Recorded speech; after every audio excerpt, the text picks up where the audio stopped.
Chapter 401. At that time, whether you can survive or not basically depends on luck. Chinyu smiled bitterly, then said softly, "About the same." Lenny nodded. She looked out the window inside, and continued, "Some minor injuries in the past, if placed in the end of the world, may also cost a person's life." Chinyu carefully wrote these down, and suddenly thought of something, and said, "By the way, I saw on TV before that some people would sprinkle gunpowder around the wound when they were injured, and then ignite it. Can this method really be used?" "Well, it depends on the specific situation." Lenny thought for a moment, and then answered, "What do you mean?" Chinyu was slightly startled. Hearing this, Lenny crossed her legs, put her hands on her knees, and supported her chin.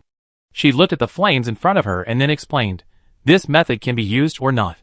Maybe your wound is not fatal, but because of the use of gunpowder, it will cause the death of the injured person. This situation will also happen." "Ah?" Chinyu heard this and said curiously, "But this method is to treat the wound, right? How can it make the situation worse?" After saying that, Lenny stood up with his hands on his legs, then walked to Chinyu and sat down, looking at his right arm, and then casually said, "Let me ask you, if you have a broken hand, and you replace the splint with another method, such as cement, do you know what the consequences will be?" "The consequence is that it will not help with treatment, but will burn the skin and cause other injuries. So if you don't know the consequences, don't rashly use unknown methods to treat the wound." In the past, some hospitals use bone cement for orthopedic surgery, depending on the situation, but they are for medical use, and are completely different from other materials. They are called this because they look like cement. At this point, Lenny said earnestly, "In the future, you must not rashly do it just because you have seen it on the internet or on TV. It may cause big problems." "Don't worry, I won't." Chinyu smiled. "Remember this." Lenny turned her head to look into his eyes, and whispered, "I always hear you say something like you saw it on TV. You can't imitate it casually in the past, not to mention the current environment. If something goes wrong, the consequences will be more serious." "I know, I won't try it casually." Hearing Lin Yi's serious instructions, Chinyu felt warm in his heart and nodded again. It is estimated that because he often asks her about this and that, Lin Yi is also worried that Chinyu will use it casually, so she said so much with some concern. Seeing that he promised not to mess around, Lin Yi continued, "Gunpowder can stop bleeding. This method can indeed be used to save lives, but it is best to use the gunpowder in bullets." "Why, aren't they all the same?" Chinyu asked curiously. "I don't know either. I've never touched a gun before." Lin Yi shook his head and whispered, "I used to have a teacher who told me that compared to other gunpowder, bullets use much less harmful substances. I don't know much about this, so I don't recommend you to use this method, nor do I recommend teaching it to others, but as mentioned before, it is also divided into 2 emergency situations." Lenny leaned on the sofa, rubbed his temples with his hands, closed his eyes, and said tiredly, "In these 2 situations, first make sure there is no way to stop the wound. After all, heavy bleeding often makes people die faster. At this time, can we use gunpowder to stop the bleeding?" Hearing this, Chinyu noticed something wrong and said immediately, "About the same." Lenny nodded and continued, "If the wound continues to bleed, if no measures are taken, then according to the amount of bleeding, if it is less, it will generally threaten life within an hour." "What about heavy bleeding?" Chinyu looked at her and asked again. "If it is the extent you said, then the person will go into shock in a short period of time and even die. At this time, in order to survive, you can use the method of burning with gunpowder. Is that so?" Chinyu nodded, as if he understood, but he was curious again. What about the second situation? After the voice fell, Lin Yi sat down again and said seriously, "Another situation is that there is a drug to prevent infection, otherwise the person will still die after using gunpowder to stop bleeding." "Ah?" Hearing this, Chinyu was confused again. He scratched his head and asked in confusion, "To be honest, if you weren't here, I really don't understand this thing. Since the bleeding has stopped, why would you still die? Gunpowder stops bleeding. It can only prevent you from dying from heavy bleeding from the wound. Do you understand? But this method will aggravate the situation around the wound, and there is a high probability of infection. To put it simply, it will extend the time of death from half an hour to several hours or even within a day. If there is no medicine to deal with a follow-up situation, then it is basically impossible to save the patient, so this method is never recommended for use. However, it can be used in emergency situations when it really comes to special circumstances."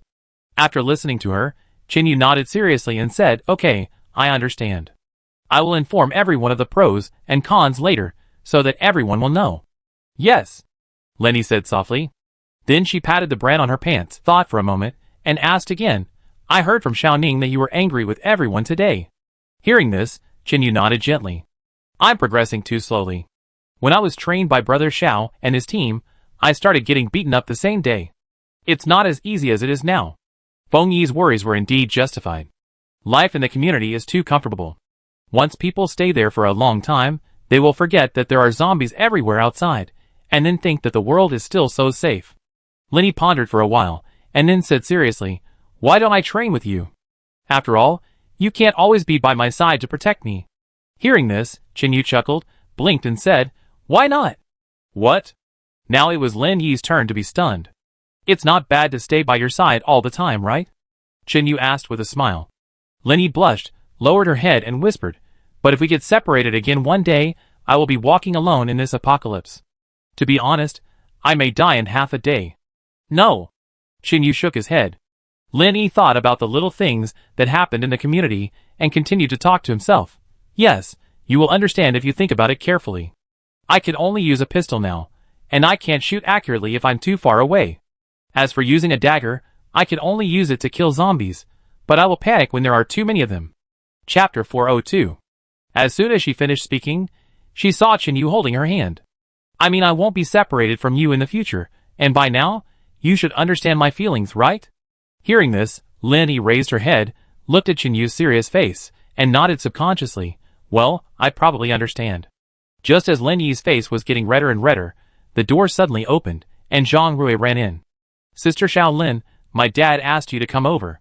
Hearing this, Lin Yi quickly retracted her hand, stood up and replied, Oh, okay, I go right away. Zhang Rui ran to the living room, greeted them, and then asked in surprise, Hey, Brother Qinyu, you are here too?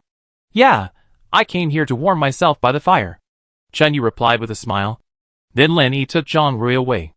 Qinyu sat there with nothing to do, so he walked into the infirmary, tore off a piece of paper, and then returned to the living room, changed the angle of what he had said before, and rewrote it. If he asked Lin Yi to write it directly, he might not remember it very carefully. But if he wrote it down himself and then wrote it down, it would be completely different, so he just let Lin Yi say it at the beginning. Finally, Qinyu added a note to the column about stopping bleeding with gunpowder. Unless death will occur within a short period of time, this method is not recommended, remember. Just as he put it in his pocket and was about to leave, Lin Yi pushed open the door and came back. Hey, so soon? I thought I was calling you for something urgent. Hearing this, Lin Yi changed into slippers, walked over and said casually, Oh, there were two kids playing a game, some cockfighting, hugging their knees, and then one of them slipped on the ground without paying attention and fell down, and the other one thought the situation was serious and ran to tell Zhang Yin in a panic. What's the result? Qinyu asked with a smile. Look, 2 teeth were knocked out. Lin Yi made way and pulled the child behind her in. Go to the infirmary and wait, I'd be in right away. Okay, Sister Lin. The child covered his mouth and nodded. Then he ran inside, and when he passed the living room, he stopped and greeted Qinyu. Hello, Brother Qin. Go quickly, be careful not to fall again. I remember your name, it seems to be Qinshan, right? Yeah, my name is Luo Qinshan. After saying that, he hurried to the infirmary, his mouth began to hurt again. Looking at this child, Qinyu also recalled the faces of the past in his mind. There are only 4 children in the community at present, namely Zhang Ying's daughter Yufeng, plus this Luo Qinshan, and another one, whose name Qinyu can't remember. Unless he meets them like this, he will ask casually. If it's just a greeting, Qinyu won't ask more. A few minutes later, Luo Qinshan covered his mouth, bowed to Lin Yi, and ran away. Go slowly, be careful not to bump into it again.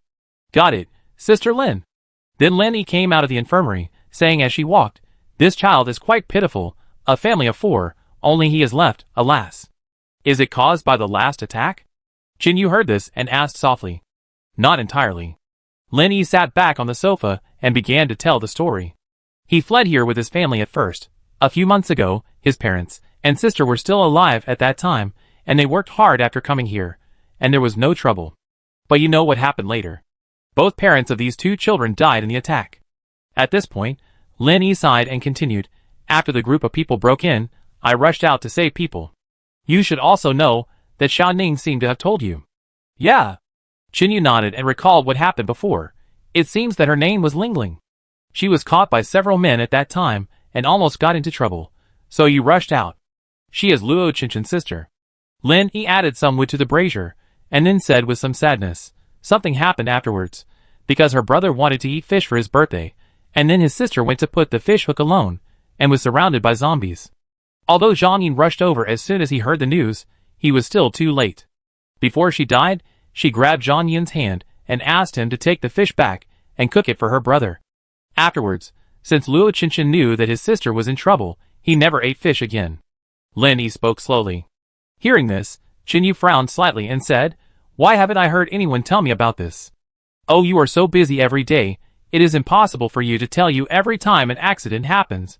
That would be really tiring for you. Lin Yi raised his head and smiled bitterly. That's true. Qinyu thought about it and nodded. Then the two sat in the living room, quietly warming themselves by the fire. In winter, in this cold north, it is really unbearable to be away from the fire. After about 5 or 6 minutes, Lin Yi suddenly looked up and smiled. By the way, Qinyu, can you tell me about your experience after you disappeared last time? Of course. Qinyu said softly. Then he asked again, but where do you want to start? Well, let's start from when you fell off the bridge. Hearing this, Qinyu began to slowly tell the story, describing the process in great detail without skipping a single detail. When he heard that he knew to find water to wash the wound on his leg as soon as possible, Lin Yi nodded with satisfaction, indicating that he did the right thing. Soon, time passed by bit. Qinyu just spoke softly, and Lin Yi sat opposite, holding his chin with his hand, listening quietly. When talking about Xiao Jiao and Uncle Wa's group, Lin Yi suddenly said, speaking of which, that man is a bit like Sister Feng. Huh? Qinyu was slightly startled, then smiled and said, Why do you say that? What do you think? Lin Yi stretched out his hand, counted on his fingers and said, First of all, Sister Feng used to take in the elderly and children, and he also took them in, and then neither of them exploited their subordinates, and each of them thought about how to lead others to survive, and they were both good leaders. Yes, both Feng Yi and my friend Xiao Jiao have done enough. Qinyu nodded. Will our two groups meet in the future? Lin Yi suddenly asked. Probably, no one can say for sure. After all, as long as we are still alive, there will always be a chance. Qinyu smiled and said softly. Hearing this, Lin Yi looked at the man in front of him. A smile appeared on his face, and then he said seriously, When the time comes, I will personally thank them. Huh? Why? Qinyu scratched his head and asked curiously. Because thanks to their help, you were trained so well later. Lin Yi said gently. Chapter 403. Speaking of which, they did help me a lot. After saying that, Qinyu turned his head and looked in a certain direction. Where are you looking? Lin Yi asked curiously. The direction they were walking in at that time may also be the direction they came from. Who knows? Qinyu replied softly. Then the two chatted about other topics. It was getting late, so Qinyu got up and left. Back to his house, Qinyu first went to the backyard stove to light a fire, then added some water, and then went to find Zhang Yin and handed him the paper. Holding the candle in his hand, Zhang Yin looked at the information written on it and nodded. Okay, I remember it, and start making arrangements tomorrow afternoon. Hearing this, Qinyu looked at the room behind him, pondered for a moment, and then shook his head slightly and said, Let's practice tomorrow morning. In the afternoon, we will take people to fix the solar panels and see if they can generate electricity. These things have been stored for a long time, and it's time to use them. Okay, Zhang Yin replied. After that, Qinyu went back. It must be said that in this damn weather, he really didn't want to stay outside for a moment. Even the guards at the door had a fire, otherwise no one could bear it. After soaking his feet in hot water, Qinyu was about to go back to the house to rest when he saw Li Yao and Yang Zi coming back from the parking lot, so he shouted, By the way, there is still some hot water in the backyard, remember to scoop it up later. Hearing this, Yang Zi turned around and made an okay gesture, and then the two girls went upstairs again. At present, there are only 3 people left in the house. De Zhuang went out hunting, and Alei had already moved to Feng Yi's place, so Qinyu was the only one living on the first floor. This is good. Although we are in the end of the world, we still need to maintain some sense of propriety. There is a bathroom on the second floor, so the two girls don't have to worry about running into Qinyu when they go out at night. Looking at the layout of the house, Qinyu lit the candle on the table, then took out the pistol from his body, sat there and planned to continue to disassemble and check it under the light. There is basically nothing wrong with the right hand, and it can be used daily. Originally, according to his own idea, as long as he doesn't use force, he can put it down first, but Lin Yi completely disagrees. Her reason was that in the current environment, unless she was completely healed, she couldn't be careless. After disassembling the pistol parts and checking them, and then looking at the 2 bullets, Qinyu smiled bitterly and said to himself, "This time last year, I didn't even know how to kill a chicken, but now I can assemble a pistol skillfully. It's really different now." Then he reassembled it and put it next to the bed. Qinyu blew out the candle and laid down to rest. Nothing happened overnight. At 7 o'clock the next morning, Qinyu woke up, took 2 biscuits, drank some water, and set off to the warehouse. When he stood in front of the box and looked at the pile of things in front of him, he immediately turned around and went to Zhang Yin's house to inform him to continue training in the afternoon and not to bring anyone to help. Because these were too small, at first, Qinyu forgot about the solar panels. He thought it was just because of the lack of wires that he didn't use them. But later, it turned out that this was not the reason at all. 10 portable folding solar panels, these are 30 watts, Li Yao had said when he drove a truck to the community last time. But at that time, she also said that the large solar panel was broken and could not be used. Because of the shortage of supplies nowadays, Xiaojiu still suggested that the 3 of them take it with them, in case it can be repaired in the future. Later, Qinyu was too busy with things. When he first came to this community, he went to find medicine with others, and then he mixed up these things. Feng Yi also said that the larger solar panel should be used with a battery, which is the kind that can store power. In this way, the solar panel can be charged. But there is no such thing in the community, so Feng Yi has been asking people to collect various wires. However, when Qinyu came back from the abandoned examination room last time, he brought back a lot of wires, and Feng Yi also took people to connect them, but these were prepared for the diesel generator. As for those small solar panels, Feng Yi did not use them, because first of all, they could only be used for those power banks. But there were no USB small lights, and the flashlights were all battery-powered ones, and the rechargeable ones were not found. After these reasons, Feng Yi was too lazy to move them, and left them here to gather dust.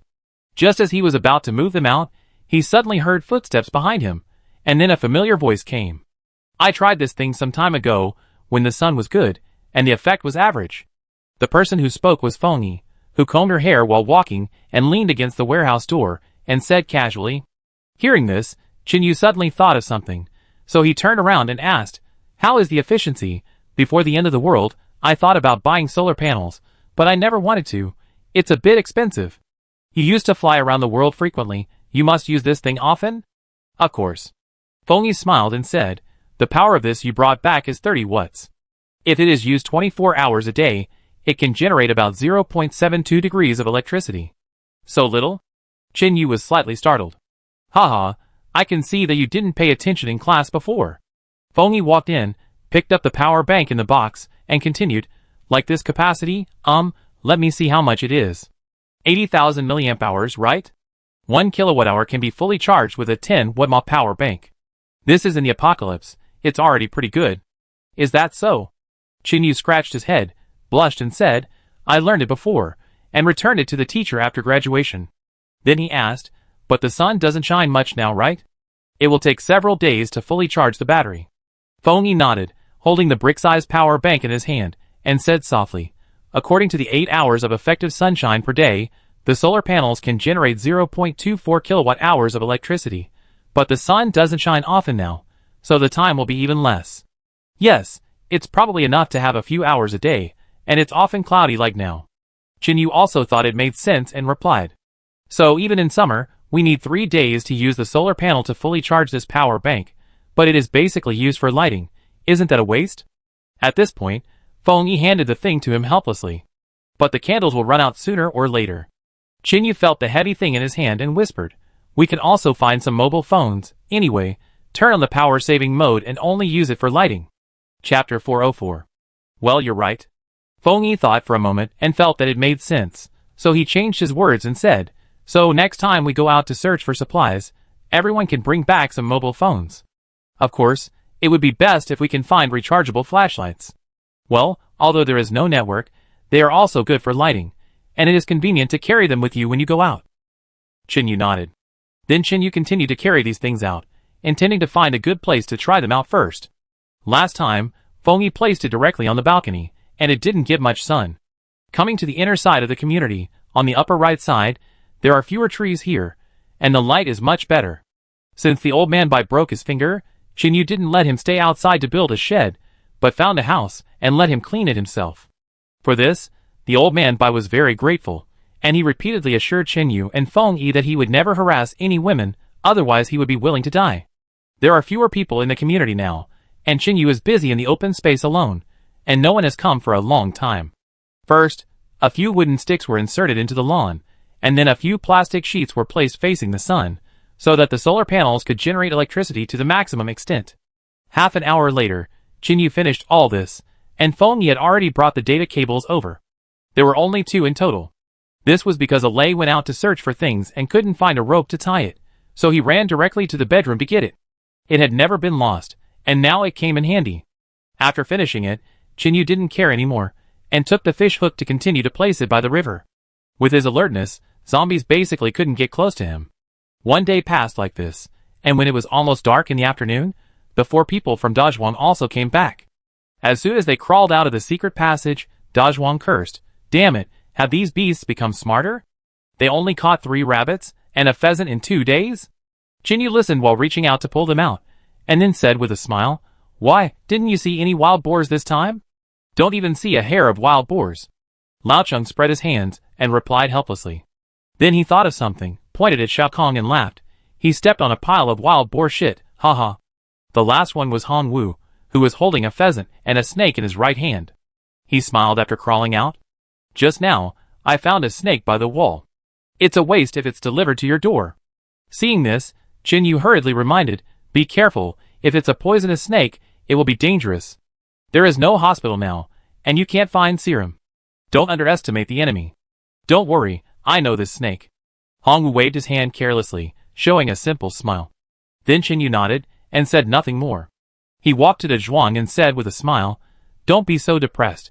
Didn't you kill another wild boar last time? Although it was a little small, it can be boiled into soup, which is enough for many people to eat for a long time, right?" "Alas." The Zhuang sighed, scraped the dirt on the edge of his shoes with a branch, turned around and said, "You didn't see it. There were about 5 or 6 pigs. But it's a pity that bows and arrows can only hit easily in the woods when they are close, and they are often scared away." Hearing this, Chinyu hooked his shoulder and whispered, "Brother Dazhuang, how about I lend you the sniper rifle, and you take it to hunt?"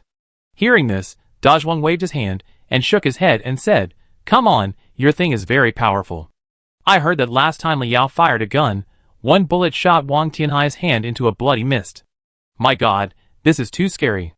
After the voice fell, Chinyu frowned slightly and whispered, "Brother Dazhuang, since Wang Tianhai has corrected himself, let's not mention this matter in the future.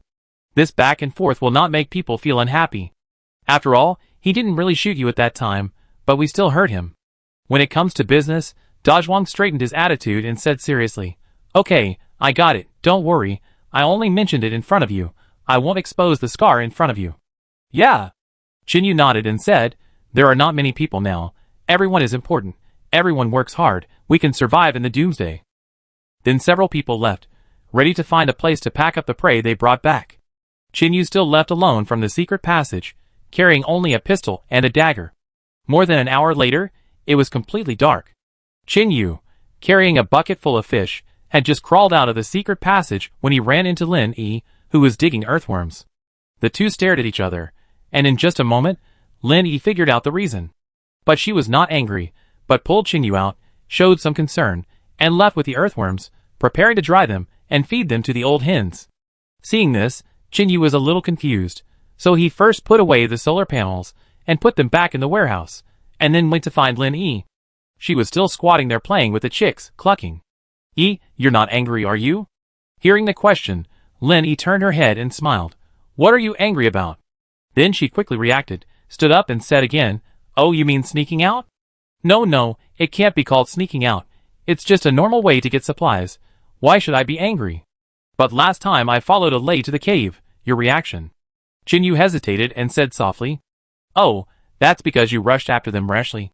I've seen with my own eyes how cruel those people are. I cried because I was excited. Don't worry, I'm not one of those little girls who cries and makes a fuss at every turn," Lenny said with a smile, her eyes curved, looking very cute. Well, I always remember that you said this when we first met. Right, so I'm fine. As long as you don't use your life as a bargaining chip and do whatever you want, I won't be angry. After that, she continued to squat and touch the chickens. Seeing that Chinyu did not move, Lin Yi turned her head, and suddenly a trace of amusement flashed across her eyes. She said seriously, "Hey, since you don't want to leave, then just don't leave. My bedroom is quite big. Why don't you go up and sit for a while?" As soon as the voice fell, Chinyu waved his hands quickly. No, I was just looking at those chickens. I run away first. After that, he ran away in a flash. Puff. Looking at his appearance, Lin Yi laughed again and muttered, "You don't dare to say that you like me, and you don't even dare to let you sit for a while. You are really a fool. Hey, don't peck my hand." Lin Yi turned her head and gently patted the chicken's head. At 12 o'clock in the evening of that day, a large group of people gathered on a plain a few kilometers away from the community. Su Dolly was lying in the car with a cigarette in his mouth, listening to his subordinates' reports, closing his eyes and asking, "Are you sure? Is there really a camp surrounded by a wall over there?" "Very sure." The subordinate nodded. "Okay, in that case, notify everyone to go home first and come back in a few days." Su Dolly closed the car door, opened his eyes, and said lazily. Chapter 405. Hearing this, the subordinates were a little puzzled, so they asked, "Brother, since we have discovered the group, why don't you just kill them? Now the brothers are itching to kill." Before he finished speaking, Su Dolly waved his hand and interrupted. "Brothers have been busy for several days and are almost tired. Go back and have a good meal. We will come back after we have rested. There is no rush." "Brother, you are so kind." The subordinates were quite touched by these words, and they ran to inform others and prepared to retreat. Lu Wenjing sat in the passenger seat, looking out the window. There was no light around, only the occasional sound of wind. Listening to Su Dolly's words, Lu Wenjing snorted in his heart. To put it nicely, it's called caring for his subordinates, but what's the reality? It's just because the trip was too hasty, and many weapons were not brought. Su Dolly's brain is not so simple to develop to this scale. At this moment, Lu Wenjing was also thinking about whether to arrange a retreat. There was an undercurrent outside the community, as if something was brewing, but nothing happened inside in recent days. 2 days passed in a flash, and Chinyu came to the infirmary in the morning. After Lin Yi carefully examined him, he finally removed the splint on his right arm. "Remember to be more careful in the future. This time it's a bone fracture. What if it's more serious next time? If there is no place for you to rest in the community, you can change to another place, then wait for death." Lin Yi looked at him and warned him with a worried look.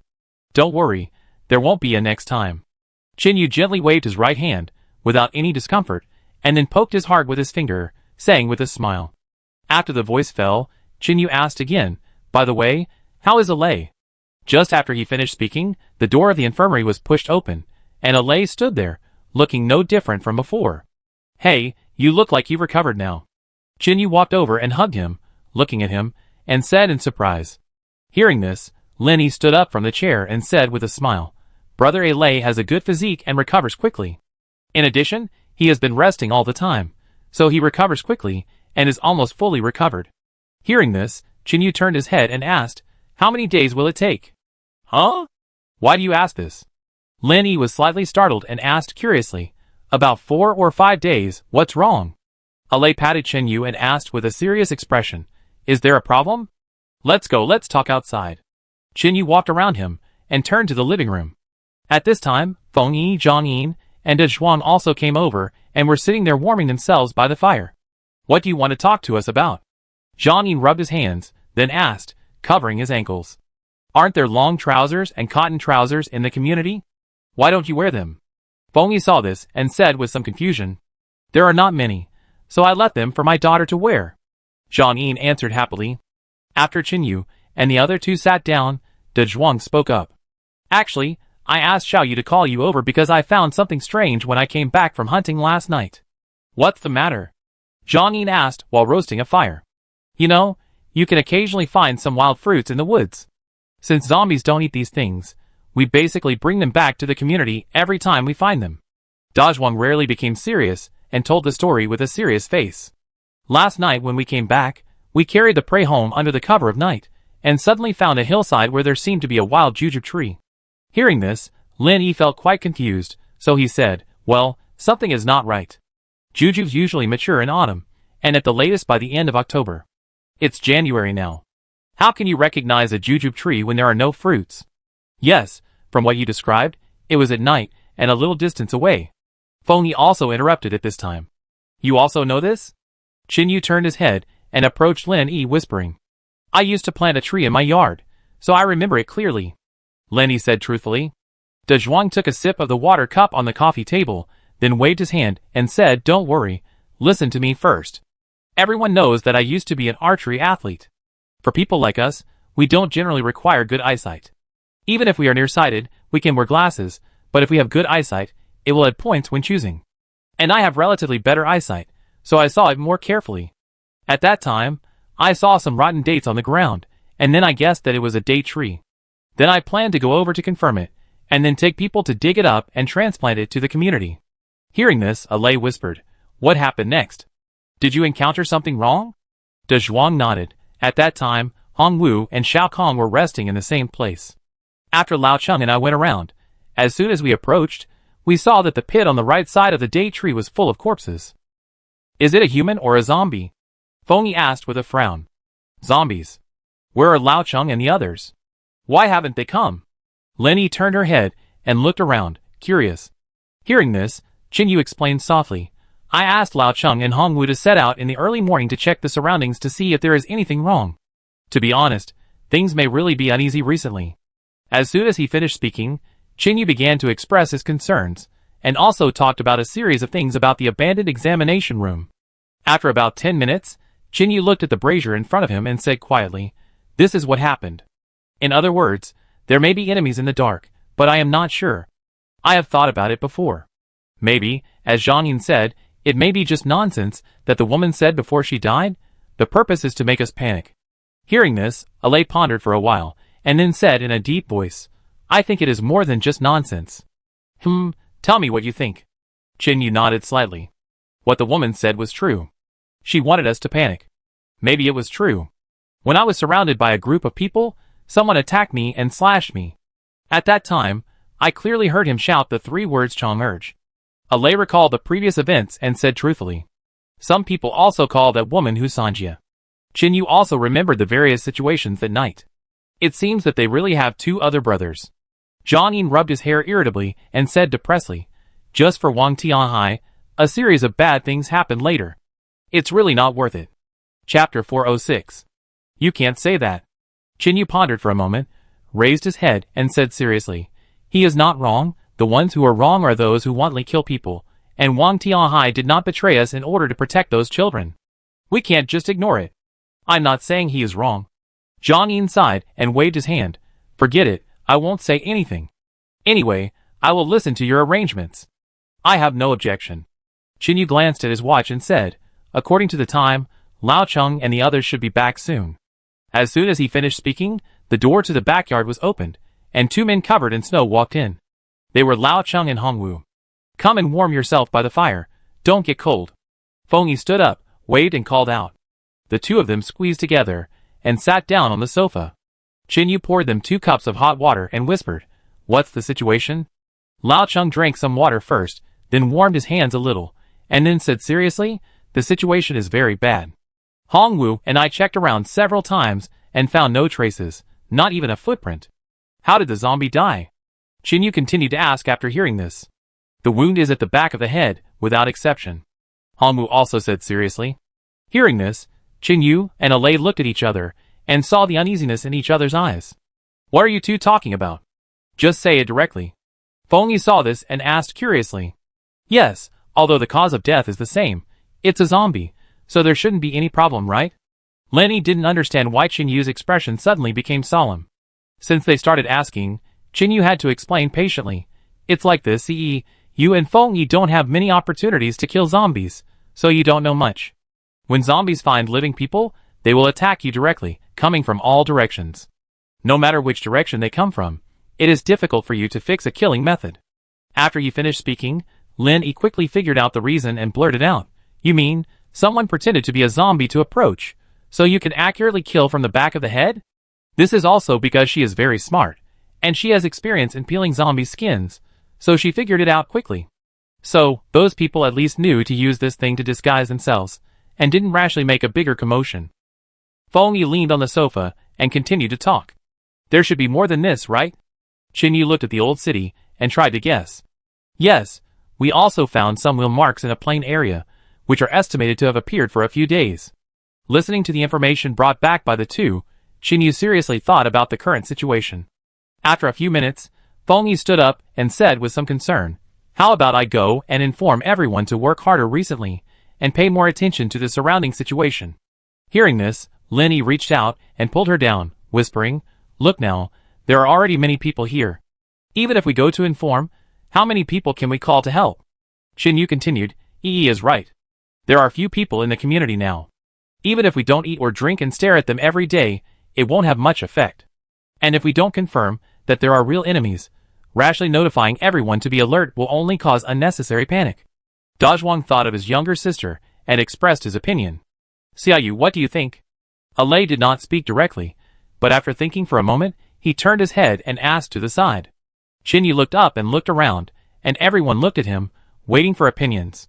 After thinking for a while, Qin Yu said softly, "In this way, we can't be passive all the time. At least we have to confirm that those people really exist so that we can better deal with them. Although there are crises everywhere in this doomsday, if we really become a state of paranoia, it won't take a few days for everyone to have a mental breakdown. Dazhuang Laocheng and Hongwu, you have worked hard these days to process the prey. Cut it into slices and hang them up. It will be easier to preserve if it is dried. Then divide it into several portions and put them in your own houses. Prepare for the worst." Hearing this, Feng Yi raised his hand and said, "Are you not going to take care of the things in the warehouse?" "Of course I will." Qin Yu nodded and continued to instruct, "Feng Yi, take the girls and pack the remaining canned food and water and find sturdy bags to put them in. The priority is water, food, and clothes, etc." Before he finished speaking, Lin Yi reminded him, "There is also fire. Don't forget fire in the apocalypse." "Oh yes, and you have to bring a lighter. Fire is the origin of human civilization. Whether before the apocalypse or now, we can't live without it." Qin Yu continued to add, "Put these things in everyone's room to get through this period. In the next half-month, Alei and I will carefully search the surrounding areas where people may hide, centered on the community, and try to find their traces. Although the plan has been arranged, I still have to ask, are you able to keep up with the situation?" After Qin Yu finished speaking, he looked at R and asked in a deep voice, "Don't worry, I'm fine." After getting the answer, Qin Yu looked at Lin Yi again. "As long as the abdomen is not injured again, there will be no problem." Lin Yi hesitated for a while and answered truthfully, "Well, everyone go and prepare. Let's pack up as much as possible. Even if someone really attacks, we must ensure that we will not lose our composure. Even if we can't protect the supplies, we must keep everyone alive." Qin Yu finally said to everyone seriously. Then he walked to Lin Yi, took out a pistol from his waist and handed it to her, and reminded, "You are the most important person in the community. Anyone can accept an accident, but you can't have an accident. The magazine in this gun is full. From now on, you have to carry it with you, and put it under your pillow when you sleep." Seeing this scene, Feng Yi said, "Don't worry, Qin Yu, I'm watching her." Hearing this, Qin Yu looked at everyone and said earnestly, "Come on, everyone. Next, there will be another enemy coming. For the people we care about, we have worked hard in the past few days." Then everyone dispersed, and Qin Yu followed the plan and left from the secret passage with Alei. Standing on the land outside the wall, Qin Yu stretched out his hand to pull him out, and said with a smile, "I just recovered, and I have to take you out to continue to work. I feel a little embarrassed." Alei shook his head slightly and whispered, "Even if it's not for others, I have to protect Xiaoyi." The two looked at each other, nodded firmly, and then left. In the next few days, they basically checked all the surrounding areas, even the bottom of the bridge and the cave, but they didn't find any traces of human life at all. Chapter 407. With a bang, the wooden door of the abandoned hut on the roadside was kicked open, and two men with their mouths and noses covered walked in. This is almost 6 kilometers away, and there is still no trace. Qin Yu fanned his nose with his left hand, then stood in the house and looked around. Alei looked around, then picked up a tattered piece of clothing on the ground, frowned and said, "Based on the degree of corruption, this house may have been abandoned before the end of the world. Be careful, those things are dirty." He also reminded us not to let the dust enter the respiratory tract. There were no useful clues, so Qin Yu hurriedly took Alei away. The room was not very big, about 30 square meters, and the windows were basically rotten. There were weeds all around, almost growing to the neck of the two people, and there was only a small path to get in. A few minutes later, the two came to the road outside. Chinyu looked at the two zombies more than 10 meters away, turned his head and asked, "By the way, Alay, did you ask people to get those weapons and ammunition?" "Well, there aren't many bullets, so I put them all together in the secret passage." "Where are the guns?" Chinyu asked again. "I only brought the ones I usually use. In addition to the pistols distributed to everyone, the rest are sniper rifles and rifles," Alay said truthfully. Hearing this, Chinyu was a little confused, and then said, "It's not easy to find those guns. Why don't you put them together in the secret passage?" "You don't understand." Alay shook his head and said softly, "In the Doomsday, guns are not very important. Bullets are the main force, and that thing is not easy to break." "That's true." Chinyu thought about it carefully, and thought what he said made sense, so he stopped talking, and the two continued to rush to other places. Alay hesitated for a while, touched the clean mask on his face, and whispered, "There are not many bullets left." "How many are left?"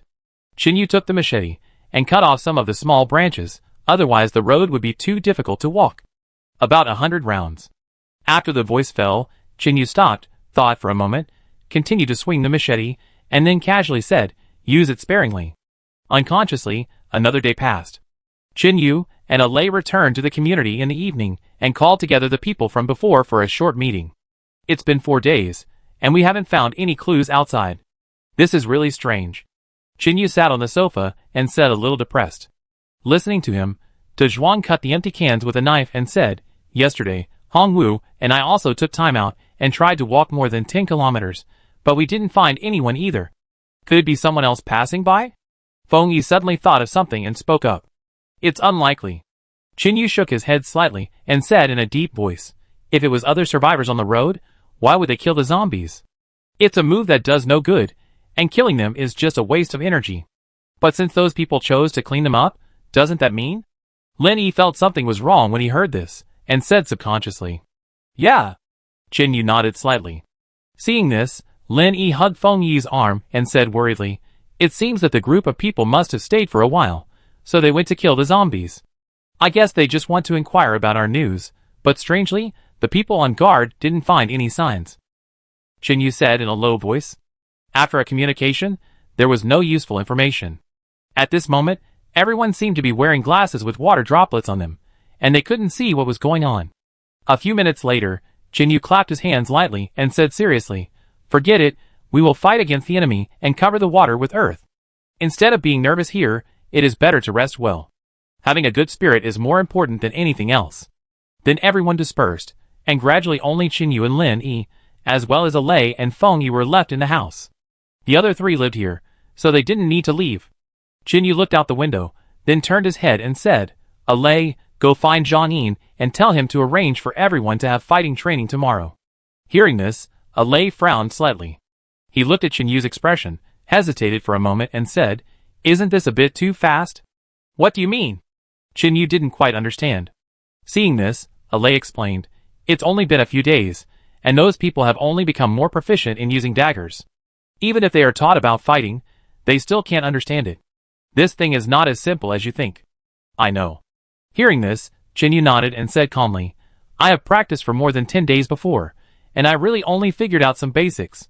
Later, I practiced every day, and then I improved quickly with actual combat. But now, how can I have so much time to practice? Letting those people train in fighting is not to let them learn it, but at least when they really encounter the enemy, they know how to deal with it in their minds, otherwise they will just keep running." Hearing this, Alay didn't say anything more, stood up and left through the back door. Then Chinyu nodded to Lin Yi and went back to his side. After everyone left, the living room returned to its deserted appearance, with only the slowly burning wood left. Looking at Lin Yi's worried face, Feng Yi reached out and hugged her in her arms, comforting her. "Don't worry, it's okay. Even if the sky falls, there are still men in front of us, right? You also said that they are human beings, and the knife will be bloody even if it is stabbed in and pulled out." Lin Yi looked at the flames in the basin and muttered. Suddenly she thought of something, broke free from Feng Yi, stood up and ran towards the stairs. "Where are you going?" Lin Yi said without looking back. "I have to pack up the chicks. If something really goes wrong, they can't get hurt." As soon as she finished speaking, Feng ran over, put it in a bucket, and fixed the lid. Nothing happened overnight. At dawn the next morning, everyone in the community continued to gather in the area near the gate. Except for not allowing them to do strength training and running, they basically taught everything else. After all, training other things does require food, and the current environment cannot support this amount of training. In the past, in Xiaojio's basement, they were in great need of manpower, and Qinyu was too weak, and it happened that the protein powder was about to expire, so he took the opportunity to exercise. There is no such condition here in the community. Qinyu zipped up his jacket, continued to eat biscuits, and walked to the door. Looking at those people, he said, "Have you all had breakfast?" Chapter 408. Everyone nodded when they heard the question. Seeing this, Qinyu didn't say much, looked at the side and said, "You come to teach them Zhang Yin. Just do what Alei said last night." Zhang Yin hummed and stepped forward. Wang Lulin looked at the sky that had just brightened and asked curiously, "How do you teach fighting?" "Fighting." Hearing this, Zhang Yin smiled, took off his coat, revealing the strong muscles inside, and then shouted, "Here, you and Xiao Kong, both of you come together." "Ah?" Hearing this, they looked at each other and asked in confusion, "How to do it?" "Just use all your skills, and see how many rounds you can last." Before he finished speaking, Zhang Yin saw Wang Lulin's left hand, and then put his left hand behind his back and continued, "Come on, the first step is to get beaten. Oh no, start with confrontation." At this point, the two of them stopped hesitating, took a deep breath, and then rushed up at the same time. A few seconds later, bang, bang, two consecutive sounds rang out. Wang Lulin and Xiao Kong's faces twisted, and they lay on the ground covering their buttocks. TSK, what are you two thinking? Just focusing on attacking with fists and ignoring the legs." Zhang Yin looked relaxed, and then said with a bit of amusement. The two were not convinced, and got up again and rushed over. After about 2 minutes, they were already a little exhausted, and sat on the ground gasping for breath. And Zhang Yin just stood there with his arms folded, watching the show. Seeing this, Qinyu walked over, patted Zhang Yin with his hand. "Okay, take a break first." After saying that, he stood a few meters in front of the two of them, and said in a deep voice, "What do you think?" Hearing this, Wang Lulin patted the dust on his body, supported himself on the ground and stood up, and said with a wry smile, "There is no way, brother you, I can only use one hand now, it is not easy to attack at the same time." After the voice fell, Qinyu said expressionlessly, "Doesn't Zhang Yin also have one hand? But he is much stronger than me." "But you are two people, right?" Seeing Chen Yu's expression, Wang Lulin felt a little embarrassed. It was okay to fight 2 against 1, but he didn't even touch the other person's clothes. What a big deal. You two don't have to look so embarrassed. You don't know Zhang Yin's identity, so you suffered a great loss. Qinyu waved his hand, and said in a deep voice. He used to be a scout and a soldier. Although he has never been on a real battlefield, he is definitely not someone that ordinary people can fight together. If you can use other methods, you must not fight him in close combat. After that, Qinyu shouted again, 2 people in a group, 1 meter apart, first get in position, then watch our moves. Then he looked at Zhang Yin, ignoring the latter's expectant expression, and waved to Dazhuang. Then Qinyu walked in front of Zhang Yin and whispered, I can't fight you for a few moves, so it's better to let Dazhuang come. I won't be cruel to you. Hearing this, Zhang Yin lowered his voice. Qinyu just smiled, patted him on the shoulder, and then walked to the open space next to him, and stood face to face with Dazhuang. Then the two showed the fighting techniques they had learned from Xiaojio, but they didn't attack each other's vital parts. Qinyu didn't use Krav Maga, and it hasn't really come in handy until now. When Uncle Hua taught him, he also taught him other deadly methods, but because they were too cruel, Qinyu tried to use only those taught by Xiaojio. He wanted to use it when he was attacked by Ma Zhuang last time, but unfortunately a Lei was there, and the relationship was not as good as it is now, so Qinyu didn't want to be exposed in advance. As time went on, Qinyu gradually became too lazy to use it.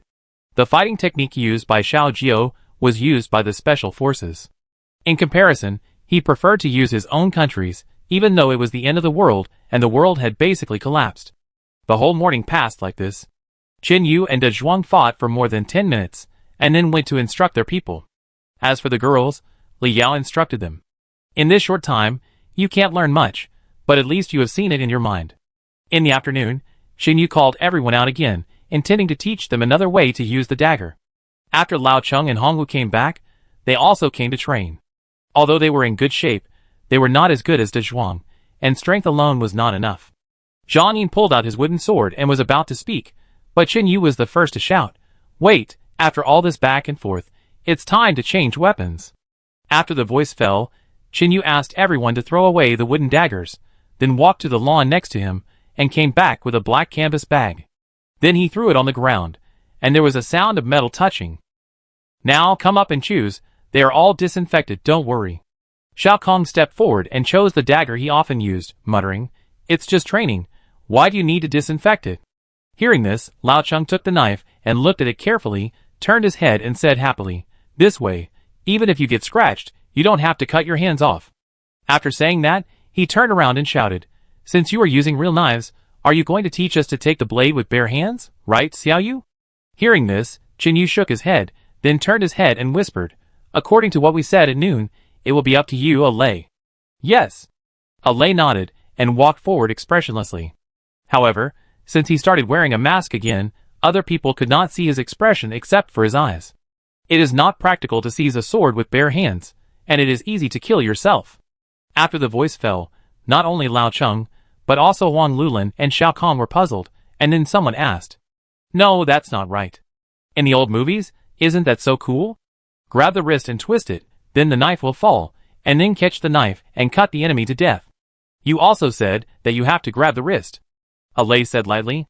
Then he pulled out the dagger, held it in his hand, and continued, "In this posture, if you want to come up and grab the knife, I just need to reach forward first, and then cut upwards. How are you going to deal with it?" This? Wang Tianhai scratched his head, a little at a loss. Seeing this, Qin Yu recalled the words that Xiao Jiao had specifically told him, and began to say, "It is useless to seize the blade with bare hands. It is only possible to succeed if the strength of both sides is very different. Otherwise, it is just suicide. Today, Lei is here to teach you how to attack the enemy with a reverse grip of the dagger." The afternoon passed quickly, and everyone cherished this opportunity to grow. They left reluctantly until dark. For ordinary people like them, before the end of the world, it didn't matter if they didn't learn fighting skills or use daggers, but now it's not possible. You don't harm others, but it's inevitable that someone will target your supplies. At that time, conflict is inevitable. Chapter 409. As soon as it got dark, Qin Yu went back to rest and sleep. He had been running outside every day recently, and he was gradually exhausted. After an unknown amount of time, Qin Yu opened his eyes in a daze. The surroundings were still so dark, with only the moonlight coming from the window. He looked at his watch, and it was only about 1:30 in the morning. Feeling a little thirsty, he reached for the water cup by the bedside, but found that the weight was a little wrong. Then he remembered that he had finished drinking the water last night. After putting on his pants and coat, Qin Yu walked out of the bedroom and planned to get some water to drink. Just as he was about to return with the cup in his hand, he subconsciously glanced at the back door that was not closed, and was slightly startled. Strange, doesn't Dajwang check the doors and windows every day? Why didn't he close the door today? Qin Yu muttered, put the cup away, and walked over there. But as soon as he approached, he found something wrong. It wasn't that there were some marks on the door, nor was there anything on the ground. It was just too quiet, completely abnormal. In the past, Qin Yu could occasionally hear the sound of zombies hitting the wall while lying in the bedroom. Although it was very subtle, it was easy to hear in the middle of the night. But at this moment, he stood at the back door and heard no sound. If it weren't for the gusts of wind in his ears, Qin Yu would even think he was deaf. The more he thought about it, the more he felt something was wrong. He put on his coat, zipped it up, and then returned to the bedroom, first put his pistol and dagger in his pocket, and then walked to the backyard. Standing on the firewood pile, Qin Yu put his ear against the wall, held his breath, and listened quietly to the movement outside. It seemed like something was sizzling, but he was not sure. Thinking of this, Qin Yu covered his right ear with both hands, frowned, and tried to recall the memory in his mind, but the sound he heard at this time did not match at all. Just as he racked his brains, his eyes suddenly saw the stove, and then he was slightly startled. He thought of fire.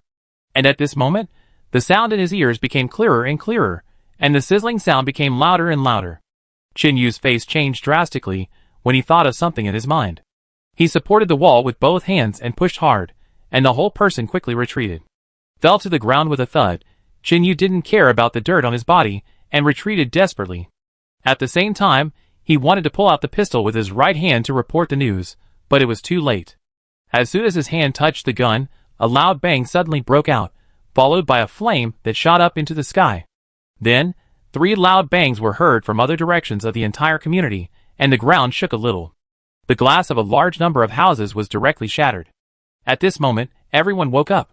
Chin Yu's pupils contracted violently, and he lay on the ground with his hands desperately covering his head, and barely avoided the wood chips that flew around. 1 second after the explosion, Alay quickly opened his eyes, threw off the quilt, and ran out of the bedroom. In order to deal with emergencies in the past few days, he went to bed without taking off his clothes and pants, and even last night, he didn't even take off his shoes. Mainly because of Alay's keen sense of smell, he knew that various traces would not appear for no reason. Often when you discover these, you have already fallen into the enemy's trap. It's just a pity that there are no weapons like landmines and grenades now, otherwise REI would definitely set up various traps outside the community, because in the end of the world, no one would suddenly come here to visit. Basically, as long as there are other survivors, they are at least here to rob supplies. As soon as he opened the door, REI saw Lin Yi and Feng Yi in pajamas with panicked expressions. The 2 girls held hands and asked hurriedly, "What's going on?" REI quickly ran downstairs and ordered, "Hurry up and change your clothes and run to the secret passage, hurry up." As soon as he finished speaking, a flame suddenly appeared at the window and shot straight towards this side. Seeing this, Alay picked up the trash can at the corner and smashed it directly, and it was shot through with a bang.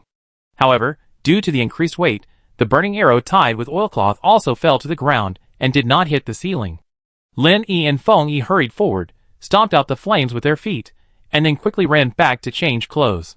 In a blink of an eye, Alay had rushed down to the first floor, holding a weapon and rushing towards the explosion.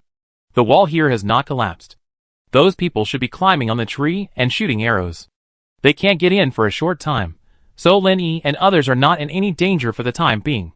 Chin Yu waited for the residual power of the explosion to dissipate a little, and then quietly retreated from the back. He did not defend this gap, but prepared to settle Lin Yi first. When he retreated a few meters away, he turned around and saw 2 people walking out of the backyard of another house. Looking carefully, it turned out to be De Shuang and Xiao Ning. "You spent the night together?" Chin Yu was shocked and asked subconsciously. Because at this time, Xiao Ning was wearing only pajamas on her lower body except for her coat, and De Shuang was also wearing long sleeves with clothes in his hands. Seeing this, De Shuang had no time to explain, and frowned and shouted, "Someone really broke in, Xiao Yu, where are you going?" "I have to find Yi. Her side was not bombed by the wall, and she is close to the secret passage." Hearing this, De Shuang pushed Xiao Ning and quickly ordered, "Follow him, retreat first, I have to get the bow and arrow." After saying that, De Shuang wanted to run towards the house. But Chin Yu reached out and grabbed him, refusing. "Are you crazy? That's the explosion area, and many people rushed in. Going back now is to seek death. Take Xiao Ning to find Wang Tianhai while it's dark. There are bows and arrows in their house." After saying that, Chin Yu pushed the 2 of them back into the house, picked up a stone and threw it behind him, attracting the attention of those people, and then continued to run towards other abandoned houses. Just as REI used the darkness to hide himself, dozens of arrows flew out again, setting a large number of houses on fire, directly illuminating the community. In just a moment, more than a dozen men spotted his figure, and the next second a large number of bullets flew over quickly. Fortunately, Alay predicted the movements of those people in advance, grabbed the edge of the flower bed, and flipped over directly. In just a few minutes, the community was set on fire everywhere. Although it was early in the morning, it was no different from daytime. The gunshots never stopped, and even the explosions of various explosives were heard everywhere. From time to time, someone threw Molotov cocktails in from outside the wall. Now the community and other people understand that those people are definitely not just for supplies. Chin Yu took a lot of effort to get around the secret passage. As soon as he pulled open the wooden board and went in, he found that there was only one person inside. Chapter 410. "Why are you here alone? Where is Yi?" Chin Yu looked at Feng Yi, frowned, and asked hurriedly. Feng Yi saw him appear, and rushed over and shouted, "Xiao Lin went to get the medicine, and someone shot at us. In order to hide, we got separated without knowing when." Hearing this, Chin Yu picked up a bag of items at his feet and said, "No, didn't you take the medicine in advance?" Hearing this, Feng Yi shook her head quickly and said anxiously, "Xiao Lin said there is only one box of antibiotics here. Last time, Yu Dajian was practicing daggers and accidentally hurt himself. The 2 sisters took out the iodine tincture for disinfection and forgot to return it. Such an important item, they actually took it out without permission?" Chin Yu handed her the medicine irritably and then said, "You wait here for a lay to come. Don't run out by yourself, otherwise you will die. I will go find Yi." As soon as he finished speaking, Jinyu squatted under the wooden board, confirmed that there were no footsteps above, then carefully pushed it open, slipped out again, and then ran towards Yu Dajiang's house. As soon as he approached, Jinyu saw two men grabbing Yu Xiaomei's hair and dragging her to the gap in the wall. The scene at this time was completely different from the group of people who attacked last time. When the previous people met the female survivors in the community, they rushed forward like crazy, pressed them to the ground and took off their clothes, and finally Li Yao attacked and killed several of them. But these people now just captured people first. Seeing that she was about to be dragged away, Jinyu hesitated for a while, but still pulled out his pistol, and was about to save her, but saw Yu Dajiang holding a hoe and jumping directly from the second floor.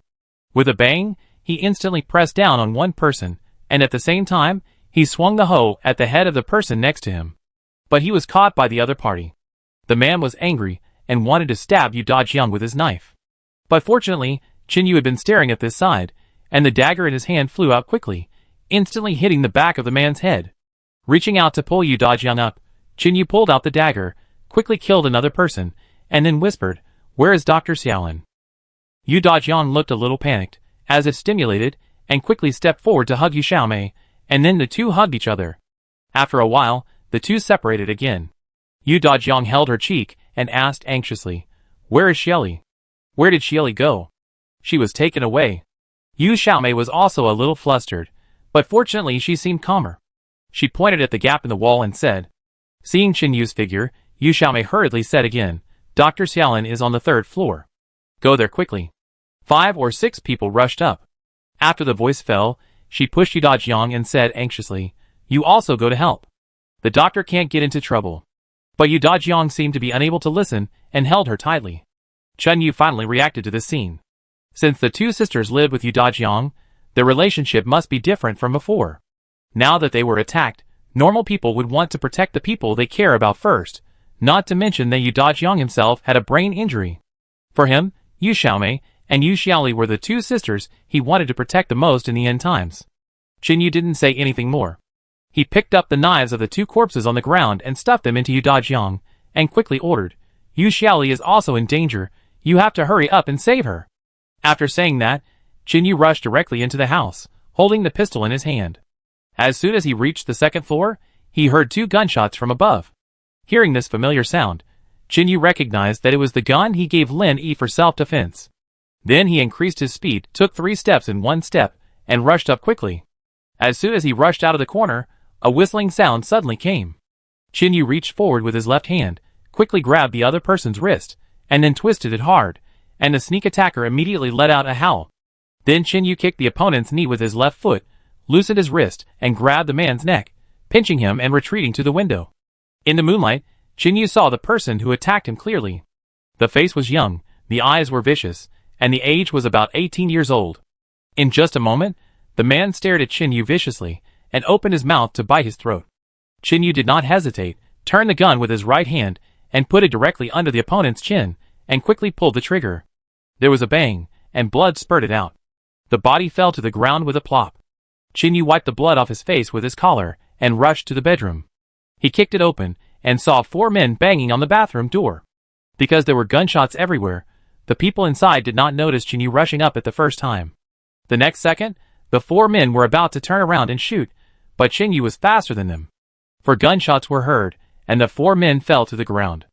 Unfortunately, one of them was thinner, and the bullet passed through his shoulder, which was not fatal. The man wanted to pick up the gun that fell on the ground. Seeing this, Jinyu quickly stepped forward and stomped hard on his wrist, instantly breaking it. Then he picked up the bedside lamp, smashed the base, and stabbed the man's eyeball directly, killing him instantly. If he didn't make a move, it would be fine. Once he made a move, he would aim directly at the vital point. This is exactly his philosophy of action. Then he picked up the pistol that Lin Yi dropped outside the bathroom, and Jinyu walked over and knocked on the door. "Yi, it's me." Before he finished speaking, the door was opened directly, and then Jinyu felt that he was hugged by a soft body, but the other party was still a little trembling. It's okay. Jinyu patted her back gently, and comforted her. Lin Yi hugged him tightly. Her head was always in Jinyu's arms, and she still hadn't recovered. Just now, several men rushed over. Although she shot and killed one person, the gun was also smashed away by someone, and her arm was grabbed and she was slapped in the face. The other party wanted to capture her alive because she was a woman. Fortunately, there was a bathroom in the bedroom, so she hid in it and didn't suffer more harm. After a few seconds, Lenny let go of Chin-Yu, took the gun from him, and said firmly, "Let's go." Wait a minute. Chin-Yu pulled her, then held her shoulders, and looked at her right cheek in the moonlight. It was already red and swollen, and a clear palm print appeared in front of him, which made his heart tighten. Looking at Chin-Yu's gradually cold expression, Lenny patted his hand and said seriously, "It's okay, a small problem." After the voice fell, she squatted down and picked up the small bag of medicine on the ground, which contained iodine and gauze. Chin-Yu was now extremely angry. The girl he held in his hands was afraid that she would melt, but there was such a big palm print on her face. He couldn't help but clench his fists and made a crackling sound. Pulling off the bed sheet, putting the 2 shotguns and machetes on his back, Chin-Yu led Lin-Yi downstairs.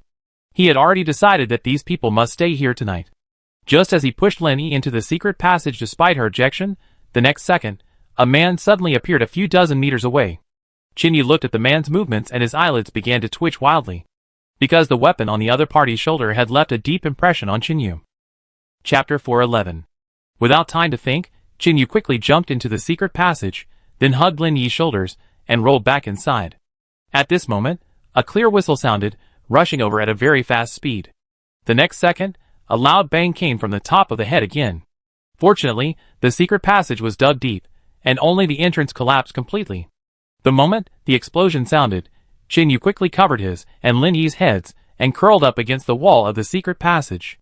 A lot of broken soil fell, and thanks to the 2 of them quickly crawling a distance inside, they were not buried alive. The explosion attracted the attention of many people, and the zombies also began to be alarmed at this time, rushing here from all directions. Dazhuang was holding a bow and arrow, with a quiver on his back, and he was running here with Xiao Ning and Yang Zigong, just when he saw the rocket launcher exploded. What should we do next? Yang Zi was carrying a large bag of food and water. Seeing this scene, his face quickly turned pale, and he said with some trembling, "Their weapons, how can they be so powerful?"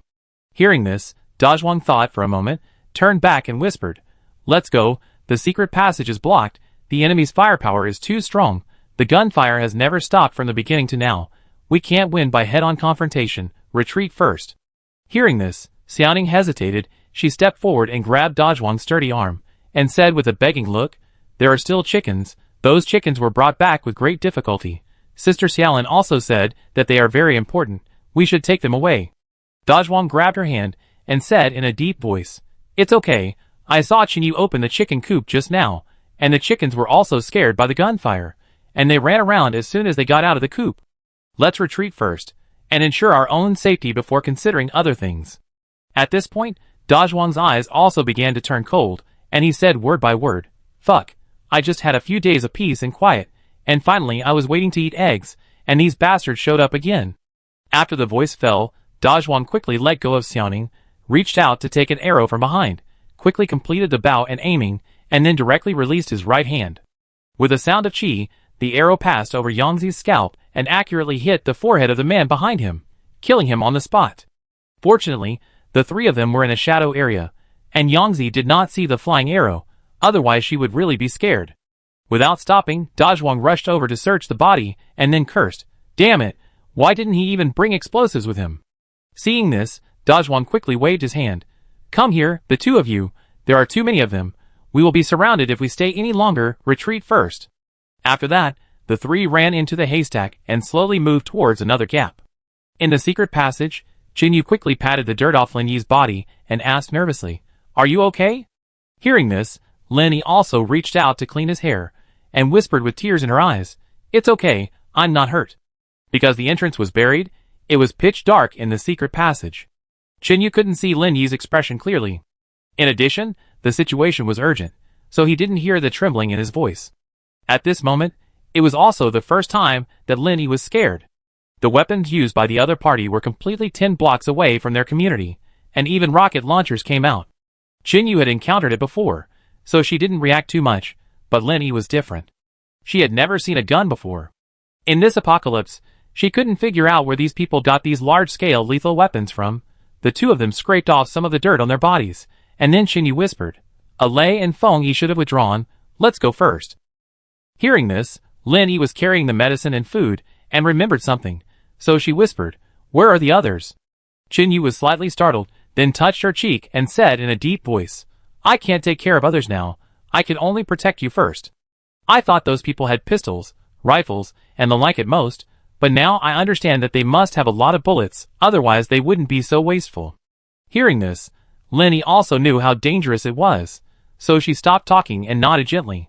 If it was a stranger, Lin Yi would never ask this question. But after living together for so long, she was reluctant to leave everyone, and now she could only pray that more people could survive. Then the two squatted on the ground, each holding a bag of items, and slowly moved outside. After walking a few steps, Lin Yi suddenly remembered something, fumbled on the ground for a while, turned back and said anxiously, "Oh no, the chicks are gone." Hearing this, Qinyu asked, "Where did you put it?" "In the secret passage, about this position," Lin Yi replied somewhat disappointedly. As soon as he finished speaking, Qinyu took out a lighter from his body and pressed it to illuminate the secret passage. In an instant, Lin Yi's face, covered with dust and red eyes, appeared in front of him. Seeing this scene, Qinyu didn't know what to say, but just reached out and gently touched the back of her head inside. War has always been cruel. No matter how big or small it is, it will bring pain to most people.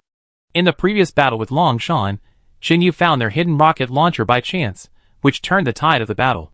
Although Uncle Hua had a sniper rifle, he couldn't kill the enemy at will, because the opponent's sniper was always watching him. Although the result was good in the end, many people in Xiao Jiu's team died. Some of them even died at the hands of zombies. And now the situation is even more tragic than before. When Qinyu pressed the lighter, Lin Yi quickly looked around and didn't notice anything wrong with him. In Lin Yi's opinion, it didn't matter even if Qinyu touched her hair, because they both knew it now. A few seconds later, under a wall, Lin Yi found the overturned barrel. When she opened it, she saw the two chicks still curled up inside, and she breathed a sigh of relief. Then the two continued to retreat outside. When they were halfway through the area, Qinyu reached out and grabbed her. "Wait, let's not go that way." Hearing this, Lin Yi, with a bag of items hanging on her arm and a small barrel in her arms, glanced at the dark passage in front of her, turned her head and asked in confusion, "Isn't the road just in front? Where else can we go?" After the voice fell, Qinyu moved forward, stuck to Lin Yi's body, then reached out and groped the right wall, and finally pulled off a piece of wood. Then he whispered, "It's very dark in here, so you didn't see that there is another road here." Chapter 412. After saying that, Qinyu took out his lighter again and lit it for a few seconds to signal. Then he continued to carry it in his pocket. It was a bit too wasteful to use this thing for lighting, whether it was before the end of the world or now.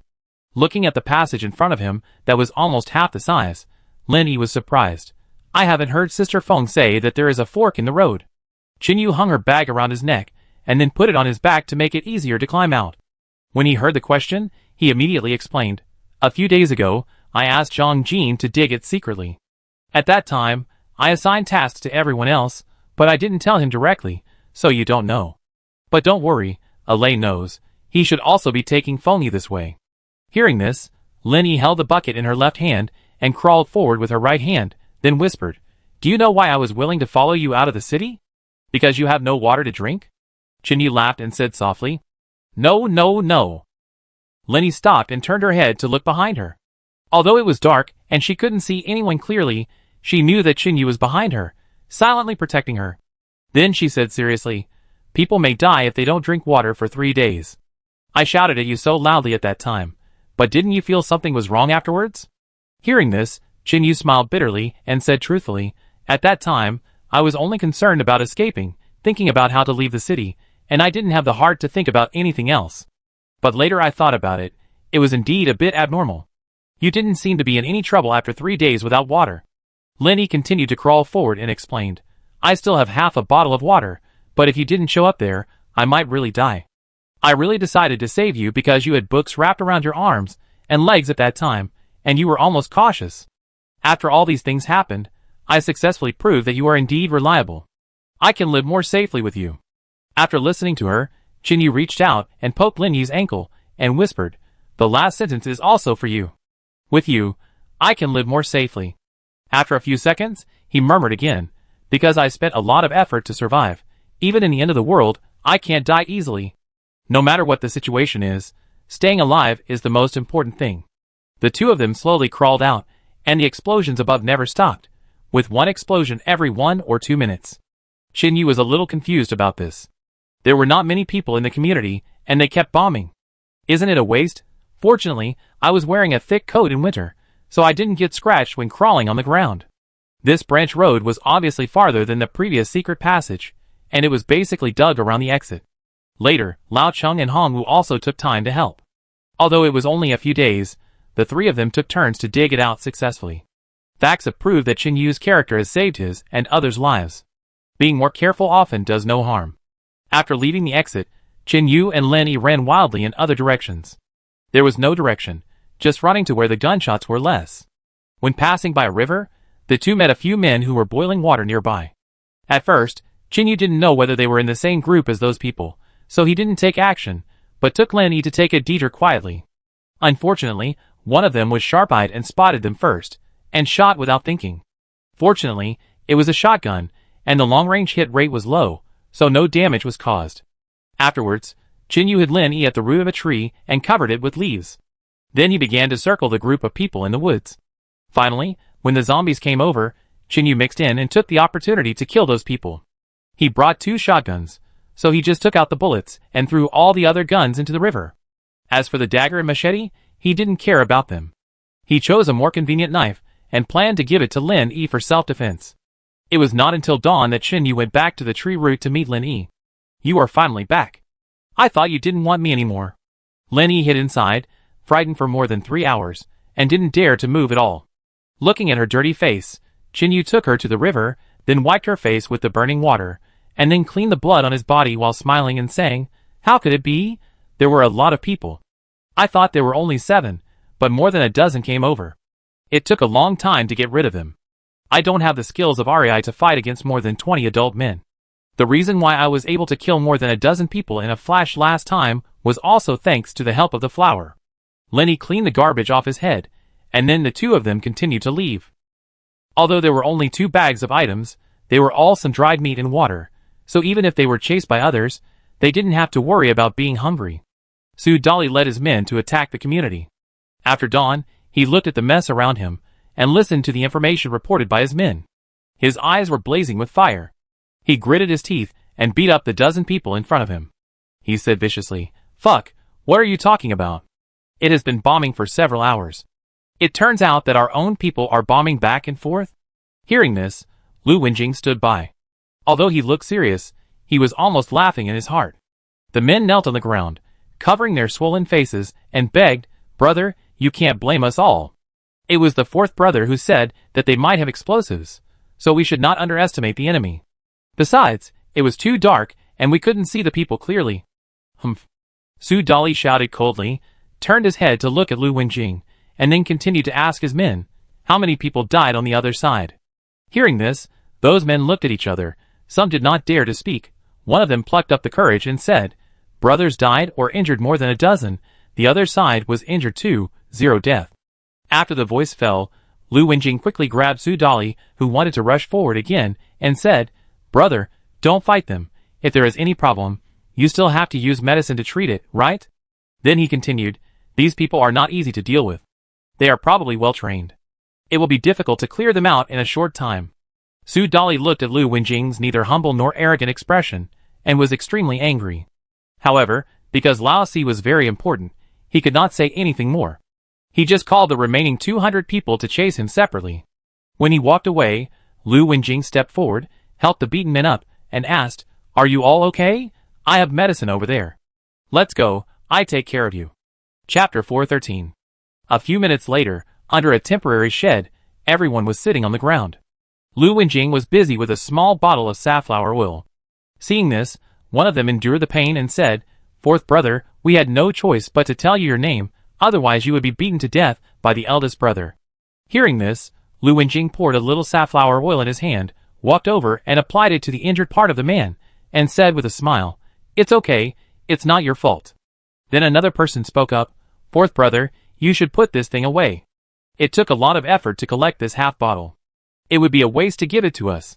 After all, injuries are commonplace. Yes, fourth brother, we are all thick-skinned and can handle it. That's right, you should put it away quickly, fourth brother.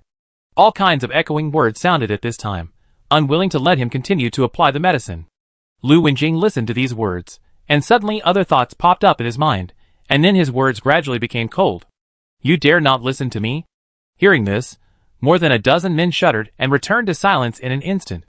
The current situation gave them an illusion, and they began to forget what Lu Wenjing had done before. Now that they remembered it in an instant, everyone felt a chill from the bottom of their hearts, and no one dared to continue talking. Lu Wenjing snorted coldly, and continued to smear those people. After about half a minute, Lu Wenjing stretched out his hand to push his glasses, and said with a somewhat complaining tone, Brother he is so cruel to his own people, it's simply unbearable. Although I have killed many survivors, at least I have never attacked you, right? After the words fell, everyone nodded quickly.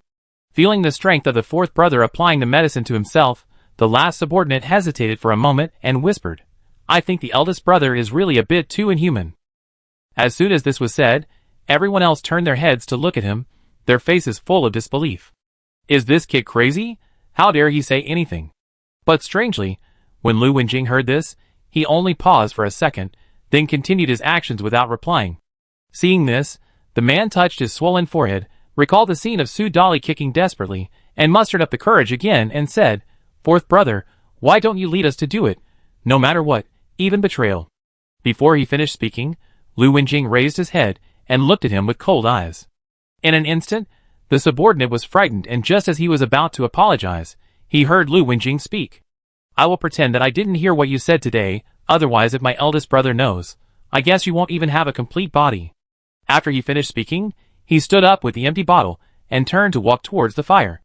He had only taken a few steps when Lu Wenjing stood still and said in a deep voice, Even if you really want to do this, you have to think about it carefully. Hearing this, everyone looked at each other with a hint of surprise in their eyes. For them, they had been dissatisfied with Su Dali for a long time. After all, they were in charge of more than a dozen subordinates, at least they were small leaders, but they were beaten by him every other day, and they couldn't save their face at all. Lu Wenjing turned around, looked at the people on the ground, then turned his head to look in the direction where Su Dali left, thinking quietly. No one knew what he was thinking. For a whole day, Qin Yu had been hiding with Lin Yidong, and they didn't meet other people in the community, not even a shadow. Every time they wanted to stop and rest, there would be noise soon. Fortunately, there were zombies interfering, and those people couldn't just chase them. If it weren't for the existence of the secret passage, Qin Yu and Lin Yidong would not have been able to evacuate so quickly. The opponent had too many weapons and sufficient ammunition, and they couldn't hold on to a head-on confrontation. In the evening, Qin Yu took Lin Yi to hide in a hillside and walked straight up the mountain. The two had already reached the countryside, and it was obviously more desolate. Along the way, Lin Yi looked at the surrounding graves and was very scared. She held Qin Yu with her right hand nervously, fearing that she would slip and fall to the ground. Don't be afraid, it's okay. Qin Yu felt that his left arm was pulled very tightly. He turned his head and saw that Lin Yi didn't dare to look at the two directions at all. He only dared to stare at the road. Seeing this, he gently comforted, the virus has resurrected many corpses. These graves look scary. In fact, if you look closely, you can find that most of them have some gaps. It is estimated that they have crawled out a long time ago and don't know where they are wandering. Hearing this, Lin Yi pursed her cracked lips and said nervously, I'm not afraid of zombies. Hearing this, Qin Yu suddenly thought of something and smiled bitterly. He didn't care, he never believed in those things, and Qin Yu also thought that compared to these illusory things, those who were chasing him were more terrifying. Really, cremation has been promoted for a long time. Why are there still so many graves on this mountain? When Lin Yi was climbing up the weeds, he accidentally grabbed a tombstone and was shocked. He reached out and patted his chest lightly, muttering with some dissatisfaction. Suddenly she turned her head and saw something, so she continued. Look, Qin Yu, that grave looks quite new. It was probably buried here last year, right? Hee, this place is far from the city, and I guess it's hard to take care of it. Qin Yu climbed up from the other side, stood directly next to the grave, and stretched out his hand to pull Lin Yi up. Then the two stood halfway up the slope, watching the fire below, and gradually became angry. Lin Yi couldn't help cursing. These animals have occupied our community and blown up so many houses. Why are they still chasing us? Do they really want to kill us all? Listening to her words, Qin Yu picked up the bag of items with his left hand, put his right arm around Lin Yi's shoulder and patted her gently, and said in a deep voice, "Human lives are worthless in the doomsday. They have so many people, they must prevent future troubles. Are we just going to escape like this?"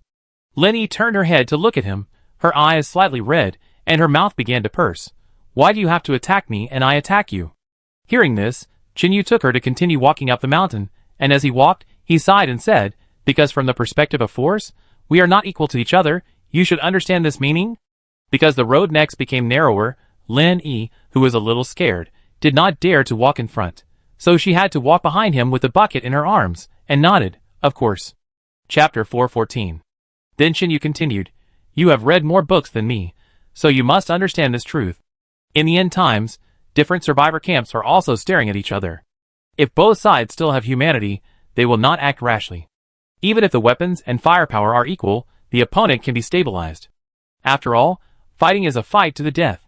Nowadays, supplies are scarce, and no one is willing to waste them. If you finally win, and another group comes, wouldn't that be making things easier for others?" Hearing this, Lin Yi opened the lid of the barrel, looked at the two chicks leaning against each other in the moonlight, and replied softly, "You are right, our community is weak in terms of weapons and numbers, and there are few people around, so it is indeed okay to be in the end of the world. Moreover, in this situation, where is the humanity of those people?" After the voice fell, Qinyu turned around and continued to pull Lin Yi up, and then he said in a deep voice, "In the end of the world, most of the time, not contacting other survivors will result in more benefits than disadvantages. The main reason why we were not attacked before was that those people did not find us. Having no weapons, and not using weapons are two different things." Looking at the people holding torches below, Qinyu said calmly. The two had reached the top of the mountain, and continued to walk to the other side. Although Qinyu had run out of bullets for his pistol, he still had bullets for his shotgun, but he did not shoot. There were only about 20 people below, and they could be dealt with a little effort, but the outcome would definitely attract more attention. At that time, with more people, Qinyu had no confidence that he could escape unscathed, especially since he had to protect Lin Yi. After walking for a whole day, although Lin Yi did not complain, Qinyu knew that she was almost at her limit, so he turned around and said, "When it gets dark, the light in the forest is dim, and it will be a little unsafe to travel. Let's find a place to rest." Hearing this, Lin Yi was slightly startled, then turned her head and looked around, and said tremblingly, "Here? Here?" Hearing this, Qinyu nodded, "Don't be afraid, I'm here." After saying that, he saw a hillside in the moonlight and walked over. "Someone is searching for us nearby. It's too cold in winter, and the temperature drops sharply at night. It won't be able to survive without a fire in the wild, so we have to hide." Lin Yi no longer wanted to talk, she just held Qinyu's clothes and followed quietly. Grabbing the branches and moving over, Qinyu took her down, and then the two stood in front of a tilted tombstone. "Originally I wanted to find a cave, but then I thought that the other party would definitely come into search, and we had to prevent zombies in the middle of the night. We were very tired after walking all day. If we had to keep watch, each person would have to work for 4 hours, which was a bit too long." Qinyu looked at Lin Yi and explained softly, "I listened to you." Lin Yi answered in a low voice. Seeing this, Qinyu no longer wasted time. Those people would come here sooner or later, so he had to hide quickly.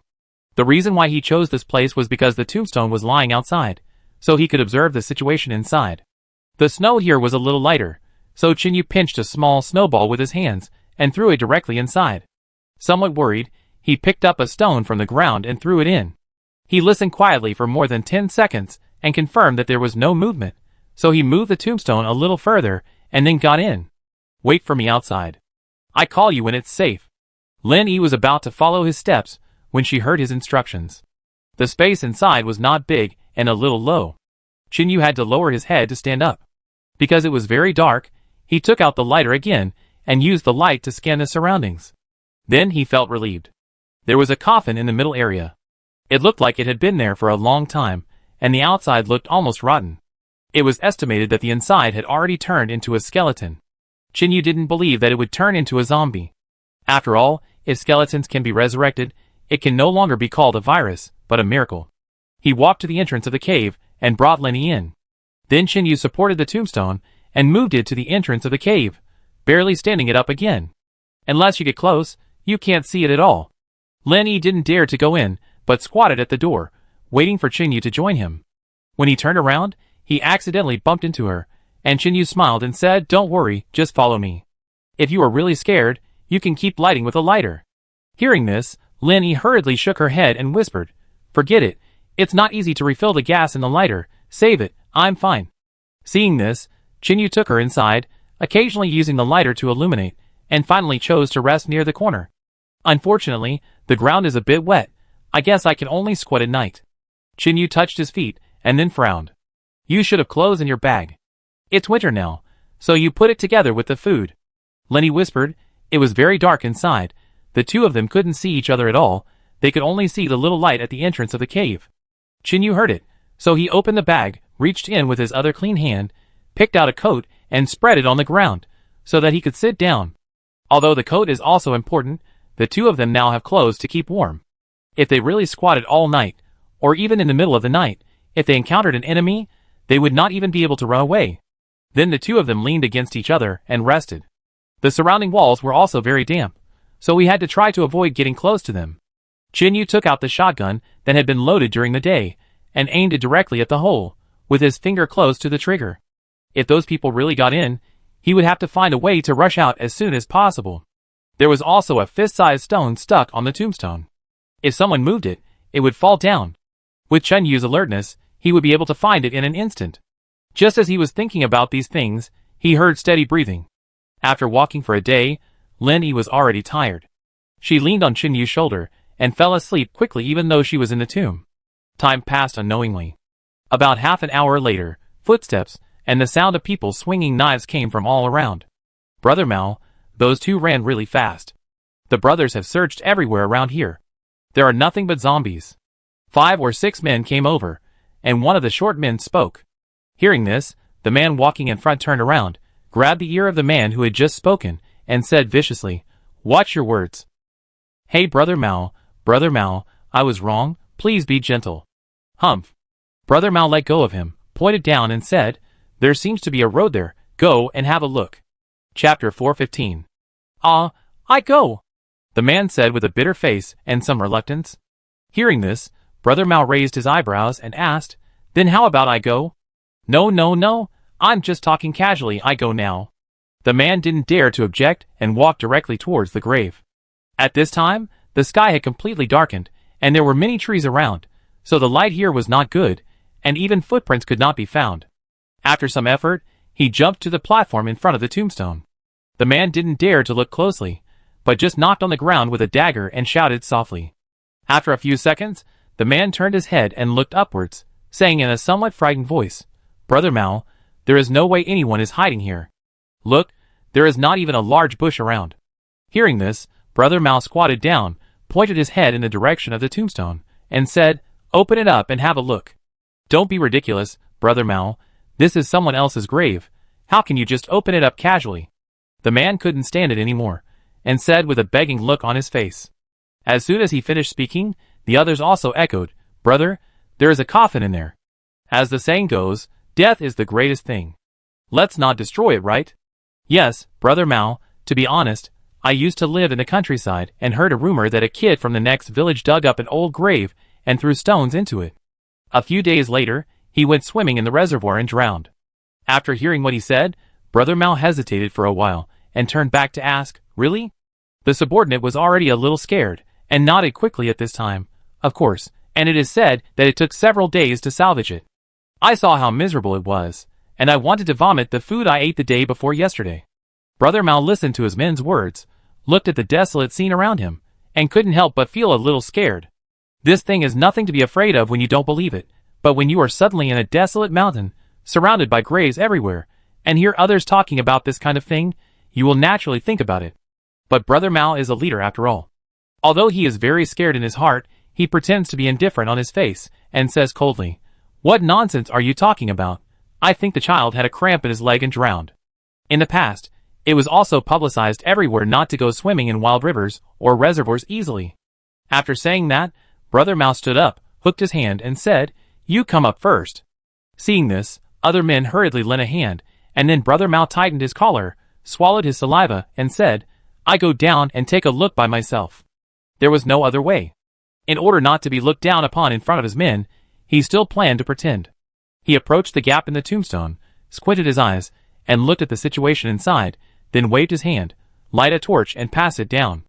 Then he used the torch to illuminate, frowned and looked for a few seconds, then turned around and said, "Okay, it's dark inside with only a coffin, and you can't see anything.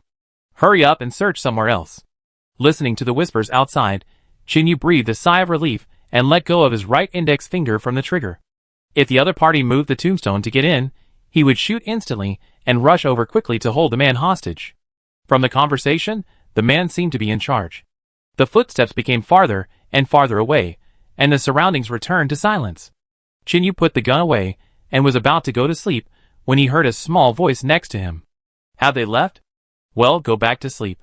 Don't worry, I'm here." Jinyu nodded and answered softly.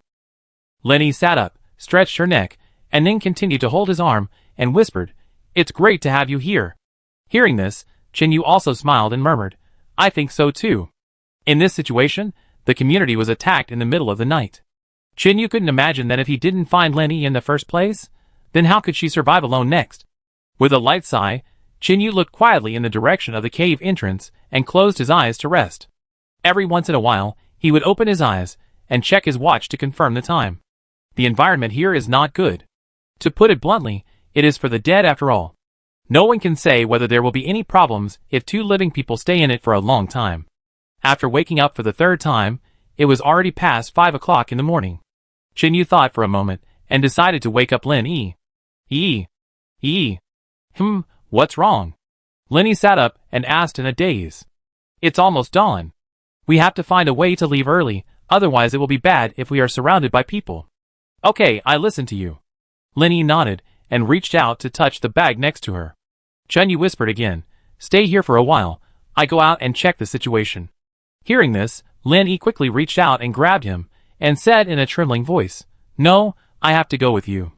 I can't stay here alone, not even for half a minute." Hearing this, Jinyu held her hand and smiled. "Then let's go, follow me closely."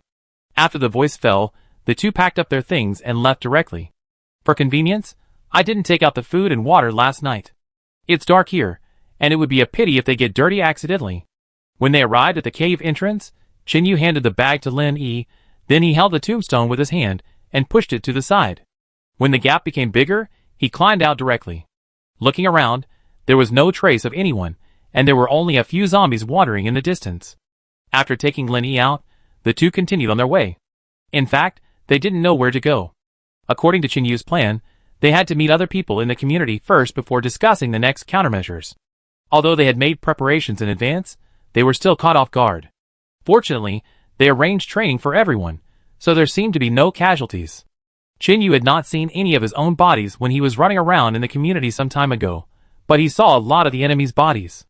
It seems that after settling down in a short period of time, Jinyu will definitely lead people to fight back. Of course, the premise is to find the people first. After leaving the cemetery, the two of them had walked farther and farther, and basically did not encounter the group of people.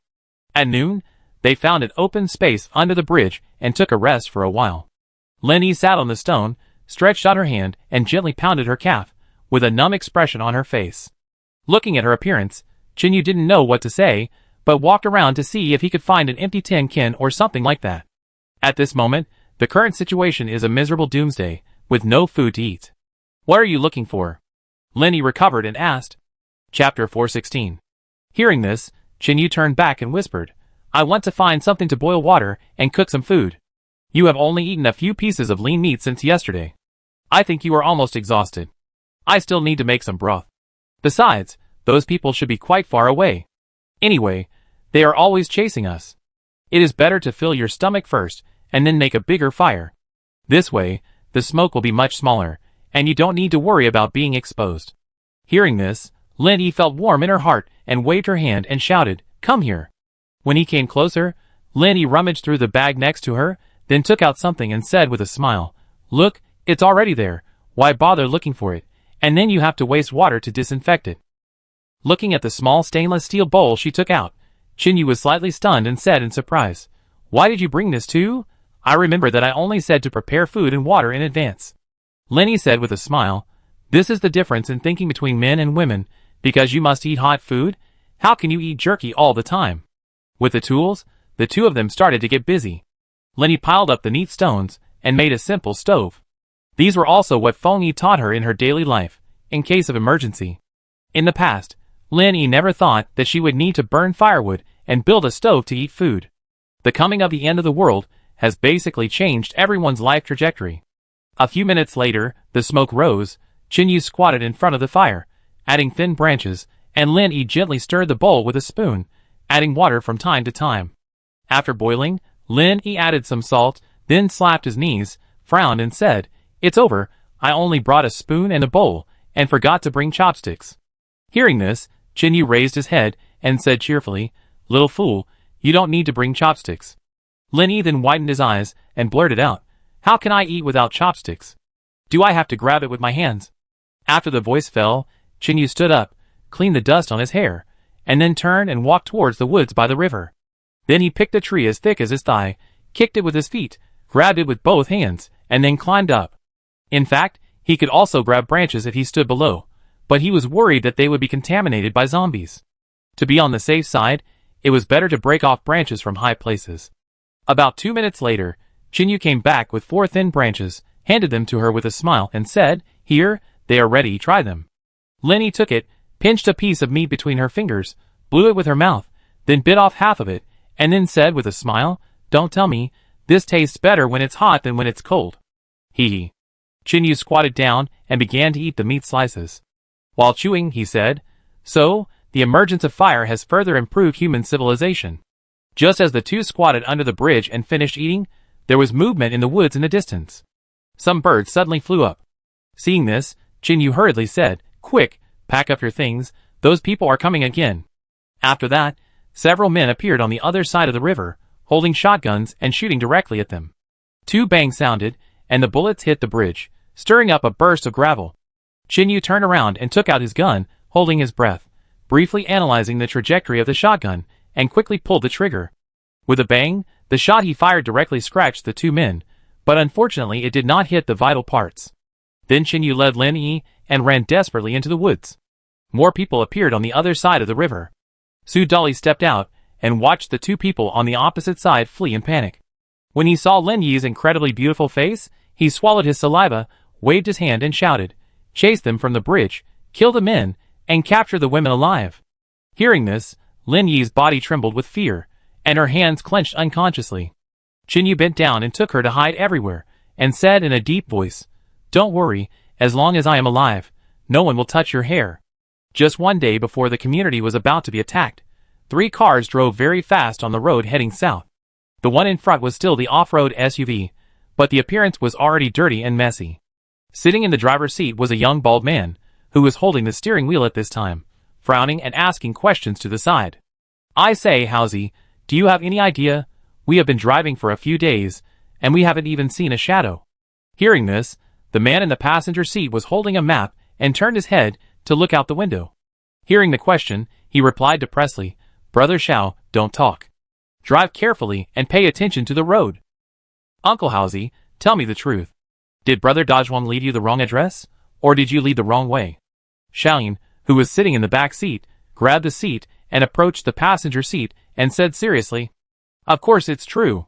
Hearing this, Housie turned his head and glared at her, stretched out his hand and poked her head, and reminded, "Hurry up and sit down, the road is a bit bad, don't bump into you."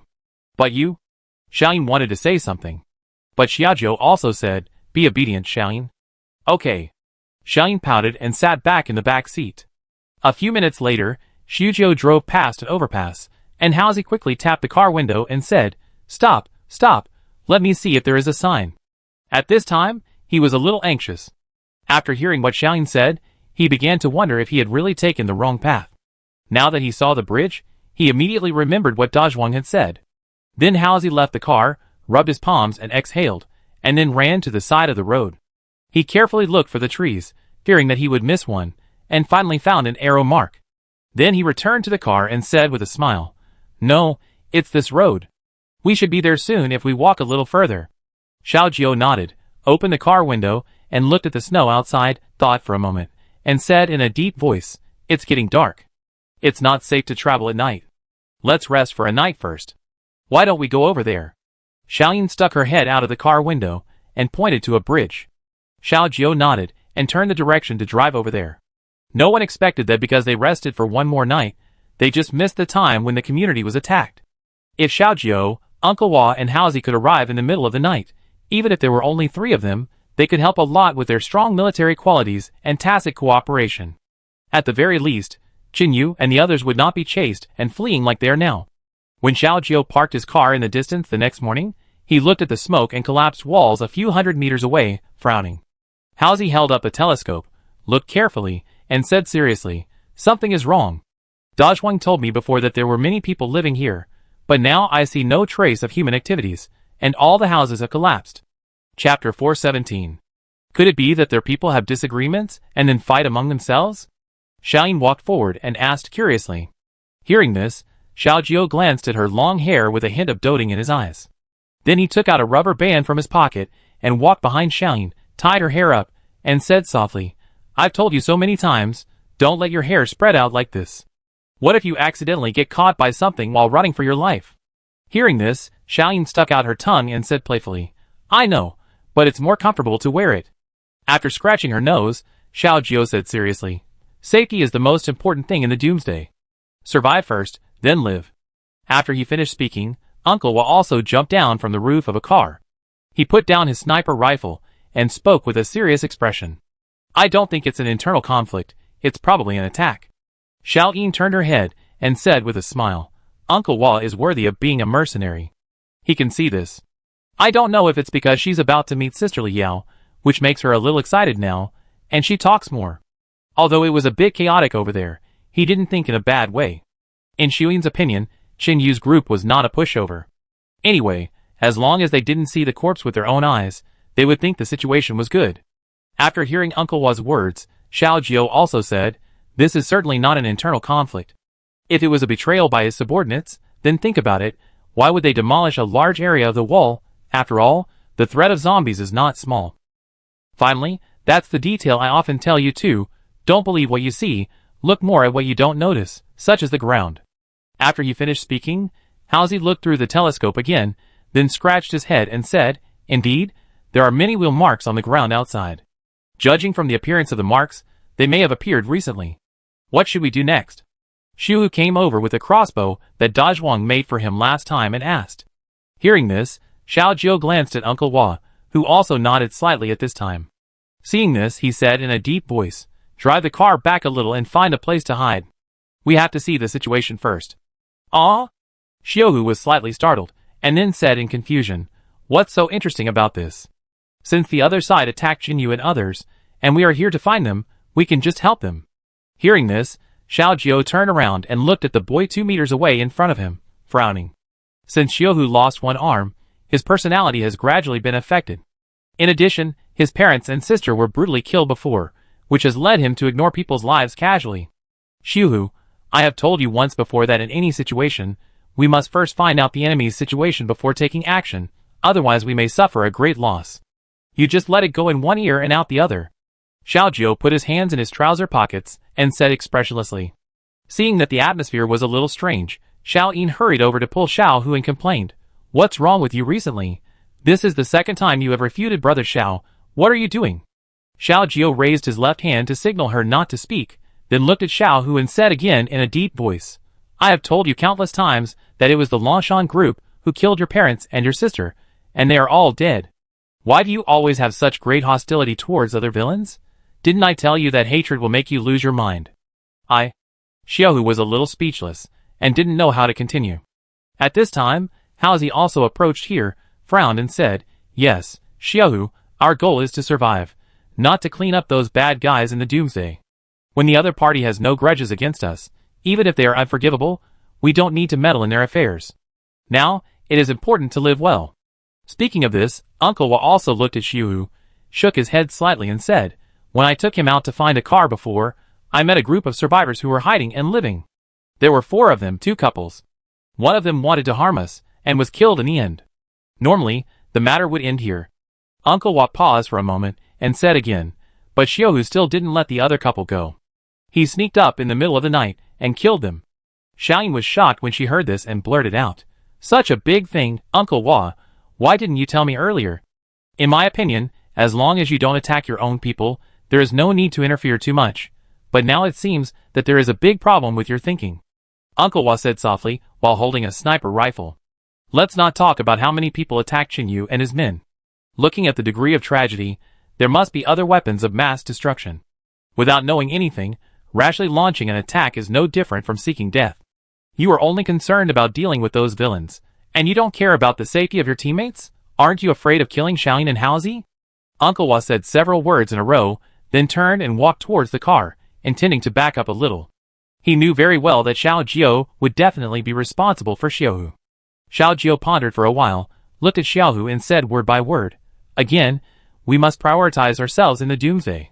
If we were passing by here today, I would definitely not care, but they attacked Chinyu, our friend, so what happens next is related to us." If zombies hadn't broken out and the world didn't end, then many people would have offered a helping hand when seeing injustice. But you overlooked a premise, which is to ensure your own safety first. Otherwise, if you rush in rashly, you will just add another victim in vain. Seeing Xiaohu standing there with a red face, Xiao Jiao waved his hands in annoyance. "Okay, Haozi, take him to the car, drive away a little, and discuss the plan later." After finally driving to their community in Dazhuang, they thought that the next day would be good, and the two groups could live happily together in the future, but now it seems that the other camp has been destroyed. Moreover, Xiaohu has not been normal recently. Xiao Jiao is very afraid that he will go astray and become able to control people's lives and deaths at will. Now he just hates those evil people and wants to kill them all, but this will greatly increase the various uncertainties and dangers. Before, because he couldn't stand what the Longshan group did, Xiao Jiao swore that he would never evacuate unless they were cleared out. Although he did it later, too many people were sacrificed. So many familiar faces turned into cold corpses after that night. Chapter 418. At that time, Xiao Jiao was in an abandoned hotel, and was almost attacked by two vicious dogs. It was also a one-armed man who appeared and risked his life to help him delay until he had a chance to kill them. But even if it happened again, Xiao Jiao would still make the same decision, but he would prepare a more stable plan to minimize the casualties of his own people. From the series of events that happened after he separated from Chinyu and the others, it did prove his subtle changes. Because he didn't know whether the people left in the community were good or bad, Xiao Jiao didn't go directly there. He hid the car first, and then started to discuss countermeasures with others. Except for Teacher Lily and Xiao Nannan, everyone else was here. Xiaohu was squatting quietly beside them, waiting for instructions. Now, only these few familiar people were left alive. Xiao Jiao saw this and felt sad. We don't know the whereabouts of Chinyu and others yet. Let's try to catch someone near the community first. We leave this to Uncle Wa. Is that okay? Xiao Jiao said softly. How many do you want? 2 will do. It's best if they are alone. We need to ask them separately to make sure they give the same answers, so as not to be deceived. Hearing this, Uncle Wa nodded, put away the sniper rifle, and left with the dagger in his pocket. Hearing this, Xiaoyin asked curiously, That's not right, Brother Xiao, we haven't seen Chinyu and the others appear. Why do you conclude that this is the community we are looking for? What if we help the wrong people? Hearing this, Xiao Jiao explained, It took us so long to drive here. Could it be that we have encountered other communities? It seems to be true. Xiaoyin smiled awkwardly. Haozi also said seriously, Don't worry, Dazhuang once told me that there are many pine trees outside their community. This is it. As he spoke, Haozi broke off a branch from the tree next to him, and pointed at the needle-like leaves. Seeing this, Xiao Jiao suddenly chuckled and said, Speaking of which, you two hit it well enough. If we hadn't been surrounded by the zombies, and some of us had died, would you have kept it a secret? Haozi smiled bitterly and said, To be honest, if Uncle Wa hadn't mentioned this, I would have almost forgotten about it. He is really amazing. He can even find out this. Xiao Jiao didn't blame him, but continued to talk about other precautions. About 10 minutes later, Uncle Wa came back, escorting 2 men. Upon closer inspection, the one in front seemed to be missing his left hand. Seeing this, Haozi laughed and said, That group of people were willing to leave such a person behind. Is there something hidden? After saying that, he escorted the one-armed man with his mouth blocked and walked in the other direction of the woods. After being separated by a distance of several dozen meters, and confirming that neither side could hear, Haozi tore off the strip of cloth from the man's mouth and said lazily, Tell me, what's the reason? Wang Lulin spat on the ground, shook his dizzy head, and looked around. He was still in the woods. After escaping, he hid under a pile of leaves. He thought there were no people around, so he planned to move to another place. As a result, he was subdued by a dark-faced man as soon as he appeared, and his hands were tied behind his back. He was hit on the head with an elbow, which made him a little dizzy. He knelt on the ground and looked at the strange man in front of him. Huang Lulin said viciously, "You can kill me, or cut me up as you like. I'm tired of living." "Oh, you're still so stubborn." Halsey grinned, stepped forward and kicked him in the chest, then grabbed his head and pressed it to the ground, and continued, "You're already a prisoner, why are you still pretending? I ask you, why did you attack the community?" Originally, Huang Lulin's eyes were red, his mouth was stuffed with mud, and he couldn't speak. He was so angry that he suddenly heard something wrong with what the man said, and then he struggled desperately, while whimpering non-stop. Seeing this, Halsey let him go, then stood in front of him with his arms folded, waiting for an answer. Huang Lulin spat out the dirt and raised his head in astonishment. "Damn, I'm the one being beaten, right?" Hearing this, Halsey frowned slightly, and said in a deep voice, "Go on." At this moment, Huang Lulin also realized that something was wrong, because these people did not shoot him directly. Those people before would never use knives if they could use guns. Thinking of this, he told the time and general reasons for the attack like pouring beans from a bamboo tube. A few minutes later, Halsey touched his chin and whispered, "You mean, because I took the lead in attacking a certain camp of those people before, I am now being retaliated?" Hearing this, Huang Lulin corrected his statement and added, "Because the other party arrested our people first and shot us directly to kill us, we had to fight back." While the two were talking, Xiao Jiao also came over and asked, "Why are you asking so long?" Halsey turned around and nodded. "Brother Xiao, you came at the right time." This person said that he was originally from the community and knew Qinyu. Then Halsey briefly described what Huang Lulin had said before. Xiao Jiao heard this and said expressionlessly, "You said you know our friend, do you have any evidence?" Hearing this, Huang Lulin's face was difficult. He knelt on the ground and smiled bitterly. "Where can I find evidence? I can't take out photos or chat records like before the end of the world." "Then there's nothing to say." Xiao Jiao turned around and wanted to leave. "Wait a minute." Huang Lulin shouted hurriedly, and at the same time thought of a solution quickly in his mind, and then quickly said, "Qinyu has a wound on his right arm, which is several centimeters long. Does this count?" Xiao Jiao pondered for a while, then looked at Halsey and nodded slightly. Seeing this, Halsey stepped forward to help Huang Lulin up, curled his lips and said, "Okay, this does count. The injuries he suffered when he was with us at that time barely match up." Then he whispered again, "Fortunately you met us, otherwise you would have been in danger of losing your life. If you really attacked our friends, you would have been killed." Then Xiao Jiao continued to ask Huang Lulin about his description of Chen Yu's appearance, and after confirming that it matched, he believed him. After asking his name again, the three of them started to walk to the other side. The other man came out to search for Huang Lulin, and was caught at the same time. At first, he refused to tell the truth until Xiao Jiao grabbed a zombie, and was about to bite his neck face to face. Xiao Jiao looked at Halsey and Uncle Hua and said, "According to the clues that man said, after Qinyu's community was attacked, all the people inside escaped. We don't know where they are now, but it has only been half a day since the attack, so it is estimated that they didn't go far. Halsey will stay here, and Uncle Hua and I will chase them separately." After the voice fell, he continued to Huang Lulin, "Come with me, look in the direction of the secret passage first. If Qinyu asks you to dig an exit again, it is likely that they will leave from there."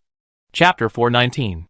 After a brief discussion, Xiao Jiao went to the car to check the ammunition, and then only took one magazine. But after thinking about it, he took out a few bullets, and put them back in the box. "Why don't you take more bullets?" Xiaoyin was a little worried, so she took some more, and handed them to him. Seeing this, Xiao Jiao smiled and touched her head, whispering, "There are only about 30 bullets left now, you keep them for your own protection." Hearing this, Xiaoyin didn't say anything more, but just reminded Xiao Jiao to be careful and never show off. Hearing this, Xiao Jiao just smiled and turned to walk towards another car. "How about Uncle Hua? How many bullets do you have left?" The man in the car took off the sniper rifle magazine, took a look and replied, "Shoot more accurately, it's almost enough to kill 7 people. To be honest, this is a bit insufficient." "Yeah." Xiao Jiao nodded, put his hand on the car door and frowned and said, "The man just said that there are more than 200 of them. TSK, I don't know how Qinyu did it. He actually encountered such an enemy. Let's meet first, and then discuss countermeasures. Xiaoyin and the others will be handed over to you and Halsey. I'll be back soon." Uncle Hua looked at him and agreed. Xiao Jiao brought a pistol, and a set of bows and arrows, and took Huang Lulin to shuttle through the woods at a very fast speed. He was very concerned about the safety of his friends, so he ran very fast, but the people next to him couldn't do it. Since confirming the direction, the two have been running for an hour. This is in the jungle, which is completely different from the flat land. When Xiao Kong followed Dazhuang and others before, he was almost unable to bear it, not to mention Huang Lulin, who had just recovered from his injuries. No, brother, I really can't run anymore. Huang Lulin held onto a tree, his heart pounding, and he began to spit. He couldn't control this state at all, his throat was a little itchy, and he had to spit on the ground every few seconds. Seeing this, Xiao Jiao walked over steadily and said in a deep voice, "Unless I see my friend say that he knows you, you have to follow me even if you are exhausted, or I will send you off now, once and for all." As soon as he finished speaking, he drew out the dagger from his waist and stood there expressionlessly. Although the young men described Chen Yu's facial features and even the injured parts, Xiao Jiao did not completely believe him. Otherwise, he would not have brought this man to chase him. After all, as long as he knew a little about this information, he could tell it. If he was a former member of the community, but was an enemy of Chen Yu, he would be happy to help, and helping to clean up was just a matter of convenience. In this doomsday, Xiao Jiao would not believe what a stranger said based on one side of the story. If he was alone, he could also go all out and find Chen Yu faster. Looking at the numb and indifferent expression of the man in front of him, Huang Lulin shuddered. He had a hunch that this man must have a lot of blood on his hands. He had felt some of this aura on Chen Yu. When Ding Tao pushed Lin Yi to the ground, Chen Yu also had this aura when he rushed over. At this time, the man named Xiao Jiao looked much scarier than Chen Yu. Thinking of this, Huang Lulin quickly raised his hands and said in a panic, "Brother, I'm joking. You should continue to lead the way. I will follow you even if I die. Don't worry. If you run away halfway, I will not give you a second chance." Xiao Jiao left this sentence and turned away. Huang Lulin looked at his back and muttered, "We are all human beings, but why is there such a big difference?" After running for an hour, he just breathed a little faster. I really admire him. After saying that, he stood up with the help of the tree and continued to jog after him. Brother, slow down. Just as Xiao Jiao and the others were rushing over here, Chen Yu finally had no way to escape. The two sides were attacking from both sides, surrounding the two in the middle. Chen Yu pushed Lin Yi back with his left hand and slowly retreated to the hillside. Then he looked at the area more than 10 meters ahead, his expression more solemn than before. Judging from the number, the other side was at least 60 people. There were more people than the total number of people in the abandoned examination room. And all his shotgun bullets were used up, but the enemy still had more than a dozen guns in his hands. At this moment, a young man suddenly raised his gun and shot over with a bang. Seeing this, Chen Yu quickly moved to the left and blocked the attack for Lin Yi. Fortunately, there was a distance between them, and the bullets did not hit all of them, but only slightly scratched his waist skin. After a quick look, it was nothing serious.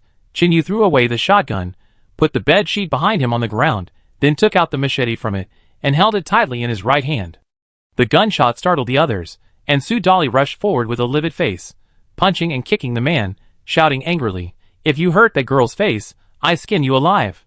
After saying that, Su Dali was still a little angry, so he pulled out his pistol, loaded it, and shot him directly, regardless of his subordinates begging. The other subordinates had already dispersed, and they didn't react much when they saw the scene. I finally met such a top-notch guy.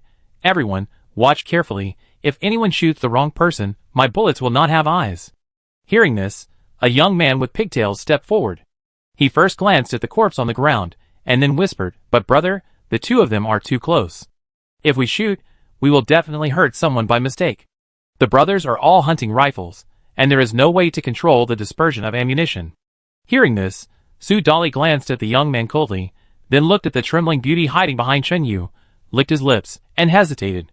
According to his plan, he must kill the man first to capture him alive, and using a gun is the safest way. From this, we can see the difference between Su Dali and Chang Urge at that time. After thinking it over, Su Dali still didn't want to gamble, but he couldn't bear to give up the beautiful Lin Yi. In his opinion, those locked up at home were not as good as this one. Forget it. Su Dali took a last look at Lin Yi's delicate body, waved his hand, and said, "Everyone change machetes. Someone go catch a zombie and paint the blades with blood." Hearing this series of words from the other party, Chen Yu pinched Lin Yi's little hand and smiled bitterly. "It seems that I can't escape this disaster today." Lin Yi pondered for a while, looked at the dozens of men opposite, then pulled out his knife, and took the opportunity to hide it in his sleeve. Chapter 420. She had already made up her mind. If Chinyu really fell in front of her, she would quickly draw her knife and commit suicide. Lenny would rather die than let herself fall into the hands of those demons. She knew very well what would happen if a lone woman was caught by a bad guy in the apocalypse. At that time, it was often difficult to even die. Soon, someone from the other side appeared carrying a dead zombie. Everyone surrounded it, and was about to insert the knife into the corpse when a voice appeared again. Wait. Su Dolly walked up and gritted his teeth and said, "It would be bad if we accidentally hurt the beauty. Don't paint, just go up and chop. As long as you don't hurt her face, it's okay even if you get stabbed a few times. Change the knife that has killed zombies to a clean dagger. Don't let my future wife mutate into a zombie." Hearing this, Chinyu whispered, "It seems that beauty is still useful, whether before the end of the world or now. What time is it? You still have the mood to talk about this." Lenny was about to cry, and she was holding his left hand, and said nervously, "Be good, it's okay." Chinyu gently scratched the back of her hand with his thumb, and then pulled his hand out. When the other party went out to find zombies just now, he was not idle either. He bit the t-shirt with his mouth and tore off a piece of cloth, and then wrapped his right hand tightly. This time, even Chinyu had no confidence that he could survive. The number of people was too different, not to mention that in order not to accidentally hurt Lin Yi, the other party actually chose to come up for close combat, and still used a clean machete. This way, there is a little more chance of survival. After all, even if you get stabbed a few times, as long as you are not infected with the virus, and it is not fatal, you still have a chance to survive. I will rush over and hold the leader hostage when the time is right. You must find a chance to run away. They dare not kill you. This is also a golden ticket to avoid death. Chinyu watched the other party slowly approach, then looked forward and whispered. As soon as the voice fell, Su Dolly seemed to see through his thoughts, and he grinned directly, and then retreated behind the crowd. The situation broke out instantly, and Chinyu rushed forward to fight with the people in front of him. He only went out a few meters away, holding a dagger in his left hand, and a machete in his right hand. His eyes were fierce and his actions were extremely decisive. In the melee, although the opponent had many people, they did not dare to rush up at all. After all, they all had knives, and it would be over if they cut their own people. Despite the overwhelming number of people, Su Dolly's men only dared to go up in dozens. Although Chinyu was struggling, he could barely cope with it. After more than a dozen rounds, 2 bodies were lying on the ground. The fatal wounds were all in the throat and heart. All of this was calculated by Chinyu. He was going to make the next move. A few seconds later, with a ding, he swung the knife in his right hand upwards, blocking the knife of the young man with pigtails, and then kicked the opponent's chest with his right foot, which immediately kicked the man back several steps. Now that Chinyu has undergone long-term training, his strength is completely different from before. This kick almost made the young man lie on the ground and unable to get up. Then he glanced to the side, and saw 2 men who wanted to go around and grab Lin Yi from the side. Then he blew a whistle, threw a flying knife with his left hand, rushed out like a cheetah, and slashed directly with his right hand horizontally. With a swish, the man on the left had a dagger stuck in the back of his head, and his hands were stretched out, only a few dozen centimeters away from touching Lin Yi, and then he fell down with his eyes open. As for the other man, his right hand was cut off, and then he screamed and wanted to run, but just as he turned around, he saw the tip of the knife appear from his chest. Then the man seemed to have lost all his strength, and fell down uncontrollably. "Don't worry about that woman, kill him first. They are all a bunch of trash." Su Dolly stood in the distance, and shouted angrily. Seeing this, more than 20 men rushed up again. In order to prevent Lin Yi from being injured by mistake, Chinyu had to rush over as well, at least to keep the battle away from her. After a few minutes, the ground was full of corpses. Chinyu's right hand was still tied with the machete, but it was stained red with blood. On the other hand, he was also covered in blood, both his own and the other party's. At this point, some of his men were already dissatisfied. This man rushed out directly, and he couldn't hurt the woman at all. It would be better to smear the zombie blood before. Chinyu stuck the tip of the knife into the ground, knelt on one knee, looked at his tattered coat, raised his bloody left hand, and tore off the clothes directly. Then, wounds of all sizes appeared in front of everyone. Lenny cried so hard that she couldn't even speak, hating herself for not being able to help. Su Dolly looked solemn, took a few steps forward and said in a deep voice, "Brother, although we are enemies, I have to say that you have indeed won my respect. But I really want to ask, just for a woman, is it worth it? When there was a gap just now, you could have run away by yourself, but you turned back to continue protecting her. Why? Hearing this, Jinyu raised his head, staring at him with red eyes, and did not speak for a long time. Then he turned his head and spat out a mouthful of blood on the ground, then showed a seemingly harmless smile, pointed his left hand behind him, and said, "Because it was her, it was worth it." After the voice fell, Jinyu continued to support the knife and stood up from the ground again, but his left hand drooped beside him, and he could not exert any more force. "Well, there is nothing to say." Su Dali snatched a knife from his men, stepped forward, and said at the same time, "Let me ask you another question. Who killed Huli? Say it, and I give you a quick death." "Say you." Jinyu said 2 words first, then opened his mouth and made a mouth shape. After Su Dali guessed what he wanted to say, his face suddenly turned cold, and he rushed forward with a knife. Seeing this, Jinyu raised his right hand and wanted to continue blocking, but the moment the two sides touched, his right arm felt a strong force coming, and it only blocked for less than 2 seconds. Then Su Dali held the knife with both hands, pressed it down hard, and stabbed it into the flesh of Jinyu's right shoulder. Then he raised his foot and kicked him in the stomach. Jinyu was like a kite with a broken string. The knife tied to his right hand loosened and fell off. He retreated several meters and finally lay on the ground, motionless. Lin Yi climbed up with red eyes and turned him over. Looking at the miserable Jinyu in front of him, she didn't know where to start to help him. Grabbing Jinyu's shoulders, Lin Yi held him in her arms with tears in her eyes, pulled open his clothes with her right hand, and quickly checked the wound. At this time, Jinyu had no strength to continue speaking. He raised his right hand, touched Lin Yi's cheek, spat out a mouthful of blood foam, and his eyelids were a little difficult to open. He whispered, "Don't cry." Lin Yi glanced at him, then lowered her head and kissed him. Jinyu smiled again, and then his hand drooped to the ground. Hearing the noise, Lin Yi raised her head and wiped her tears with the back of her hand, then swung her right hand to the side, and the dagger appeared quietly. Without a half-second hesitation, she held the dagger and stabbed her heart at a very fast speed. This scene completely frightened Jinyu. He wanted to reach out to stop it, but his hands were like 1,000 pounds and completely out of control. He wanted to speak to stop it, but he couldn't shout out. In his excitement, Jinyu's eyes went dark and he felt dizzy. But just when he was about to faint, he suddenly heard a roar from the side. "Do it! Why does it look so familiar?" At the last moment, this thought popped up in Jinyu's mind, and he fainted. Then, an arrow quickly flew towards Lin Yi's right hand and hit the dagger with a bang. The huge impact caused the knife in her hand to fall out of her hand instantly. Lin Yi came back to her senses and opened her eyes. Then she saw De Zhuang holding a bow and arrow, waving at her excitedly, while Yang Zi and Xiaoning also ran over quickly and hugged her tightly. Lin Yi turned her head to the side again in a daze. Another bald man with an angry expression appeared from the woods. He was extremely fast. He raised and fell with his hands. In the blink of an eye, more than a dozen people fell. Finally, Lao Cheng, Hong Wu, Xiao Kong and others also rushed out from all directions. Seeing this, Lin Yi finally smiled, and finally fainted in Yang Zi's arms. Chapter 421. These people suddenly rushed out, and Su Dali was caught off guard. In a panic, he quickly retreated with his men. Suddenly, he caught a glimpse of Jinyu lying on the ground. His intuition told him that he must kill this man today. Su Dali quickly took out his pistol and was about to pull the trigger, but the bald man opposite suddenly looked over here, then narrowed his eyes slightly, and threw the machete in his hand. From the level of throwing knives, Xiao Jiao was completely ahead of Jinyu by more than half in terms of hit rate and attack power. So at this moment, the machete flew towards Su Dali at a very fast speed. His pupil shrank, and he was about to use force with his fingers, but just as he pressed down a little, he suddenly felt a sharp pain in his hand.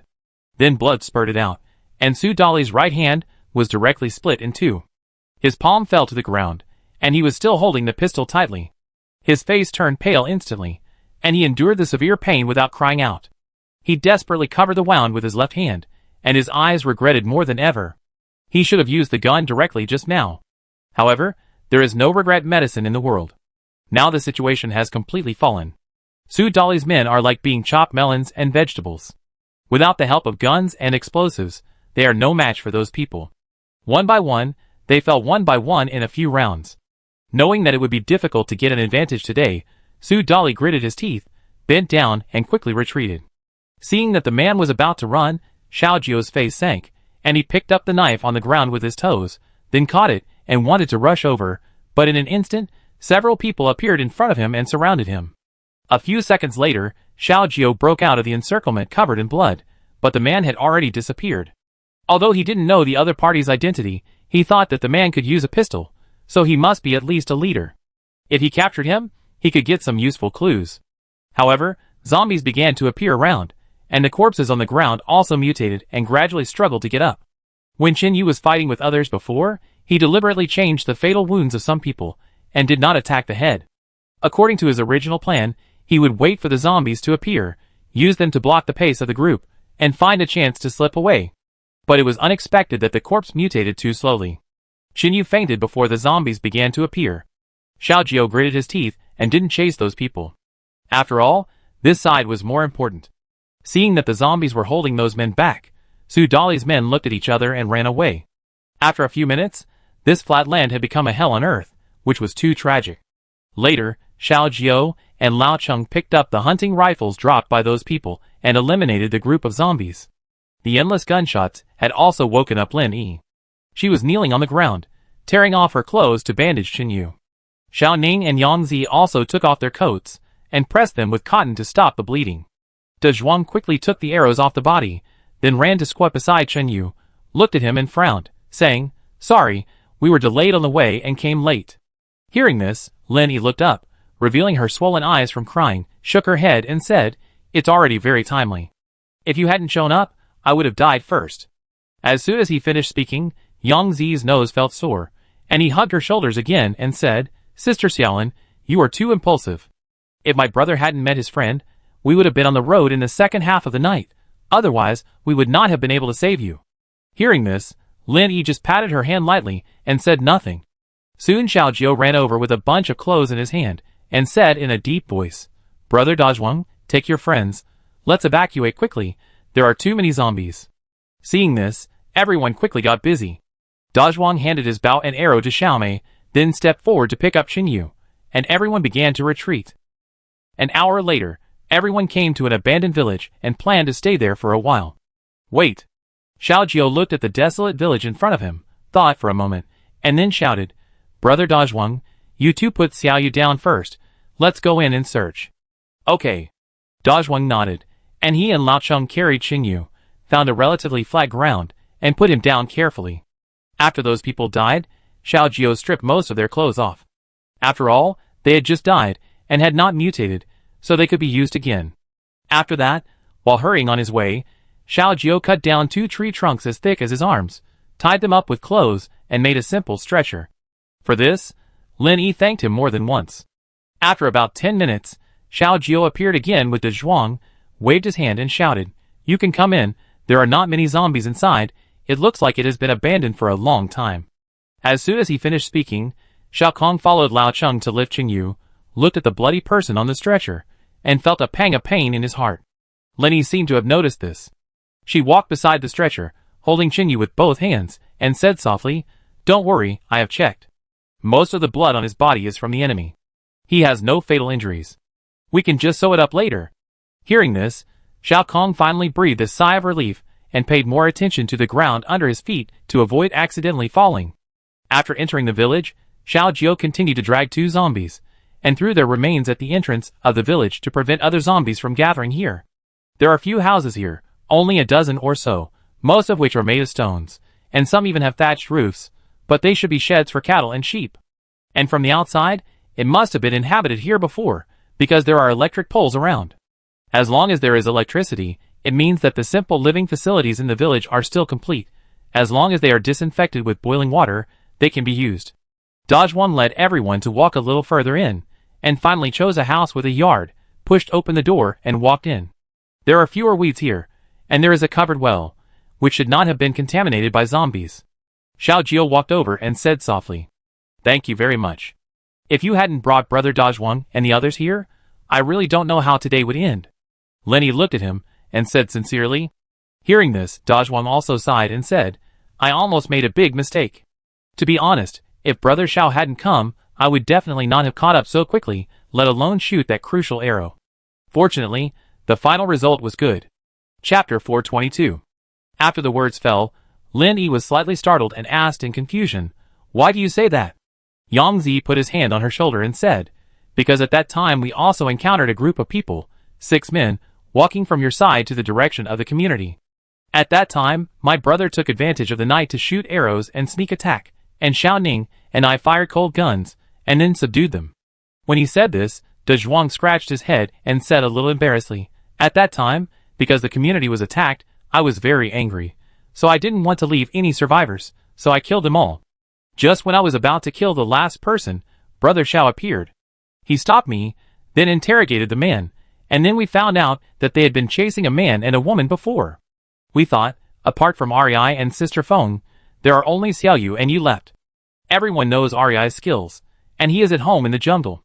It is impossible for him to be chased, so there is only one result left. Finally, after a discussion, we decided to let him go first. Ah, release? Lenny heard this, and couldn't understand it at all. In her opinion, these people deserve to die. Xiao Jiao closed the door of the yard and came over to explain, because it was far away from your community at that time, and the man was wandering in the forest. According to common people's thinking, he basically would not rush back to the base camp alone. Lin Yi was very smart, and quickly figured out the reason. He blurted out, so you followed him and found us? De Zhuang nodded, but soon shook his head. Not entirely. We found footprints and traces of fire near the bridge. After that, we chased closer and closer until we heard gunshots. Finally, we took a detour and arrived in time. After that, Dazhuang took out the stainless steel bowl from Xiaoning's bag. Okay, everyone, pack up and treat Xiaoyu's wound first. Xiao Jiao stood in front of the stretcher, squatted down and took a look, then reminded. Then everyone got busy, cleaning the yard separately, collecting the weeds and wood, and saving them for the fire. During this process, Xiao Jiao also introduced himself to the others, and both sides knew each other's names. Wang Lulin came over and said with a smile, Do you believe me now? Xiao Jiao nodded, looked at him and said softly, I'm sorry for offending you before. It's okay, it's okay. Wang Lulin waved his hand quickly, squatted beside him to help him light the fire, and said, It's a small problem, we are all men, don't care about these. After the fire was lit, Lao Cheng and Hongwu also moved the manhole cover away. Since it was daytime, and the light was good, they could see the water inside. De Zhuang, do you think this water can be used? Lao Cheng waved his hand, motioning him to come over and take a look. Hearing this, Dazhuang supported himself on the edge of the well with both hands, lowered his head, and looked carefully for a long time, then said, I'm not sure, but it looks quite clean. After he finished speaking, Xiao Jiao clapped his hands and stood up, then walked over and said, We will use water to clean Xiaoyu's wound later, so we can't be careless. How about this, Brother Dazhuang? Go and kill a bird, and we will try it with water. Ah? How do we try it?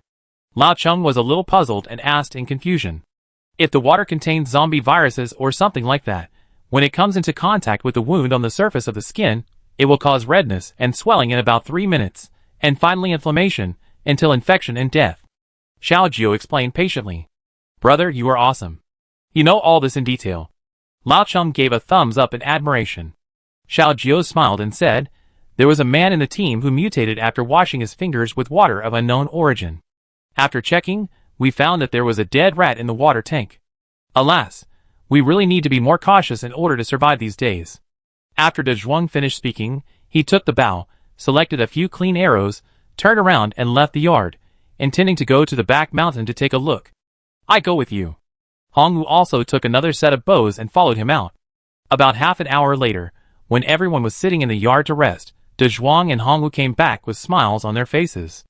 Everyone looked up and saw that the two of them were holding 3 birds, which looked good, about the same size as ordinary chickens. Seeing this, Lin Yi suddenly remembered something and hurriedly walked under the eaves, opened the lid of the bucket and checked it. After confirming that the 2 chicks were intact, he breathed a sigh of relief. Don't worry, I checked them before. Xiao Ning came over and squatted beside the bucket with her. Hearing this, Lin Yi said seriously, Next, please take good care of these 2 chicks. Their mother probably can't escape, which is also very pitiful. And I heard from Qinyu that he seems to care about these 2 chicks very much. It would be best if he could raise them. Well, just leave it to me. Xiao Ning agreed. After giving instructions, Lin Yi stood up and planned to go and see how the water was checked. She had to hurry up and treat Qinyu's wound. If she delayed for too long, accidents would inevitably happen. A smaller bird was chosen to stay, and the other 5 were taken aside by Lao Cheng and Xiao Kong to be processed. They could be eaten as dinner for everyone later. From the injuries, Xiao Jiao could almost guess which ones were shot by De Zhuang, and which ones were shot by his friends. 4 of them were shot through the wings, and the other 2 were shot directly. Quickly plucking the feathers, Xiao Jiao pulled out the dagger on his body. He had used machetes to deal with the enemies before, so it was still clean. He cut a few holes on the bird, then took off his coat, and cut off a small piece of his t-shirt. He then grabbed a fist-sized stone from the edge of the well, and threw it into the well. Fortunately, there was a lot of water inside, and it was close to the well mouth, so a lot of water splashed out. Xiao Jiao quickly swept the cloth over it, making sure that a small part was wet, and then quickly put it on the bird. After a few minutes, after peeling it off, the surface of the wound was the same as before, and there was no reaction, so he looked at Lin Yi and nodded. Next, we need to figure out how to get water. At present, everyone here used to listen to Qin Yu's command, but now that he has fallen, everyone wants to hear De Zhuang's opinion. However, De Zhuang just waved his hand and said, Brother Xiao is also leading the team to survive. He is also a good leader. I suggest you ask him. As it is about saving lives, Xiao Jiao did not refuse too much, but directly found some clean snow blocks to clean up the food residue in the stainless steel bowl, and then asked Lao Cheng to fix the dagger on the ground, use the tip of the knife to support the edge of the bowl, and then knock the bowl with a stone to make a small hole on both sides. Chapter 423. After thinking about it, Xiao Jiao felt that this was not very stable, so he chose to open an extra hole, so that the 3 holes could be passed through to better fix the bowl. Then he walked back to the stretcher and asked Da Zhuang and Lao Cheng to lift Qin Yu up a little, then took 2 pieces of clothes from it, spread them out, and Lin Yi also came up to help pull them, and finally cut them into long strips with a knife. Xiao Jiao's movements were very skillful and carried out in an orderly manner. After just a few minutes, he successfully used the bowl to take out the well water. Then Da Zhuang and Lao Cheng came back with a half-broken iron pot, which they found in another house. Lin Yi took a look and found it was full of rust, so she first used the soil and sand on the ground to clean the rust. Even though her hands were red from the cold, she did not hesitate. Before, Qin Yu had tried his best to protect her, which made Lin Yi completely accept him. From that moment on, Lin Yi completely believed that in this doomsday, only the man in front of her was worthy of her lifelong trust. After cleaning the iron pot, Xiao Jiao placed it on the stove made of stones, and kept adding water to it. After waiting for the water temperature to rise a little, Lin Yi wrapped it in clothes and brought it to the stretcher, and then she started to get busy. She squatted on the ground, dipped cotton in the water in the bowl, and carefully cleaned the blood scabs on Qin Yu's skin. Although her legs and feet were numb from squatting, and her neck was a little sore from bowing her head for a long time, she did not stop her hands and handled it meticulously. Xiao Ning wanted to come up to help, but was rejected by Lin Yi. In her opinion, only by treating Qin Yu herself could he get better faster. In order to stop the bleeding, the coats of the 3 girls were basically destroyed, so De Zhuang gave his coat to Xiao Mei, and then Yang Zi put it on Lin Yi. Seeing them shirking each other, Xiao Jiao smiled, picked up a pile of hay, and started a fire next to the stretcher, and said softly, Although you have a good relationship, there is no need to be so formal. We just need to light more fires, and don't worry about the problem of wood. Some of the abandoned houses in this village have collapsed, and it will be enough to pick up some later.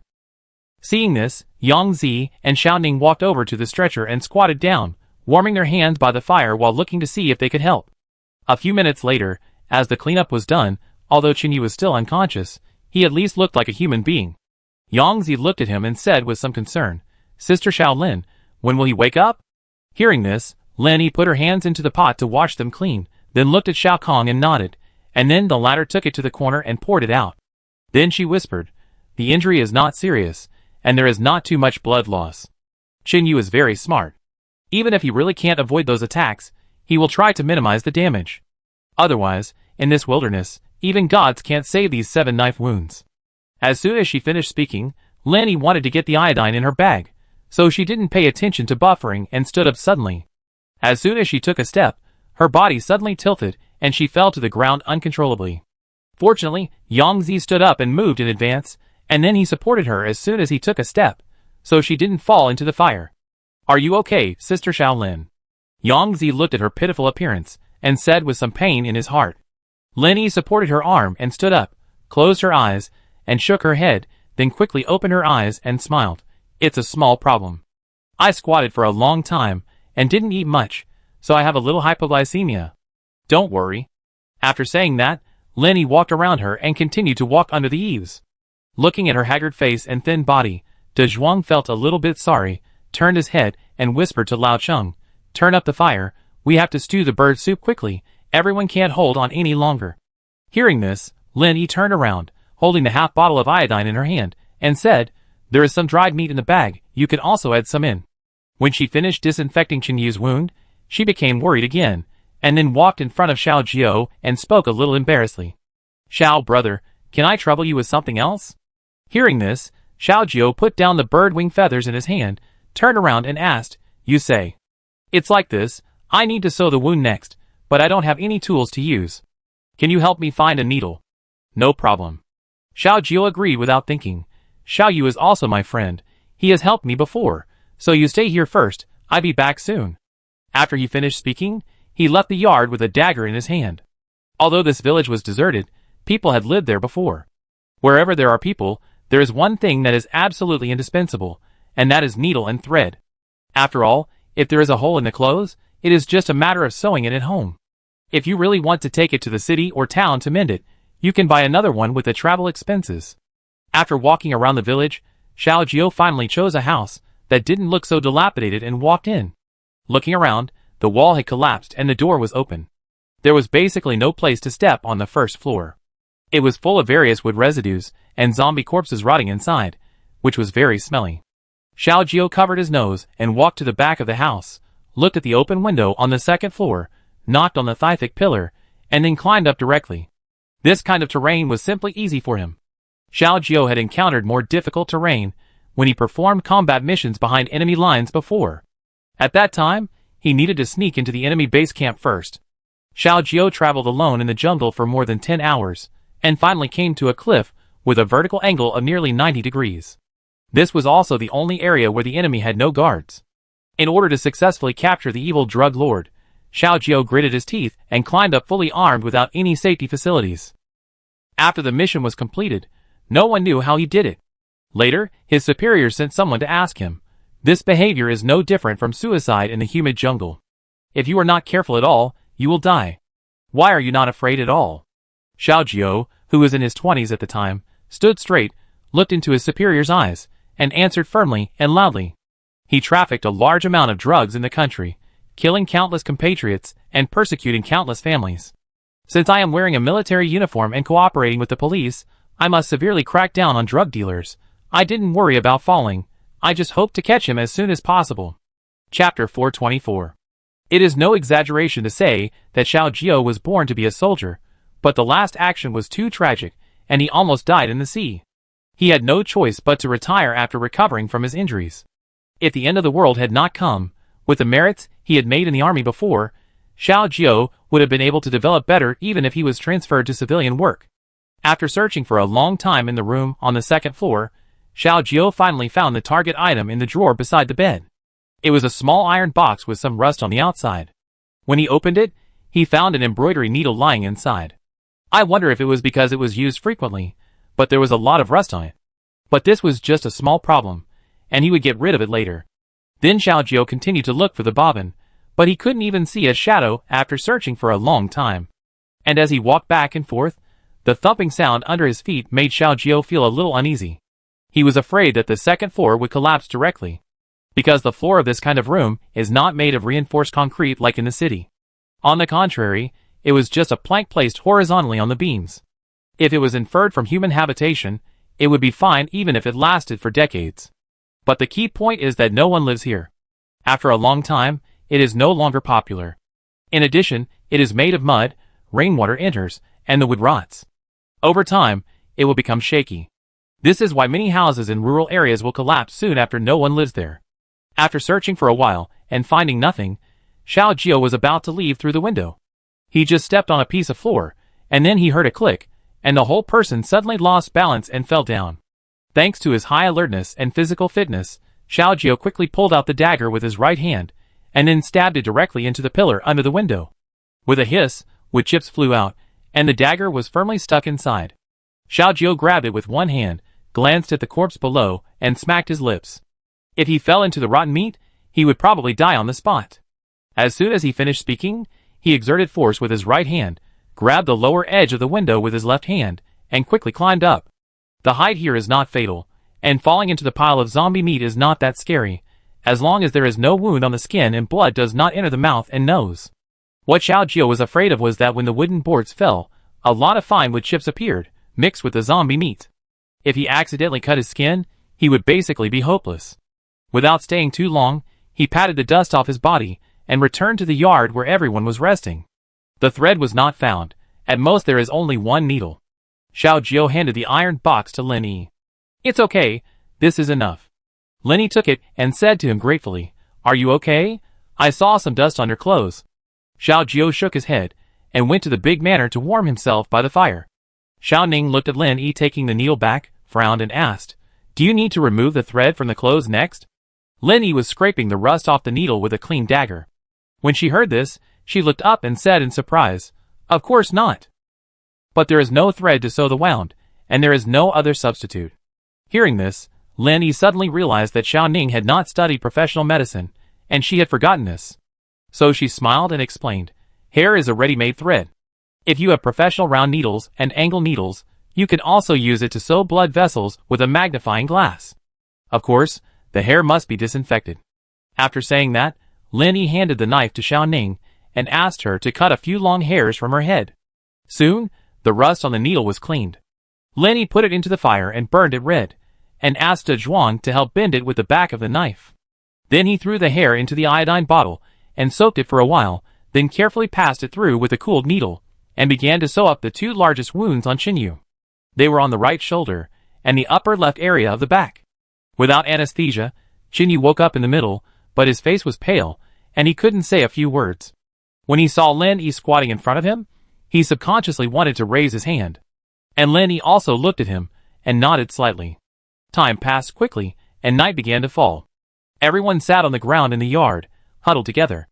There were houses inside, but there was too much dust.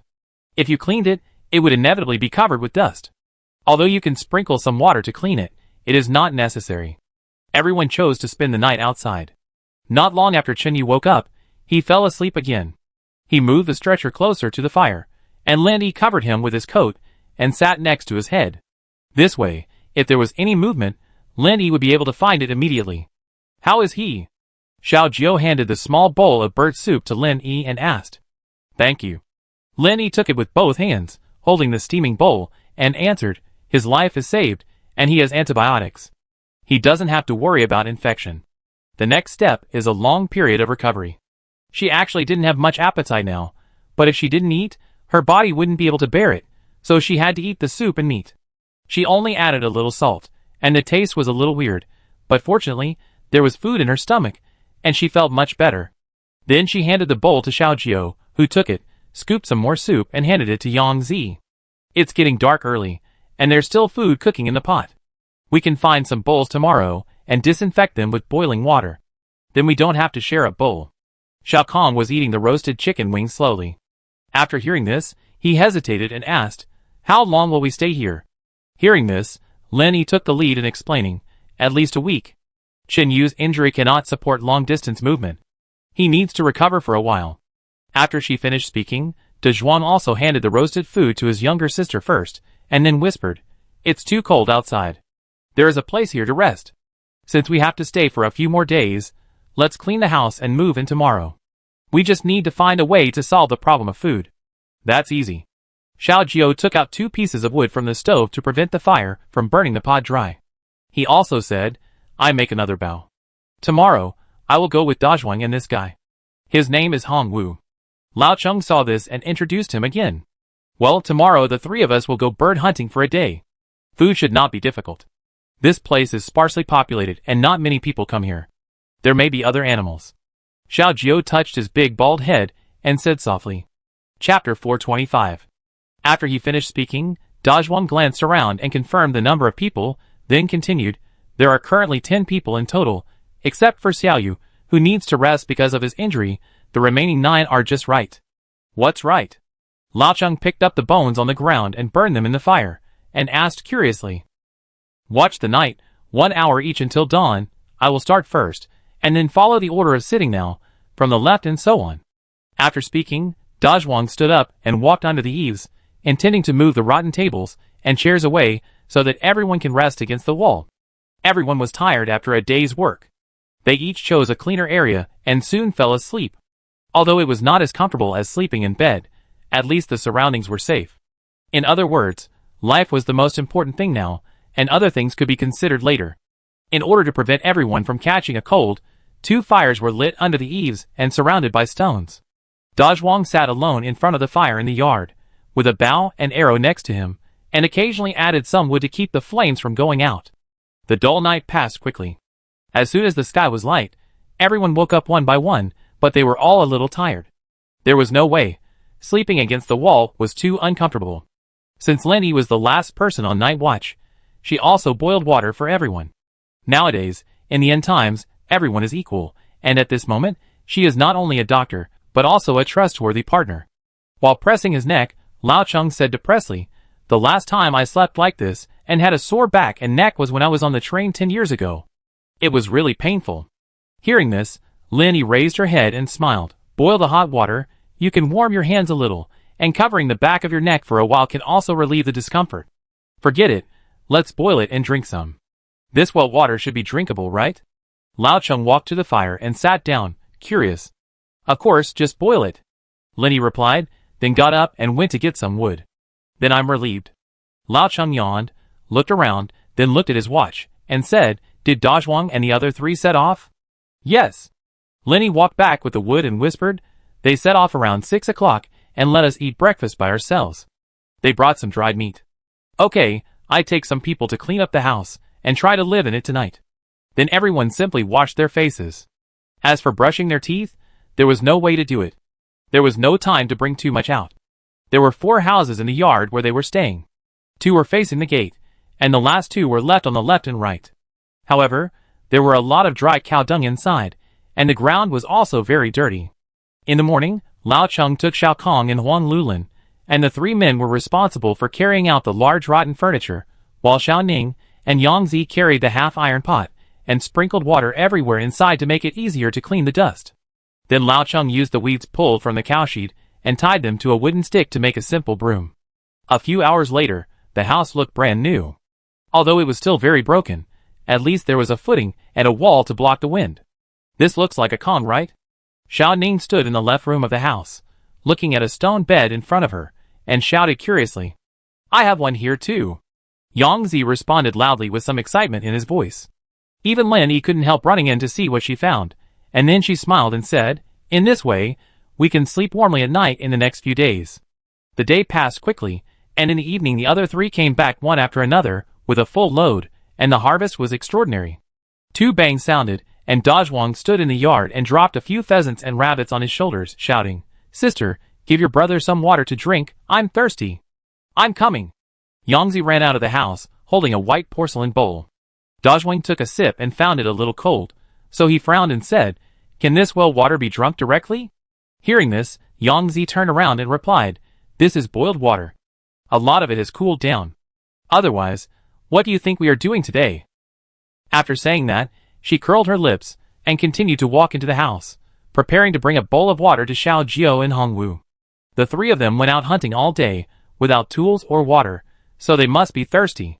Soon, the other 2 also walked into the yard with some prey in their hands, mostly birds and squirrels, but Xiao Jiao had something hanging around his neck.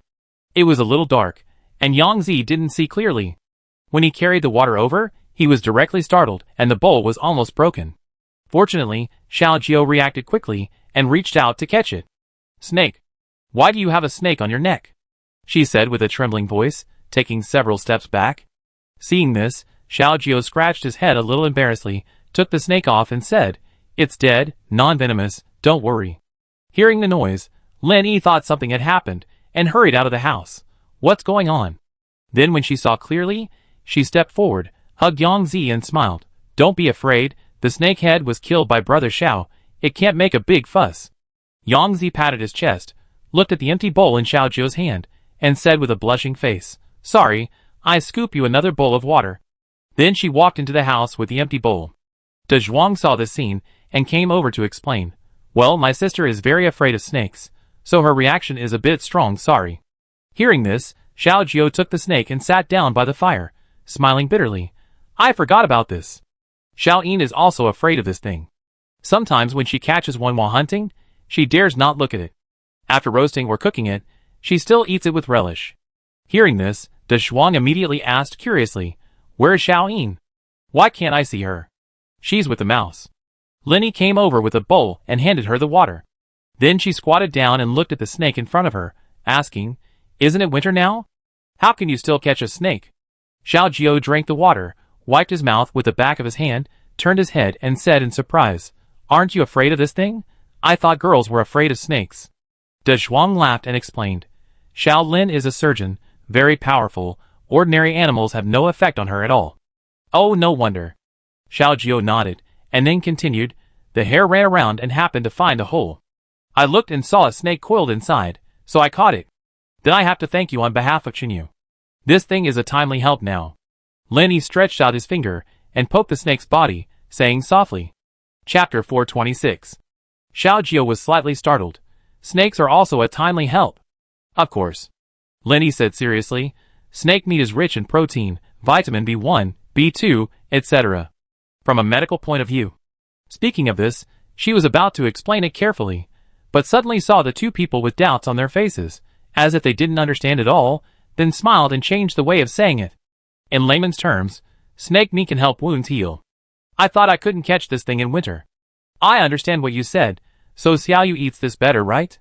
Xiao Jiao suddenly realized. Lenny nodded, yeah. Then I take it back to the house after I'm done with it, and I ask you to process it. Okay, no problem. Lenny stood up with a smile and patted Xiao Jiao's shoulder gently. I say thank you on his behalf. After the voice fell, Lenny turned and walked into the house, feeling very good. Seeing this scene, Xiao Jiao was stunned for a moment, then looked at Da Zhuang, nodded his head in that direction and whispered, What is she doing? I forgot to tell you that Qinyu is her man. Da Zhuang understood the doubt in Xiao Jiao's eyes, and said something casually. Hearing this, Lenny paused slightly, then turned around with a smile in his eyes. Brother Da Zhuang, what are you talking about? Hearing this, Da Zhuang was stunned at first, then scratched his head and smiled. Oh, I was wrong. Xiao Lin is Qinyu's sweetheart. Yes, that's right. Lenny blinked, then put his hands behind his back and walked into the house. Seeing this, Xiao Jiao laughed and said softly, Although everyone is in the end of the world, it seems that everyone has found the person they want to accompany now. After that, the two looked at each other and continued to process the prey. Although there was more food, everyone did not waste it. They only ate a little at dinner according to the minimum amount and prepared to rest. Unlike last night, everyone went into the house now, and Lao Chung found 2 iron basins from the village during the day and lit a fire in them, so the light was not dark. Girls, sleep on the left side. The Kong over there is smaller, and just enough for sleeping. De Zhuang looked at the 2 bedrooms and then suggested. Okay. Lin Yi, Yang Zi and Xiao Ning, the 3 of them agreed without objection. It's okay for us rough guys to sleep on the right side, but what about Xiao Yu? He's injured.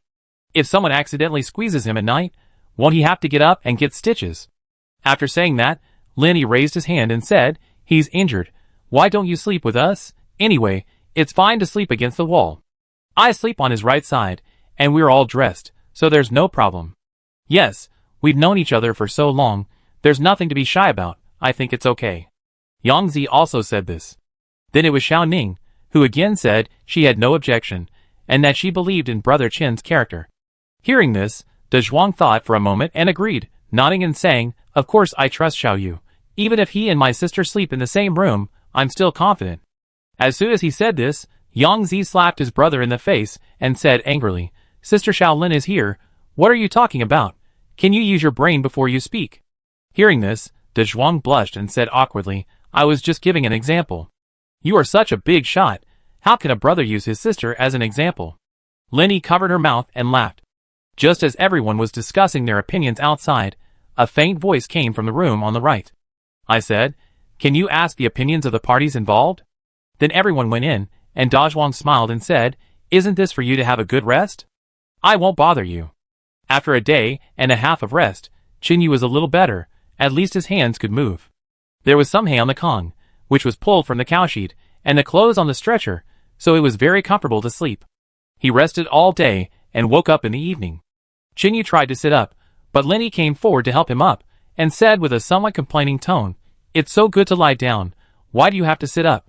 Hearing this, Chinyu smiled at Lin Yi, who was close to him, and said softly, "It's uncomfortable to lie down for a long time. Sit for a while." Seeing this, Lin Yi didn't say anything more, and simply supported his shoulders and leaned on him. Although Chinyu was still very weak, his spirit was much better than before, so although his voice was low, everyone could hear it clearly. Men and women are different, whether before or now. If you just sleep together against the wall, it's fine, but if you lie down, it's not okay. Yi and I have a special relationship. Sleeping in the same room is fine. Xiaoning is with Dazhuang, and Yangzi is his sister, so it's absolutely not allowed. When these words came out, Lin Yi's ears turned red, rolled her eyes at him and whispered, "Bah, who wants to sleep in the same room with you, shameless?" After the voice fell, Yangzi couldn't help but say, "It's the end of the world, we really don't care. Who cares about those things? Now everyone is trying to survive." "I care." Chinyu pressed his hand down, then said firmly, "It's settled. If it doesn't work, there's a fire in the yard anyway. Just put me on a stretcher and carry me out." Originally, Xiao Jiao just stood aside to watch the fun. After all, among these people, he only knew Chinyu and Dazhuang, and he was not familiar with the others, so it was difficult to say anything. But as the argument began, he was a little speechless. He knocked on the door frame with his fingers and said, "Well, let me say something." Hearing this, everyone turned their heads to look at him. Xiao Jiao cleared his throat and said seriously, "We didn't just keep watch last night. There are zombies around, and those enemies may continue to chase us, so we can't let our guard down at night, but it's not necessary to continue to keep watch for an hour each. Continue to keep watch 1.5 hours each time. The girls can rest, and we men will continue. In this way, there will always be one less person in the room at night, so there will be beds, right?" After the words fell, Hongwu also said seriously, "I actually wanted to say that just now, but unfortunately I couldn't get a word in." Lao Cheng poked him with his shoulder and whispered, "I just expressed my opinion for a long time, and you are standing here to laugh at me." After the sleeping matter was settled, everyone went back to the bedroom separately. In order, Dazhuang continued to walk to the fire in the yard and began to keep watch. After several days in a row, everyone lived here quite well, except that there would occasionally be blind zombies wandering in. There was well water that could be boiled and drunk at any time, and there were also abandoned villages for hiding. By the 7th day, Lao Cheng and Xiao Kong didn't even want to leave. Chapter 427. Okay, there's nothing to see, it's just a few days. Outside the courtyard, Dazhuang walked to Lao Cheng, patted his shoulder and said, "Chin, you can now walk, but still can't run." He lifted the coat on his body and said softly, "We have resealed the manhole cover here, and the door here has been reinforced. Zombies basically can't get in and destroy it. The water here will still be drinkable in the future." "Will the well water expire after a long time?" Xiao Kong asked curiously, holding the 2 bags in his hands. Hearing this, Lin Yi came over to support Chinyu and said with a smile, "Water on Earth has never expired for many years, so how can well water expire? It's the same old saying, you can basically drink it after boiling it. If it doesn't work, you can use the old method to filter it first, charcoal will do." "I understand." Xiao Kong nodded, then ran towards the village entrance. "Let's go too." Lin Yi looked at Chinyu and said with a smile, "Okay." The group took advantage of the sun coming out and continued on their journey. If the escape was about how to save their lives, then now, it is time to find a way to take revenge. Without a map, everyone walked very slowly. After all, they were in the wilderness, and could only return along the original route. They did not walk far until it was dark. Finally, everyone chose a flat place in the woods to spend the night. The leaves here are dense, and there are a lot of weeds, which can well cover the firelight. Xiao Jiao and Dazhuang cut down more than a dozen thumb-thick trees, and tied them horizontally on the periphery, barely forming an encirclement. "It's done. As long as it doesn't rain tonight, it'd be fine."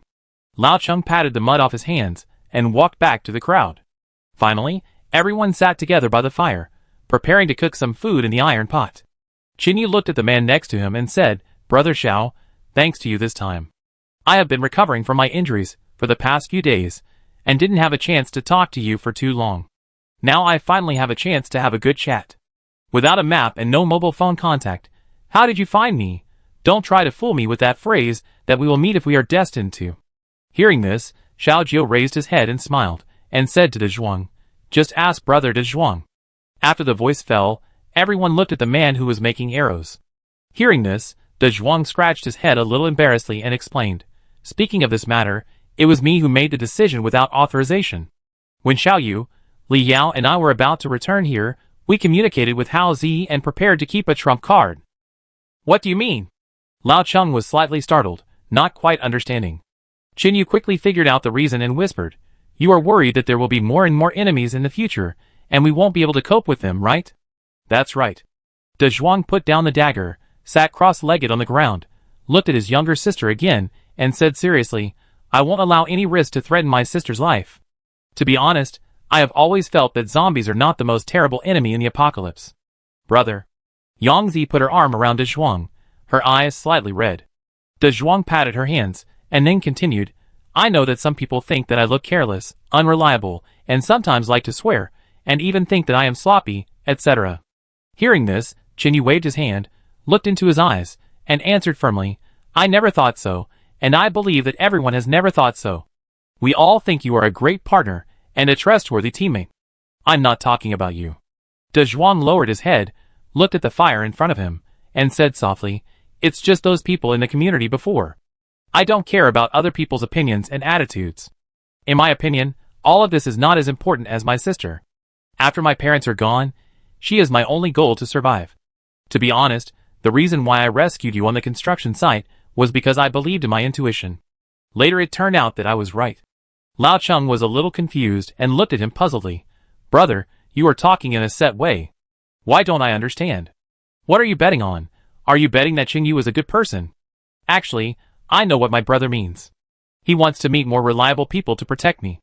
Yang Zi sighed and whispered, "Since the doomsday, we have been displaced.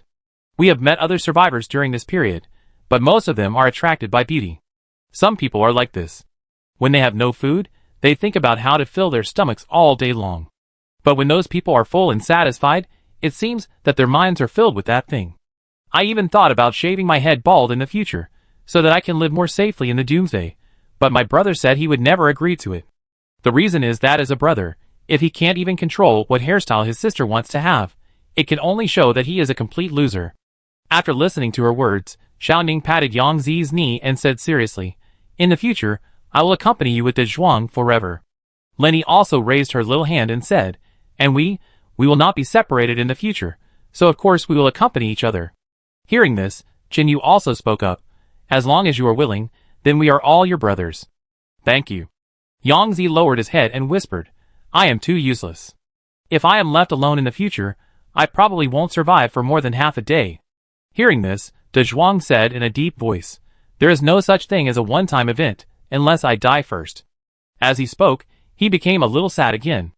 De Zhuang felt that the atmosphere was not right, and then raised his head and smiled, "Because I think the enemies in the future will be much more terrifying than zombies, and we are few in number, and Brother Zhao's team is not a soft persimmon.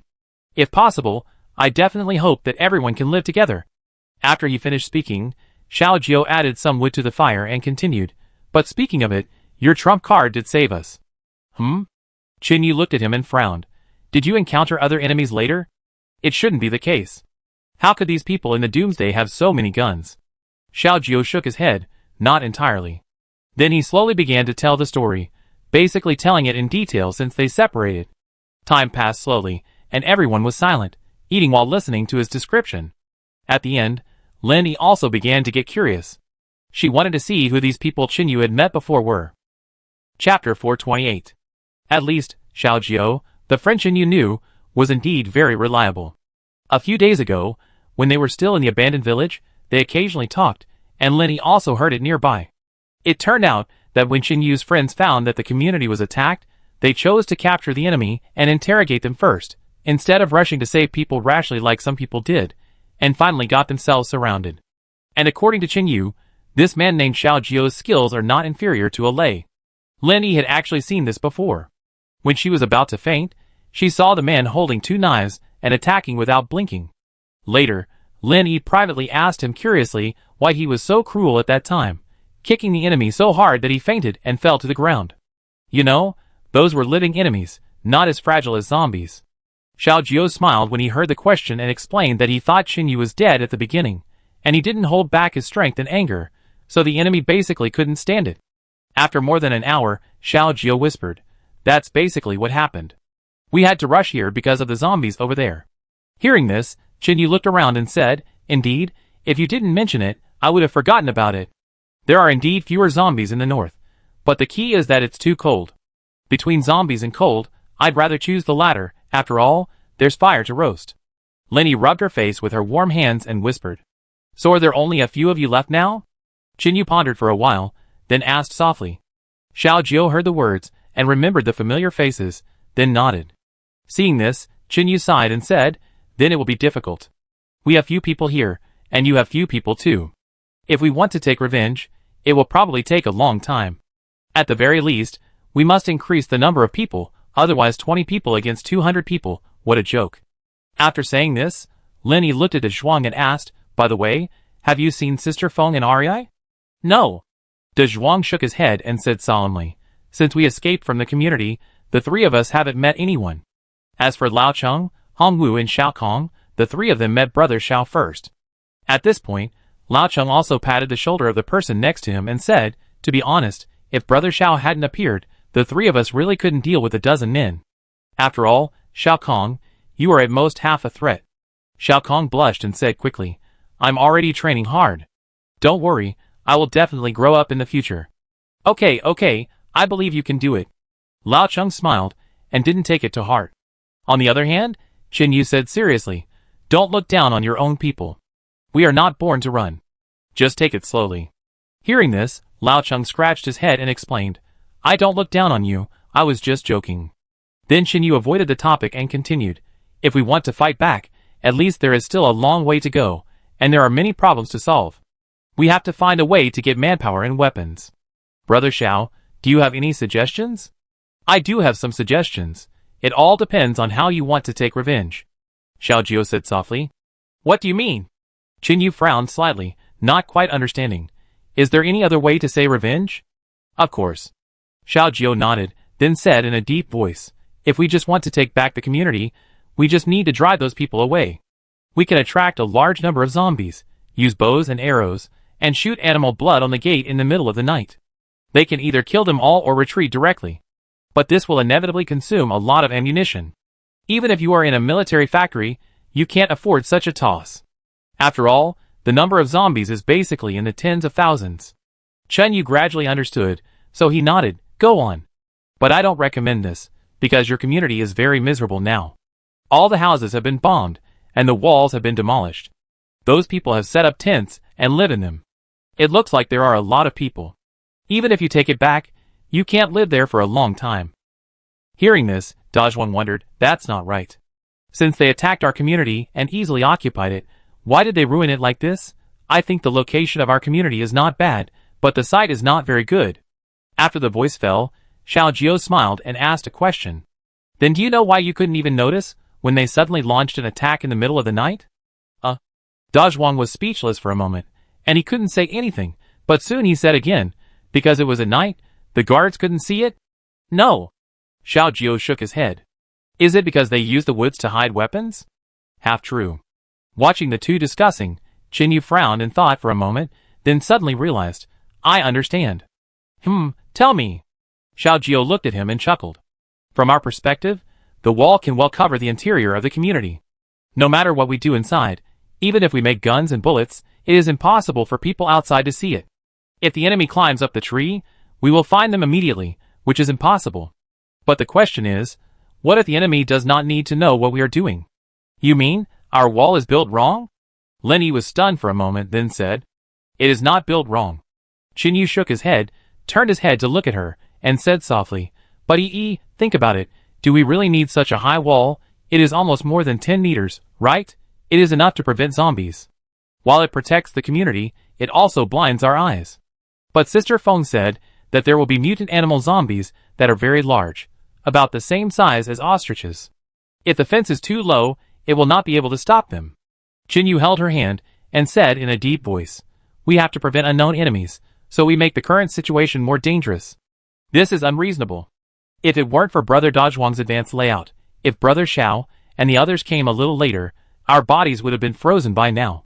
After the voice fell, Lenny stretched out her hand to cover his mouth and blamed him. Don't say these unlucky words. Since you are alive and well, don't mention death. Then Lin Yi sighed and whispered, I want to know what happened to the others. Sister Feng has a lei to protect her. But what about Li Yao and Wu Rui? They are 2 girls. If they fall into the tiger's mouth, they will be finished. At this point, Xiao Jiao interrupted and said, Don't worry, we tortured the enemy before we set off. They didn't capture anyone alive, but only injured 2, and we don't know their gender. Chapter 429. That's good. As long as we don't get caught, nothing serious should happen. Yang Zi supported himself on the ground and stood up, then said, You guys continue. I find some leaves to spread on the ground. I don't want to sleep leaning against the tree tonight. Don't go too far, be careful. Qin Yu heard this and looked at her and warned her. Yang Zi made an okay gesture and then walked towards the woods. I go with you. Xiao Ning was a little worried, so she got up and followed. Then Qin Yu continued to look at Xiao Jiao and whispered, Brother Xiao, you should have something else to say, right? Xiao Jiao smiled and nodded. It seems that I can't hide it from you. According to my plan, we can go to steal the house. Then, he began to describe the next idea in detail. A few minutes later, Lao Chung stood up on one leg, put his hand on it to support his chin, and muttered, Will this method work? What if the other side has more people in the base camp?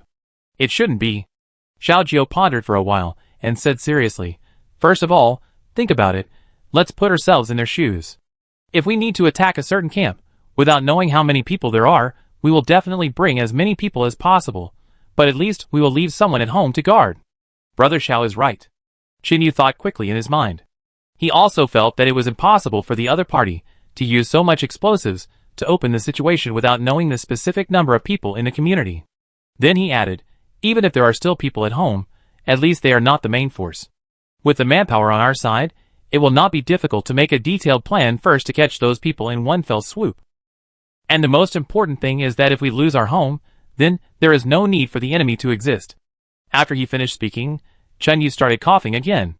Seeing this, Lin Yi quickly reached out and patted him on the back, and said with concern, Talk less, heal your wounds first, there will be plenty of time to talk slowly in the future. Anyway, in a short period of time, you can't even deal with zombies with your physique, so don't think about revenge for now. Hearing this, Xiao Jiao also nodded.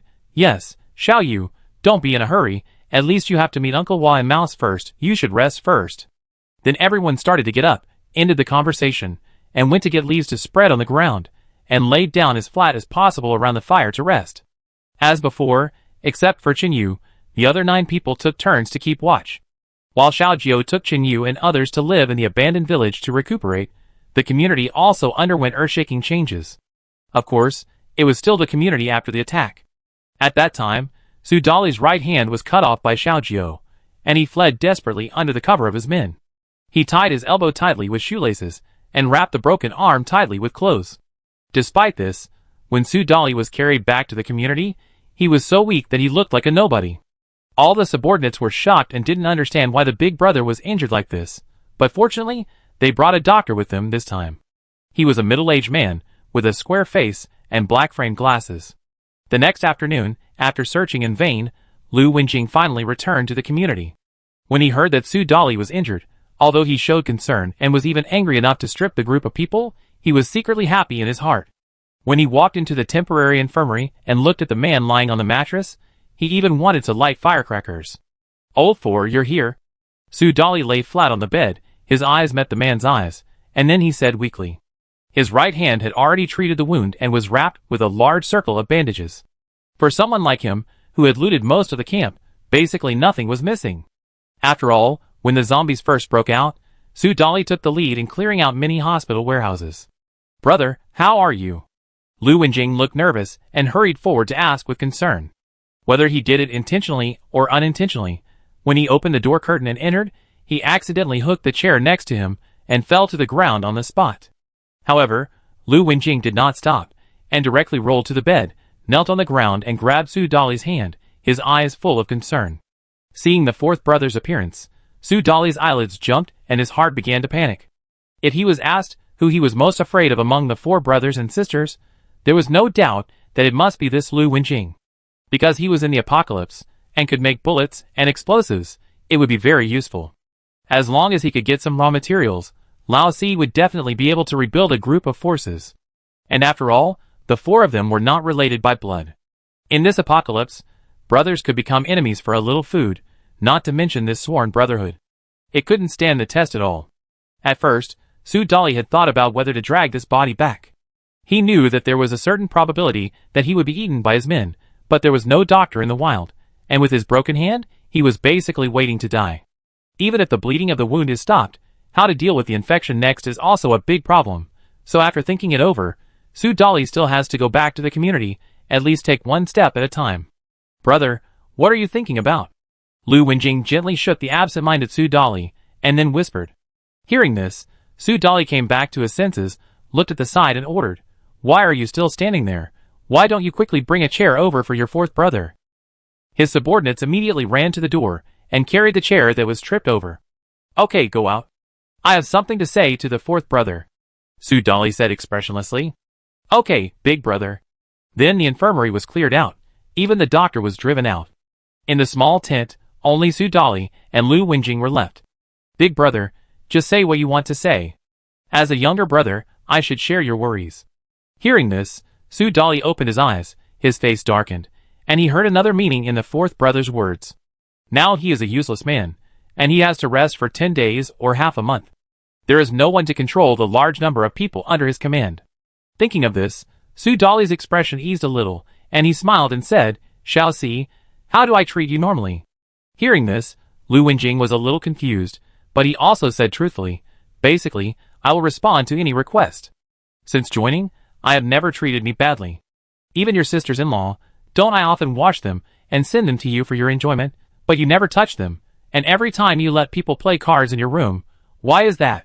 Chapter 430. Lu Wenjing smiled and said, Brother, I am not interested in their bodies, and I haven't met anyone I like.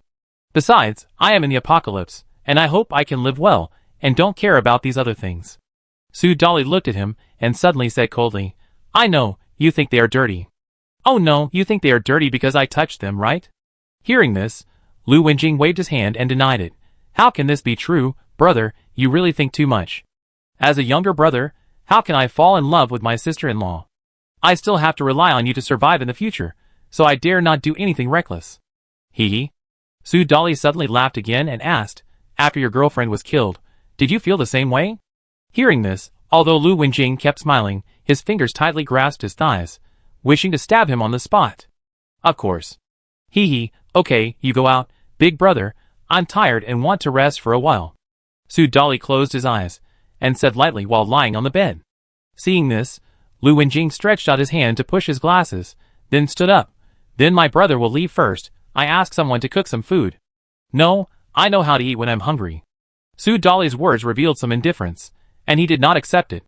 After the footsteps gradually faded away, about half a minute later, the back of the tent was opened and two men in black long clothes and trousers walked in. Go, and see what the fourth brother is doing recently. If there is anything wrong, just kill him without asking me. Understood. Two low and hoarse voices sounded, and then the two quietly left. It was almost dark when the two men in black returned to the tent. Listening to their reports, Su Dali tapped the bed lightly with his left hand, frowning. Old Four stayed in the room reading all afternoon, and didn't go out. Yes, big brother, we watched the front and back doors very closely, and not even a fly could fly in. Has anyone else seen him? Su Dali asked again. No, dinner was served to the window. Okay, I get it, you two go down first. Su Dali nodded gently, and then ordered. But will the fourth brother come over in the middle of the night? Speaking of this, the man in black on the left reached out and wiped his neck, saying worriedly.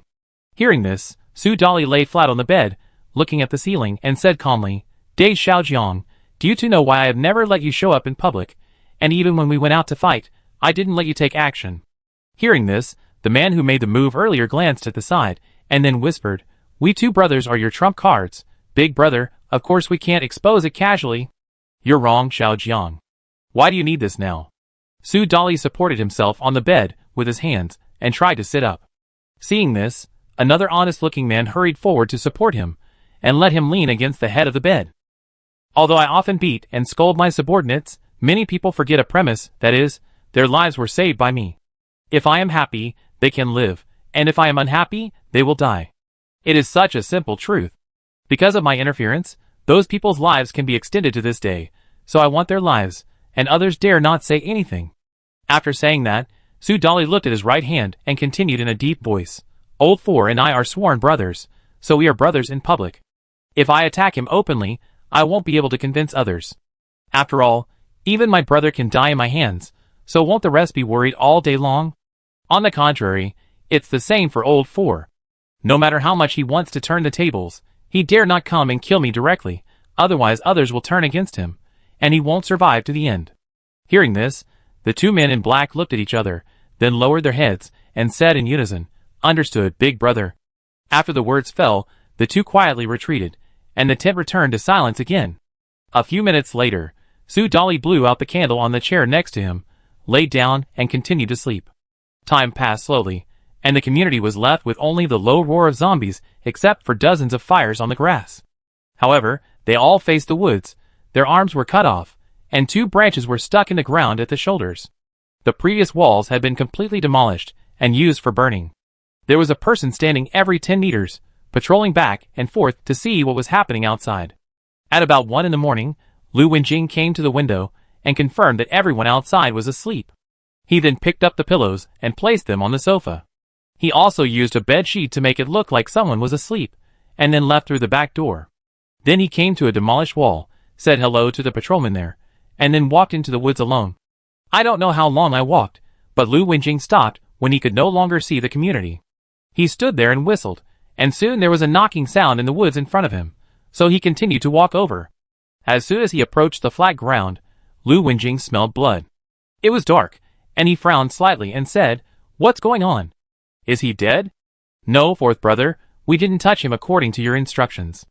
We just encountered a pheasant some time ago, and the brothers caught it and roasted it for food."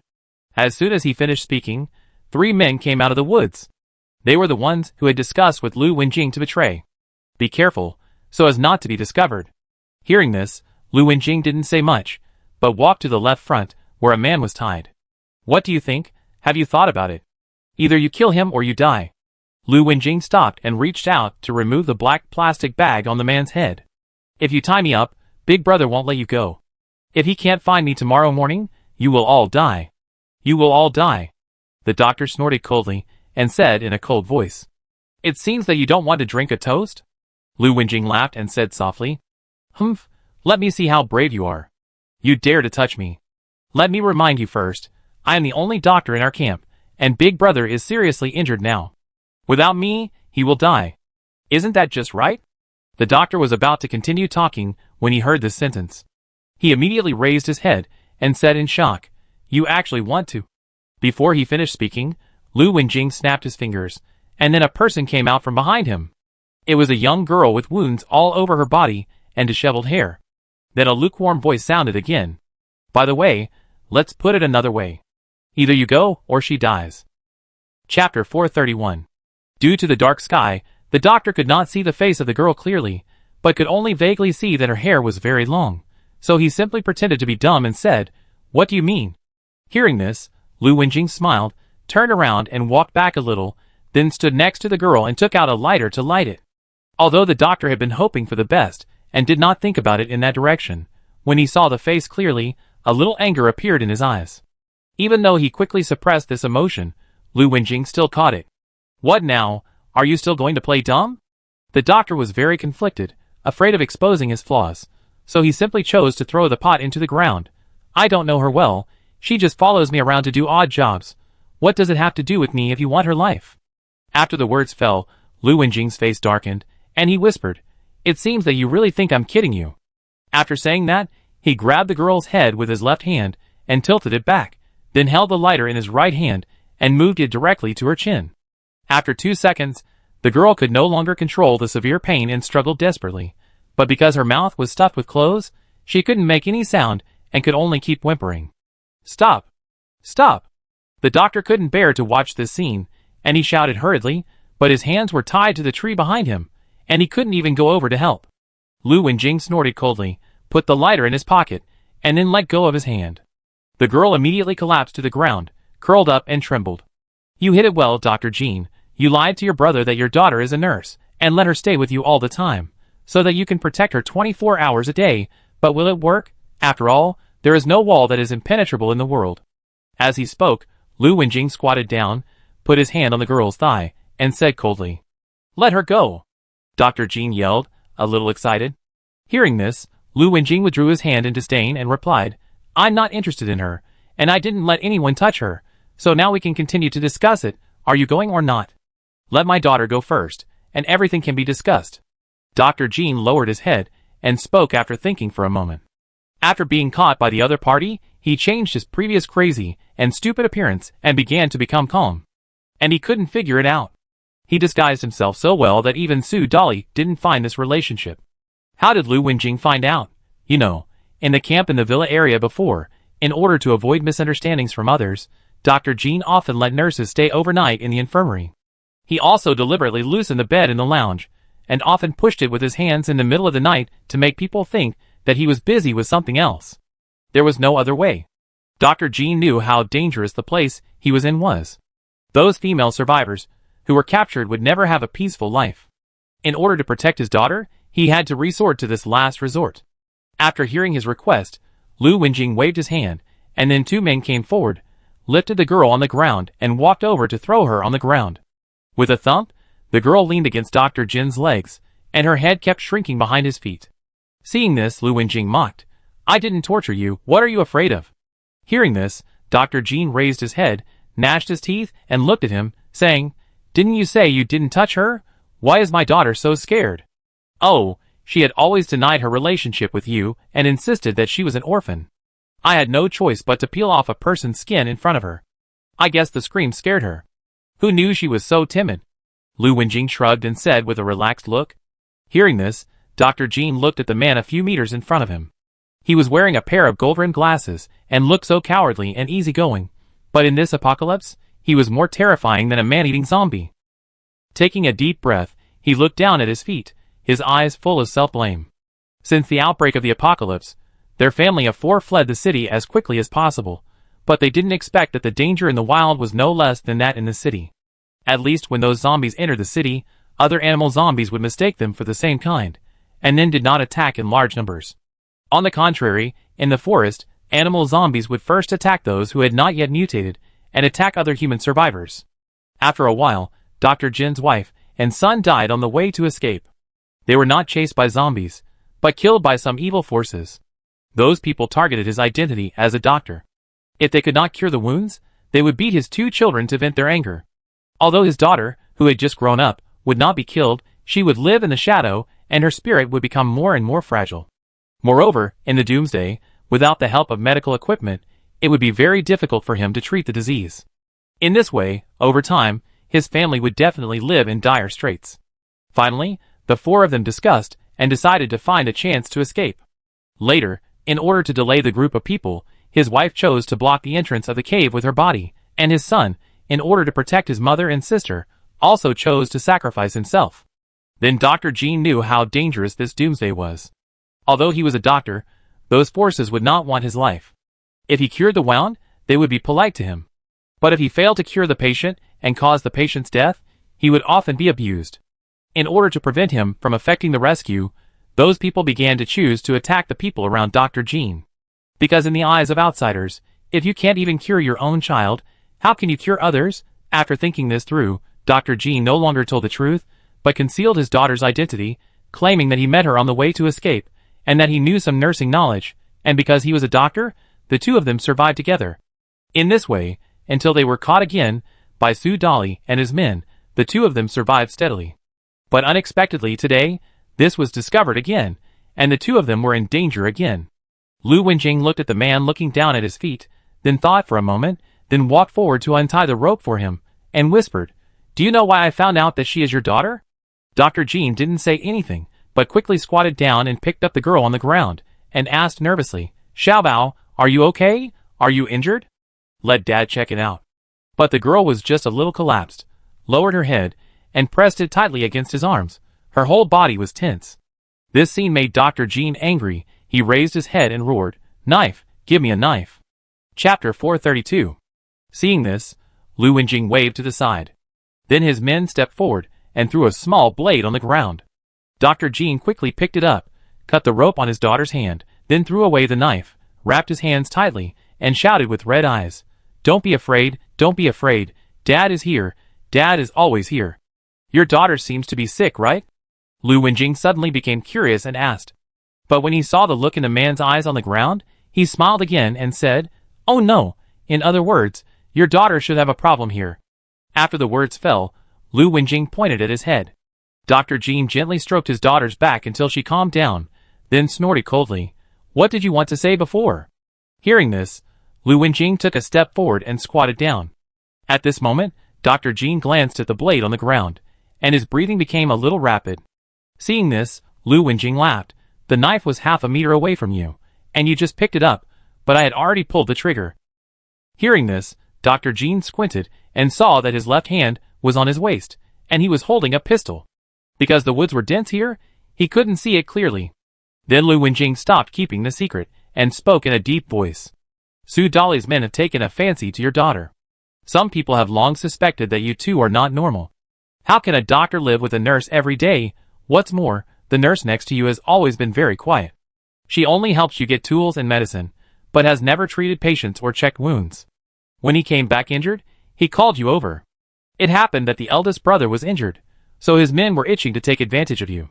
While you were busy treating your wounds, they kidnapped your daughter and planned to make it a done deal. Fortunately, my men went out hunting and happened to see the scene. Thanks to my advance warning, I kept an eye on you too, so I was able to save you by chance." "Humph, why should I believe you? No evidence. Where is the evidence?" Dr. Jean hugged his daughter and said coldly. Lu Wenjing laughed and said, "Why don't you just ask her? Your daughter has a problem with her brain, not her mouth."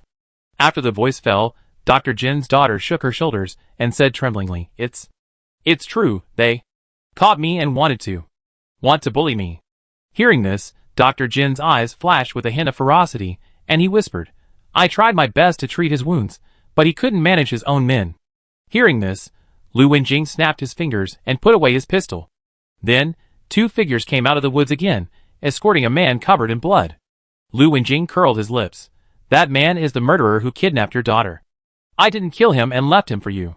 There are two of them in total, and I skinned the other one before." Dr. Jean helped his daughter stand up and walked to the man kneeling on the ground. He gritted his teeth and asked the person beside him, "Did he kidnap you?" "Xiaobao, go forward and take a closer look." Jean Xiaobao turned her head to take a look, but couldn't see his face clearly. Then she moved closer. When she saw the tattoo on his neck, she was frightened and shrank back again. "Yes, it's him. There's another one with long hair." Lu Wenjing also came up at this time. He held the blade on the ground and handed it over and said, "Do you want to do it yourself, or do you want me to help you?" After that, Dr. Jean turned around and took the knife, and said seriously, "Please ask someone to tie him up." "You want to peel his skin too?" Lu Wenjing smiled and waved. A few minutes later, the tattooed man's hands and feet were fixed and tied to a big tree. Then Dr. Jean walked forward with a gloomy face, completely ignoring the begging in the other's eyes, walked directly behind the man, slashed his wrist with a knife, and then left. Lu Wenjing walked over, took out a lighter, and approached the man's back, took a look and then smiled. Dr. Jean is really gentle when killing people, and cut the veins of people, slowly bleeding to death. Let me guess, he should bleed to death within an hour, right? 2 hours. Dr. Jean returned the blade to his men, then walked up to Lu Wenjing and asked expressionlessly, "What do you want me to do? I should be the one asking you this." Lu Wenjing hooked his arm around his shoulder, and the two walked deeper into the forest. As they left, he told his men to keep an eye on his daughter, and not let the zombies get close to her. As the saying goes, the enemy of my enemy is my friend. I wanted to deal with Su Dali, and then his men messed with you. Although it may have nothing to do with him, he is responsible after all, right? Look at my men, why didn't they attack your daughter? Just say it. Dr. Jean lowered his head, and continued to ask. Help me think of a way to fake his death, preferably one caused by wound infection. Lu Wenjing stopped laughing, and said seriously, You're too late, I've already given him antibiotics. Then why don't you just change to another injection the second time? Lu Wenjing frowned and said. Su Dali asked people to take away all the antibiotics. I guess he wants his confidant to give him the injection later. Dr. Jean hesitated for a while, but finally told the truth. Hearing this, Lu Wenjing kicked the dirt on the ground in annoyance and whispered, Is there no other way? If you want to kill him directly, then there is no point in going through so many circles. Seeing this, Dr. Jean turned around and said calmly, There is a way, but I need 2 sets of disposable syringes. If you can find them, I can help you kill him. What way? Lu Wenjing's eyes lit up. Air. Dr. Jean said expressionlessly, without a trace of emotion in his words. As long as this thing is injected into the blood vessels, it will affect blood circulation if it exceeds a certain amount. If the brain is not supplied with enough blood, it can cause brain death. Others shouldn't be able to see the fatal wound, right? In this apocalypse, there are no machines to check.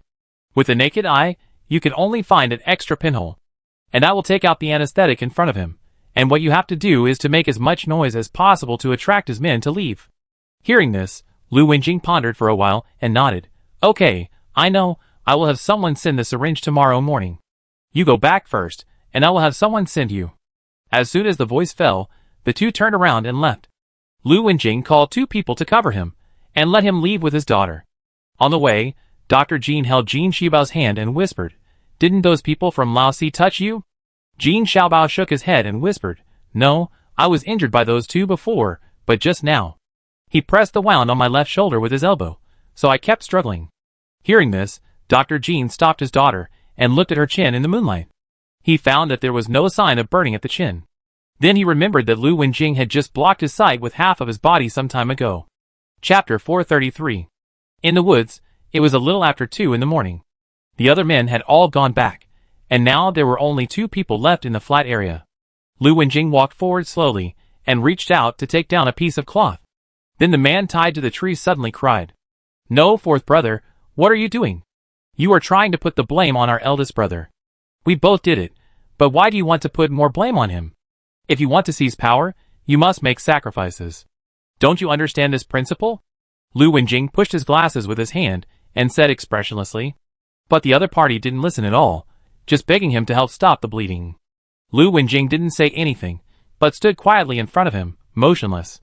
From time to time, he looked at his watch and estimated the time. The words spoken by the man opposite also changed from begging at the beginning to threatening, until finally cursing. Soon, the time came to about 10 minutes, and the man was completely silent, lowering his head and without any reaction. Lu Wenjing walked forward, shone a light with a lighter, looked around, and began to talk to himself. The vein ruptured, shock will occur in about 10 minutes, and death will occur within 2 hours. This kind of fear of slowly waiting to die is really tormenting. As soon as he finished speaking, the surrounding grass began to move, as if something had pulled apart the leaves, and then a familiar low roar came. The zombies were attracted by the man shouting, and Lu Wenjing did not stay and quietly retreated. Then the woods returned to silence, leaving only the sound of zombies gnawing. After returning to the community, Lu Wenjing went to the vehicle where the supplies were stored and took out 2 sets of disposable syringes. The person on duty did not ask much about what he wanted to do, and just registered and gave it to him. This was mainly because Su Dali had given Lu Wenjing too much authority before. After all, he was the only one who could make bullets, so these supplies were not useful to him alone. Back in the house, Lu Wenjing stood by the window and waved outside, then handed out a plastic bag. "Give it to the doctor." The subordinate nodded, quietly stuffed it into his clothes and left. A few hours later, the sky was gradually brightening, and the quiet and peaceful community began to surge. According to the plan, Dr. Jean came to the outside of the medical tent early in the morning and asked to enter. The subordinates outside stopped him, and several people had a dispute. After hearing this, Su Dali shouted irritably, "Get in! Why are you making a fuss outside so early in the morning?" He watched the doctor enter and continued, "Didn't you treat the wound yesterday? Why are you here again today?" Hearing this, Dr. Jean held a syringe in his hand and explained, "Your wound area is too serious. I need to clean up the damaged soft tissues to avoid affecting the nerves in the future, which may cause the arm to lose sensation." Of course, he just made up these words casually, and ordinary people can't hear any flaws at all. After this, Su Dali nodded as if he understood. "Then you come." Then Dr. Jean moved a chair forward, sat on the bedside of his right, turned his head and ordered, "Please go and get the anesthetic. I need the patient to stay stable." Seeing this, the men looked at the big brother on the bed and did not move. After Su Dali nodded slightly, he walked out. A few minutes later, Dr. Jean took the glass bottle, opened the syringe, and began to follow the steps, but his movements were deliberately slow. Now he prayed in his heart that Lu Wenjing could make some trouble, so as to lead the men in the tent out. Just when Dr. Jean could no longer delay, he finally heard a noise coming from outside, as if something had fallen to the ground. Then, there was a lot of noise, and the two groups started to fight. The noise was so loud that Sue Dolly had to ask someone to go out to mediate, lest the conflict escalate and guns be fired. When all his men left the tent, Dr. Jean looked at the bed inconspicuously, confirmed that Sue Dolly was resting with his eyes closed, then reached into his pocket and quietly replaced the anesthetic syringe in his hand. 2 minutes later, Dr. Jean lifted the tent curtain, nodded to the northeast, and went back in. Soon, a group of people came to the infirmary with nervous expressions, and quickly went in from the back. "Yes, Dr. Jean, you have made a great contribution today." Lu Wenjing walked to him with a smile, glanced at the man with a calm face on the bed, and said with satisfaction. Dr. Jean didn't say much, but his forehead was sweating a little, and he looked a little nervous. He cleaned up the garbage on the ground and said, "I'm going to apply medicine to Xiaobao. Can I go first?" Hearing this, Lu Wenjing raised his right hand and waved it back, then he went forward to take a closer look. Suddenly, he felt that Sue Dolly's face was too normal. Looking back, he happened to find that Dr. Jin's pace was particularly fast.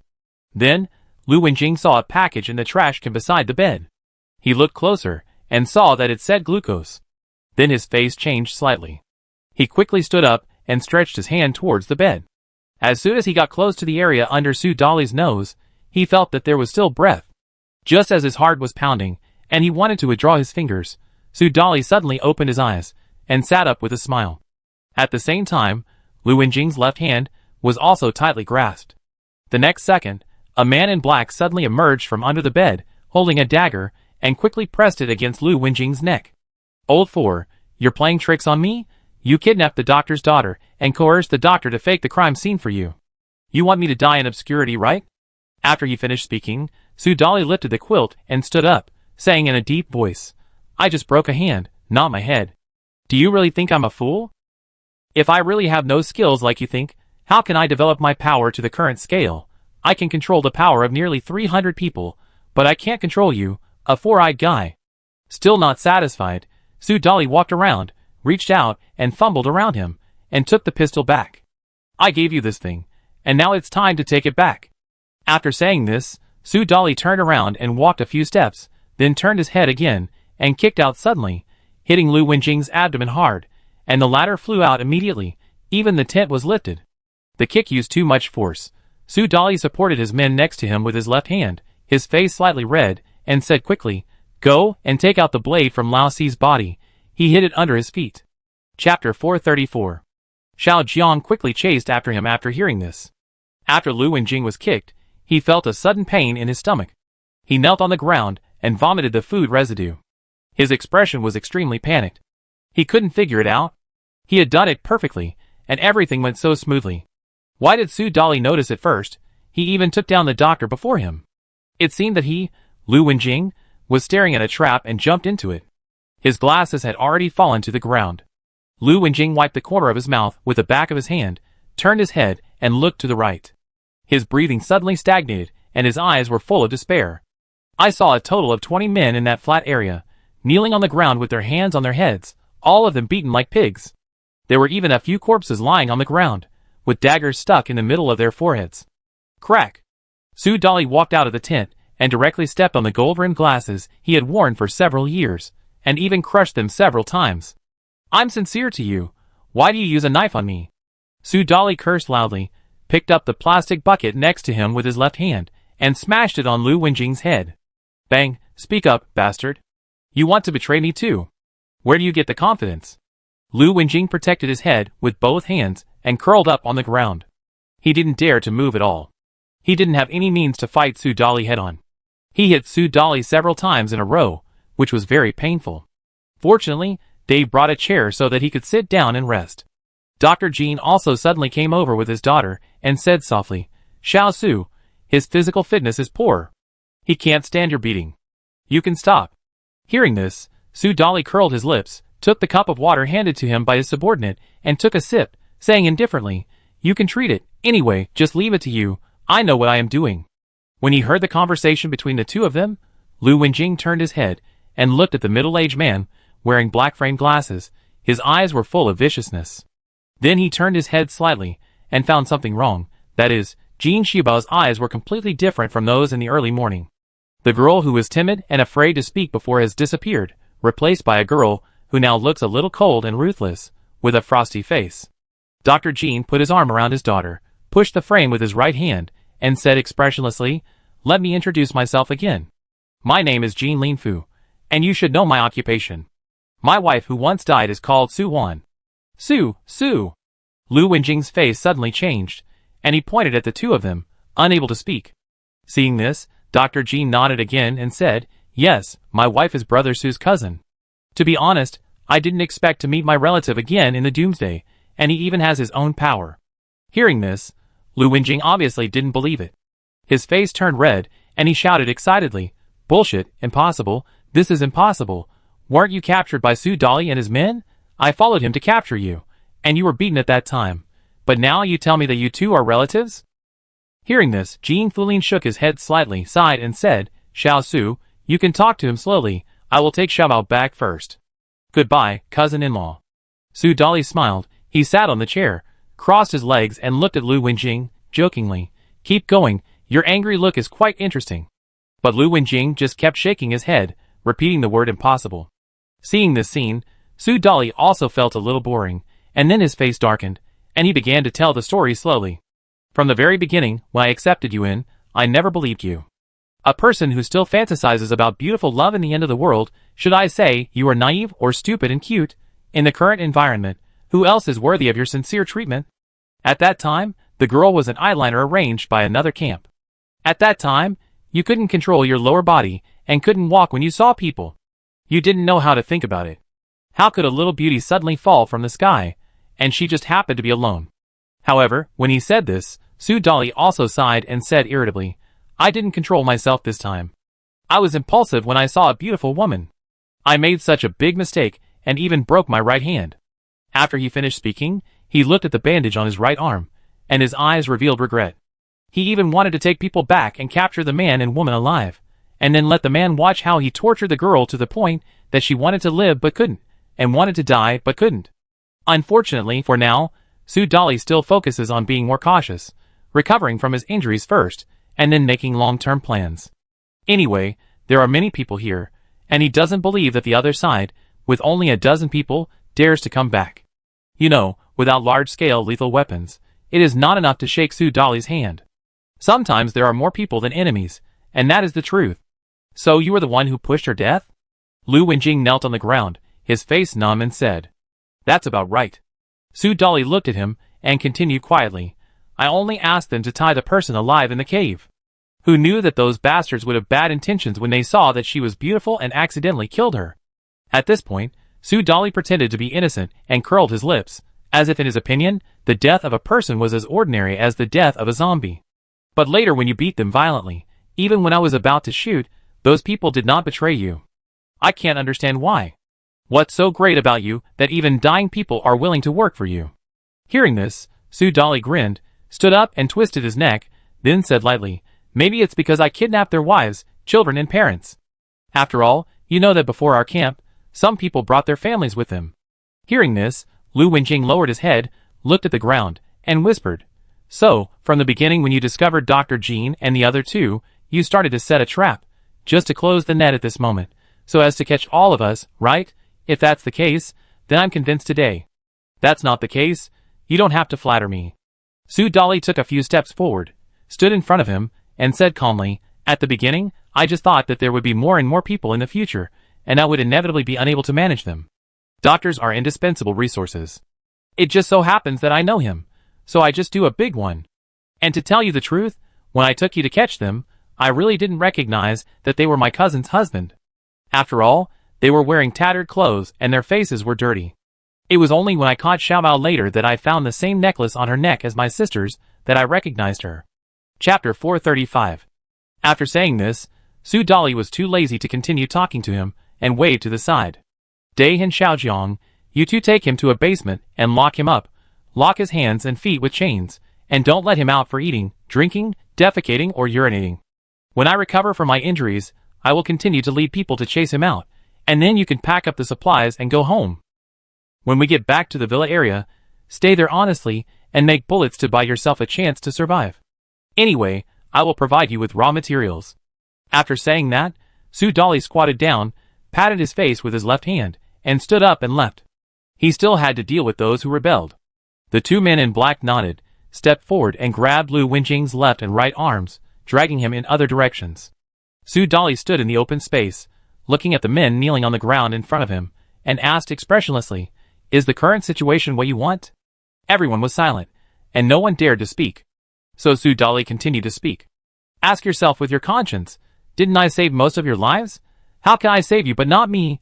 You actually hate me." After he finished speaking, he rushed forward and kicked the people in front of him.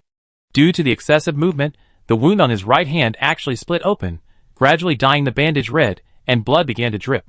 Seeing this, Su Dolly looked down, frowned, and then ordered, "I can spare the death penalty, but the living punishment cannot be escaped.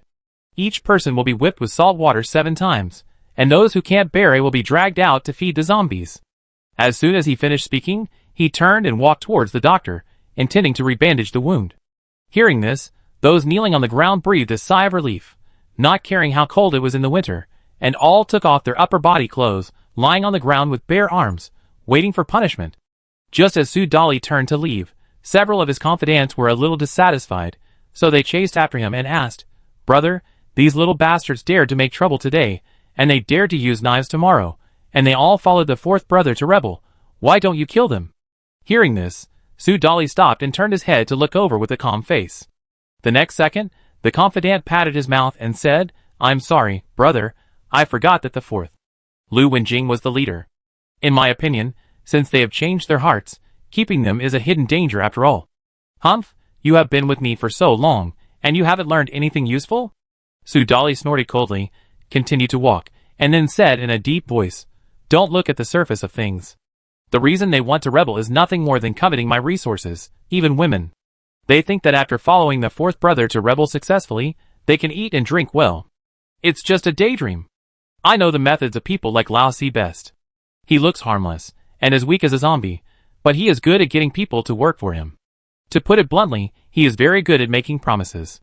Once Lao Si really succeeds, he will most likely clean up everyone, then attract a group of zombies to surround the periphery, and then live alone in it.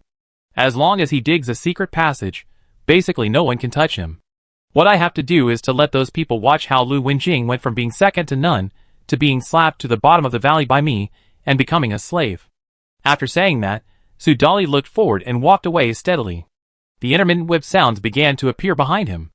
After that, there was no conflict between the two sides. Qin Yu was recovering from his injuries, and Su Dolly could not make any other noise. At present, it seems that they are both recuperating. However, the more he hurried to the community, the more Qin Yu felt that something was wrong. Finally, 2 days later, everyone met Haozi Washu and others again. The location was a flat land under a hillside with a road on it. I don't know if it was because of the appearance of zombies that the driver was distracted and drove the truck down from the top, and the carriage just fell down. After Xiao Jiao and Huang Lulin left, Uncle Wa also went to search for a day, but there was no clue. He didn't even see a shadow. Later, he thought it was not good to just wait like this, so he looked around and finally found this pretty good habitat. The moment he saw the mouse, Qin Yu came forward and hugged him, then exchanged greetings for a while, then lifted the clothes hanging at the entrance of the carriage and walked in one by one. Although the space inside was not big, it was very long, about several meters. There was a fire inside, and only Xiaoyin was seen at the moment. Qin Yu approached and greeted her, and then he saw a man with his hands and feet tied in the corner. Seeing this, Qin Yu asked curiously, and Xiaoyin explained, "Before, in order to find you, Uncle Wa went to catch 2 people and brought them back. One of them was your man, and the other was him. Uncle Haozi said that he would need this man to lead the way, so he kept him." "Okay." Qin Yu nodded, then sat down by the fire and introduced the people around him one by one. After all, the 2 groups had just met, so they were still a little unfamiliar. Except for Qin Yu, everyone else was a little unnatural, and Xiao Jiao saw all of this. Moreover, the space was not very large to begin with, and it became a lot more crowded when more people came, so he simply went outside to pick up some stones to pad the floor of the carriage, and built a fire in the outer area, so that Lin Yi, Yang Zi, and Hong Wu and others could keep warm and not be so awkward. Seeing Qin Yu and Xiao Haozi and others chatting happily, Xiao Jiao clapped his hands and walked over and smiled. "I thought you would rush up and beat up that person when you saw him, but it seems that I thought too much. Hearing this, Jinyu turned his head and looked at him, smiling. If he hurt my people, then I should ask him to pay with his life. Besides, it's meaningless to vent your anger on these people who took the lead, unless you catch the leader. That being said, when I took action before, I also saw a lot of corpses on the ground. Xiao Jiu came over and sat down, patted his shoulder and praised. Not bad, Xiao Yu, your skills have become much stronger. Now I estimate that it is difficult for 7 or 8 men to get close to you together. Thank you, brother Xiao. Jinyu replied modestly. 5 or 6 people are very difficult. Before, that was the effect of desperate efforts. After all, if I fell, the people around me would not survive, so I had no choice but to do my best. Now my shoulder still hurts a little. Chapter 436. Perhaps when it comes to life and death, when humans are unaware, they will also burst out with more potential. Xiao Jiu said softly. Hearing this, Xiao Yin was surprised. Hey, Brother Chen is injured? Where is the injury? Do you want me to take a look? Hearing this, Jinyu waved his hand and smiled. It's okay, the wound has been treated. Xiao Jiu took the branch next to him and broke it, and threw it into the fire, chuckling. There is a doctor in Xiao Yu's team, don't bother with this. If you really want to see him, Uncle Hua has to come. After all, he is the most experienced in treating external injuries among us. After the words fell, Xiaoyin raised her head, her eyes revealed surprise, and she said excitedly, Which one? Can you teach me? Jinyu turned his head, looked to the right, and said, Look, the one with a ponytail talking is her. Well, her name seems to be Lin something, right? Lin Yi. Jinyu added that after meeting these people, he felt much better. At the very least, Xiaoyin has always been very active, as if she will never be depressed, and she is very enthusiastic everywhere. Then Xiaoyin left and ran to Lin Yi. The 4 girls gathered together, lowering their heads, and talking about something. Han Wu, Lao Cheng and Xiao Hong were not used to listening to girls whispering, so they all went to Jinyu to warm themselves by the fire. By the way, why didn't I see Xiaohu and Uncle Hua? What were they doing in the winter? Jinyu glanced at the carriage again, confirmed that there was no one there, and then asked. Just at this time, Haozi came back from moving wood and explained. Xiaohu has been a little strange recently. Uncle Hua took him out to experience some. Swish. Haozi put the wood on the ground, walked over and said, Brother, squeeze over there and leave some space. Xiao Kong nodded, then moved a little. Haozi roasted the fire, rubbed the snow on his head and said, This damn weather will finally pass in a few days. I really hope we can change the environment to survive next year. When will this day end? This requires all of us to work together. Xiao Jiu put his hand on Qinyu's shoulder and said in a serious voice. Where is Dazhuang? Why did he disappear? After warming his hands, Haozi asked Qinyu. Hunting, practicing archery. He said he didn't bring his bow with him, so the hit rate would drop easily when the distance is far, so he should get a feel for it first. Qinyu said casually. Okay, I go out and find him.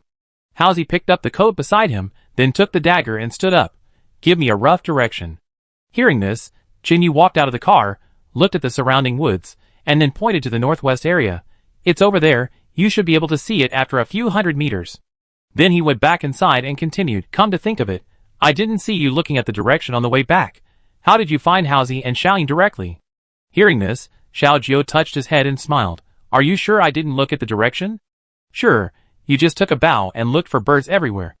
At this point, Qinyu suddenly realized, so you covered it up in this way. Of course, we don't have a walkie-talkie, and it's a pipe dream to find each other in the vast jungle. At the place where we separated before, Uncle Hua would carve a symbol every few meters, and then with the broken branches, we can find the way. Xiao Jiu did not hide anything and explained it directly. Then everyone stayed in the carriage. There was nothing to do, so everyone warmed themselves by the fire and chatted. Time passed quickly. When it got dark, Uncle Hua also came back with Xiaohu. Unlike before, Xiaohu had a lot of blood on his body, which scared Xiaoyin and made him think something had happened. Later, Uncle Hua said lightly that he had taken him to eliminate a few enemies and was slightly injured, but not fatal. Qinyu also asked Lin Yi to help check and confirm that they were all minor injuries. Only then did he feel relieved. Then Haozi boiled some hot water and went outside to clean the blood for him. How is it? How is the effect? After Uncle Hua sat down, Xiao Jiu frowned and asked. Not bad, at least he knows the difference, and his heart should be back. Qinyu asked curiously, What's the situation? He seems to be only in his teens. Why did he suddenly change so much? It's no wonder that he has some doubts. When he saw Xiaohu just now, Qinyu was shocked, not because of the blood, but because of the numbness, unwillingness, and even relief in the other's eyes. Hearing this, Xiao Jiao began to talk, slowly telling him the previous things. A few minutes later, Qinyu nodded helplessly after listening. Indeed, if a child takes the wrong path and goes astray, he really needs someone to pull him back. That's right, so I also asked Uncle what it'd take him to find a few enemies to try, so that he can see how likely he is to win if he faces them head-on. How many people are there in total? Qinyu asked again. For adult men, one of whom has a leg injury, but they seem to be in poor health to begin with, and their backs seem to have been injured before. I should have changed to normal enemies earlier. Uncle Wa pulled out a dagger and placed it at his feet, saying softly, "Come on, he almost got into trouble with just these few people. If 4 healthy people really came, I'm afraid we would have to collect Xiu's body." Xiaoyin muttered as she sat there, and then she stood up and walked outside with some worry.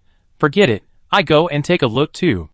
When everyone met again, Qinyu's injuries gradually healed, and everyone began to discuss the next revenge plan.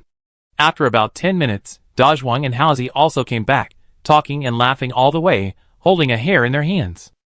It's not good today. There are no animals around here, so we can't hunt them. Dazhuang came over and sat down, saying depressedly. Hearing this, Haozi prepared to continue to build a fire. He smiled and explained, "You had a fight here before, and the noise attracted a lot of zombies. I guess the animals have already run away." Hearing this, Qinyu suddenly remembered something and said, "In this case, wouldn't the community be in chaos?" "What do you mean?" Uncle Wa looked at him and asked. "Zombies, and the number of enemies, etc." At this point, Uncle Wa also remembered something. He looked at Xiao Jiao and said solemnly, "Before you came back, I saw a good show from a distance with a sniper scope. It seemed that something strange happened on the other side. At that time, there was a man wearing gold-rimmed glasses, who discussed some plans with some people, and wanted to rebel. Unfortunately, it was too far away, and I didn't understand lip reading very well. I relied half on watching and half on guessing, and barely understood a little." Chapter 437. "Oh, there's this thing?" Qinyu got interested after hearing this.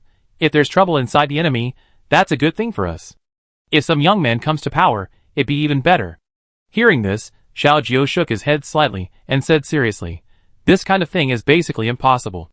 After all, think about it, the enemies who attack you, the reason they were able to develop was definitely not by force. It's not enough to just rely on fists, they also have to rely on this." After he finished speaking, he pointed to his head. Then Uncle Wa also said solemnly, "What Xiao Xiao said is not without reason. At the beginning, even I was deceived. I thought that the man with gold-rimmed glasses would succeed, but I didn't expect that the eldest brother seemed to be a little respectful to the doctor, and his attitude was different from before. If I had known before the end of the world, I would have learned lip reading well, otherwise, I should have been able to get more clues." Hearing this, Haozi walked into the carriage with tools in his hands, and said, "It's already very good. At least now we know that the other party is not very peaceful, and we can breathe more." After that, he came to the fire and started to work. Qinyu took a closer look and found that Haozi had taken a wooden tripod from the car and propped it up around the fire. Then he put 3 wires tied together at the intersection above, made a hook shape at the bottom, and then hung a small iron pot. In just half a minute, a simple stove was completed. Seeing this, Huang Lulin said admiringly, "Brother, your method is good. It is quick to clean up and easy to place. It's better than our method of using stones to build a stove." Qinyu nodded. Haozi just smiled and added water to the pot, saying, as the saying goes, "Can a living person be suffocated to death by urine?" Frequent transfers with a pot and a stand are much more convenient, and the remaining time can be used to find water and food. Then everyone started to get busy with dinner. Lacheng and Dazhuang were also enthusiastic about helping, but unfortunately the space was not large, and people could not move around. There was no choice but to let Haozi and Xiaoyin do it. There was nothing to eat. Xiao Jiao's food only had some canned food that had not expired. As for other things, most of them were inedible even if they were found. After all, it was easy to eat, but it was difficult not to get sick. Otherwise, if you got a stomach upset, you would definitely die in this apocalypse. Fortunately, Dazhuang's archery skills were always good. With him, everyone could often eat fresh meat. Fortunately, those zombies could not climb trees, even if the animals were mutated, otherwise there would be no meat to eat. About half an hour later, a pot of rich meat soup was ready. The aroma was so strong that everyone swallowed their saliva. In fact, there was no seasoning, just fresh rabbit meat and dried meat slices. However, Xiao Jiu's team had some wild ginger. Uncle Hua would dig some and bring them with him when he saw them before. After all, it was not bad to use it to make soup. The most important thing was that both groups knew one thing very well, that is, salt was very important. It was at least better than chewing biscuits when used for seasoning. And the salt consumption rate was quite slow. If you save it, it would be enough for a long time. In the carriage, everyone leaned against the iron sheets on both sides, and every two people shared a bowl to eat. Sorry, we didn't have enough time to prepare the dinner this time. We ran out of bowls, so we could only eat for now. I go to the city to search for supplies, and bring back some iron bowls tomorrow morning. Housie said with some guilt as he scooped soup for everyone. After all, he was the one who brought Xiao Jiu and others back, but he ignored the problem of insufficient tableware after the two sides met up. It was really a bit shameful. Lao Cheng wiped the corner of his mouth and said with a smile, "We are all family from now on, so we won't have any quarrels. It's okay, I go with you tomorrow." At first, Lao Cheng and Hong Wu were also worried that it would be difficult to talk to Xiao Jiu's people. After all, supplies were in short supply in the Doomsday, and there were so many people on their side, so there might be some disagreements. Later, after getting familiar with them, they realized that it was no wonder that even someone as capable as Qin Yu sincerely admired Xiao Jiu. The latter's team, and their group of people also had something in common. That was that despite being in the Doomsday, they all maintained their kindness in their bones, and treated people gently, and even the captured prisoner was not abused. Although Lao Cheng was also very angry at first, after listening to what Qin Yu said, he thought about it, and felt that it made sense. There was no point in venting anger on these soldiers. The big fish should be caught. Hearing this, Xiao Jiu took the bowl of soup that Xiao Yin had finished, took a sip and shook his head. "We have to evacuate first. It is not safe to stay here for a long time. The most important problem at present is that there are not enough cars for so many people to leave. You continue to drink, I'm not hungry." Qin Yu pushed the bowl handed by Lin Yi back, and shook his head slightly. After hearing what Xiao Jiu said, he also said, "Brother Xiao is right. The main reason why those people have not made any move yet is that someone caused a commotion inside.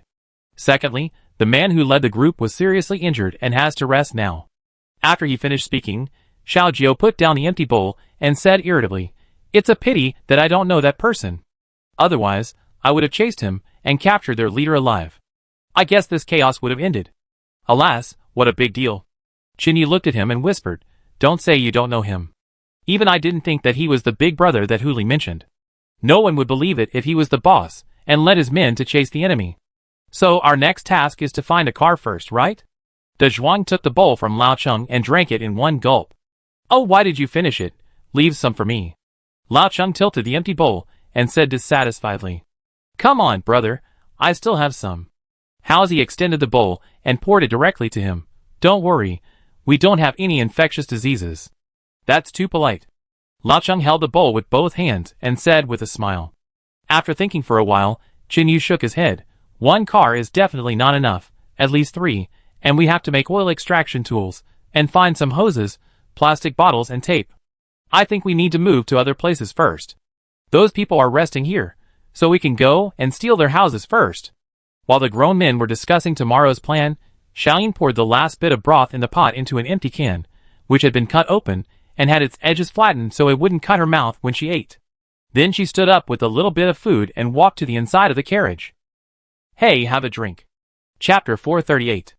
A thin man with rotten hair curled up inside, his hands and legs tied, his face pressed against the iron sheet, and he didn't move for a long time. I don't know if he heard Xiaoyin's voice or smelled the broth. He gradually opened his eyes. Then he turned his head to the right, and then his eyes quickly moved away, and he said with some stammering, "You just put it on the ground. It's fine." Hearing this, Xiaoyin took a step forward, squatted down and put the can at his feet, tilted his head and asked curiously, "Why are you so scared of me?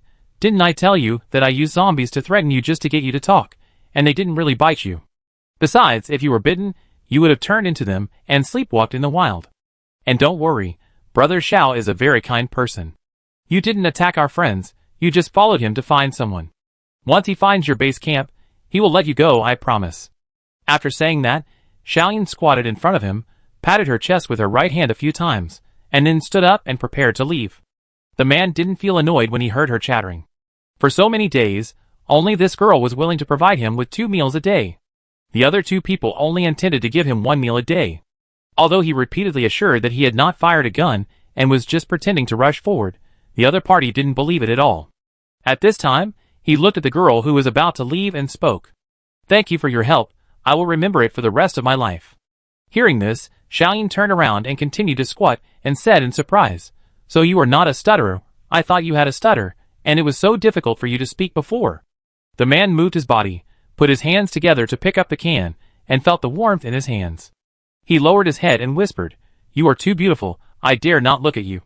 After the voice fell, Xiaoyin said quickly, "Well, I give you food just because I don't want you to starve to death in here. I have someone I like, and I won't be interested in other men. Don't have any thoughts about me, otherwise I will never care about you again." "No. No." The man was anxious and replied, "I don't mean that, really. How dare I have such a dream?" "Well, that's good. Throw the can over after you finish drinking." Xiaoyin breathed a sigh of relief. Then she turned her head and looked behind her to make sure that no one else was paying attention to this side, then took out half a piece of dried meat from her pocket and threw it into the man's bowl, whispering, "You haven't eaten meat for a few days, and you are so thin, it's pitiful. I give you a meal. By the way, seeing that you look like a rib, I call you Xiaoshu from now on, hee."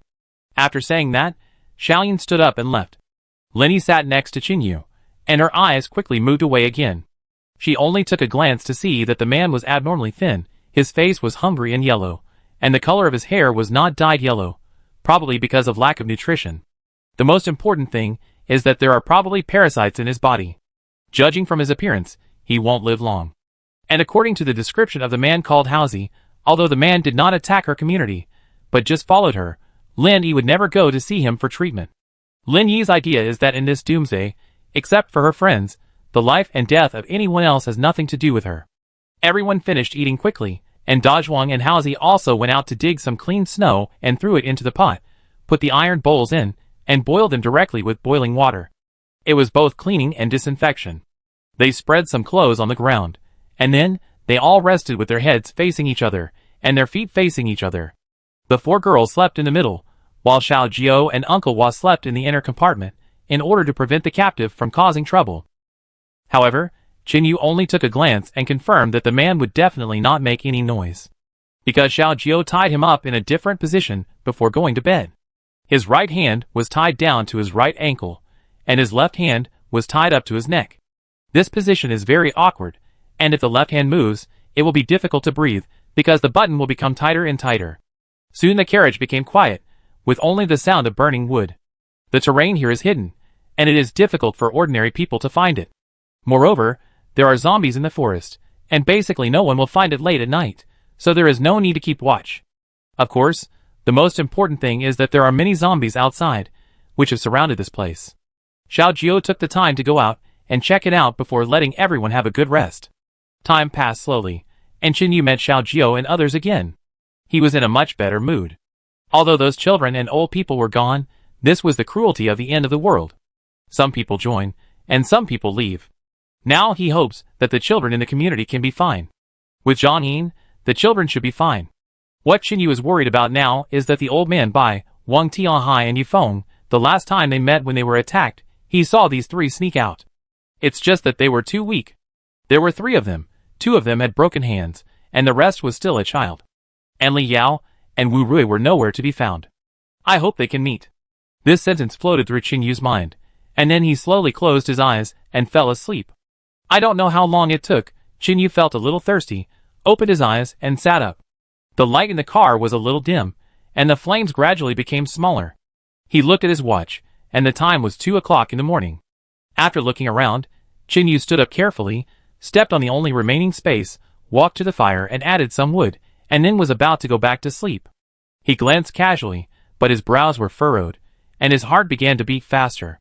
The area where Lin Yi had slept was now empty, but the other 3 girls were still there.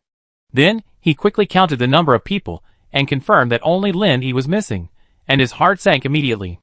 Without bothering to call for help, Qinyu took his dagger and walked carefully towards the exit. When he came out of the carriage, he looked around and saw the back of the person sitting on the stone in the distance. He was relieved and his brows relaxed. Then Qinyu slowly walked over and whispered, "Are you suffering from insomnia? Can't you sleep?" Hearing the sound, Lin Yi turned her head and smiled slightly. I'm sorry to wake you up. I'm just not used to spending the night with so many people, so I came out to look at the moon. Don't worry, there are no zombies around, and I won't put myself in danger. Chinyu walked to her side and sat cross-legged, hugged her shoulders and whispered, I'm sorry that I haven't been able to give you a good place to rest recently. I know that the environment you used to live in is very different from mine. If it weren't for the end of the world, we wouldn't have the relationship we have now. I promise you that things have gradually stabilized now. After I recover from my injuries and take revenge this time, my life will definitely get better and better in the future. By then, whether it's electricity, eggs, and fresh vegetables, everything will be available. Chapter 439. It would be great if everyone could live in peace. Lenny leaned her head on Chinyu's shoulder and said softly. After hearing this, Chinyu pondered for a while and shook his head slightly. Where there are people, there will always be struggles. This has always been the case since ancient times. Even in the Stone Age, there were frequent conflicts between tribes. Lenny tilted her head, she looked at the clear and shining stars in the sky, sighed and said, People inside the wall eat meat, and people outside eat tree bark, so there will always be one side that will be unwilling. Obviously, there will be fewer and fewer people in the end times, but the war has never stopped. Listening to her words, Chinyu remained silent and did not continue. After about half a minute, he slowly said, After all, there are only so many resources. With fewer people, the living standards of each country have also risen. Before the end of the world, this was almost the daily routine of some countries in the world. In order to better plunder resources, many wars were launched in this way. The current environment is even worse than before. In this way, there will be endless enemies, and the bullets will eventually become less and less. In the future, any force that can produce this thing stably for a long time will become the overlord. After the words fell, Lenny sat up, turned her head and looked into his eyes, hesitated and said, So this is why you have to fight back? I felt strange before. After all, we didn't lose anyone in this attack, although we almost died in the end, but that was just a near miss. The enemy had more people and more firepower. According to your personality, I think you should temporarily avoid the sharp edge. But in that abandoned village, even when you were lying in bed recovering from your injuries, you often discussed various plans with your friends and Dazhuang. In the end, even before your injuries were completely healed, you chose to meet up with these people first. On the surface, you wanted to reunite with your friends as soon as possible, but in reality, you wanted to prevent the enemy from further replenishing ammunition, right? Hearing this, Chinyu smiled and reached out to touch her head, but the latter turned away for the first time. Then Lenny lowered her head and said with a sobbing voice, I'm really scared, afraid that you will die in my arms, or that I will go first. When you fainted before, I had decided to commit suicide on the spot. I'm tired of the comfortable life in this end of the world that will be suddenly broken one day. After saying that, Lenny threw her body to the left, hugged Chinyu with her whole body, and hugged his back tightly with both hands, and said with tears, Let's go, okay? Just take these friends of yours, and go a little further. When we find Sister Feng, Ari, and Li Yao, we will continue to look for a good place, and build a wall with cement. No matter how fierce the fighting outside is, we will not come out. Although it will be a bit cowardly, at least no one will die. Just when Chinyu wanted to answer, there was a slight sound of footsteps on the right again. Seeing this, Lenny quickly let go of him, turned her head, and wiped her tears with her fingers, whispering, Someone is coming. Well, I'm older than you, so I call you Xiaolin too. Xiao Jiao walked over slowly, then handed the coat in his hand to Chinyu, and looked at Lin Yi's back. Seeing this, Chinyu nodded slightly to express his gratitude, took the coat and put it on Lin Yi. Xiao Jiao then walked to the left, stood a few steps forward, looked up at the night sky, and said in a deep voice, I know, Xiaolin, you are a doctor, and your hands are used to save people, but if you stay in the apocalypse for a long time, you will eventually need to pick up a weapon. These struggles don't mean that if we don't take the initiative to provoke, the enemy won't attack us. In the eyes of those people, we are not even worthy of eating and drinking. Blindly giving in will only make the enemy more aggressive, and even the air we breathe will be controlled by you in the end. Fear can't solve any problems. Only by facing it directly can you suppress the nightmare in your heart, and even drive it away. Immediately afterwards, Chinyu also stretched out his hands, twisted Lin Yi's shoulders, and then lifted her chin with his hands, looking into her eyes, and said seriously and firmly, The villains take weapons, most likely for invasion, so that they can easily rob other survivors of their resources, and we take weapons only for self-protection, and I swear to you here that no matter how large our team grows in the future, I will never let anyone take the lead in using firearms against other camps.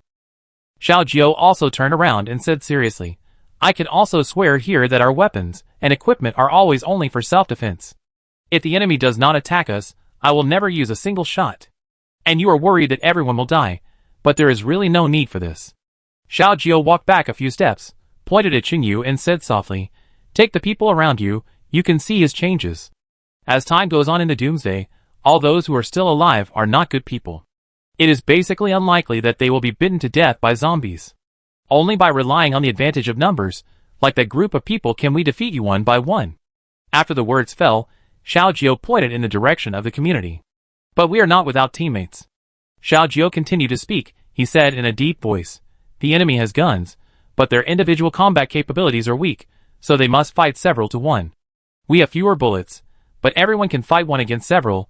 This is the advantage.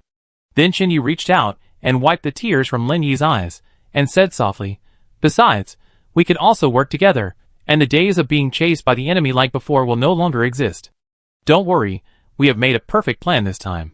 I promise to eliminate as many enemies as possible with the least casualties. After saying that, Qinyu leaned forward, close to Lin Yi's ear, and then said a few words. Hearing this, Lin Yi immediately widened her eyes and asked in disbelief, is it true? Then she turned her head to look at Xiao Jiao, and saw that the other party also nodded gently.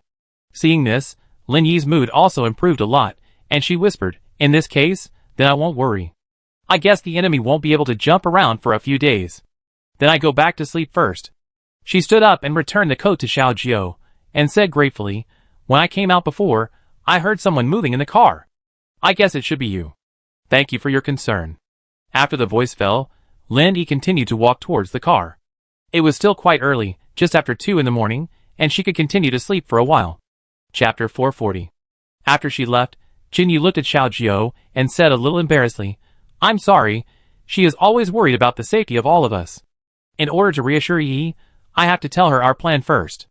Hearing this, Xiao Jiao also came over and sat on the stone, shaking his head and said, it's nothing, it's not a secret, sooner or later I will tell everyone, but now there is no clue, telling it out may increase hope in vain, so in the next few days, we have to work hard to find that thing.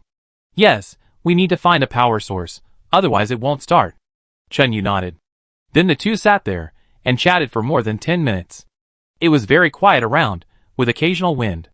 No one knew what they were talking about except the two parties involved.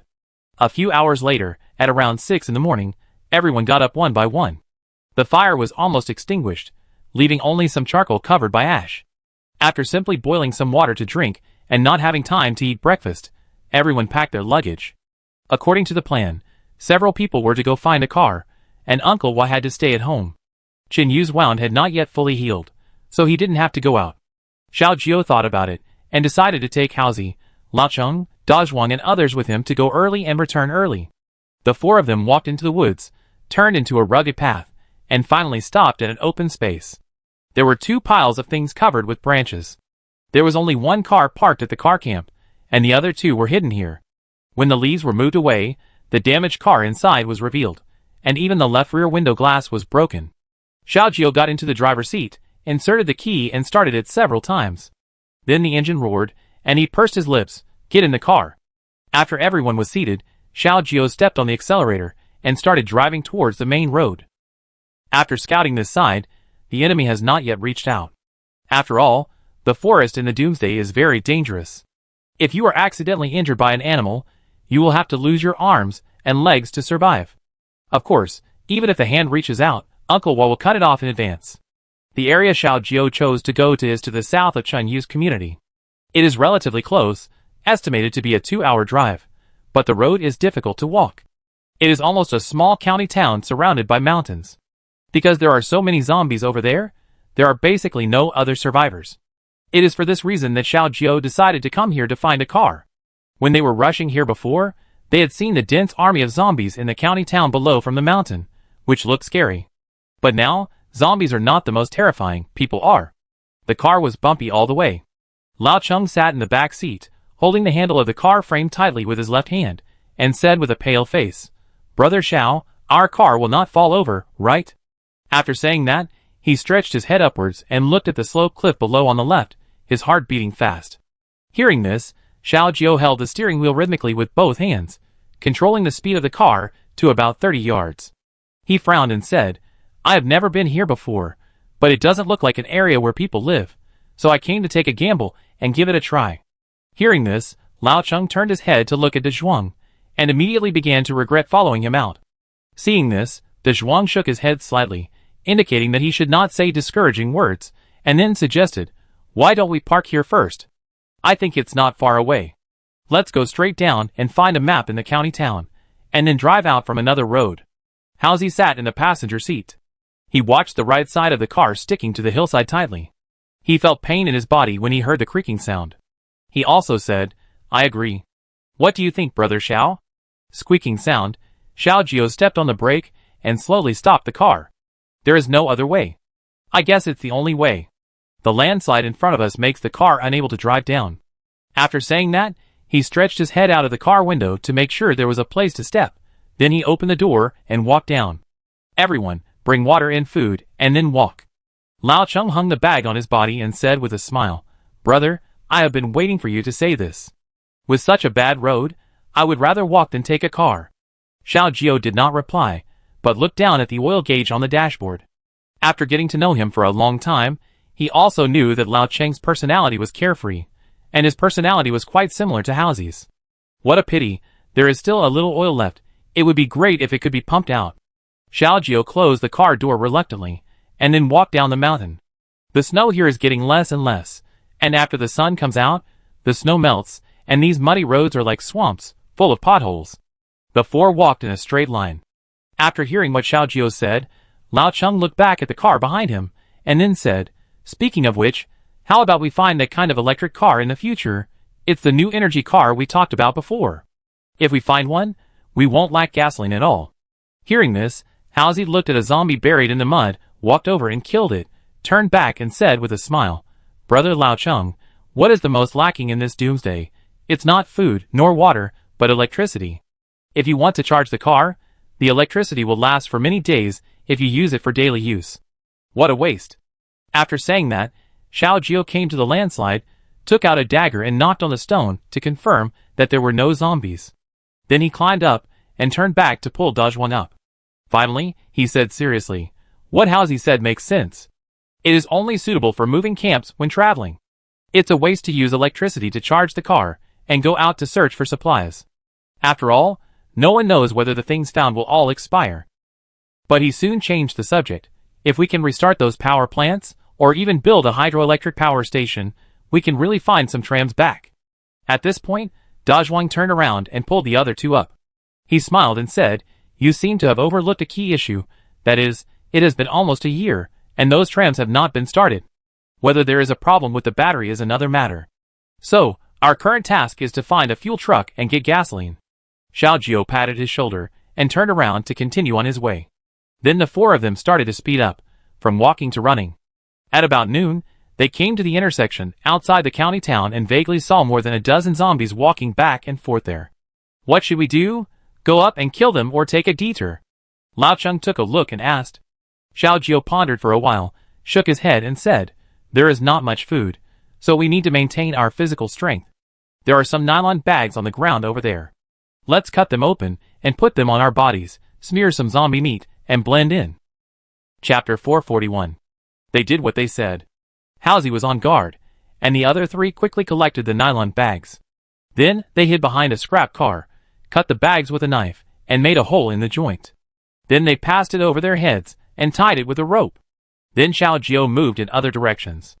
A few minutes later, he attracted a zombie. With a snort, De Zhuang took out a dagger and inserted it into the zombie's eyeball, and it collapsed instantly.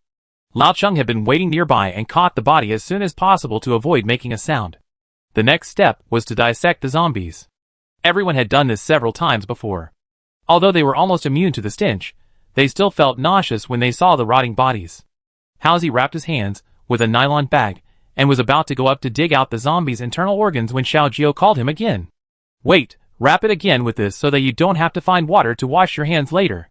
After saying that, Xiao Jiao picked up a plastic bag from the ground next to him and handed it over. Halsey nodded, wrapped his hands again, and then began to wipe everyone's bodies. Time passed by, and soon everyone turned into zombies. Of course, the face and hair were not touched. After all, the stench on everyone's body is now stronger than the human breath, so the zombies basically don't notice it unless they make a noise. Then the four of them, holding their bags in their hands and lowering their heads, began to limp towards the county town. As soon as they approached, the zombie closest to them twisted its head a few times, then turned around and looked at the four of them, shaking its head up and down. Seeing this, Xiao Jiao stretched out his left hand and gently moved 2 fingers, then continued to walk forward slowly. The zombie also moved, moving closer to the few people, roaring a few times, and then swaying in other directions. After about half an hour, the 4 people finally passed the zombie checkpoint and successfully entered the county town. Just standing on the street, the 4 of them looked at each other and could see the solemnity in each other's eyes. Because dozens of zombies appeared again at the intersection in front of them. The 4 of them stood still, walking back and forth with their heads down, fearing that they would be discovered. A few minutes later, the zombies finally succeeded in entering another street, and did not realize that they were pretending. Then Xiao Jiao continued to lead the way, and came to a store. The rolling shutter door had been broken and fell diagonally in front of the door. There was a gap on the right side, about half a meter wide, and a little over 1 meter high. The other 3 stood a little forward, still imitating the zombies' movements, so that the rat could get in and conduct a quick investigation. 10 seconds later, there was a slight knocking sound from inside, and then Xiao Jiao whispered, "Let's go, hide inside first." After the voice fell, the 3 people followed the order, and entered one by one. As soon as everyone stepped in, Xiao Jiao and Haozi moved the water dispenser next to them to directly block the gap. Then the 4 people carefully cut off the nylon bags on their bodies, and walked in slowly. De Zhuang looked around and took a brief look at the environment here. The house was not very big, about 30 square meters, and all kinds of tables, chairs and benches were smashed and scattered on the ground, and even the walls were covered with blood. It had turned black and looked abandoned for a long time. Haozi led the way and walked slowly towards the door. Then, when he was about to press the door handle, he found that it was broken and fell off. Fortunately, Xiao Jiao followed him closely and reached out to catch the handle immediately, so that it did not fall to the ground and make a noise. Be careful, there are many zombies outside. A little sound may attract the attention of zombies, and then they will attract other zombies until they surround us. Xiao Jiao frowned slightly, and said in a low voice.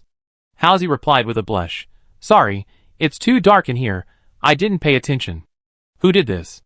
They actually took down the door handle, and hung it on it. Hearing this, Xiao Jiao turned his head and whispered, "Give me the lighter." De Zhuang nodded, took it out of his trouser pocket, and handed it to him. Then Xiao Jiao took the lighter, covered it with his hand, and pressed it gently. He looked at the crack of the door with the light, and his brows relaxed after a few seconds. He continued, "The door is not locked, just take this thing off, find a hard card or something to open it, there are zombies outside, so we can't break the door violently." After the voice fell, Xiao Jiao put the door handle on the ground, and the 4 turned around and groped on the ground. "Is this okay?" Lao Cheng dug out a magazine from under the pile of rotten wood and walked back to ask. Xiao Jiao took it and looked at it, then nodded. "Okay." Then he tore off the cover, folded it carefully several times, and then came to the door, gently stuffed it in through the crack, and then pushed hard, and the door opened directly. As soon as it was opened, a lot of flies flew out, densely packed, and the 4 people quickly covered their mouths and noses and lay on the ground. After about half a minute, it finally returned to silence again. All the flies flew out from the door, and only a small part was left in the house. Seeing this, Xiao Jiao's heart suddenly sank, because at this moment, he smelled something else. Unlike the stench of zombies, this is the smell of dead people. Although zombies will rot, they are still moving after all, so even if they stink, it is not that unpleasant. But the stench of corpses is completely different. If Xinyu could be here, he would definitely vomit even his dinner. As Lin Yi said before, no one can stand the stench of corpses, and this thing can also volatilize gases such as hydrogen sulfide. Although the zombies also have it, they are in the wild after all, and it is easy to be diluted by the air. It is not like the door they open now, which is so strong that it makes people's hair stand on end. The moment the door was opened, Lao Cheng and De Zhuang quickly covered their mouths and noses with their arms, and laid down with extremely fast reaction. After the flies were less, Xiao Jiao and Haozi held their breath, looked down, and quickly closed the door again. Then the 4 of them walked back a little, and came to the gap area. Xiao Jiao hurriedly asked, "Are you two okay? Did you smell that smell? You must tell the truth.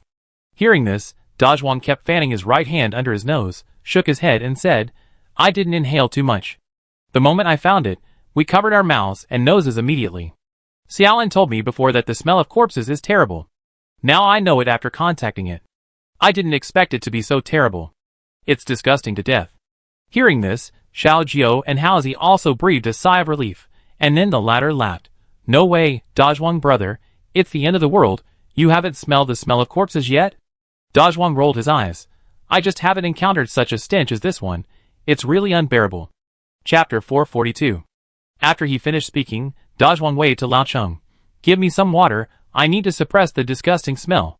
Just as he was drinking water from the bottle, Xiao Jiao frowned and said, Actually, I also find it strange. Such a strong stench is not caused by a corpse at all.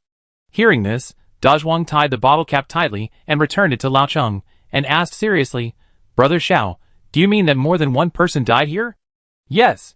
Xiao Jiao nodded, then he looked to the side and quickly ordered, Mouse Lao Cheng, you two cut those nylon bags into rags, and Dajwang and I will find some longer chair legs. We need to make some torches. The building here seems to be the tallest on this street. We must go to the roof to find out which intersections have fewer zombies, so that we can find the car more easily. 3 minutes later, Xiao Jiao lit the torch with a lighter, then nodded at them, covered his mouth and nose with his left arm, and continued to walk towards the door. When he opened it again, there were fewer flies. Xiao Jiao had no time to look at the large number of shadows just now, and he lowered his head. Now with the torch shining, the 4 people saw the scene inside, and they all felt nauseous. Even Lao Cheng couldn't stand it anymore, and turned his head to vomit. Even Xiao Jiao, who had experienced many battles, was pale now. There was a staircase inside, leading to the upper floors. Some goods fell from other floors, so this place was blocked. The ground was full of various sticky liquids and 6 corpses. Judging from the degree of decay, it has been at least half a year. Xiao Jiao suppressed his discomfort, closed the door, and continued in a deep voice. The space inside is small, and there is no contact with the soil. It is blocked and lacks oxygen, so it decays slowly. According to my previous experience, these people have died here for at least 6 months, or even longer. Hearing this, Haozi also showed an unprecedented solemn expression. He said seriously, judging from the time, these people died not long after the zombie outbreak. According to the timeline, it should be the first 1 or 2 months after the withdrawal. As the two of them were talking, Dajwang patted Xiao Jiao on the shoulder and said with a pale face, You two don't seem to have noticed a detail, that is, there is something wrong with the corpse. Hearing this, Xiao Jiao took a deep breath, opened the door again and took a look, and then he continued to close it. There was a little anger in his eyes, and he gritted his teeth and said word by word, It seems that there are still 6 pregnant women. Ah? Haozi was slightly stunned, and continued to open the door to take a look, shining the torch over. Then he closed the door and cursed, Who on earth are these people who would gather pregnant women here and kill them? Is it really the end of the world, and they have turned into demons? After saying this, Lao Cheng wiped the recent food residues, patted his chest, and asked in confusion, From the bodies? How do you know that they were killed by someone? Because the necks of these people were sewn up later. Xiao Jiao's face turned pale. For the first time, he felt that compared with zombies, humans were the most terrifying creatures. He took a deep breath and continued, They rot slowly, so their stomachs are bloated. At first, I thought it was edema, but there is no water here, so it is impossible. After listening to Dajwang's words, I looked carefully and found that these were all female corpses, and their necks were cut off and sewn with thread. Their legs had also rotted into bones. Zombies will not kill people in this way. In other words, only humans can do such a thing. Then he said in a deep voice, Normally, the death of these people has nothing to do with us, but since we have to go to the roof from here, we have also intruded into their area. It is reasonable for me to find out the cause of death, and get some clues. At the very least, if I encounter those beasts in the future, I hope to seek justice for them within my ability. So this time, I want to break what I said before. Although these people have not offended me yet, I will never let them go. Lao Cheng was a little angry, and he also said indignantly, Although human life is worthless in the end times, since those bastards have reached out to these pregnant women, it is against the will of heaven. Apart from other things, it would be fine if we don't encounter this kind of thing, but since we have encountered it, we should at least help. Then the 4 of them unanimously decided to check the traces around to see if there are any clues. If they encounter them later, they can also take the opportunity to enforce justice. Just when they finished discussing and opened the door again, one of the 6 corpses actually bent its leg bones, and the hand that was originally supporting the ground was broken, and then slid down. Then the head of the corpse hit the ground, which looked a little distorted, but at first glance, it looked a bit like a person kneeling on the ground and kowtowing to the 4 of them. Seeing this scene, the 4 grown men felt a little uncomfortable. Xiao Jiao said softly, "Go with peace of mind, you will not die in vain, and the living will eventually bring light." As soon as the voice fell, the other corpses began to make noises, and they fell apart, leaving only the upper body that was about to rot. Although Lao Cheng was a little sad, he couldn't help but say, "There won't really be such a thing in this world, right? Otherwise, why are they all moving?" Hearing this, Xiao Jiao walked towards the corpse and whispered, "The door was opened several times, oxygen entered, and it is normal for the corpse skeleton to change and crack. It's nothing, don't scare yourself." Then the 4 people held torches, and checked the corpses in various ways. But they were not professionals, and could not see anything useful. Lao Cheng also scratched his hair in annoyance and said depressedly, "I should have watched more forensic dramas before. Now I can do something good." Xiao Jiao didn't really understand, but he had been on many missions, and had seen many dead people. In addition, he had often exchanged knowledge with Uncle Hua about this, so compared to the other 3, he had more experience.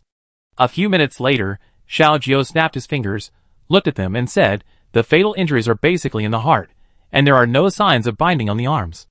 It's a pity that the lower half of the body is rotten, otherwise there would be more clues." De Zhuang frowned, and after analyzing for a while he said, "From what Brother Xiao said, these people were not abused before they died, and they were killed with 1 knife. This doesn't make sense in the end times." Xiao Jiao nodded, and continued to add, "Since you chose to kill with 1 knife, why did you cut the neck and sew it again afterwards? Is it to make the corpse mutate into a zombie?" Chapter 443. Just as he finished speaking, Halsey squatted on the left wall and waved his hand. "Come over here and look."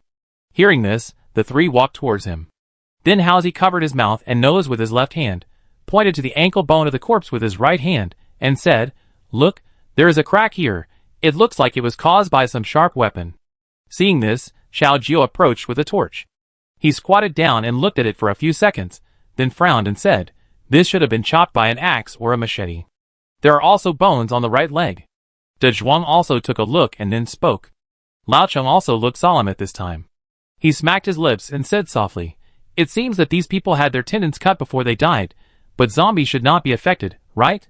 After all, I saw some of them without calves before, and they can still crawl on their knees." A few minutes passed, and finally Xiao Jiao clapped his hands, and everyone retreated again. After Halsey closed the door, Xiao Jiao said seriously, "These people were tortured to death, and the murderer did not choose to gather the female survivors together. In addition, there were no signs of being tied up on the bodies. From this point of view, there may be women among the enemies. How did you figure that out?" Lao Cheng was stunned and asked. "You're so stupid." Halsey patted his shoulder gently and whispered, "Did you see the thread on the neck? It's sewn very neatly, just like sewing clothes. How can ordinary men do that?" Xiao Jiao also nodded and continued, "What Halsey said is right. These clues can also prove that the team of those people is not uniformly male. And I guess they should pretend to trick these survivors to come over, and actually wait for them to fall asleep or simply drug them, sneak in the middle of the night, and brutally kill them. Although there are not many clues, we can also pay more attention to see if anyone has posted any advertisements or broadcasts, so we must be careful." Then the 4 people continued to enter the corridor and carefully move the goods away. These things could not stop people's steps. In other words, the people in the corridor were already dead at the beginning and could not escape. These things blocked the road just to let less oxygen in so that the bodies could slowly rot. A few minutes later, the 4 people successfully cleaned up the goods at the staircase and continued to walk up. After climbing 8 floors, they didn't encounter a single zombie. This is enough to prove that many people must have stayed here before and cleared all the zombies, so that they could reach the top of the building so smoothly. Halsey stretched out his hand and pushed the door, but there was no movement. Seeing this, Lao Cheng said, "It seems that the door must be locked. Should we kick it directly or take a detour?" Hearing this, Xiao Jiao shook his head. "This is a small county, not a city. There are not so many tall buildings for us to see information. In addition, my home is also very important, so I didn't bring out the telescope and sniper rifle. We just need to think of a way." After saying this, Xiao Jiao looked around, then looked at the crack in the door, and then smiled. "Look, God is helping us." It should be the rain that blew over here, causing the hinges to rust, and the screws look a little loose. Brother Dazhuang, let me use the dagger. Xiao Jiao took the knife, stuck the dagger into the crack of the door, and then lifted it up, and the wood chips fell to the ground. After repeating it several times, the upper and lower hinges were pried open. Then Xiao Jiao returned the knife to Dazhuang and chuckled. The buildings here are too old, and these doors are also a bit old, so it's not very difficult to open them. If it were some big cities, we would really have to take a detour. After saying that, Haozi and Lao Cheng stepped forward, lifted the door, and moved to the side. The next second, a withered hand stretched out from the crack of the door and grabbed Lao Cheng's face directly. Dazhuang swung the knife quickly, cut off the zombie's hand in an instant, and then kicked it away. Then Xiao Jiao followed closely, and the two of them held daggers, and quickly cleared out several zombies on the rooftop. The environment here is very desolate. There are 2 tents on the ground, which are almost rotten. Dazhuang went over to search, but didn't find any useful supplies. Just as he was about to leave, he found a few lines of words engraved on the ground. He squatted down and blew away some of the dust on it, then read it softly. We are a family of 6. Since the outbreak of the apocalypse, we spent all our money to buy a car and prepared to flee the city on May 10th. Due to frequent car accidents, we were forced to hide here. Seeing this, Haozi thought for a moment, and suddenly realized, based on this date, they are a family. They escaped after the zombies appeared, right? Xiao Jiao walked to a corner, and suddenly his breathing stagnated slightly. He whispered, it should be, there are 2 more bodies here. Hearing this, the other 3 came over and found 2 mummies. Judging from the age of the bones, one was older, and the other was younger, probably still children. Seeing this, Lao Cheng felt a little choked up and said in a deep voice, until the last moment of death, the elder brother seemed to be protecting the younger brother. As soon as he finished speaking, the 2 corpses gradually moved, struggling to get up from the ground, each raising their hands and trying to grab the living person in front of them. Seeing this, Xiao Jiao stepped forward and quickly stabbed their heads with 2 knives without any hesitation. Why didn't they run? It seems that this family was trapped on the roof and starved to death. Haozi picked up the rotten clothes on the ground, went forward and covered the head of the corpse, and asked curiously. Just as he finished speaking, he suddenly thought of something wrong. Haozi looked at Xiao Jiao, and the latter's eyes also became solemn. Then the 2 quickly ran to the area where Dazhuang found the engraving just now. Xiao Jiao used the garbage on the ground to fan away the ashes, and then he quickly read the information, and then his brows relaxed, and he said softly, so that's it, I almost know what happened. Then the other 3 people also read those words and understood why a pregnant woman died down there. It turned out that according to the information left by this family, they all hid on the rooftop after the zombie outbreak. They had tents, food, and rainwater, and they actually survived for a long time. The most important thing is that this family likes to stock up on food, all of which are not easy to expire, and there are also several boxes of alcohol. At that time, all cities were evacuating to the wild, and there were bumps everywhere on the road. This family was also very smart, and knew to hide first, and wait for a while. But unfortunately, after they hid, they became more and more afraid to walk after the zombies became more and more. I guess this family must have been blocked. There is only one staircase in this building that can go up. Dazhuang sighed, and shook his head slightly. Chapter 444. Yes, everyone was running for their lives at the beginning. Even if it was a little difficult, it was fine after they escaped. After all, they could hide anywhere. Lao Cheng also said. Xiao Jiao looked at the corpses on the ground and said softly, it's meaningless to say this now. When the apocalypse just broke out, everyone was afraid of zombies. It's not like us now. We don't react when we encounter a group of zombies. From the words left by the man, we can see that after they hid for 3 months, they encountered a group of forces downstairs wearing white coats and saving people everywhere. At that time, because the door lock was broken, those people couldn't pry it open, and they didn't dare to kick it, so they left. Hearing this, Haozi nodded and said, so, this family didn't starve to death because they had no food, but they were trapped and couldn't leave. Finally, they died here when they finished eating. After the voice fell, Lao Cheng was slightly stunned. Don't they mean the same thing? Anyway, they all starved to death. Hearing this, Dazhuang put his arm around his shoulders and explained, why are you so stupid? One is actively seeking death, and the other is passively waiting to die.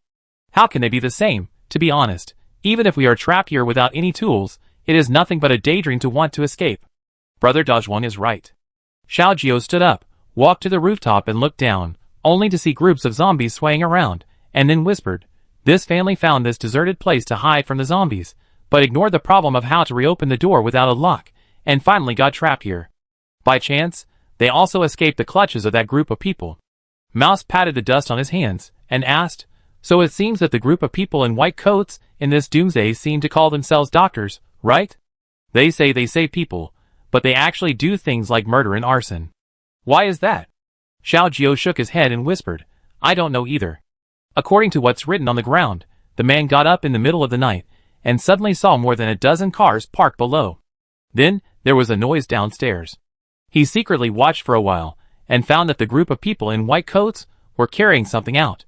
They ran 6 times in total. It just matched the number of bodies in the stairwell. De Zhuang said in a deep voice. Xiao Jiao put his hands behind his back, looked into the distance and thought for a moment, then turned back and said, the last few sentences are also written. Those people drove away in other directions, and have not appeared for more than half a month. So Xiao Yu and his group didn't encounter them, and they were lucky to avoid them. We haven't dealt with our current enemies yet, and now there is a mysterious organization called Doctor. We all have to be careful in the future. Hearing this, Lao Cheng was puzzled. We haven't even made contact yet. How come we have enemies? Although the people downstairs died pitifully, if we are really too far away from them, we should avoid them if we can, right? The reason why they brought the bodies back may be very simple, mainly to scare this family, and secondly to convey a message, that is, death has come to anyone, whether they listen or not. Xiao Jiao looked at him, and said seriously. He looked at the area on his right, pointed and said, there is a parking building over there. There are only a few hundred zombies in the whole building. Let's go over there, and search only the lower 2 floors. A few hundred zombies, can you still call it a small thing? Lao Cheng said with a bitter and depressed look on his face. Haozi walked over and hugged him, and said with a smile, brother, there are probably thousands or tens of thousands of zombies in this county. Only a few hundred are enough. Besides, there are 4 of us. Each of us can only deal with less than 100. It's a piece of cake. Hearing this, Lao Cheng muttered, that being said, we can't waste our energy. Then the 4 continued to go downstairs, and headed towards other streets. About half an hour later, the 4 stopped in front of the building, and the zombies all noticed them, and walked over with their fangs bared. Then everyone split up and Lao Cheng and Haozi shouted while picking up stones, and throwing them at the abandoned cars parked nearby. De Zhuang tied a strip of cloth to the arrow. This thing can be obtained from zombies, which is quite convenient. Then he lit it with a lighter, and put it on the bow, waiting for Xiao Jiao's signal. After about a minute, when most of the zombies had come out, Xiao Jiao nodded. Seeing this, De Zhuang pulled the bow and arrow, aimed at the window of the residential building 200 meters away, and shot an arrow directly at the curtain. Worried that the fire would burn too slowly, De Zhuang shot 2 more arrows. Soon, thick smoke began to be heard over there, and various burning sounds gradually sounded. Seeing the fire getting bigger and bigger, Haozi smacked his lips and said, will the county town be burned down? Of course not. De Zhuang put away his bow, pointed to the sky and said, didn't you notice that the sun is gone? It's cloudy now, and it will probably rain soon. Let's go, let's hurry up and find a car and try to drive back today. Hearing this, the 4 of them quickly ran to the parking building. As soon as they stepped in, Xiao Jiao quickly ordered, check if there are any zombies inside first, and hit the car body with a dagger. Remember, you must check first and confirm that there is no danger before looking for a car. Give priority to those that are older. Why are you looking for old cars? I think some of them are pretty good. Lao Cheng and Haozi ran to the right, asking as they ran. Haozi was holding a dagger, and hitting the cars with the back of the knife. Hearing the question, he immediately explained, because old cars can be started from the bottom of the center console using the friction of those wires, but good cars can't be started, so you have to find the key. After the voice fell, the 4 people quickly split up and reunited at the entrance a few minutes later. A few zombies had been killed, and then they began to look for vehicles. The fire outside was getting bigger and bigger, and the buildings next to it were also ignited. However, it was the end of the world now, and no one lived in those buildings, so it was okay even if they burned down. If it was before the end of the world, it would be absolutely forbidden to light a fire. Even smoking bacon on the balcony would be dangerous. Just when the fire was about to get out of control, there was a sudden rumble of thunder in the sky, and after more than 10 seconds, raindrops began to fall slowly. When he heard this sound, Xiao Jiao also breathed a sigh of relief. Although the environment was different now, if a big fire really burned down a city, the consequences would be extremely serious. In the end, it is often the survivors who have to bear the consequences. Time passed by, and soon the roar of cars came from the parking building. Xiao Jiao successfully started the first car, but it stalled again soon. There was nothing he could do. The car could start, but the fuel level was low. And most of the cars could not start because the battery was low. Chapter 445. After more than 10 minutes, the four people reunited at the entrance and exchanged their situations. After listening to their description, Xiao Jiao nodded and said, "Currently only 4 cars can be started, but the oil is not much, so we have to find a way to pump the oil." "Does anyone know how to make an oil extraction tool?" Haozi asked. "I know, Sil, you taught me." Dazhuang raised his head and gestured. Seeing this, Xiao Jiao thought for a moment, and then made a simple plan. "Well, it's already afternoon now. Although there are many zombies here, there are also many abandoned cars. We can also get more gasoline to take back, so don't rush to retreat. Try to plunder all the resources here to avoid wasting them. Haozi and I will find a sealed iron barrel to store gasoline later. Brother Dazhuang and Brother Laocheng, you two can find materials for making oil pumps, hoses, tapes, and plastic bottles. You can make a few more when the time comes, and they can be recycled later." Xiao Jiao quickly gave his instructions, and turned to leave, but his arm was grabbed by Laocheng. "What? Are you still having questions?" Laocheng scratched his head and asked curiously, "Since it is used to store gasoline, why not just find some plastic bottles? There are plenty of them in those convenience stores. You can find them anywhere." Hearing this, Xiao Jiao turned around and hugged his arms. He immediately felt funny, and his expression was a little amused. "What's wrong? What are you laughing at?" Laocheng was a little confused. Then Dazhuang patted him on the back of his head and said angrily, "Your brain, you really didn't read enough books before, and you don't have much experience, right?" Hearing this, Laocheng covered his head and yelled, "I say, Dazhuang, why are you hitting me again? I'm asking this because I don't understand. If I knew, why would I ask these questions?" "Really?" Dazhuang rolled his eyes again and said, "Have you ever seen someone use a plastic bottle to fill gasoline before?" "Never, so how did you think of using this method?" Laocheng's eyes widened and said, "No, I did see someone use a mineral water bottle to fill up the gas. I remember it clearly. It seems that a car on the road ran out of gas, and the owner used this thing to fill it up. Then I don't know. Anyway, I think plastic bottles can't hold gasoline." Dazhuang was also a little confused when he heard it, so he shook his head and continued. Seeing this scene, Xiao Jiao waved his hand, and then explained seriously. "Laocheng is right, and what Dazhuang said is actually right, but this matter depends on the specific situation." Xiao Jiao looked at the zombies outside, and confirmed that most of them had been let out. It was not very dangerous here at the moment, so he waved his hand, and signaled them to move back a little. Then the 4 of them leaned against the cars, and Xiao Jiao began to patiently say, "Now is the right time to explain to you why you can't use plastic bottles to store gasoline. First of all, gasoline is corrosive. Even if you use plastic bottles, it will leak within 3 days, and no longer than a week, so it can't be stored for a long time. Secondly, it's because the material used in plastic bottles is." At this point, Xiao Jiao frowned, then looked up and smiled. "Well, I forgot what it was. Anyway, I just remember that they have a high resistivity and good insulation effect. If gasoline is put in these things, static electricity will be generated due to friction when moving. Then, due to the insulation of the container, when the static electricity reaches a certain level, it will directly ignite the gasoline, with extremely serious consequences. That's why gasoline can only be put in metal barrels, and before the end of the world, you can't use plastic barrels to refuel at any gas station."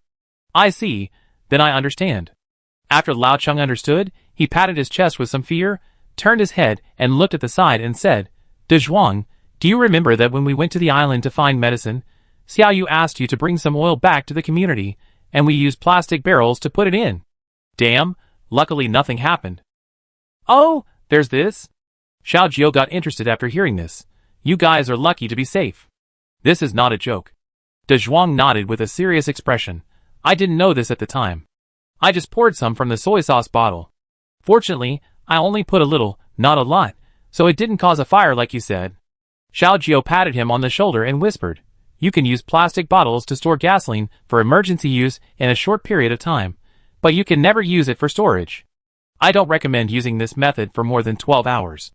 After all, you have to know that regulations like this are made for the safety of people's lives."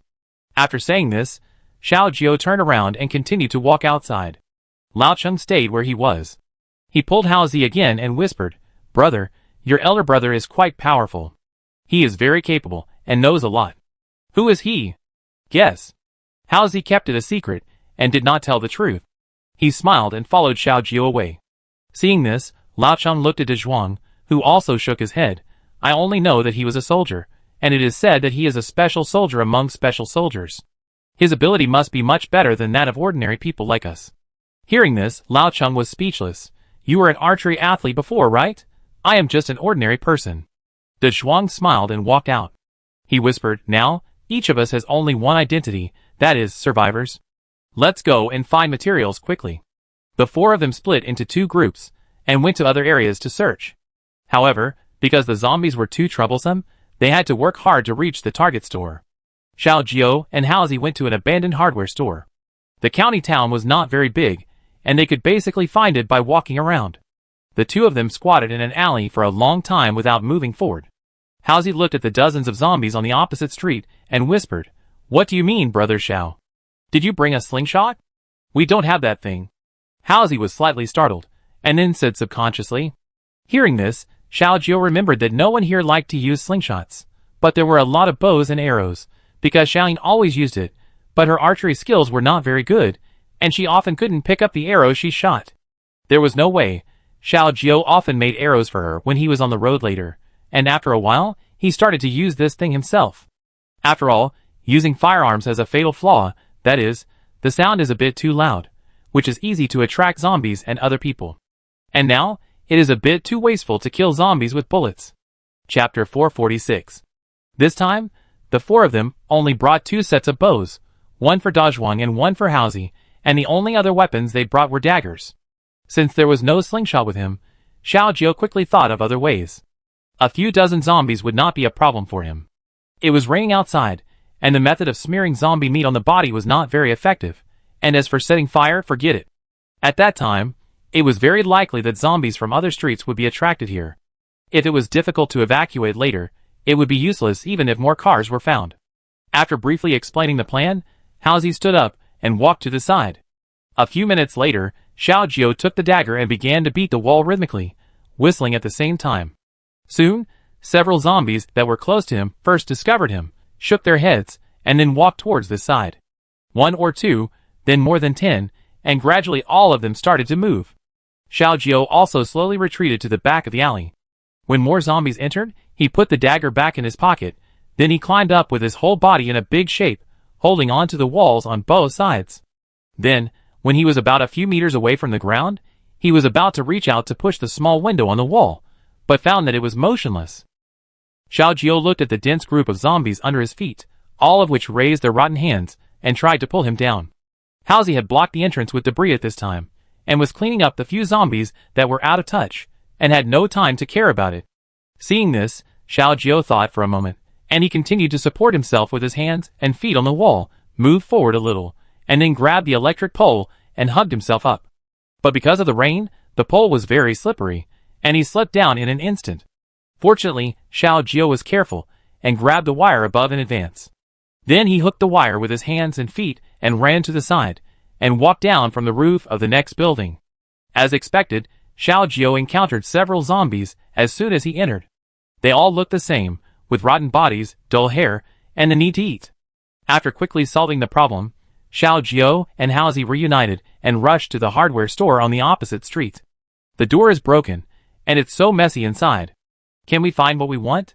Haozi frowned as he looked at the garbage in the house. That depends on what you're looking for.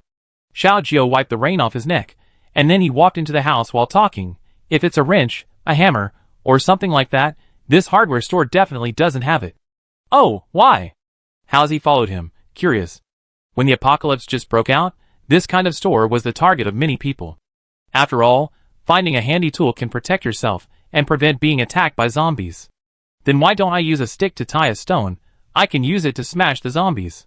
Hearing this, Haozi shrugged his shoulders, picked up the nail on the ground, looked at it, and then put it in his pocket and said. Xiao Jiao didn't answer him, but waved his hand and said, "Look for something useful, pack it up, and take it back when the time comes." Haozi nodded and began to look around.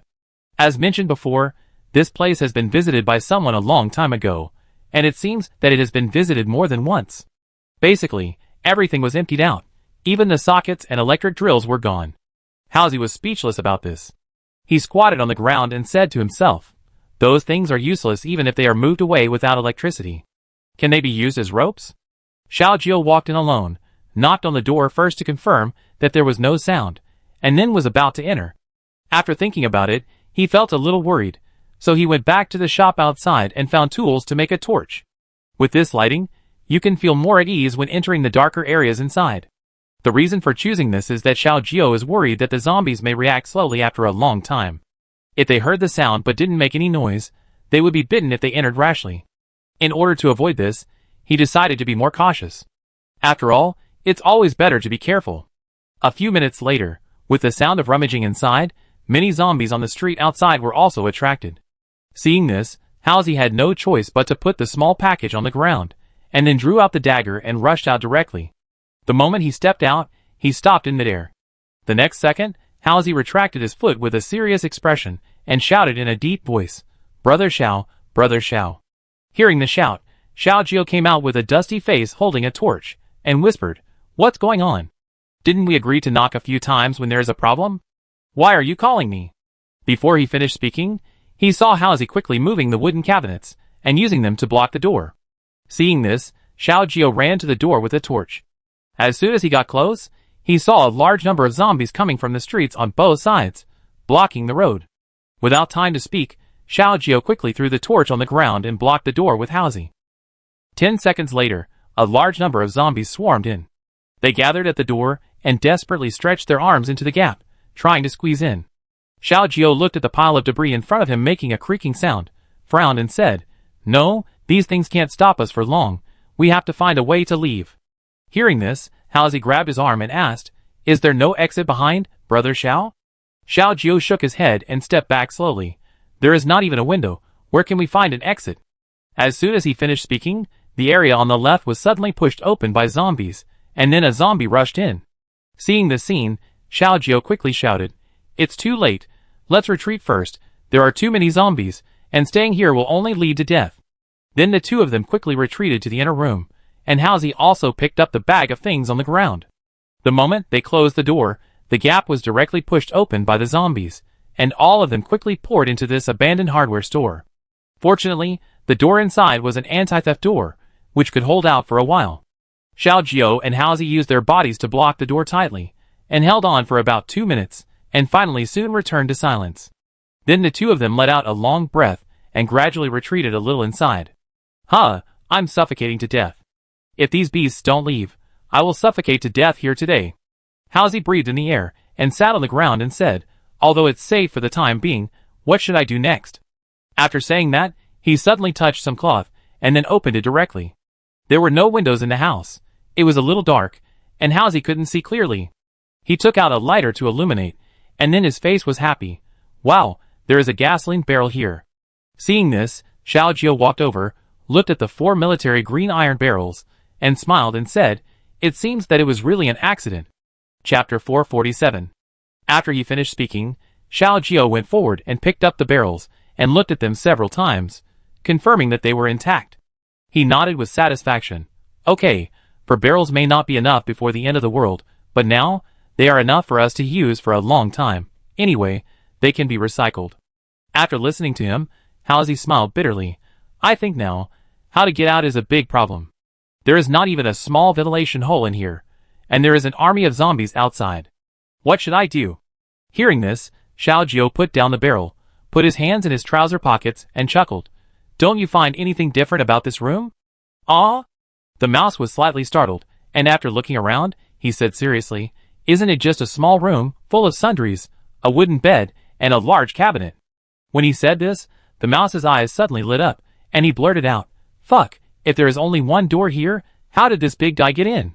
He walked to the cabinet, knocked on it with his fingers, and used a torch to check the size, and said with certainty, "This thing definitely couldn't be moved in through that door." Xiaojio clapped his hands lightly, and then walked towards the corner.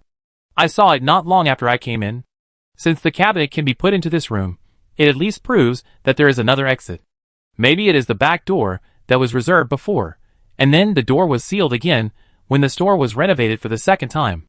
After saying that, Xiaojiu picked up the broom on the ground and knocked on the surface with a wooden handle.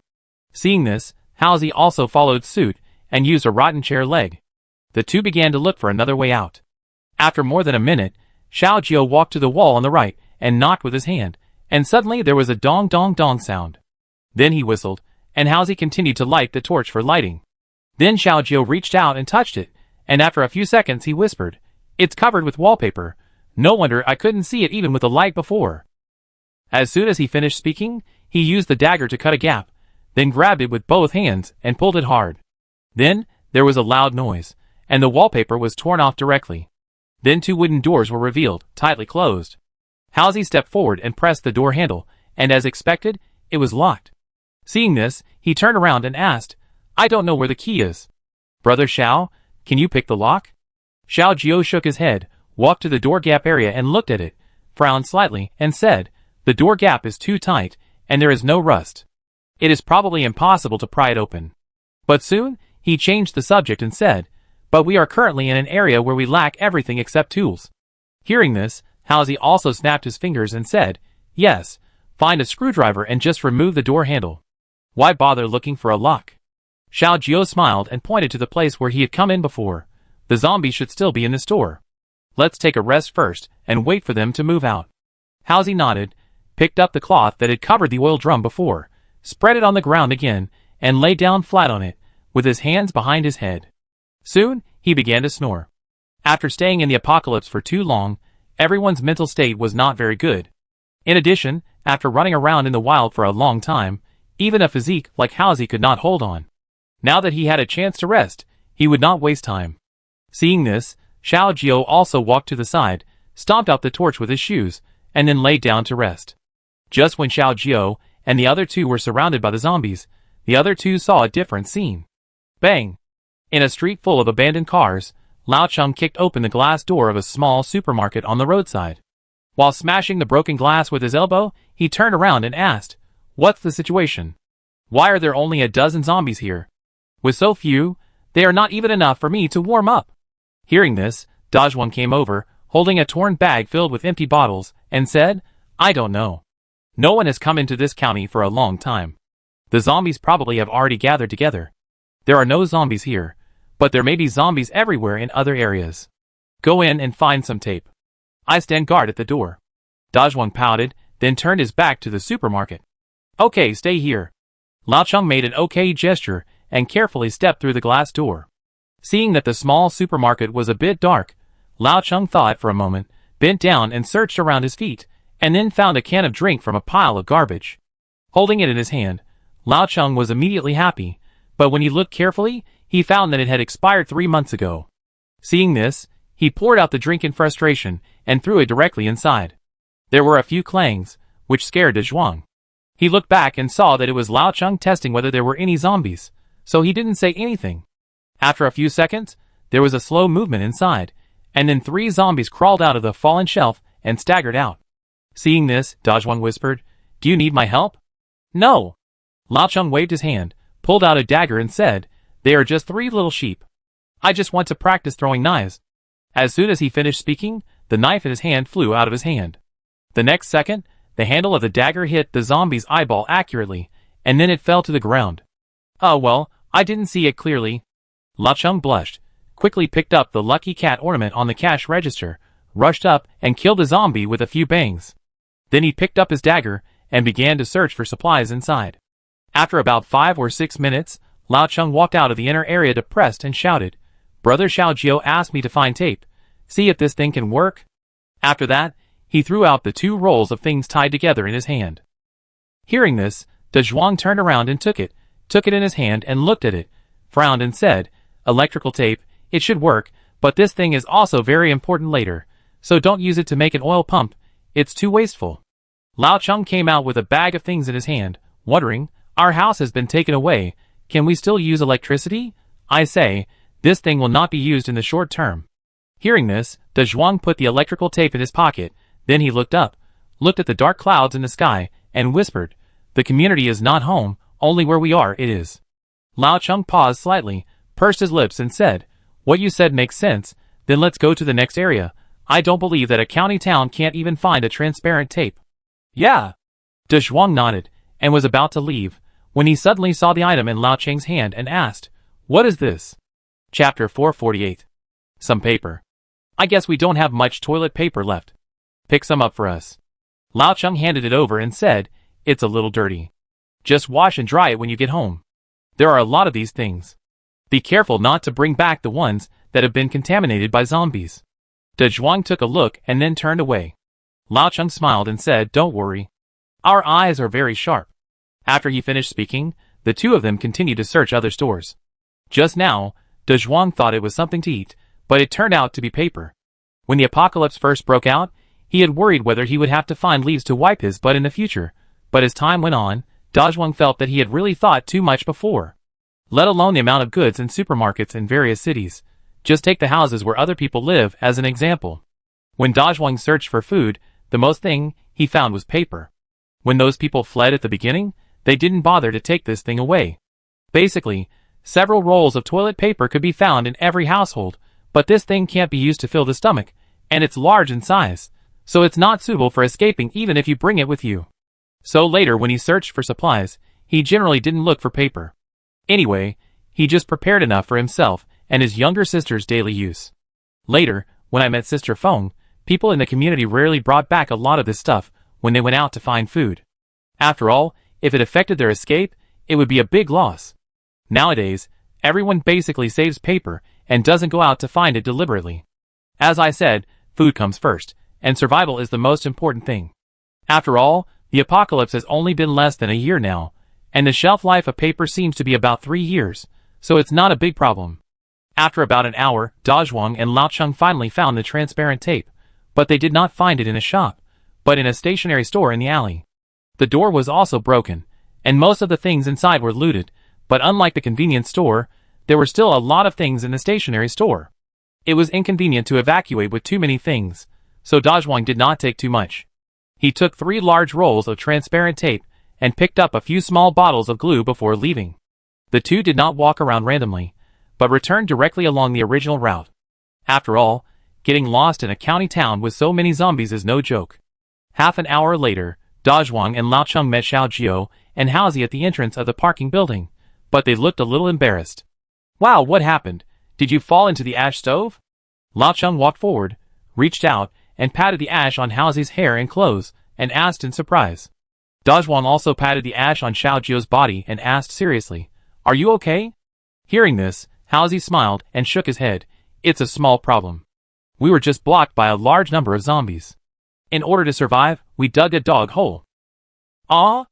Lao Cheng was slightly startled. "What's the situation with dog holes?" Hearing this, Xiao Jiao patted the mud on his pants and explained, "We left from the back door of a hardware store, but a car was parked there, blocking the road. I guess the owner of the car could only climb out from the trunk. Later, there was no choice. The wall was too high to climb, so we could only throw the iron bucket out, and we dug a hole." After the words fell, De Zhuang turned his head and saw 4 barrels placed beside the car. He walked over and picked up one to look at it, and asked, "This thing can be used to hold gasoline, right?" "Yes."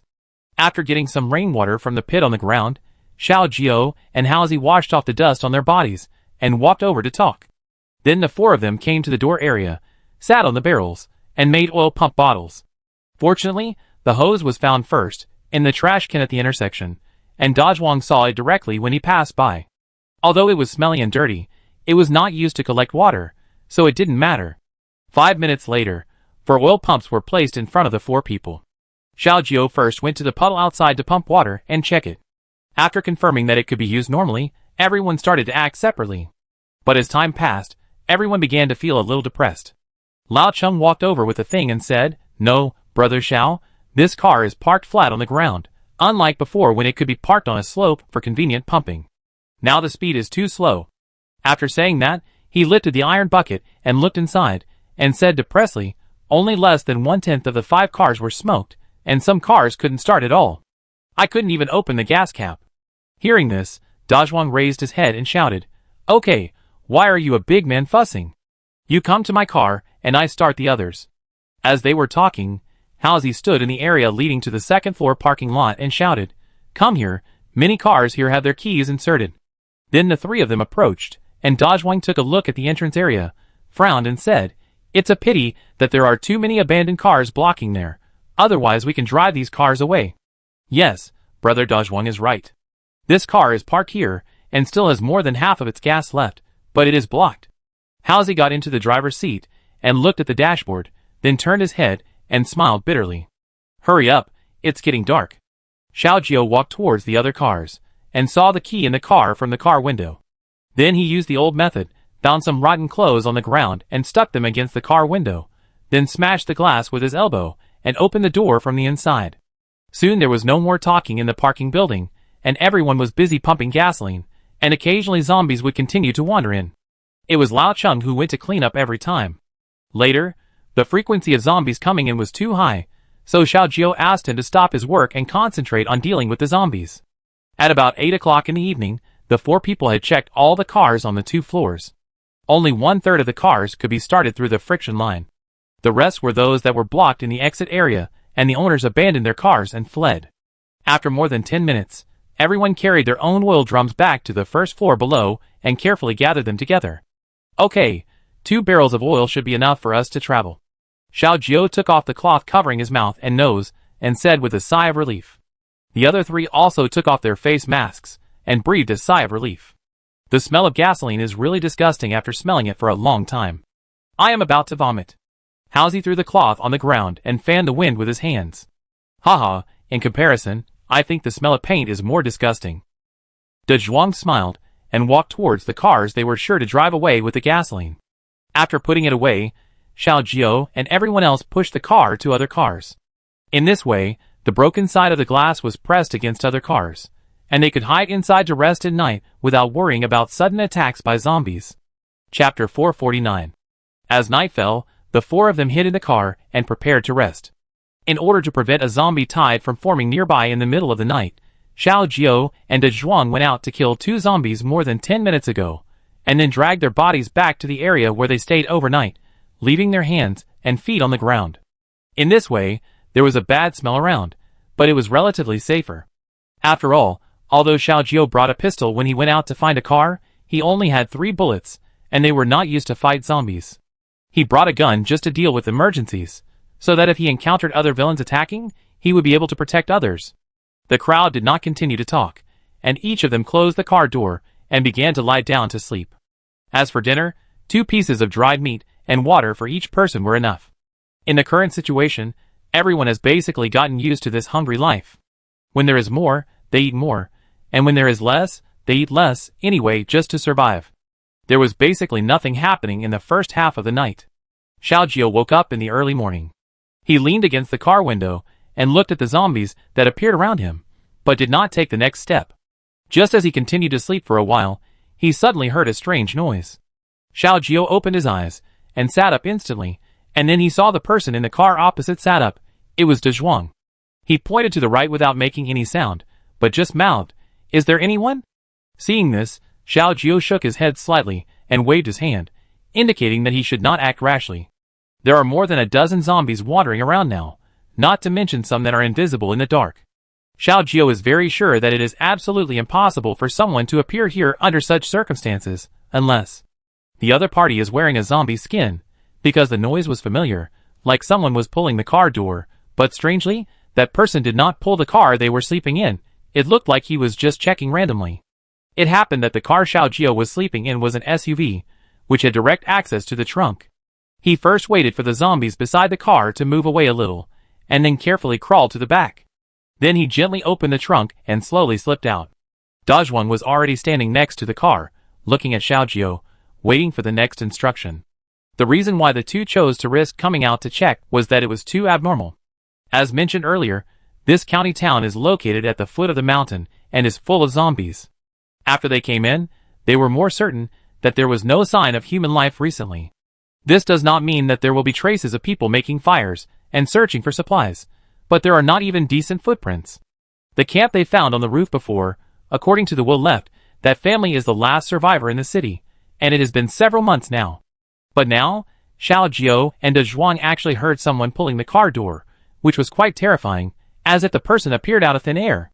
When the zombies walked a little further away, Xiaojiu nodded slightly, and then he began to circle to the left, while De Zhuang slowly moved over from the right. About 10 seconds later, Xiaojiu saw a thin figure in front of him, staggering between the vehicles. Although the movements seemed to be no different from those of zombies, there was a detail that the man did not notice. That is, zombies did not swing their arms when walking. In other words, the reason why zombies are zombies is that they have no similarities with humans, and even their movement is based on instinct. Either they stretch their hands forward and make catching movements, or they hang by their side without moving. At this time, the left hand of the dummy that appeared in the parking building was actually swaying slightly. Xiaojiu moved lightly and touched the man. When he was only 2 meters away from the man, there was a sudden click on the ground. The moment he stepped on it, Xiaojiu's face changed slightly. He also knew what it was. It was like a small branch that someone deliberately threw on the ground. As expected, when the sound was heard, the person in front of him quickly turned his head and stabbed behind him without thinking. Xiaojiu snorted coldly, stepped forward, kicked the man's abdomen with his left foot, and at the same time, his right hand formed a claw shape and quickly grabbed the man's wrist. The man quickly twisted his body and dodged Xiaojiu's kick, but his wrist was caught. Is it a child? The moment he caught the man's hand, Xiaojiu frowned slightly, because it was too thin. The next second, the man took out the mysterious powder from his left hand and threw it directly to the area in front of him. Then, he twisted his right hand and broke free. It was a little dark around him. Xiaojiu only saw the other party throwing something. In an emergency, he didn't dare to touch it head-on and instantly lay on his left side. In the case of not knowing what it was, Xiaojiu was absolutely unwilling to gamble. What if the other party ground the zombie bones into powder and scattered it out? If he didn't pay attention and his mouth and nose touched it, he would have to wait for death. After he fell to the ground, the mysterious man also ran quickly in other directions, trying to escape. Xiaojiu did not get up to chase him, because he knew that De Zhuang was waiting there. Sure enough, 3 seconds later, a muffled groan sounded, and then a figure flew up and hit a car with a bang. The huge noise woke up the people in the car, and Lao Cheng sat up suddenly, and then there was another noise. Bang! Ouch, my head! Lao Cheng got out of the car with his head covered. He looked at the zombies that hit the windshield and was slightly stunned. Fuck, how did this beast fly? Then Xiaojiu yelled, "Don't be in a daze, Lao Cheng. Keep an eye on that person, De Zhuang Haozi. Come with me to deal with the zombies." Hearing this, Lao Cheng squinted and saw that it was not a zombie lying on the hood of his car, but a person, who was curled up and trembling all over. As soon as he finished speaking, Haozi grabbed a dagger and got out of the car, rushing towards the zombies that were led over. Although he was sleeping soundly, he executed Xiaojiu's order without thinking when he woke up. This is also because of the unconditional trust brought by long-term interaction. A few minutes later, more than 20 corpses fell around. Fortunately, Xiaojiu lit the torch immediately, and it was easier to kill with light. Although it was midnight, it was fortunate that several people made noises inside the parking building, and only a few zombies noticed it. In addition, Xiaojiu and Haozi quickly placed the corpses outside to form a defense line, so other zombies could not get in when they came, and then it gradually became quiet. After taking some effort to solve the problem, Xiaojiu took the other two back to the previous position. He asked Lao Cheng, "How are the people?" Chapter 450. Hearing this, Lao Cheng frowned and said, "It was twitching just now. I thought it was going to die, but it's quiet now." Hearing this, Xiaojiu stepped forward with a torch and saw the figure clearly. He was about 1.6 meters tall and thin, weighing only 80 kilograms, which was already quite thin. He was wearing zombie skin, and even his hair was stuck with some dry grass. Xiaojiu grabbed the other person's shoulder and twisted it, revealing the man's face. "What the hell? Isn't this a zombie?" said Haozi in surprise. It's not that he reacted so strongly, but it really looked too much like a zombie. The face was exactly the same as a zombie, and there were even bugs crawling on it. But De Zhuang had better eyesight. He shook his head and said in a deep voice, "It's not a zombie, it's a person, and it seems to be a woman." Hearing this, Lao Cheng was stunned and said, "No, why do I think it's a zombie? Look, the maggots are all on the forehead. TSK, TSK, TSK, so disgusting." De Zhuang was speechless. He whispered, "Can't you two look more carefully? What's the big deal about bugs? Didn't you notice that this person's lips are light red? Zombies don't look like this." After he finished speaking, Xiaojiu handed the torch to De Zhuang, fumbled behind the man's head with both hands for a while, then grabbed one side, and pulled it hard, and immediately pulled the hood off. Fuck, it's really a woman. Lao Cheng looked at him in amazement. Not only him, but also the other 3 people had a serious expression at this time. The unconscious person in front of him was indeed a woman, and she looked quite normal, with an oval face, a standard face shape for a beautiful woman, but her hair was shaved off, and blood was flowing from the corners of her mouth, as if she was about to die. Just as the 4 of them stood by the car and looked at it, a roar came from behind again. Die! As soon as the voice fell, a figure suddenly appeared more than 10 meters away, holding a bow and shooting an arrow directly, flying quickly towards Haozi's head. Xiao Jiao didn't think about it, and quickly drew his knife with his right hand and swung it in front of Haozi, cutting off the arrow with a click. Then he kicked his feet and burst out with extremely terrifying speed, and rushed to the man in an instant. The man who was shooting the arrow had his eyelids twitching wildly, and was completely shocked by the speed. He was about to shoot the second arrow, but he felt a sharp pain in his hand, and the bow and arrow flew out of his hand. Xiao Jiao tightly grasped the throat of the man in the zombie skin in front of him with his right hand, and his expression was very furious, and he wanted to squeeze him to death. If he hadn't reacted quickly and blocked the arrow quickly, the mouse would have died at this time. Just as Xiao Jiao's forehead was bulging with veins, and he was about to kill, he suddenly saw 2 figures appear in front of him. No, to be precise, there was a big one holding a small one. Those were 2 children. For some reason, although Xiao Jiao was very angry at this time, he didn't want to kill in front of the children, even if it was the end of the world. At this moment, there was movement behind him again. Xiao Jiao looked back and saw that the woman who had fainted before had woken up, and was rushing towards this side desperately. But Dazhuang had already hugged her tightly, and the woman was just yelling and shouting in an extremely excited manner, which was completely unlike the emotions a normal person should have. There was no other way, so Haozi directly swung his sword with his right hand and chopped the woman's neck with his palm, and she fainted again instantly. You didn't get chopped to death, did you? Lao Cheng stretched out his hand to the woman's nose to feel her breath, then heaved a sigh of relief and said, "Fortunately, she is still breathing." Haozi rolled his eyes and said, "I have a lot of experience in knocking people out. Don't worry. By the way, looking at your expression, why do you seem to be afraid that I will kill her? What's going on? She is just a stranger. Why are you so rude?" Hearing this, Lao Cheng rubbed his palms and swallowed his saliva and said, "Correction, she is a beautiful stranger. In this end times, I also want to have a companion, right?" Hearing this, De Zhuang curled his lips and looked at Xiao Jiao and whispered, "You have no chance." "Ah?" Lao Cheng was slightly startled and didn't hear clearly. "What do you mean?"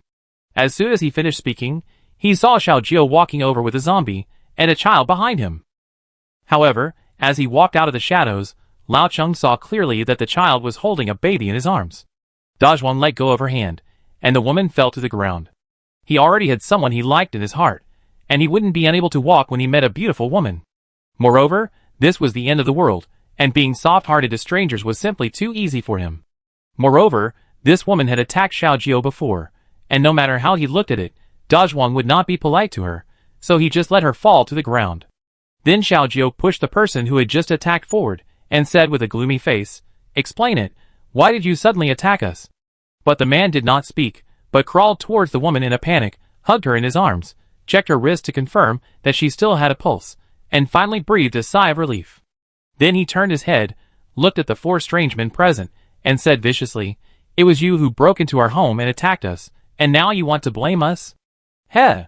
Lao Cheng hugged his arms and sneered, "Is your name engraved here? Call it, and see if it responds to you." "I." The man was so angry that he cursed loudly. Hearing this, Lao Cheng immediately frowned, drew out his dagger, stepped forward and said, "Come on and curse me again." "I." The man knew that if he fell into the hands of this group of people, he would definitely not have a good ending. Especially he knew that if a beautiful woman was captured alive, her ending would be very miserable, so he did not have any scruples at all. But just when he was about to continue cursing, he heard the cry of a baby. Woo wow. The moment this sound rang out, Xiao Jiao also trembled slightly. In the past year, since the outbreak of the apocalypse, he has never met such a small child again. And judging from the sound, it must have been born not long ago. In other words, this should be a child born in the apocalypse. You know, in today's environment, it is difficult for adults to survive. Basically, no one will choose to have children. Most people simply cannot afford to support them. Just as the baby was crying, The woman also woke up. She first covered her neck in pain, and then she ignored the discomfort and waved to the older child. Come here. The woman's voice was very pleasant. She looked so miserable, but now she looked like a mother. She took the baby in her arms, and was about to unbutton her dirty coat. Seeing this, Xiao Jiao stepped forward, grabbed the man and stood up, and walked a few steps to the side. Then Haozi, Dazhuang, and Lao Cheng all turned around at the same time. Dazhuang had checked before. The woman didn't have any weapons on her, so it didn't matter if she had her back to her. There was no threat at all. And for some reason, when they saw the woman's attitude towards the baby, they all had an idea in their minds. That is, there might be a misunderstanding. I don't know how long it took until a voice came from behind. Okay, turn around. Hearing this, Xiao Jiao turned around and looked at the woman holding the baby and gently shaking, and said expressionlessly, Why did you suddenly attack me? Hearing this, the woman's smile, which was originally lowered, was instantly put away. She raised her head and said, In the current environment, does this need any reason? Chapter 451. You sound so self-evident. Xiao Jiao said calmly, If I want to kill you now, I can just do it, right? When the child heard this, he rushed to the woman and opened his hands, then stared at Xiao Jiao intently. Compared to the man next to her, the woman's mood suddenly calmed down, as if she had nothing to do with the man who was yelling before. She gently touched the face of the sleeping baby in her arms and murmured, To kill or not to kill, to live or not to die, do we still have to decide?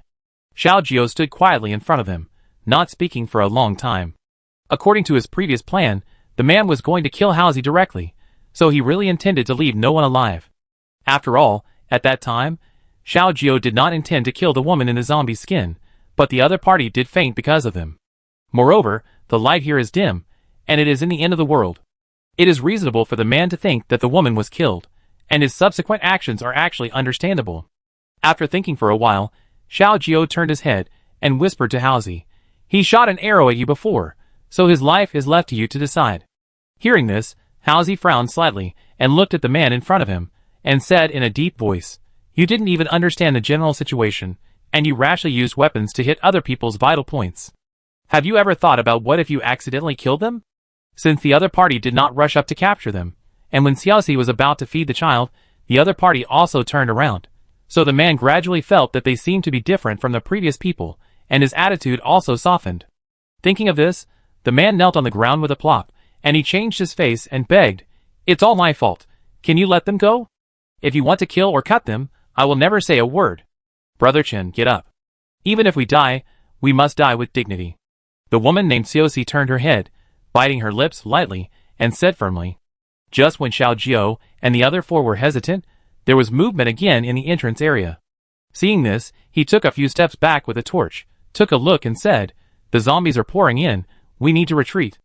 After the voice fell, the man pondered for a while, then made up his mind and raised his hand and shouted, I will take you to find a place to hide, and you can take them to live, okay? Haozi snorted coldly. Before you were shouting for war and killing, now you let them live with us. Can you use your brain before you speak? Xiao Jiao continued to walk back. He pulled Haozi and whispered, If I'm not mistaken, have you always lived on the top floor? Hearing this, the man turned his head to the left, not knowing whether to say it. Seeing this, Xiaoxi raised his head and looked at Xiao Jiao, sneering, Don't think about us, there is no supplies there. If there is still a little food, I will not sneak down in the middle of the night to find food, let alone be discovered by you. Xiao Jiao frowned slightly and changed the subject, asking, You can lure the zombies in at night, and it will be easy to sneak in with the zombies in their skins. When we die, won't we still get food? Xiaoxi tightened the swaddling clothes for the baby in her arms, and said with her head down, I'm here to find food, not to kill people. After she finished speaking, Dazhuang couldn't help but said, But so much time has passed, even if there is food in these cars, it has expired long ago, and can't be eaten at all. Hearing this, Xiaoxi suddenly stopped what she was doing. She looked up at the man who was talking. After seeing that the other man's eyes were indeed full of concern, she lowered her head again, and whispered two words that moved the four people present. In the apocalypse, you live in heaven. Do you think the whole world is the same? If you eat it, you may die. If you don't eat it, you will definitely die. What will you choose? After the voice fell, Xiao Jiao looked back at the zombies approaching behind him, and then asked, What's your name? After hearing this, Haozi finally breathed a sigh of relief. As long as he heard Brother Xiao ask the other party's name, it meant that he would not kill him. However, The woman was too lazy to continue talking. She gently put her head on the forehead of the baby in her arms and hummed some nursery rhymes. Seeing this scene, the man understood that this must be a misunderstanding. The other party's people were not indiscriminate killers. Moreover, based on a simple contact, he began to have a hunch that these people must be extraordinary. In order to seize this chance to survive, the man spoke first. Her name is Chen Shi, my name is Jiang Yuchen, the older child is Jiang Lingling, and the younger one. At this point, the man paused slightly, then a trace of grief flashed across his eyes, and he whispered, I haven't named it yet. Although he covered it up quickly, Xiao Jiao still noticed it in an instant. At this moment, he didn't have the mind to think about continuing to deal with these people. The most urgent thing was to avoid the tide of corpses first. Then Xiao Jiao agreed to Jiang Yuchen's previous request, reached a simple consensus, and then the four followed them to a deeper area. When they got inside, they found that they had come down from the elevator shaft. No wonder there was no footprint on the way to the upper floor. Moreover, since the power was lost, the elevator could not operate normally, and was stuck in the 5th floor area. Then, they could reach the 4th floor by climbing up the ladder in the well, thus avoiding the zombies gathered on other floors. Siuxi stood in front of the elevator. While handing the baby to Jiang Yuchen, she asked with some worry, do we really want to take them up? What if they are the same as the previous ones, killing people without blinking an eye, then we will. Hearing this, Jiang Yuchen quickly stopped her with his eyes and whispered, in this chaotic world, I can't protect you two children by myself. These people look good. When you were feeding the baby before, they all gave you enough respect. You know, it's the end of the world now. If other men saw you like this, they would have rushed up to you. How could they communicate with us normally like this? What are you waiting for? Xiao Jiao and the other three dragged the zombies' steps, and then ran over here and found that they had not yet gone up. He couldn't help but yelled angrily, do you think the zombies are playing a joke? Hurry up and go up. Right away.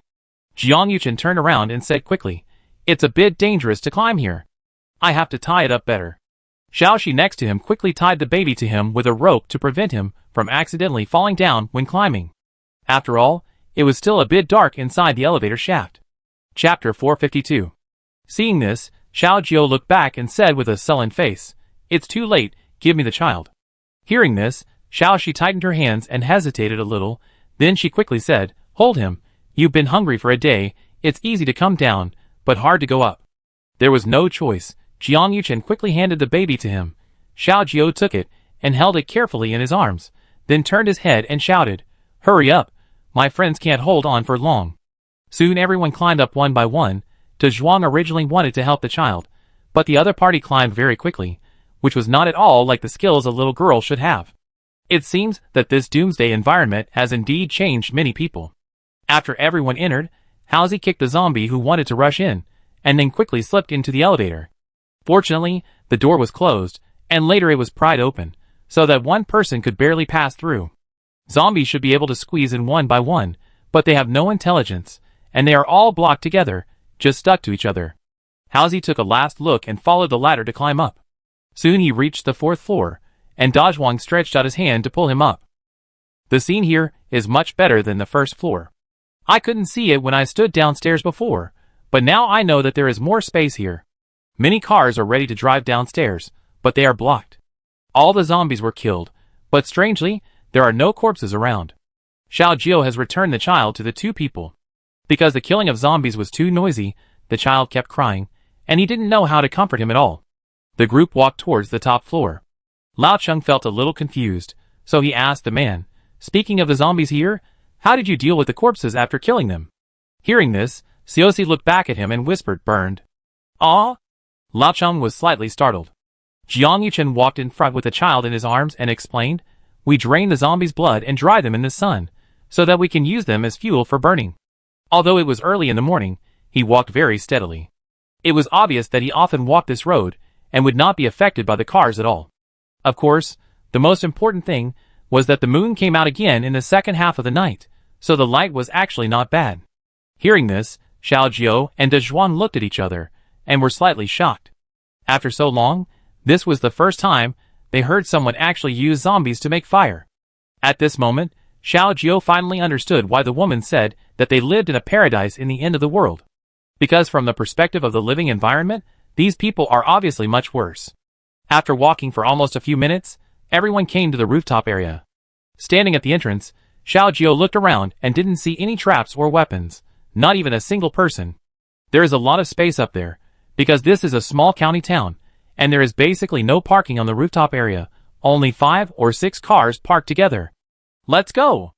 Jiang Yuchen turned his head and looked at them, and said seriously, I know you are not bad people, so I brought you up, and I hope I can treat them well in the future. When he got here, Jiang Yuchen thought he would die soon, so he spoke with a feeling of telling his last wishes. Hearing this, Haozi shrugged and said, Okay, since we have already escaped together, we will not know each other until we fight. In the future, you still have to protect your wife yourself. After the words fell, Xiaozi suddenly turned around and looked at him, staring at him without saying anything. Jiang Yuchen also turned around again, shaking his head like a rattle. You misunderstood. Xiaozi and I are not that kind of relationship. She is my wife's sister. We are just hiding here to survive. Hearing this, Lao Cheng rekindled hope and asked hurriedly, Does it mean that she doesn't have a partner? Be honest. Dazhuang couldn't listen anymore, poked him in the chest with his elbow, and said seriously, We don't bully men and women. If you dare to bully others, don't blame me for turning against you. Oh, what do you think I am? Lao Cheng raised his hands in silence and said seriously, I am definitely not that kind of person, you can rest assured. After saying that, he walked forward a few steps, intending to ask Xiaoxi about this and that. However, Xiaoxi just said with a stern face, Please call me by my name is Qin Shi, we are not that familiar with each other. Then she quickened her pace, and walked into the inner area. Seeing this, Xiao Jiao reached out, and pulled Lao Cheng, whispering, We were enemies who fought each other before, and now you are going up to chat with them, aren't you afraid that they will deceive us? What if they are some people who hide knives behind their smiles? As he spoke, Xiao Jiao wiped his neck with his hand, telling him to be careful. Jiang Yuchen and Chun Shi walked faster and faster. They had already reached the location of the cars, and Xiao Jiao and the other 4 walked slowly behind. Hearing this, Dazhuang also stepped forward and stood on the right side of the old city and whispered, Brother Xiao is right. We can't let down our guard against people just because of this short half an hour. We must be careful about everything. Xiao Jiao had been looking around since he entered here. After thinking for a while, he said, I don't think it's okay, because the woman's demeanor towards the baby can't be faked. It's a kind of love for the child from the heart that can be done. Look at my eyes, and don't act rashly. After saying this, Xiao Jiao quickly followed. Qin Shi had already returned to the car with the child in his arms, leaving Jiang Yuchen busy making a fire next to an iron bucket. After hearing the footsteps, Jiang Yuchen turned around and said with a smile, Brother, we don't have much here. We usually lie in the car. If you are tired, you can also go in. Hearing this, Xiao Jiao said expressionlessly, Don't shout so warmly, we are not that familiar with each other. Seeing this, Jiang Yuchen scratched his head awkwardly, and continued to throw the pieces of dried corpse into the iron bucket. Xiao Jiao walked to his side, and picked up a piece. He approached the fire and looked at it for a while, frowned and asked, Zombies themselves have viruses. If you burn this stuff, won't it be harmful to people who smell it? As soon as she finished speaking, Qin Shi got out of the car. She hugged her arms, and said, It's ventilated here. Even if it's poisonous, it will be blown away by the wind. Anyway, we can't smell it. It's what others deserve if they are affected. But why didn't we see any smoke during the day? It looks like there was a lot of black smoke. De Zhuang came over and asked. After Jiang Yuchen threw the last piece of dried meat, he took the iron sheet and covered it. Then he put his hand close to the iron sheet and said, Because we don't light a fire during the day, and the smoke is led to the back. Hearing this, Xiao Jiao walked to the back and found that there was a small hole in the back of the iron barrel, connected to a ventilation duct made of many cans, which led directly to the back of the parking building. Chapter 453. Who are you? Xiao Jiao looked at the facilities and suddenly asked. Ah? Jiang Yuchen was slightly stunned, a little confused. What do you mean? The tightly covered iron barrels, and the simple equipment that steadily emits smoke, all of this looks like they are guarding against certain people. Can't we live more cautiously? Chun Shi came over and squatted down. She rubbed her calves and said softly. After hearing this, Xiao Jiao looked over and found that her legs seemed to have been injured when she fell on the car before, and now there are some bruises. Which Qin is your last name? Haozi suddenly asked a strange question. Qin Shi was surprised to hear this. She couldn't understand why someone would ask this question in the apocalypse. But she quickly replied, Erdong Qin, is it useful to ask this? It's not like you need to find your relatives. Qinshi said these words because she knew herself very well. There would be no relatives who were separated. In other words, most people had lost contact when the apocalypse just started.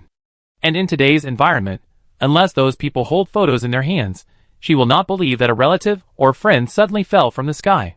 It's okay, I just ask. Haozi shook his head and walked towards the car. Lao Cheng was also a little confused, poked Dazhuang and asked, Brother Haozi, why are you asking this? I don't know. Dazhuang blurted out, but the next second he figured out the reason and whispered, I guess Haozi thought this person had something to do with Xiaoyu. After all, they seem to have the same last name. Really? Can we be so destined? Lao Cheng suddenly felt shocked. Dazhuang felt speechless. He put his hand in front of his mouth and said, Xiaoyu is an orphan, without a father or a mother. He said before that he had no relatives. How could one suddenly appear in the doomsday? Don't think too much. Listen to Brother Zhao's questions quietly. But you are too cautious, aren't you? Back to the topic just now, Xiao Jiao took out a few broken branches from his pocket and threw them in front of Qinshi. You threw these things behind you while walking. In other words, you knew we were sleeping there, but you still took the risk to come down to find food. The reason why we threw this thing as a warning is to prove once again that you don't know our true identity, but subconsciously think we are bad. Am I wrong? After hearing this, Jiang Yuchen first glanced at Xiaoxi, who was lowering his head, and then, as if he had made up his mind, he stood up and said, To be honest, we have been hunted by a certain organization before. After the voice fell, Haozi was about to check the cars, but suddenly turned his head, then leaned against the car, and looked over there quietly. Jiang Yuchen glanced at everyone present, then gritted his teeth and said, There is an organization called the Savior Sect. What the hell? Lao Cheng was stunned and said in surprise, Why is there such a weird name? Hearing this, Xiao Jiao turned his head and looked at him, motioning him not to speak. Seeing this, Lao Cheng scratched his head, then waved his hand, and continued to shut up. It's okay, I don't mind. Jiang Yuchen shook his head and continued, You may understand from the name that this organization is about saving the world. Unlike most forces in the Doomsday, they will not rob other camps. At this point, Qinshi, who was squatting on the ground, suddenly said, It's the animal it. What? Now it was Xiao Jiao's turn to be stunned, because from the pronunciation point of view, he and it were no different at all, so there was no difference in the sentence just now. Seeing this, Qinshi dipped a little in the ash in front of the iron bucket with her index finger, and then wrote it on the ground. Seeing her action, Xiao Jia was speechless. Of course I know which word it is. What I mean is that I don't quite understand what you are talking about. Isn't the Salvation Gate a human? If it is a human, why use the animal it to represent it? Because they have zombies and cadavers in their cages. Qinshi said something that made people drop their jaws. How is that possible? Lao Cheng said in shock. Not to mention the current food shortage, zombies can't eat what living people can eat, and they basically eat meat. When they said this, thinking of the previous names, the four of them had already understood the general idea. Haozi even walked over and said in a deep voice, That organization feeds zombies with living people, right? Yes, but not entirely. Jiang Yuchen sighed, squatted down and patted the dust on the ground, then sat down and said, What I am going to say next may refresh your cognition. Just as he was about to speak, Qinshi looked up and said, Do you believe these people? After hearing this, Dazhuang said, We are not good people, but we are not bad people either. Moreover, based on various clues, we may face a common enemy in the future. Instead of fighting, why don't we sit down and shake hands? After the words fell, Dazhuang glanced at Xiao Jiao, who also nodded slightly. With permission, Dazhuang told what happened on the rooftop. Of course, there were also the 6 pregnant women's bodies. When Qinshi heard the deaths of those people, she suddenly trembled. She buried her head in her knees and whispered, Those are the 3 major branches of the Salvation Sect, the people of the doctors. As soon as these words came out, Xiao Jiao's heart beat suddenly. Sure enough, there was no peace in this end of the world. Because too many people died, the land was sparsely populated. They didn't hear this news until almost a year ago. Then everyone came over and sat down next to the iron barrel. Seeing this, Jiang Yuchen continued to tell the story. The Salvation Sect has actually existed before the end of the world. They had a lot of people at the beginning, and it was quite normal at that time. For example, some small animal protection associations, stray animal protection associations, and ocean care associations all had their people. Before the end of the world, there were laws and order, so there had never been any major chaos, and they acted low-key, and most people had never even heard of this name. But after the apocalypse, everything was in chaos. At first, the Salvation Sect had personnel in various industries, and discovered the crisis in advance. They took the lead in making preparations, and notified members in various cities to evacuate. When the zombies appeared, 90% of those people survived. In fact, according to normal development, at this point, the people in this organization were quite normal, kind-hearted, and took in survivors, until they encountered an inhumane massacre. Chapter 454. At this point, Jiang Yuchen looked at Qinshi and whispered, Xiaoxi, you are more familiar with what happened at that time, so it's your turn to tell the story next. Yes. Qinshi nodded. She put her hands on her knees, rested her chin on them, looked at the iron barrel, and slowly said, in early June last year, the Salvation Sect took in a total of about 700 survivors, including their own people, a total of nearly 900 people, a very large team. After the voice fell, Xiao Jiao, who was sitting cross-legged on the ground, suddenly said, That's not right. The apocalypse broke out. Although there was a power outage and the internet was disconnected, we have been here for so long and have never heard of any organization taking in survivors. Even official people have not encountered it. Where did you hear it from? Hearing this, Jiang Yuchen looked at him and smiled. If I'm not mistaken, you guys have been looking for places to survive since the outbreak of the apocalypse, and you haven't moved long distances, right? You guessed wrong. We did travel a distance, from the north to the south, and from the south to the north, adding up to several thousand kilometers. Although we did meet other survivors, we didn't even see the shadow of the Salvation Gate. Xiao Jiao shook his head and whispered back. If you stay in the southern city for half a month, you should be able to meet them. There are zombies everywhere. It's impossible to stay there. Haozi frowned and said, There are groups of zombies everywhere. Let alone entering the city, sometimes you can't even walk on the road. They are the door of salvation. Jiang Yuchen smiled bitterly. Are you serious? Xiao Jiao was full of question marks. There are so many zombies, it's impossible to feed them with people, even if you catch survivors from all over the world to feed them. To be precise, the first few zombies were fed. A piece of raw meat was tied to a wooden stick, and then inserted in front of the zombie's chest, cutting off both arms. They would instinctively bite with their mouths, but they couldn't reach it, so they could only keep walking. Jiang Yuchen took off the zombie mask on his body, revealing his original face. He looked to be about 30 years old, and he looked very vicissitudes of life. Like Qinshi, he looked very thin. After seeing Jiang Yuchen's face, Xiao Jiao immediately understood. No wonder he could lift him up with one hand before. He was thin and looked weak. Like this, a zombie tide will gradually form, right? Dazhuang thought for a moment, and asked directly. Yes. Jiang Yuchen nodded and continued. Under normal circumstances, if you tie meat to a zombie and let it walk aimlessly, within 7 days, it can attract hundreds of zombies to gather together, and they have no intelligence. Once they gather successfully, they will basically not disperse again. This is another branch of the Salvation Sect, the Corpse Shepherds, Qinshi also said. What is the other branch? Lao Cheng asked. Butchers. After hearing this, Xiao Jiao tapped the ground with his fingers and frowned, saying, First, the Salvation Sect, then the 3 major branches, doctors, butchers, and corpse shepherds. It sounds like a pretty good organization. It was in the past. Qinshi sighed, and continued with the topic just now. That time, there were too many survivors received, and the people inside were mixed. Everyone consumed food too quickly, and each person only got so much food every day. After a long time, other voices began to come out. Plus, from time to time, someone was infected with the zombie virus, but hid and didn't want to tell others. In the end, people were often bitten at night. As a result, the rebel team appeared. And you also understand that without legal constraints, many women often have no ability to protect themselves in the end of the world. Speaking of this, Qinshi's eyebrows also flashed with a trace of grief, and murmured, One night, those people gathered a large number of survivors, raided the headquarters of the Savior sect, and controlled more than half of the people. Everything that happened afterwards was too cruel, so I won't describe it in detail. Anyway, what you need to know is that after those days, the cement floor was stained red with blood. It was after those days that we realized that in the end of the world, human nature is often darker than you think. Lao Cheng sighed and said, To be honest, we have been here for so long, and we have basically encountered all kinds of situations.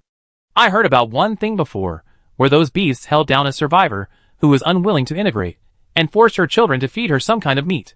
At this point, even if Lao Cheng didn't say it clearly, Jiang Yuchen and Qinshi knew that it was definitely not a good thing. However, Qinshi just shook her head lightly, and then she said self-deprecatingly, They locked the survivors on a rooftop and placed 4 cages on it, which contained zombies, corpse dogs, 7 days of food, and wooden boards that would fall down. The survivors were blindfolded and could only listen to the other person's command to choose the direction. If they chose the food, the 2 of them could share half of it. If the person on the rooftop died, the person in command could monopolize all the food. This is the rule, but do you know what the result is? Xiao Jiao and the other 4 were a little curious. The result is that no survivor walked down from the rooftop alive. Chun, she said calmly. Because they would starve the person in charge for 2 days first, and the person standing on the rooftop had no idea what the other person would decide. When they received the order, they had to move in one of the directions. Hearing this, De Zhuang pondered for a while and said seriously, "After all, this is the end of the world. When faced with a choice between life and death, most people choose to live longer. I think this is normal for strangers, because the other person can't hear what they have chosen." Heh. Qin smiled and shook his head and said softly, "There is often another identity between 2 people like this. They are either husband and wife, or brothers and sisters, or even children and parents. If they are strangers, they don't even have the qualifications to go up. You are very lucky that you didn't meet these people." Jiang Yuchen sighed and whispered, "We used to be members of the Savior sect. Although we succeeded in taking back what we lost, most people's minds have changed. They think that everyone in the world has turned into a walking demon. Instead of living in fear, it is better to save the survivors and let these people become zombies. Let the living mutate. How can this be considered salvation?" Lao Chen said with wide eyes. "Maybe they think that what zombies do is not worth mentioning compared to what some people do." Xiao Jiao thought for a moment and said softly. Chapter 455.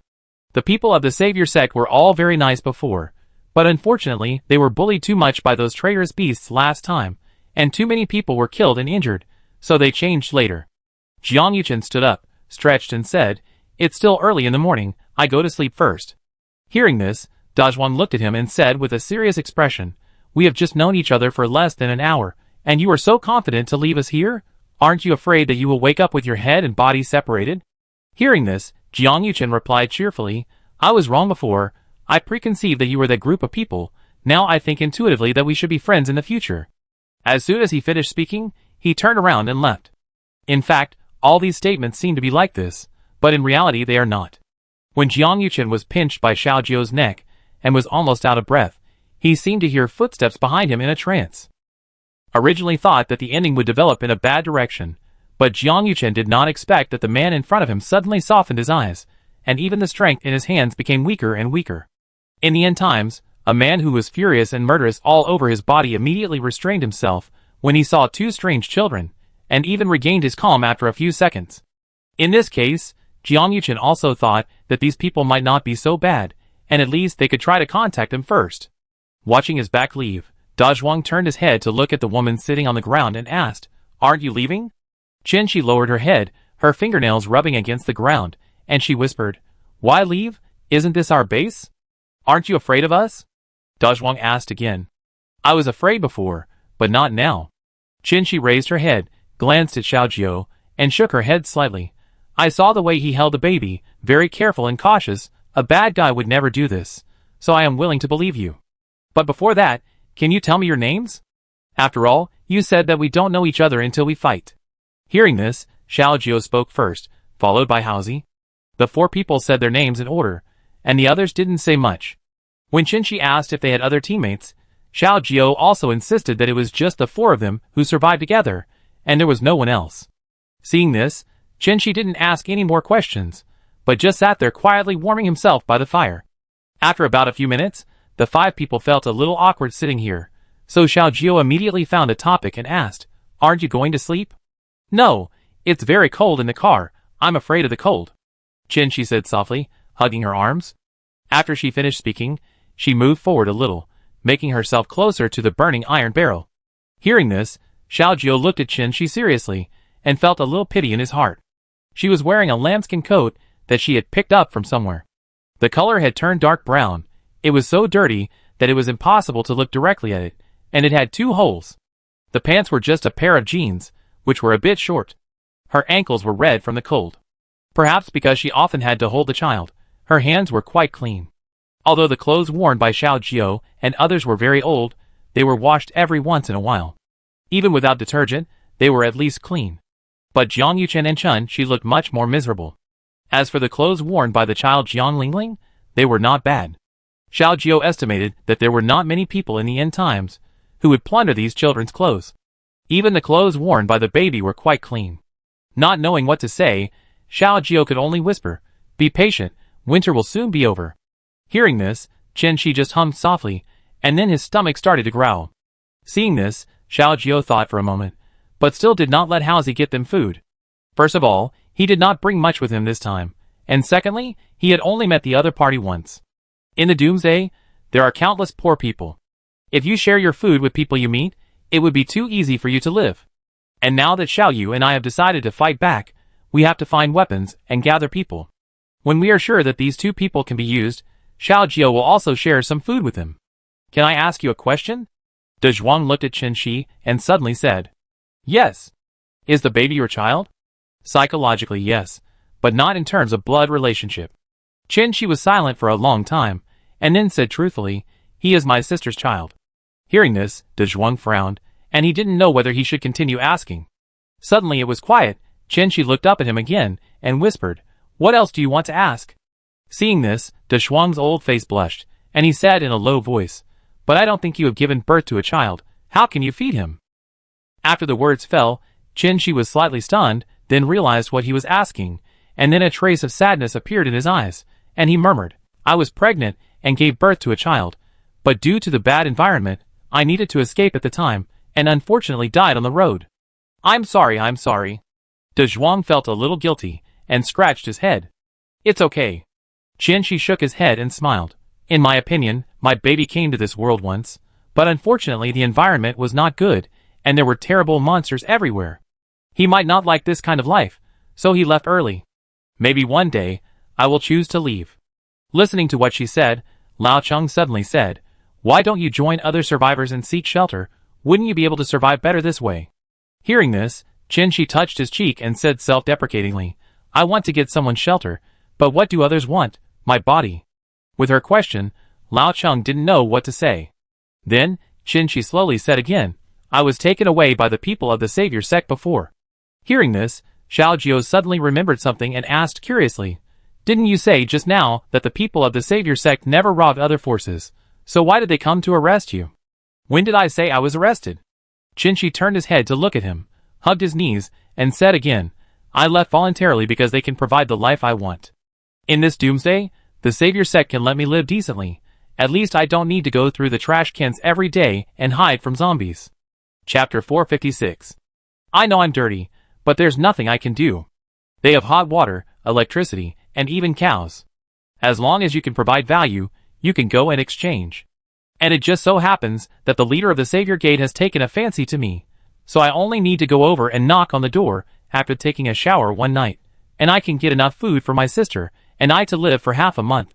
I know you seem to think I'm pretty, but now think about it. Do you still think so? After the words fell, Chen Shi suddenly looked at Lao Cheng and asked in a shocking way. Hearing this, Lao Cheng pondered for a while and said, "Laugh at the poor, but not at the prostitutes. It is the same in this end times. Some people always think that those rich people live well, and they want to worship them, and then look down on the poor, but obey those who are willing to break the law or even do anything to make money. It seems that they think that others are great just because they make money, and they don't care how they make money. This is a kind of sick concept and a wrong value. But in my opinion, in this doomsday, it is really difficult for you, a weak woman, to survive and bring your sister with you. And it is just for survival, so I can understand." After listening, Chen Shi smiled. "I thought you were just a dirty man who was attracted by beauty, but I didn't expect you to say such a thing. I was wrong about you before." After the voice fell, Da Zhuang turned his head and glared at Lao Cheng. "I asked you to restrain yourself at ordinary times, but you see, I already know what you are thinking." Lao Cheng explained with a red face. "I won't do anything out of line, don't worry." Chen Shi shook his head slightly. "I'm not worthy of you." "I don't care." Lao Cheng blurted out, and the next second, he regretted it. Sure enough, Xiao Jiao stood up and waved at him. Seeing this, Lao Cheng hesitated for a while, but still followed Xiao Jiao to the exit of the parking building.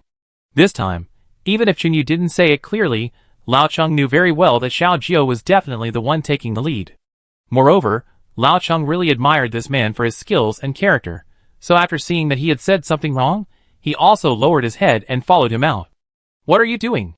Xiaojiu put his hands behind his back, turned around expressionlessly, and said, what you said before was not quite right. What do you mean by you also want a companion? Hearing this, Lao Cheng suddenly realized that from the previous sentence, Qin Shi probably heard that they had a team. After all, there were only 4 men standing in front of her. But then the other party asked again, and Xiaojiu insisted that there were only these people, but Lao Cheng's attitude was completely abnormal. It's normal for any survivor to want women in the doomsday. You are from Xiaoyu's side. I don't know how he manages you, but what I want to say is that you can't judge things by appearances. It's very likely that after tonight we will separate, whether it's the single plank bridge or the Yongguan road, and we will have nothing to do with each other from now on. Do you really want to take these people back? Is it just because you like a woman? And then you are going to disregard everyone's safety? Lao Cheng felt a little ashamed. He looked back at De Zhuang, who was sitting next to the iron barrel. The other party continued to chat with Qin Shi, but he knew that De Zhuang was definitely asking for all kinds of useful information. I was wrong, sorry. Looking at Lao Cheng with his head down, Xiaojiu didn't know what to say. After all, he was still Xiaoyu's man. Even if he really made a mistake, he had to take care of it. As his friend, he had no right to take care of these things. Walking over and patting Lao Cheng on the shoulder, Xiaojiu said in a deep voice, if they can be of use to us, then it's fine to take them back. Of course, you must not take advantage of them. Don't worry, I swear directly. Lao Cheng raised his head and said seriously. Then Xiaojiu looked at him and nodded, and the two returned to the other side. As soon as he approached, he heard De Zhuang stood up in shock and asked, what did you say? What kind of teacher is he? Chemistry teacher, what's wrong? What's the big deal? Qin Shi looked at him in a daze, and stood up subconsciously. After hearing this, De Zhuang turned his head to look at Xiaojiu, who also showed a hint of surprise in his eyes. Hao Zi blurted out, fuck, it's a blessing from heaven. De Zhuang shouting woke Jiang Yuchen up directly. He opened the car door and walked over here, confused. What's wrong, Xiaoxi? Why did you suddenly shout? Hearing this, Qin Shi turned his head to look at him, and shook his head. I don't know, that person was so excited when he heard that you were a chemistry teacher. After the words fell, Jiang Yuchen walked over and looked at the iron barrel, opened the iron sheet, and added a few pieces of dried corpse meat, then asked in confusion, isn't it just a teacher? What's wrong with you? There is no need to learn in this doomsday, so it's useless, right? If I'm not mistaken, you should be able to make explosives, am I right? De Zhuang asked excitedly. Jiang Yuchen clapped his hands and sat down, nodded and said, I can do it, but it's not allowed. I've never done it before. When Xiaojiu heard this, he laughed. Qin Yu and his community were attacked so hard, and were beaten without any resistance, because the enemy had large-scale lethal weapons, and could make bombs. From the perspective of firepower, the two sides were not in the same league at all. Although he, Xiaojiu, was a special forces soldier and Uncle Hua had been a mercenary, they could not compete with explosives with their mortal bodies. No matter how strong the close combat ability was, if the enemy threw more than a dozen explosive packs at him, he would die. Moreover, in the doomsday, people like this who could make weapons would be heavily guarded by the enemy, so it would be useless even if they wanted to snatch them away. Originally, Xiaojiu and Qin Yu's plan was to find a car to steal the base camp of those people. It would be best if they could steal some weapons. If they couldn't, they had a plan B, which was to find the location of the military factory. Anyway, there was no need to rush for revenge. When the apocalypse just broke out, the weapons of the large military factories were distributed to the army to clean up the zombies. But small, and some old military factories might still be able to pick up leaks.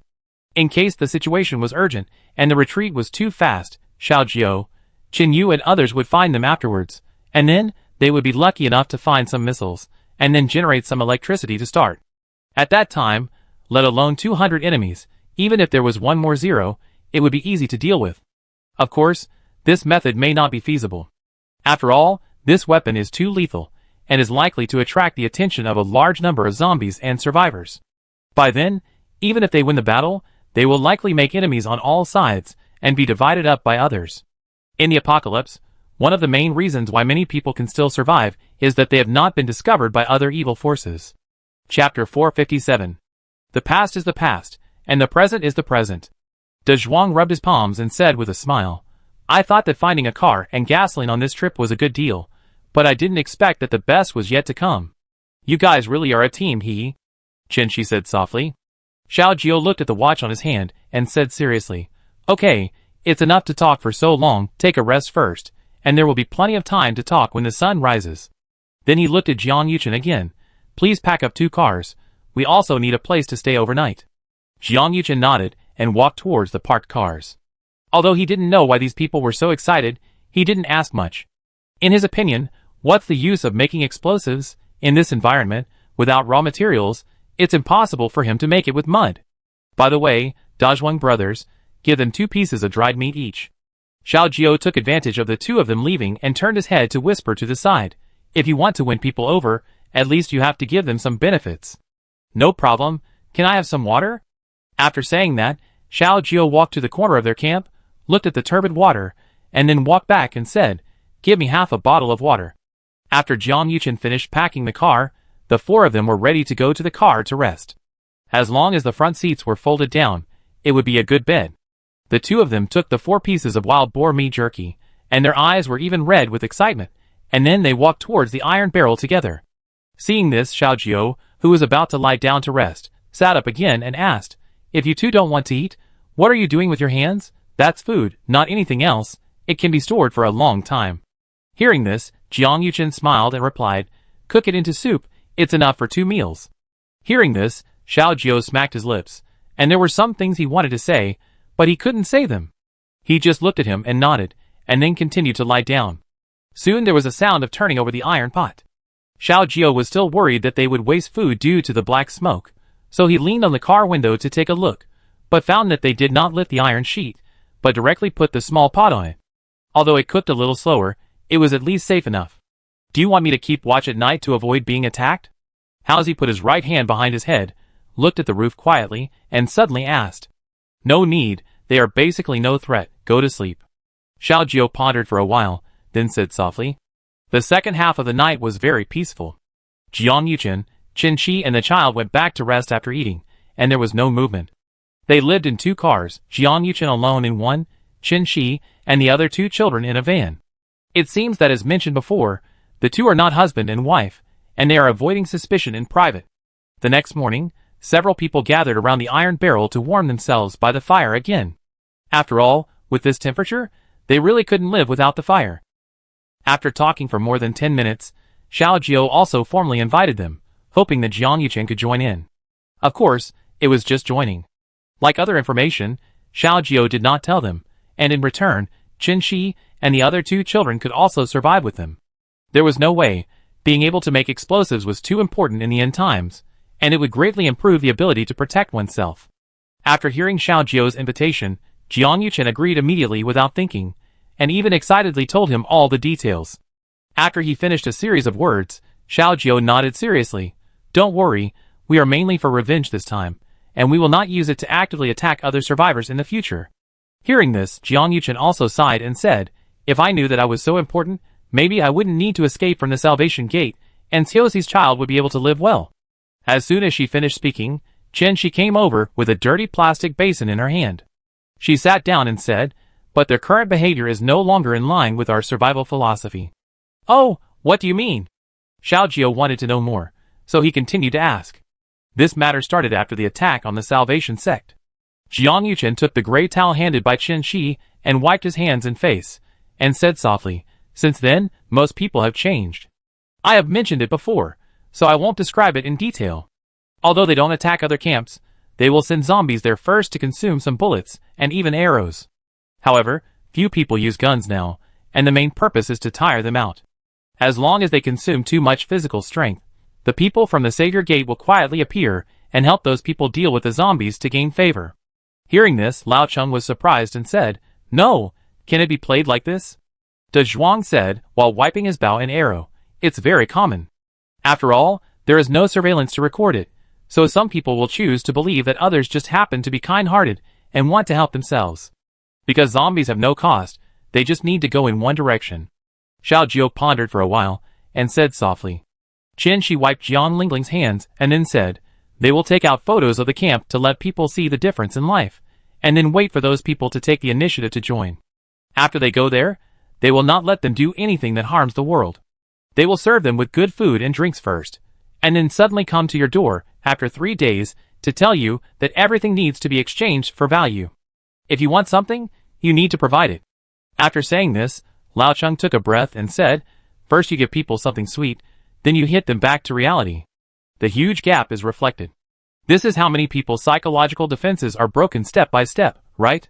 Almost. Qin Shi nodded and said, you can sleep on a mattress, drink milk, and eat hot food on the first day, but you have to live in a garbage dump and eat pig food on the second day. No one can stand it. But if that's the case, can't you just leave? Xiao Jiao was a little puzzled. Do we choose to be birds of a feather just because we are not used to it? Hearing this, Jiang Yuchen smiled. If it were so easy, we wouldn't be hunted down.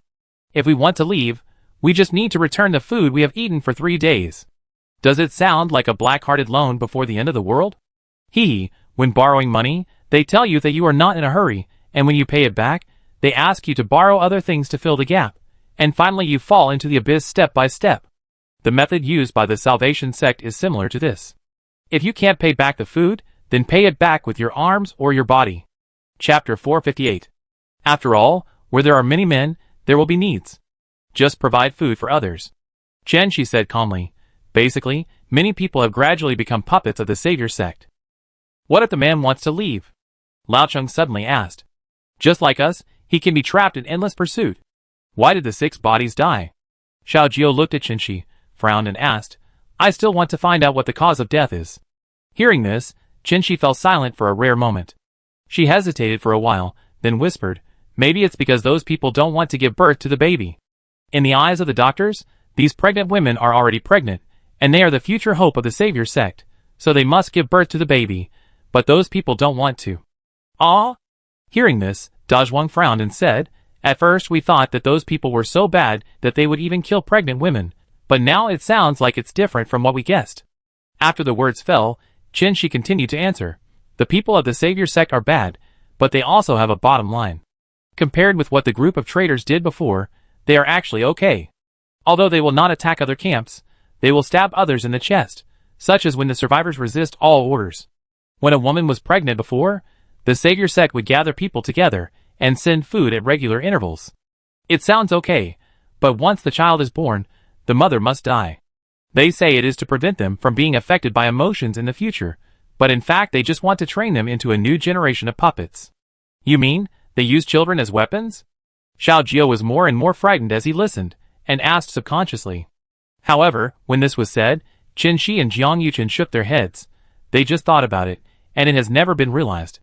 First of all, you all know how bad the environment is in this doomsday. If you only want to rely on breast milk to feed, you have to find a lot of high-protein food for the mother, but is this realistic? It's completely impossible. With the current huge scale of the Salvation sect, although they have this foundation, other people also need to eat and drink. Just because a stranger is pregnant, they can openly share a lot of food, and many people will be dissatisfied. Of course, the most important thing is that no mother would want her child to become a killing machine in the future.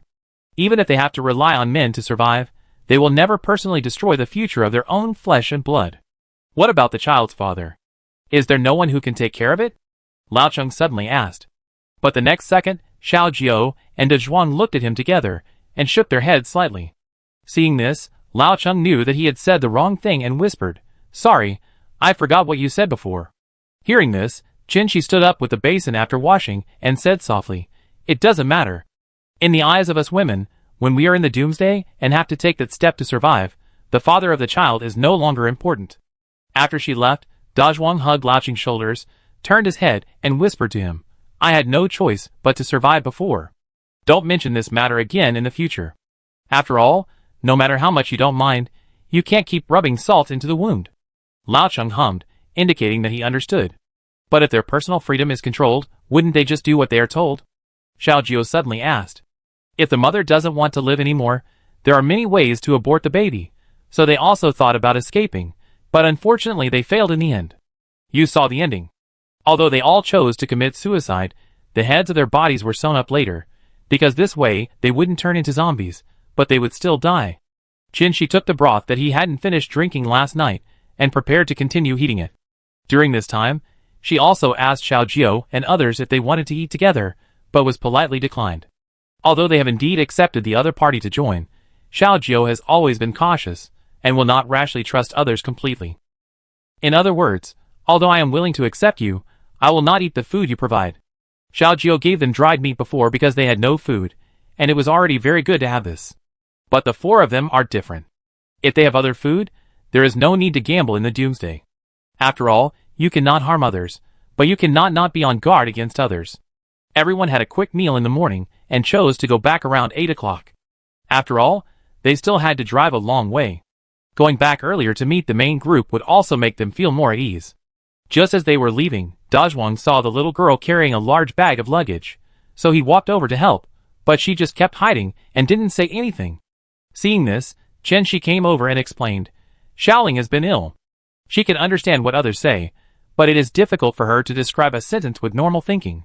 Over time, she gradually stopped talking and basically didn't want to talk to strangers. Sorry.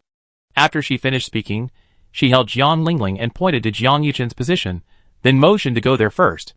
Hearing this, Dazhuang looked at the child's back and sighed. It's not easy to live. You can't make any sound in the doomsday. If you are surrounded by zombies, you can't even inform others. So, we basically take her with us all the time. Every time we go out to search for things in the middle of the night, one of me and Brother Chen will stay with her to avoid accidents. After speaking, Chen Shi also went to the car to pack things. In fact, there was nothing worth taking, basically some clothes, quilts, and iron sheets. After a few minutes, when they finished cleaning up, Xiao Jiu nodded, and everyone went downstairs together. Arriving at the elevator entrance, Jiang Yuchen stopped Haozi from going in and said, We have zombie skins. I go down first to lead the zombies away, and then you can come down. Be careful, Haozi said softly, taking a step back. Don't worry, I'm not sure about dealing with people, but I'm very experienced in dealing with zombies. Jiang Yuchen smiled and climbed down first. When he arrived at the elevator entrance on the first floor, 2 zombies approached him instantly, but Jiang Yuchen quickly lowered his head and approached them, making a similar low roar. Unlike the zombie skin that Chen Yu had used before, the one used by Jiang Yuchen and Chen Shi was much more realistic, because they smeared some zombie rotten flesh on the facial area of the hood to make the smell stronger. Chapter 459. Add to that the long hair cut from the zombie's head, it looks quite realistic. A few seconds later, the 2 zombies at the elevator door shook their heads and walked in other directions. Jiang Yuchen gestured upwards and then went out. Seeing this, Lao Cheng hesitated and asked, What does he mean by okay? Is he asking us to get off? As soon as he finished speaking, Chen Shi, carrying a bag of luggage and holding a baby in his arms, replied, That means 3 minutes. I call you later. Oh, so that's it. Lao Cheng nodded. Everyone waited slowly up there. No one spoke. After about a minute, Xiao Jiu glanced at Lao Cheng, then looked at Chen Shi and nodded slightly. Seeing this, Lao Cheng walked over a few steps and said, How about I help you hold the child, don't let anything happen later. Hearing this, Chen Shi shook his head and took a step back. Thank you for your kindness, he is asleep now, and suddenly someone else might wake him up, and it would be bad if he attracted the attention of the zombies later. Hearing this, Lao Cheng said again, Then I help you with your luggage. After saying that, without waiting for her to refuse, Lao Cheng directly started to unbutton the buttons on Chen Shi's back. If Lao Cheng did feel a little itchy when he saw her appearance at first, it was only after the late-night chat and contact that he felt completely sorry for this woman. Compared to his own doomsday survival experience, the other party had survived all the way by holding on. Now Lao Cheng, if he didn't meet her, it would be fine. If he met her, he would also want to help other survivors, of course, within his ability. Because he was worried about waking up the baby, Chen Shi didn't dare to refuse too much, so he had to let him take the luggage. After a while, there was a very slight knocking sound downstairs. Seeing this, Chen Shi said, You can go downstairs. After saying this, Xiao Jiu looked at this woman with a higher opinion of her. Her hearing was quite good. She could catch such a small movement. You know, he was standing closest, but he only heard a very small sound. Seeing his eyes, Chen Shi explained, Because I often live in fear, I am very sensitive to all the slightest movement. Over time, my hearing is far better than others. If you were not too hungry before, according to your normal energy state, I would have noticed your footsteps before you stepped on the branches. Hearing this, Xiao Jiu nodded and went to the elevator entrance. When they arrived at the first floor area, the zombies had basically disappeared. The 4 people looked at each other and admired Jiang Yuchen's ability to control the zombies. Although they didn't know how he did it, the zombies were indeed gone. Then Xiao Jiu and De Zhuang got busy, pushing the cars away and clearing a road for easy evacuation. Soon Jiang Yuchen came back. He took off the zombie hood on his body, put it in a black plastic bag and shouted, "We have to leave quickly. Although I led them to another street, I can only disturb them for a few minutes. I have to come back here immediately." As he was talking, Halsey noticed that Jiang Yuchen's right thumb was a little red, and then asked, "Your hand?" Hearing this, Jiang Yuchen took a look, put it in his mouth and sucked a few times, then spit the blood foam on the ground and said, "It's okay. If you are willing to take us in, I have to do what I can. With the smell of blood, it will be easier for zombies to leave. Be careful not to get infected, be careful of the virus," Xiao Jiao warned, and then wait for him to get in the car. Xiao Jiao, Halsey and Jiang Yuchen took one. Lao Cheng took Chen Shi and Jian Lingling with him. As for De Zhuang, it was full of luggage. This was also Xiao Jiao's special reminder. Distribute the weight so that the car will consume less fuel. After all, in the apocalypse, every bit of money saved is a bit of money. As soon as the car started, Chen Shi nervously grabbed the handrail of the car, looked out of the window with some excitement, and then sighed. "It's been almost a year since I got in the car again, but the experience is completely different from before the apocalypse." Hearing this, Lao Cheng asked while steering, "That's not right. Although the power is out, the car can still be driven. Don't you know how to drive? In this environment, if we don't have a car and have to walk, it will consume too much energy." Hearing this, Chen Shi shook his head slightly and whispered, "Driving makes too much noise. Once we are discovered, we will definitely die." Lao Cheng smacked his lips, not knowing what to say. He simply drove the car and followed Xiao Jiao to the exit. Xiao Jiao looked at the road in front of him and the zombies around him. Now he could only pray that he would not encounter a group of zombies next time, otherwise he would have to go back and dig out the road blocked on the mountain. When he was packing his luggage in the morning, he also asked Jiang Yuchen if there were other ways to leave the county, but the answer he got was unclear. Seeing this, Xiao Jiao could not say anything more. After all, they were hiding here to survive, so they wished that there were as many zombies as possible, so that those people would not dare to come in to find them, and they would not be able to find a way to leave. However, Jiang Yuchen pointed out that there were fewer zombies in the west, only about 1,000. Although it sounds like a lot, it is already very few compared to other areas. There was no way. The main reason why they could find the gasoline was because other survivors did not dare to come in. The greater the risk, the greater the reward. The group walked very slowly for almost half an hour, and finally almost got out of the city. However, as soon as they turned a corner, Xiao Jiao stepped on the brakes and stopped. Looking at the dark and creepy tunnel entrance in front, Halsey frowned and asked, "What should I do, Brother Xiao? Should we take a detour next?" Hearing this, Xiao Jiao pondered for a while, and said in a deep voice, "The oil has been used up. We can go right after leaving here and join the road we came from. It is impossible to turn around, but it is definitely not possible to go in like this." After the voice fell, he got out of the car and walked quickly to the side. He cut a strip of cloth from the corpse, and cut a branch to make a torch. After lighting it, he ordered, "I go in and take a look. You wait here for me." Then Xiao Jiao walked straight into the tunnel alone, holding a torch in his left hand, and a dagger in his right hand. A few minutes later, he walked back and continued, "There are about 70 or 80 zombies, and there are still many around this forest. We can't stay too long, we have to get through immediately." After saying that, he waved his hand behind him, and then ordered, "Lao Cheng, come with me, go to the forest to cut some sticks and sharpen them, fix them on the car, and we will rush through this group of zombies." Then Xiao Jiao looked at Jiang Yuchen, who also reacted quickly, and hurriedly got out of the car and said, "I help too, but let Xiaozi and the others stay in the car, is that okay?" Chapter 460. Hearing this, Xiao Jiao nodded, "Okay." Then the three of them walked to the nearby woods, and quickly cut down a dozen thumb-thick trees. Then they removed the branches, sharpened one end, and distributed a few sticks to each car. Xiao Jiao continued to instruct Lao Cheng and De Zhuang. The car windows can only be opened a little, and when the zombies come up, poke their heads with sticks. Remember not to panic. Everyone work together, the zombies are nothing to worry about. After saying that, he came to the side of the car he was driving, put 2 longer wooden sticks through the rear window, so that they were clamped by the glass, and then tied 2 shorter sharp wooden sticks vertically on it. In this way, a well-shaped defense bracket was made. Worried that they were not sharp enough, Xiao Jiao flattened them a little bit. After all, zombies today are very fragile, and can be easily stabbed in the head. After finishing everything, Xiao Jiao sat in the driver's seat, and drove slowly inside.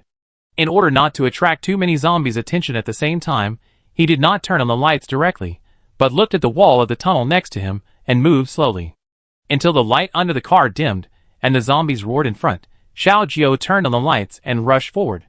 With a few bangs, the speed of the car was forced to slow down.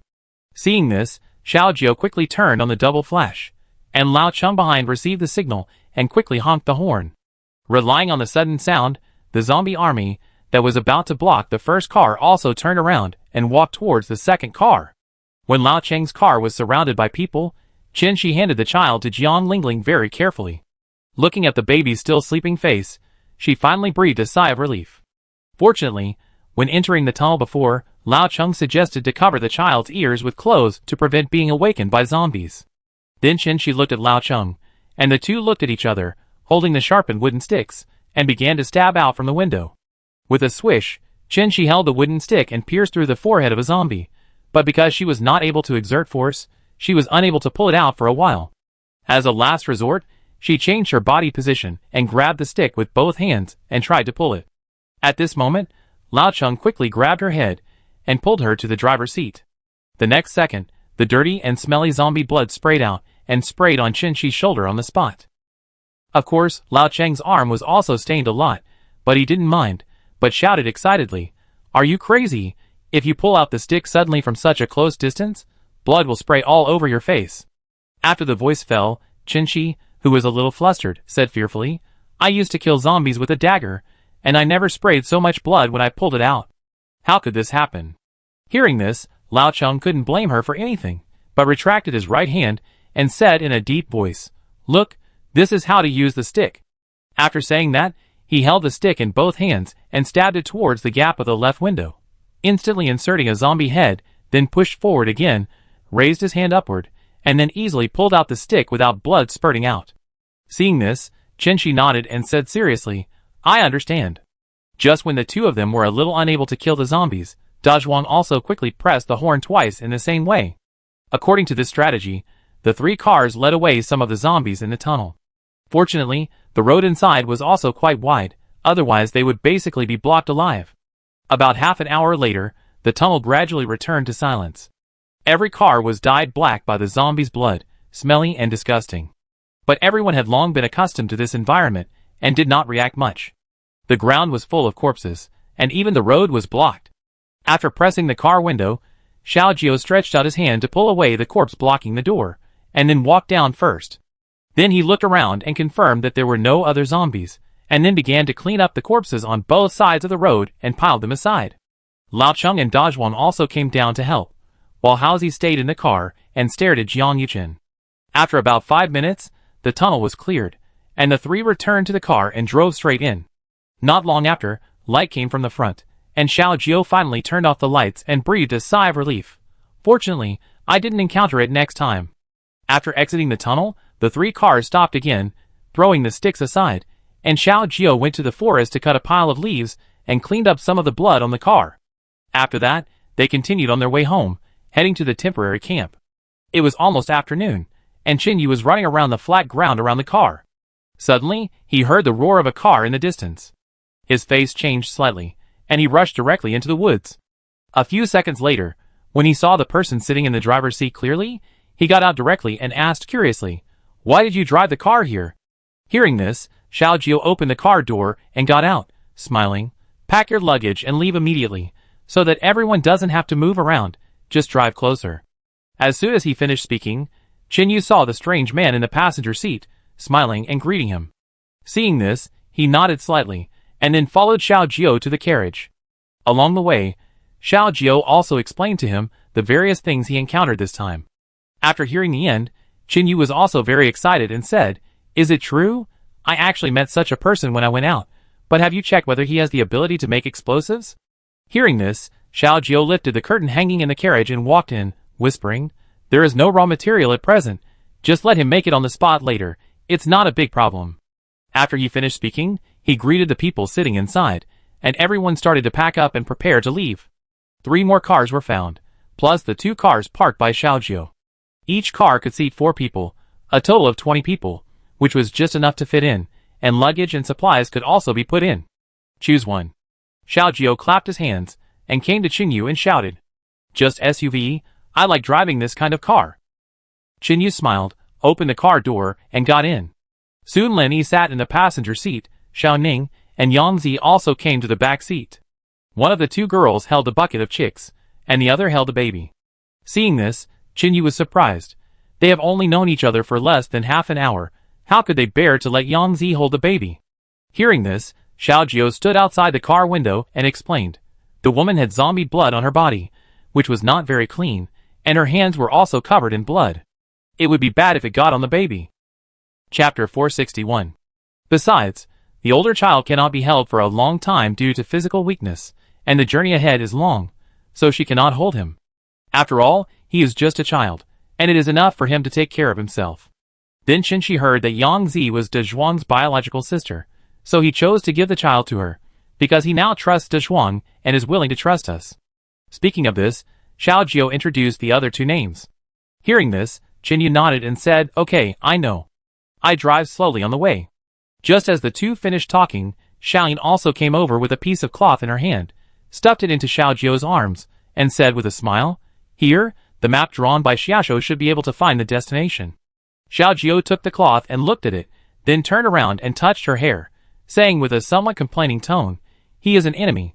Although he is not a Taxiayu community, he is also considered an enemy. Don't give people names. Even if we don't kill him afterwards, we will go our separate ways." Hearing this, Xiaoyin straightened his collar and said with a smile, "It's okay. This is what you taught me, brother Xiao. More friends are always like more enemies. It's cold outside. I wait for you in the car first. Come quickly." After that, she jumped away. Seeing this scene, Qinyu smiled and said, "Xiaoyin seems to be in a good mood all the time, which is rare in this doomsday." Xiao Jiao stared at Xiaoyin's back, with a touch of tenderness in his eyes, and whispered, "Yes, I'm afraid she can't stand this doomsday environment." When the team was attacked by the zombies before and many people died, Xiaoyin cried, and even lost her voice. She looked lifeless for several days, but later, she gradually recovered and was still cheerful. This way I can rest assured. At least she won't be like Xiaohu, who is holding it in until psychological problems occur. It would be great if Li Yao was half as optimistic as she is. Qinyu pondered for a while, then spoke. Then Lin Yi sighed and said, "I don't know how they are doing. Brother Xiao, didn't you get any clues when you went out this time?" "No." Xiao Jiao now knew that Li Yao, whom he knew before, was currently missing. He was a little depressed and said truthfully, "I taught her a lot of skills before. At least self-protection should not be a problem. There is still a long time in the future. Let's pay more attention. We will meet again sooner or later." After saying this, Qinyu also held Lin Yi's hand and comforted her. "Don't worry, everyone is much stronger now. It won't be so easy to get into trouble." After that, the group started the car and drove towards the area on the map. Soon, the woods returned to silence again. Just as Qinyu and his group were preparing to steal Su Dali's lair, two figures suddenly appeared in the woods 400 kilometers away from them. Their clothes were all torn and their faces were blackened by mud. They crawled onto the road one after the other. "Sister Xiaoyao, you are injured, go slower." Wu Rui licked her cracked lips and shouted weakly. Hearing this, Li Yao's miserable figure was slightly startled and whispered, "I have to go find them. There are too many people on the other side, and Sister Qinyu and Sister Xiaoling can't handle it." As soon as she finished speaking, she grabbed the weeds on the side of the road, stepped on the stones below and prepared to climb up, but because the snow melted and wet the soil, Li Yao fell down in an instant, and then her head hit a stone heavily, and she fainted directly. This scene frightened Wu Rui. She rushed towards Li Yao and shouted nervously, "Sister Xiaoyao, Sister Xiaoyao, are you okay?" But there was no response. Seeing this, Wu Rui carefully turned over Li Yao's body and looked at her bloodless face. Her heart was throbbing. Worried that the zombies would follow, Wu Rui gritted her teeth and stood up, pulled a bunch of weeds from the side, covered Li Yao with them, and then walked to the woods, preparing to cut some branches to make a stretcher to drag her away. A few minutes later, Wu Rui hung a vine on her shoulder, and behind her was Li Yao, who was still injured. She slowly dragged her forward. There was no map, no coordinates, and Wu Rui had just arrived at the community. She didn't even know where the direction was. She could only pull Li Yao alone, hoping to find an abandoned house and hide in it to treat the latter's wounds. As she walked, Wu Rui wiped her tears. Even though her knees were sore and painful, she still didn't stop. Just a few days ago, In the early morning, the two of them had just escaped from the community, and were ready to go to Chinyu and others to meet up, but there were too many people around, and soon the enemy discovered their tracks. Although Li Yao had a gun and was good at shooting, the enemy had strong firepower and a large number of people, so they were not opponents of the same level. They were still being chased until dawn, and they had already run out of bullets. In order to run faster, Li Yao even hid her gun and ran wildly in the woods with Wu Rui. But the group of people saw that they were two women, and even deliberately did not shoot at them, and kept talking nonsense. Seeing this, Li Yao also understood at this time that the enemy seemed to want to capture them alive. After seeing the dirty things that the Longshan group did to the kidnapped female survivors, Li Yao knew one thing very well. In this doomsday, she must not be caught by the other party.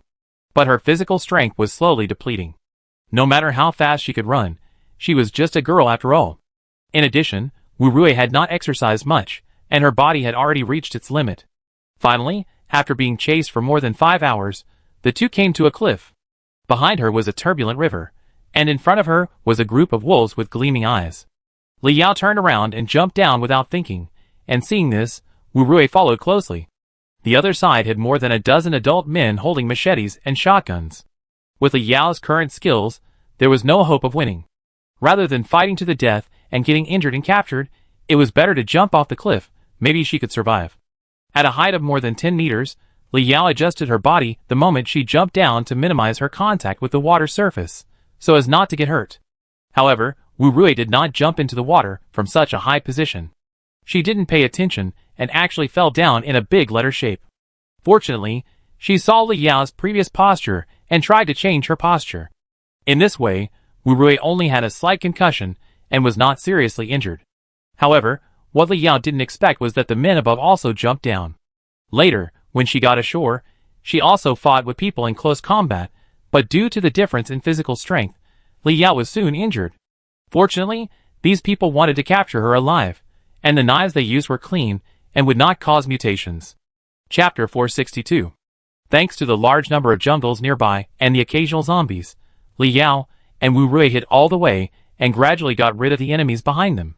Although they were no longer being chased by those people, as a side effect of escaping death, the two of them successfully got lost. If it weren't for the injury on her leg, Li Yao really wanted to climb to the top of the tree to identify the direction, but a knife wound on her right calf made it impossible for her to complete such a climbing action. Fortunately, Wu Rui, who had studied nursing, was with her, which greatly delayed Li Yao's injury. Otherwise, she would have died without stopping the bleeding if she was alone in the wild. Later, they walked aimlessly. The two girls survived together. At night, they would look for abandoned cars on the roadside, pry open the trunk with a dagger and hide in it to sleep. Sometimes when they came across a cave, they had to worry about zombies inside. The two did not dare to go in. If they did not find an abandoned car at night, they could only climb some trees. Although there was a chance that the wound would be broken, in order to survive, they had to stay away from the ground, because zombies could not jump, and they could only reach up to grab. As long as they used the collected clothes and cloth strips to tie themselves to the tree trunk, they would not fall down when sleeping, but it was still too hard, so after this period of time, everyone was skinny. The main reason was that food was too difficult to obtain in the wild. They were just on the verge of not starving to death. When they encountered zombies, they just left directly, and they had no extra energy to go forward and kill them. After dragging the unconscious Li Yao for more than 20 minutes, Wu Rui looked up and finally saw a stone house in front of him, standing alone at the fork in the road. Seeing this, she smiled and became a little excited, but the next second, Wu Rui's eyes went black and she fell to the weeds on the roadside. After an unknown amount of time, there was a thunder in the sky, which instantly woke Wu Rui up. She trembled, then opened her eyes and sat up. After a few seconds of stunned, she quickly turned her head to look to the side. Huh? Fortunately nothing happened. Wu Rui let out a long breath, supported herself on the ground and climbed up. The next moment, when she caught a glimpse of scattered figures in the distance, she couldn't help but stagnate. Without taking a break, Wu Rui dragged the stretcher with both hands and desperately dragged Li Yao towards the stone house. Due to the bumpy ride, Li Yao was even awakened by the noise.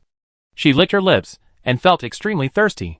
She wanted to speak, but she didn't know what to say.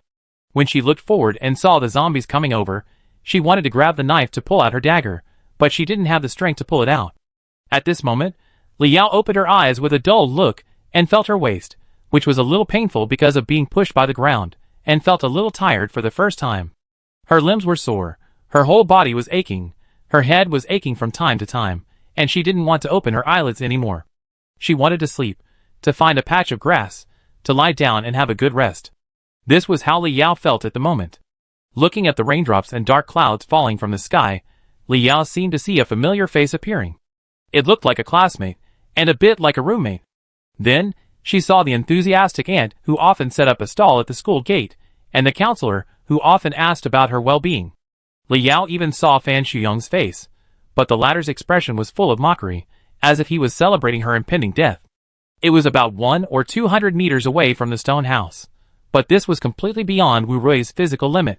She could have abandoned the fainted Li Yao and ran in to hide alone, but she chose not to do so. In the last few dozen meters, Wu Rui even fell several times, and her knees and palms were rubbed with blood by the stones on the ground. Then she continued to climb up while crying, still moving forward. Feeling her difficulty, Li Yao said weakly, "You will definitely survive if you leave me. As long as you don't tell others later, no one in the world will know what happened today." Hearing this, Wu Rui, who was facing the stone house, suddenly stopped. She lowered her head and wiped her tears with the back of her hand, and said seriously, "Without you before, I can't go so far. Even if we die, we must die together." After the voice fell, Wu Rui held the vine tightly with her hands that were rubbed blood by the stones, and then burst out the last bit of strength and rushed forward quickly. A few seconds passed, and the zombies behind him were getting closer and closer. Wu Rui came to the door of the stone house, and took a quick look inside. There was no furniture or facilities, and the space of a few square meters could be seen in an instant. Then Wu Rui went back to help Li Yao up, and quickly pushed open the iron door with her and rushed in. Because it was too urgent, Wu Rui didn't care to put Li Yao down properly. As soon as he let go of his hand, he rushed directly to the door, grabbed the iron door tightly with both hands, and then immediately pulled the bolt. Fortunately, it's closed. Wu Rui took a few steps back, bent down, held her knees with both hands, and said with heavy breathing. Then she turned her head to look at the pile of garbage at her feet, took a closer look, and immediately smiled and said, "Sister Xiaoyao, look, there is dry cow dung here, we can make a fire." Li Yao leaned against the wall of the stone house, chuckled and responded, "Very good, it seems that there is always a way out. Thank you very much this time, Wu Rui." Hearing this, Wu Rui squatted on the ground to pick up the cow dung cakes, and said seriously, "It is because you desperately protected me when I was escaping before that I can protect you now. The order is very important, and I should say thank you." She moved quickly, and collected the dry cow dung in a short while. She didn't care about her dirty hands, and hurried inside. It's winter now, and neither of us has thick clothes. In addition, we have been caught in the rain. If we don't start a fire quickly, we will suffer from hypothermia in half an hour at most, and then have a fever or even die. We must not delay. As soon as she finished speaking, Wu Rui was about to reach out for the lighter hidden in her chest. She looked at her hands, turned her head, and said to Li Yao, "Why don't you help me get it, Sister Xiaoyao? I wrapped the lighter in a plastic bag and hid it on the left." Seeing this, Li Yao wiped her wet hands and reached into Wu Rui's clothes. As soon as her cold hands touched her skin, Wu Rui trembled and said with a blushing face, "Luckily I'm escaping with you. If I were with a man, I wouldn't even be able to take out a lighter now. What you said, if it was Dazhuang or a Lei, how could we be so embarrassed now?" Chapter 463. After saying that, Li Yao handed her the still warm plastic bag and whispered, "Fortunately, you've developed a habit of wrapping this thing up and hiding it before we leave, otherwise it would be really bad without fire. Because I've lived in the wild for a long time, I know how torturous the cold winter is." Wu Rui smiled, then turned around and prepared to light a fire. In order not to dirty the lighter, she just wrapped her hand with a plastic bag, then quickly pressed it down, and then put it aside, ready to wash it with rainwater and then put it away again. Seeing Wu Rui busy, Li Yao rested for a few minutes and felt a little bit of strength restored. Then she stood up by grabbing the protruding stone on the wall and walked towards the door. "I'd go kill those zombies to avoid attracting more zombies later. They are blocking the door, so it doesn't take much effort. Be careful." Wu Rui turned around and warned while blowing the fire. Standing at the door area, Li Yao looked at the extremely disgusting zombies in front of her, relaxed her breath slightly, and then held the dagger and stabbed them in the head. After about a minute, Li Yao squatted down and wiped the dagger on the corpse.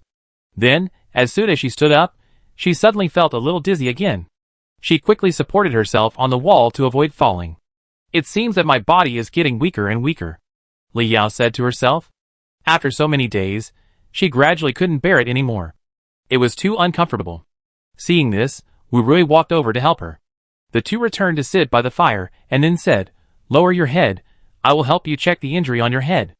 After she finished speaking, Wu Rui pulled her hair apart, looked at the blood and said softly, "Fortunately, it's just a superficial wound, and it looks quite shallow, so it's not a big problem. I remember Sister Xiaolin told me that if the wound is shallow, you can use charcoal to stop the bleeding." After that, she turned her head to look at the roof, and then said, "Got it, I go get it."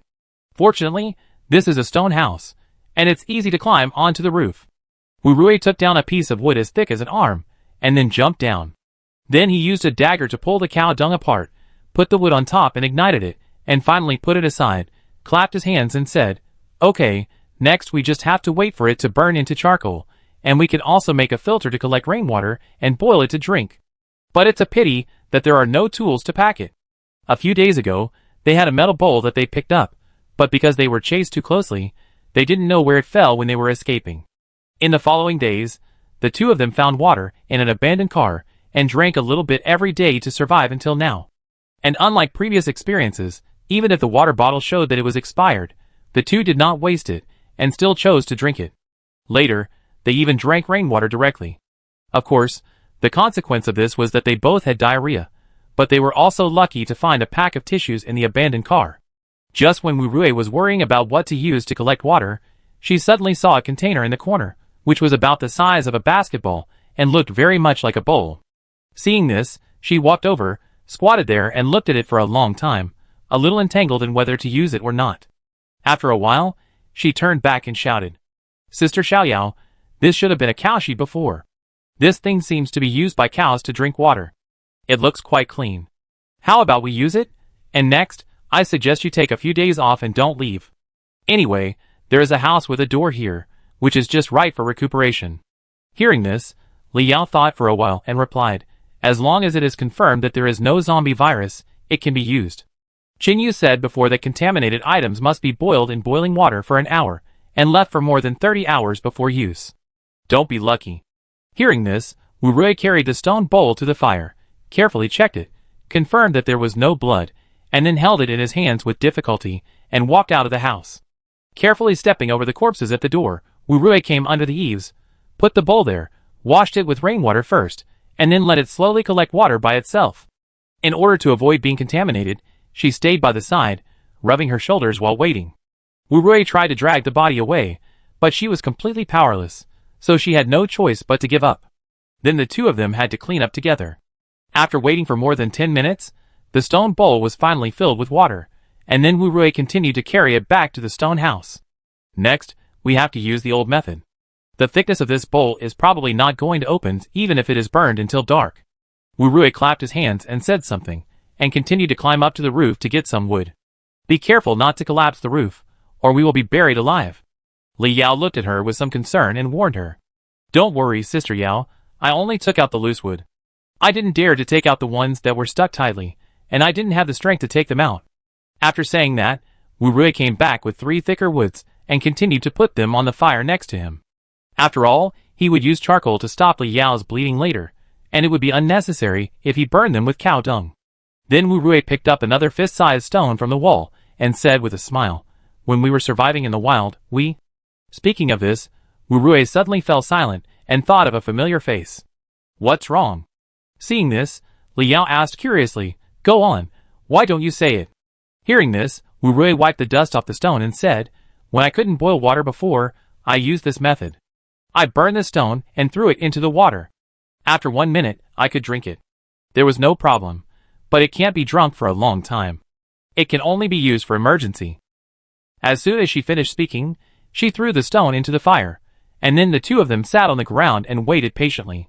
Soon the rain in the sky became lighter and lighter, and the noise around gradually disappeared, leaving only the sound of burning wood in the stone house. When the stone turned red, Wu Rui ran out to the woods, broke off 2 branches and ran back with them. Since she stayed outside with Li Yao for these days, she gradually became less afraid of zombies in the wild. There is a saying, if I can't beat the zombies, then I can always run away from them, right? And in her opinion, these zombies are far less scary than some bad guys. At least every time they want to attack people, they will make a sound in advance. Throwing a stone into the bowl with a branch, there was a violent reaction in an instant, and the water began to boil. Then the water gradually became turbid. Seeing this, Liao frowned slightly. Can this be drunk? Wu Rui explained, don't think it looks a bit dirty, it's actually quite clean, just like with ash. As long as you don't drink it for a long time, it's fine. Really, believe me. Chapter 464. After saying this, Wu Rui used a branch to pick up the stone, picked up the stone bowl, blew off the foam on it, took a sip, and then handed it to Liao and said, hey, you try it too. Hearing this, Liao hesitated for a moment, and also felt very thirsty. She pursed her dry lips, and then leaned towards the bowl. After a few seconds, she wiped the water stains from the corners of her mouth, her brows relaxed, and she said in surprise, water that tastes like stone, and it also tastes like grass. Hee, maybe it's because cows were often fed here before. Wu Rui replied with a chuckle, and then continued to drink 2 more sips. After that, she put the remaining water aside. Seeing that the rain had almost stopped, she also prepared to go out to find some food. At this moment, her physical strength had been exhausted, and even walking for a long time was difficult, but there was no way to stop and rest. At the very least, today's energy had not been obtained. If she didn't find a way to fill her stomach now, it would be even more difficult to survive when she was even hungrier tomorrow. Before going out, Wu Rui also picked out the burned charcoal, took a mouthful of water from the bowl with her mouth, and then sprayed it on the charcoal to cool it down. After cooling, she ran to the woods again, picked up a neat tree trunk, which was almost as thick as a baby's arm, and ran back with it. Then she stood in a house and looked around, then picked up a piece of waste brick from outside, put the previous plastic bag on it, and finally slowly knocked the charcoal. After breaking it, she crushed it with a stick. After a few minutes, the black charcoal had been turned into fine particles. Wu Rui then took a little in her hand and gently applied it to Liao, admonishing, fortunately, the wound is shallow, and this method will make the skin black, but it doesn't matter on the head. Fortunately, Sister Xiaolin taught me a lot of useful things, otherwise, in this environment, if your wound is infected, you will be hopeless. Hearing this, Liao's expression suddenly darkened, but because she lowered her head, Wu Rui did not notice the mark. After more than a minute, Wu Rui blew on his fingers and said with satisfaction, this should be enough, let me see the wound on your leg. Seeing this, Liao was a little reluctant, saying that she was fine, but the other party kept emphasizing that injuries in the doomsday are no small matter, and it is very likely to lead to serious consequences such as amputation or even death in the end, so you must always pay attention. Hearing this, Liao had no choice but to do as she was told. She stood up with her hands on the wall and gently took off her pants. Seeing this, Wu Rui immediately felt something was wrong and frowned, saying, before, you could see it from the trouser legs, but now it has developed to the point where you have to take it off. It seems that the previous fall also injured your legs. No wonder you fainted directly. As soon as she finished speaking, she saw the severely swollen wound on Liao's calf and immediately clenched her palms. Seeing this, Liao sighed and said, I don't let you see it because the wound is about to get infected. Looking at the swelling, even if Sister Xiaolin suddenly appears at this moment, without antibiotics and anti-inflammatory drugs, even if she comes to treat me, I can't survive. It seems that the hallucinations that appeared before do mean that I am not far from death. But Wu Rui didn't say anything. Instead, he squatted beside the fire, repeating, there is a way, there must be a way, let me think about it. Seeing her talking to herself, Liao just slowly put on his pants, then shook his head slightly, knowing that he could not get over this disaster. In the apocalypse, even a wound infection would be very dangerous. Apart from anything else, there are zombies everywhere in the wild. If blood or something like that stays where they walk, Liao will accidentally walk through the bushes afterwards, and the probability of the wound being exposed will increase sharply. Liao sat down with her hands against the wall, and whispered softly, although I am used to seeing life and death now, it is indeed a little scary when it is about to come. After that, she began to cough, and her face became paler and paler. Unlike the occasional cough in her healthy body before, Liao's condition this time was obviously much more serious.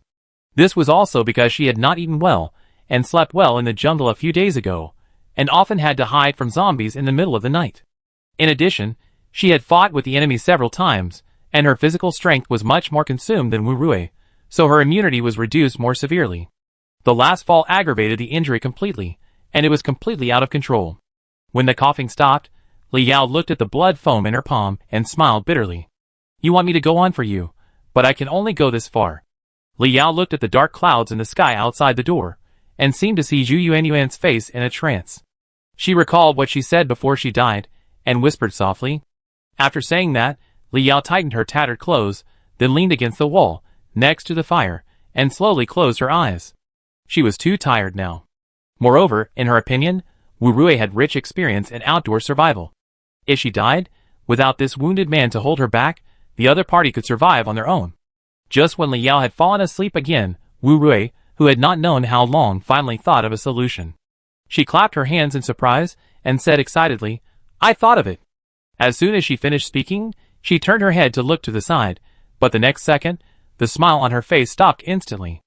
Although she was very afraid of the worst outcome, Wu Rui still carefully stretched out her finger and stretched it under the nose of Li Yao, who was currently bloodless. Feeling a slight breath, Wu Rui finally put down the big stone in her heart. Then she looked at the dagger at her feet, and made up her mind after thinking for a while. Then she stood up, took off her only coat, and carefully put it on the sleeping Li Yao. Even by the fire, the thin t-shirt still made Wu Rui shiver with cold. She turned her head to look at the wet environment outside the house, gritted her teeth, put the lighter in her pocket, picked up the dagger and walked towards the woods. She was going to look for that glimmer of opportunity, the opportunity to keep Li Yao alive. As mentioned before, Li Yao could protect Wu Rui from being caught by the bad guys, so now, she had to do her best to keep him alive. If she remembered correctly, Wu Rui remembered that many years ago in her hometown, she heard those elderly people in their 90s say one thing, that is, honey can sterilize and reduce swelling, although it may also aggravate the injury. Because this kind of thing does not have professional and authoritative persuasive power in the eyes of Wu Rui, who is studying nursing, and it is basically a method that cannot be tried. But in the current situation, Wu Rui can't think of any way to treat Li Yao's wound that is about to be infected. Chapter 465.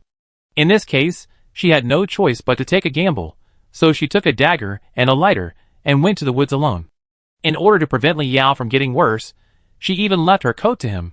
After walking in the woods for about 10 minutes, Wu Rui still used the old method, using the grass to pass through the leaves and then drape them over her body, so that the body temperature could be lost as slowly as possible.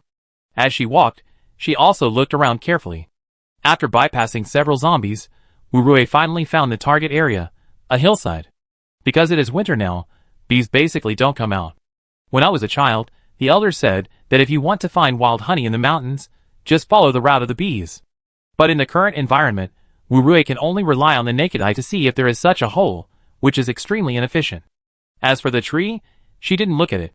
Not to mention the height, just in terms of physical strength, even if Wu Rui climbed up, she would be finished if she fell down without paying attention when using smoke. When she came to the hillside area, Wu Rui looked at the hole that was smaller than a fist. Now she could only pray that there was a beehive inside, and she hoped it was not a hornet's nest. After looking around and confirming that there were no signs of zombies, Wu Rui used a dagger to cut off a branch and quickly used it to dig a little bigger into the hole. At the same time, she tightened her legs and ran away immediately if there was any movement. As her movements became bigger and bigger, some small things gradually flew out.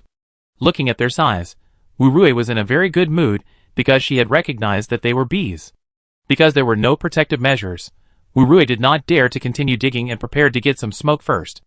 After all, even if it was a bee, if a person was stung too many times, there might be serious consequences. After walking in the woods, she soon found a corpse, but due to the high degree of decay, the clothes were basically stuck together, so she didn't dare to use it for smoking. Because it had just rained, it was not realistic to just use wood to light it, and other items had to be used for help. After searching for a long time, Wu Rui finally picked up a few snack packaging bags. It was unknown who came to the woods to camp before the end of the world and left some garbage. Then Wu Rui held a stick wrapped in a plastic bag in her left hand, and a bundle of green leaves in her right hand, and mixed them together. Soon thick smoke billowed. Wu Rui quickly placed them against the hole and blew air into them. After more than 10 seconds, bees began to fly out. Wu Rui was stung several times, and waved the torch desperately. Then she quickly dug open the hole with her hands, took the thin branches prepared in advance, reached in with her left hand, and quickly poked on top with her right hand. During the process, Wu Rui was stung by the bees and burst into tears. But these things are now great treasures. They can be used to save lives or eat. It is no exaggeration to say that the fate of the two now depends entirely on honey. Finally, after several attempts, Wurui's t-shirt was already full of honey, about as much as 2 palms could hold, although it looked very dirty. Then Wurui stepped back a few steps and bowed to the cave. "I'm sorry, little bees. I had to dig out your nest today to survive. When my life becomes stable in the future, I will definitely learn to raise bees." As soon as she finished speaking, Wurui ran back with the honey in her hands, wishing she had another pair of legs. But when she ran a few hundred meters, she saw a dozen zombies appearing in the woods. Her face turned pale instantly, and her legs couldn't help shaking. "How can I get through so many zombies?" Wurui's voice was already a little tearful. With her current situation, she needed to hold honey in her left hand and a dagger in her right hand. If she wanted to rush through the encirclement of more than a dozen zombies alone, it would be tantamount to suicide. Finally, she bit her lip. She had no choice but to choose a detour. Fortunately, she had left a mark before, and she could find the way back if she paid more attention. Just when she finally saw the stone house after a lot of effort, the next second, Wurui quickly hid in the haystack next to her, and then she carefully raised her head and looked at the 9 people who suddenly appeared over there, clenching her fists tightly. There were 7 men and 2 women, with 4 horses and a car.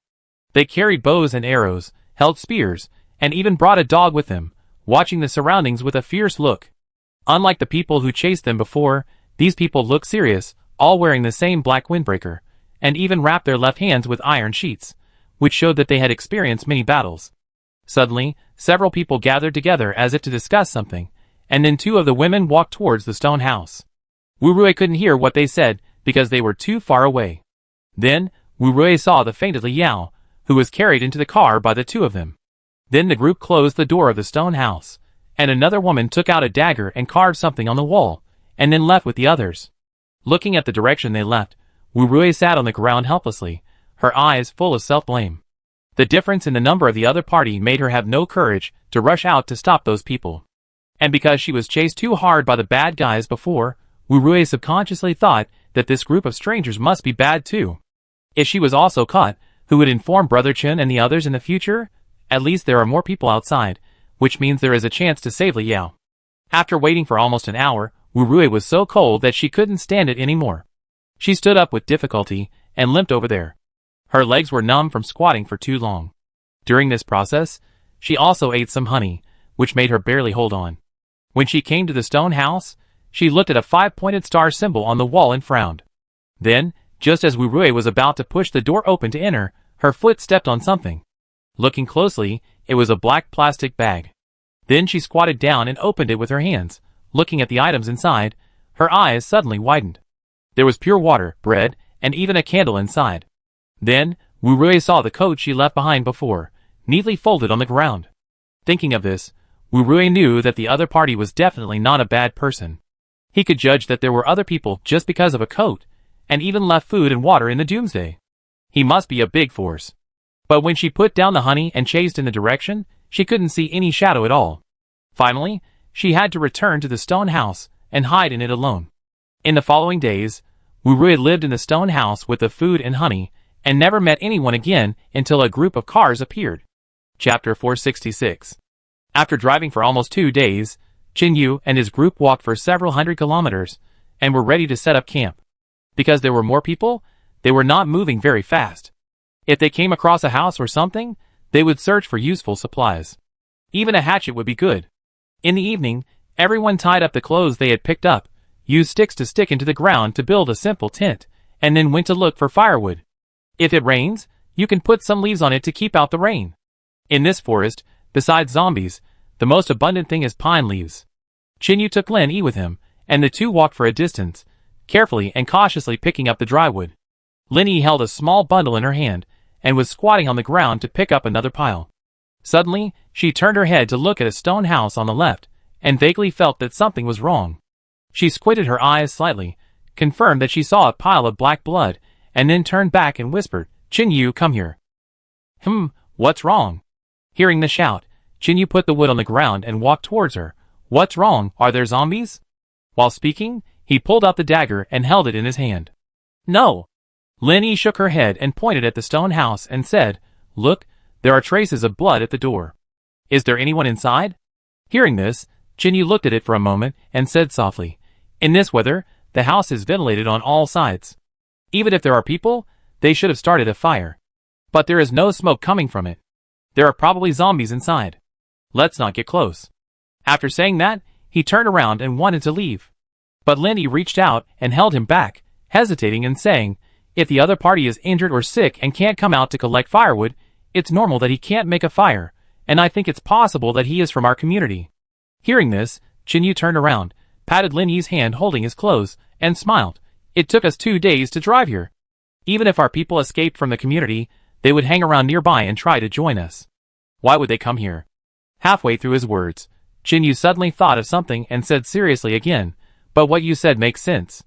The enemy also said before that after injuring 2 of us, they might really run further and further in order to find a place to recover. After that, Chinyu pulled Lin Yi and walked straight over there. On the way, Lin Yi held firewood in his left hand, and his right hand was held by him. He tilted his head and looked at him and asked, you wanted to go and see it, but why did you wait for me to speak first? Don't lie to me. I know what you are thinking. After the words fell, Chinyu smiled and explained, if it wasn't one of ours, but an injured stranger, I would most likely turn around and leave. But if you were next to me, I'm worried that you wouldn't be willing to leave someone to die. Then he added, many times, kindness often brings disaster to the people around you. In the past, I could actually detect that Lu Qing and Ding Tao had changed in their hearts, but I didn't interfere.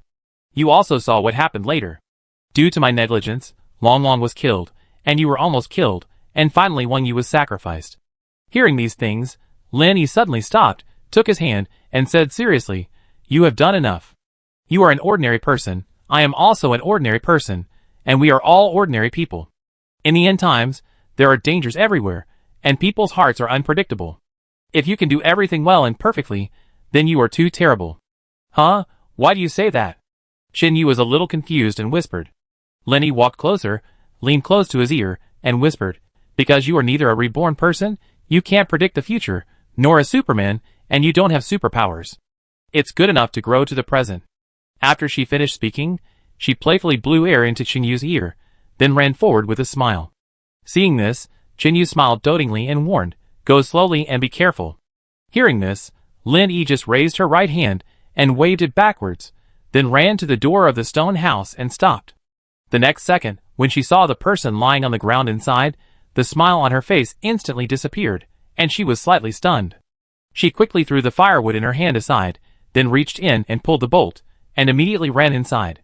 Seeing this, Chinyu knew something was wrong, so he threw away the firewood and ran as fast as he could. A few seconds later, he appeared in the stone house. Wu Rei! Why is she here alone? Chinyu frowned and walked forward and squatted down.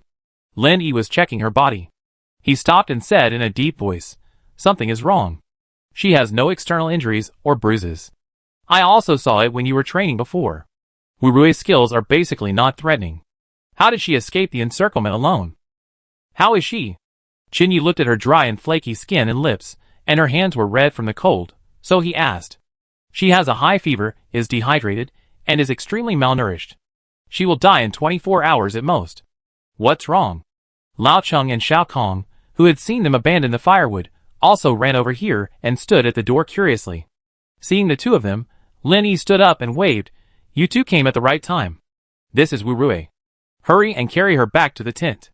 First, use a small amount of water to wet her lips, and then feed her 100 milliliters each time.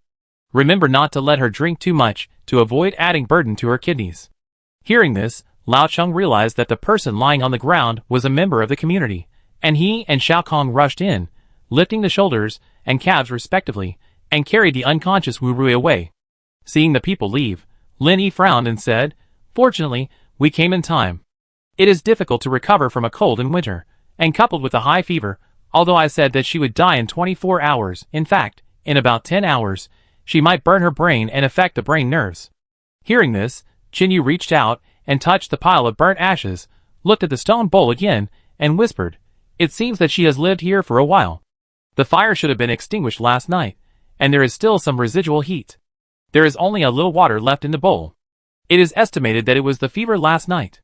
Lin Yi looked around and didn't see anything useful, so she picked up the dagger and lighter on the ground and said, let's go back, I have to deal with her. After all, she is one of us, and it would be too cruel to just leave her alone.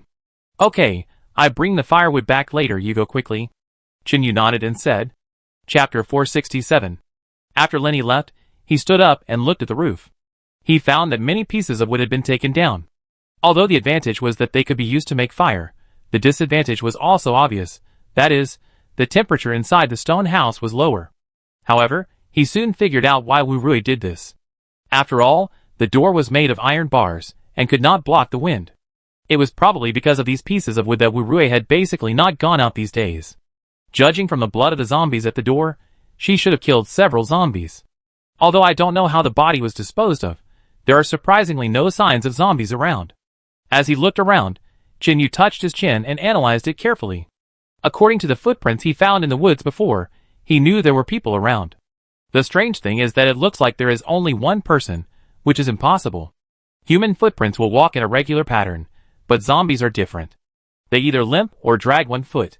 Moreover, since most zombies have unequal shoulders, one side is much lower, so their footprints are easy to recognize when they walk. After looking in the house for a few minutes, and finding no useful clues, Chinyu was ready to leave. Just as he was about to close the iron door, he suddenly looked up and saw a mark, and his brows frowned slightly. 5-pointed star? Chinyu reached out and touched it, but found something wrong. The left corner was engraved deeper than the other 4 corners, and it was obviously one section longer at the end. Thinking of this, Chinyu turned around and looked to the left, thinking seriously. That was another direction, completely different from the road Chinyu and others were going to, because the place he was standing at happened to be a fork in the road. And Chinyu, Xiao Jiao and others were going to the road on the right. As for the left side, according to memory, basically no one had been there. If you rush into an unknown area, you may encounter something. Recently, Chinyu was planning to put the matter of making zombie bone powder on the agenda while he was on the road. After all, the threat of zombie worms has always been great. If there were another bunch of infected leeches like last time, it would be hard for everyone to accept no matter who was sacrificed. Thinking of this, Chinyu stopped the idea of exploring there. After hesitating for a while, he took out the stone bowl inside, and planned to use it to grind bone powder. When he returned to the tent area with a pile of firewood and bowls, Wu Rui still did not wake up. Lenny took a towel made of clean clothes, dipped it in warm water, and wiped her arms and neck carefully.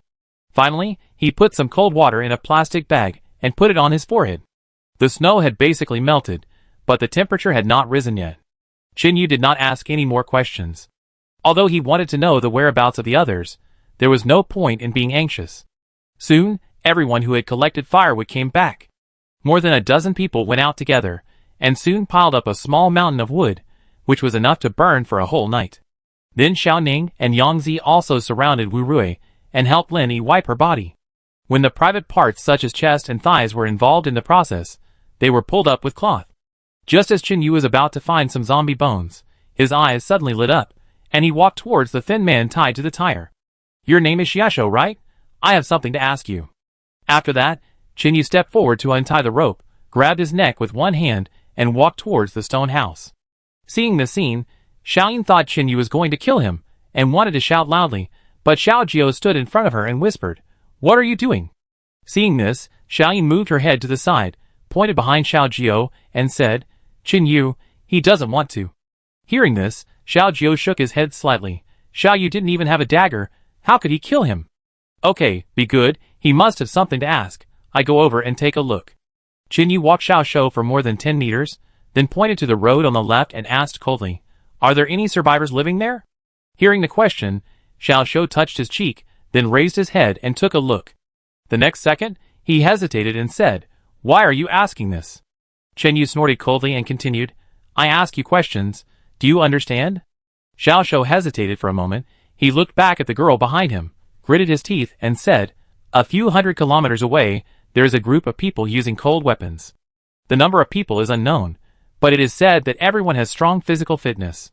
Before, Su Dali also wanted to take people to eat them, but he attacked twice in a row, lost more than 20 men each time, and didn't even see the gate of the camp opposite, and finally had to give up. You have guns and explosives, but you can't even beat a group of people using cold weapons. Who believes it?" Xiao Jiao walked over and raised a questioning voice. After he finished speaking, Xiao Shou looked back at him and continued, "The other party has set up many traps 5 kilometers away. Most of them are not fatal, but they will make people wait for death." "What do you mean?" Jinyu frowned and asked. There are many pits dug nearby, covered with very thin wooden boards, and finally sprinkled with soil and weeds. There are very sharp sticks underneath, and barbs are made of iron sheets on top. Although there is no zombie virus, it is basically difficult to remove it. And every 2 days, those people will recheck the trap to make sure no one can sneak in. Shiosho recalled the things he had encountered before, and began to answer truthfully. Such a back-and-forth arrangement, not to mention the waste of energy. Could it be that the gasoline fell from the sky? They have horses. Huh? Hearing this, Chinyu's voice instantly rose a few degrees. Really? Will it be good for me to lie to you? Xiaoshu laughed at himself, and then continued, and there are more than one horse. I guess there are about 10 horses. Not to mention you. Even Sudali is envious. This thing is much more important than 10 cars in the doomsday. Without gasoline, a car is just a pile of scrap metal. As long as there is grass, the horse can keep going. At least there is no need to worry for a few years. Okay, go back and tie yourself up with a rope, otherwise I will tie you up with wire later. Chinyu waved his hand, signaling him to leave first. When Xiaoshu slowly walked towards the tent, Chinyu whispered to Xiaojiu, Brother Xiao, what do you think about this? We don't know whether the other party is good or bad, and we have never met them. At present, we still have to deal with Su Dali. According to what you said, there is also an organization called the Salvation Sect. Now we have discovered some other forces. I really don't know what to say. Hearing this, Xiaojiu put his hands behind his back, looked at the road on the left, and said in a deep voice, The man said before that Su Dali and his men couldn't get in. It can be seen that the other party must have set up a long trap area, and there is no guarantee that there are still traps on the tree. Although we need horses very much, everything still needs to be discussed seriously.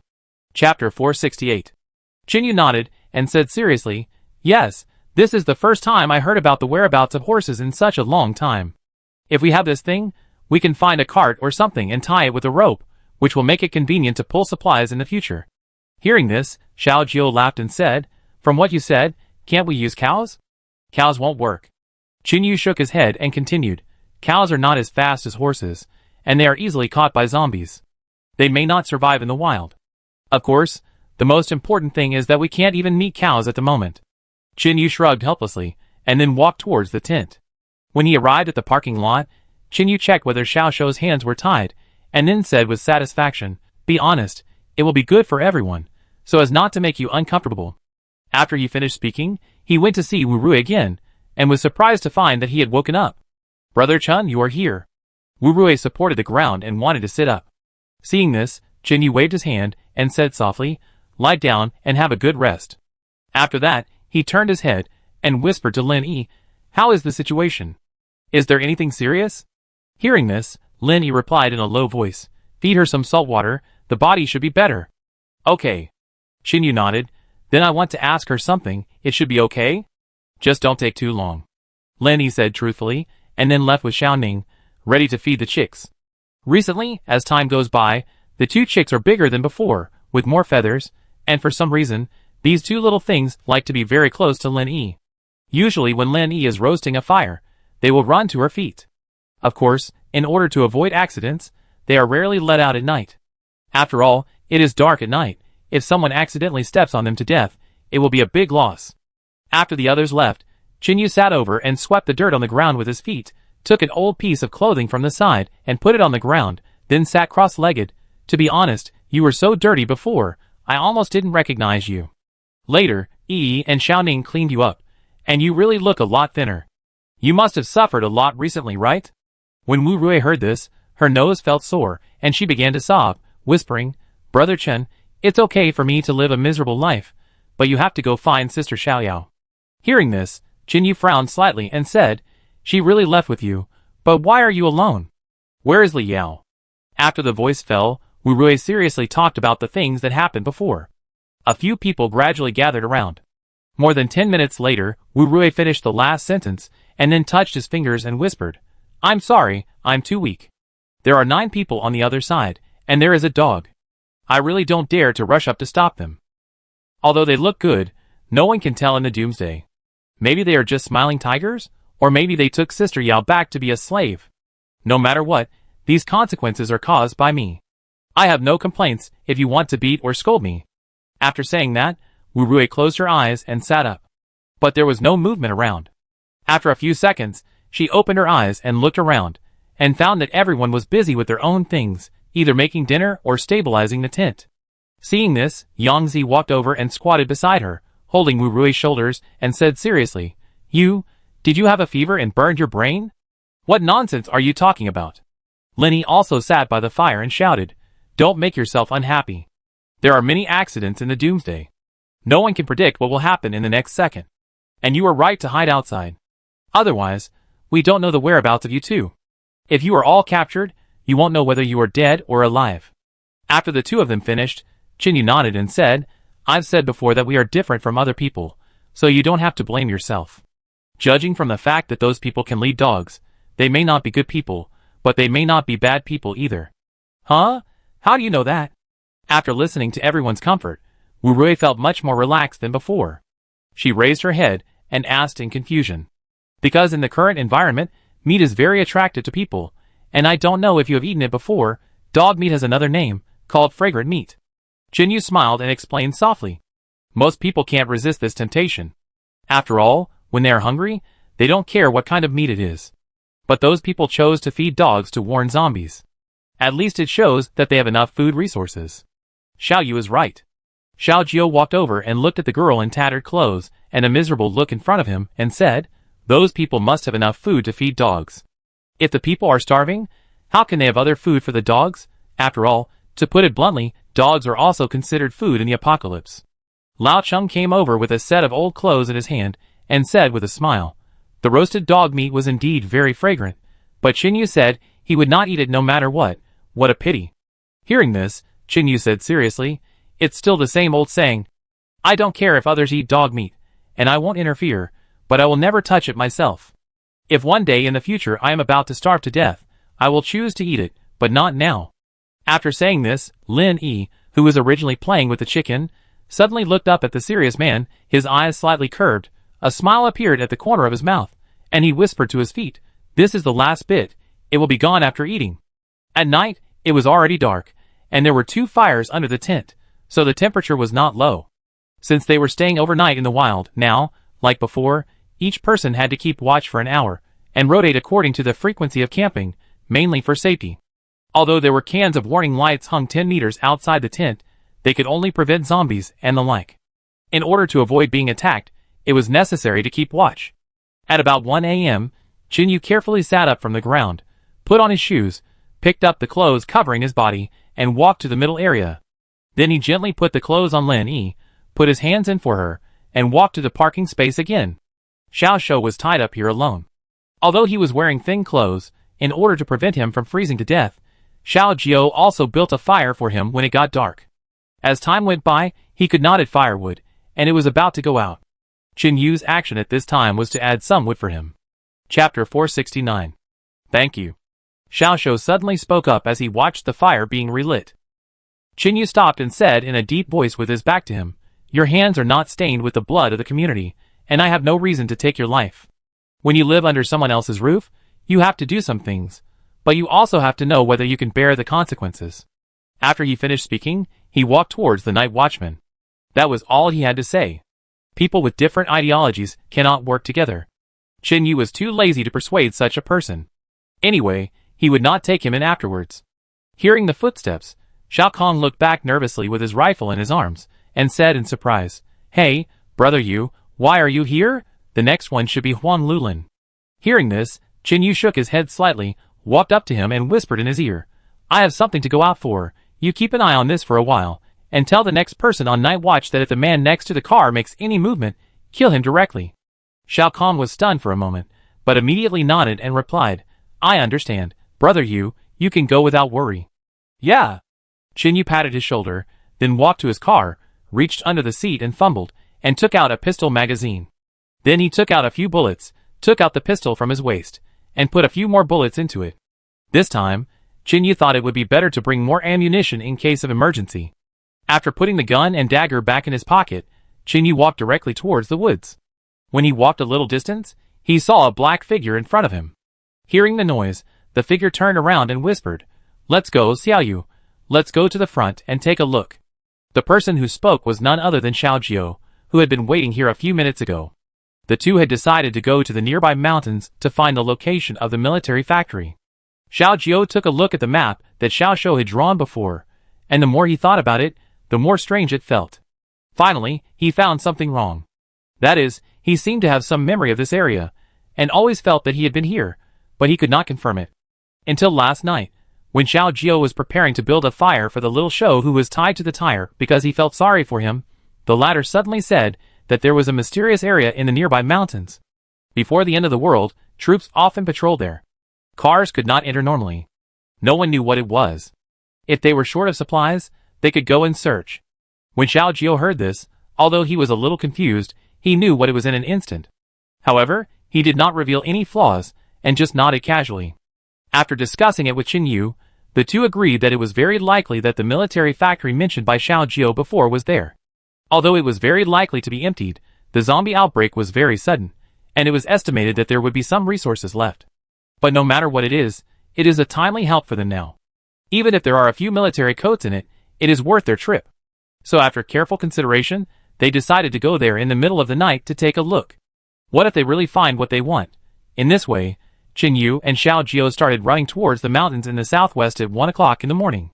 After running for about an hour, the two finally saw some buildings at the foot of the mountain, which were far away and could not be seen clearly. But Xiao Jiao smiled and said, "It's here. When I was in the army, I heard the veterans chatting.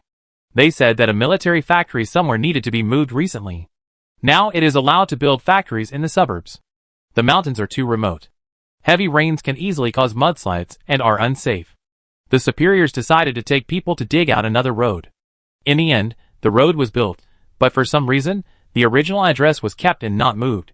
After saying that, he pointed to several peaks and said, according to the veterans who went to build the road, there were 3 mountains behind the military factory, which looked like 3 fingers. Now it looks very similar. At this time, Qin Yu put his hands on the tree and said with a slightly hurried breath, "It seems that we must go in and take a look."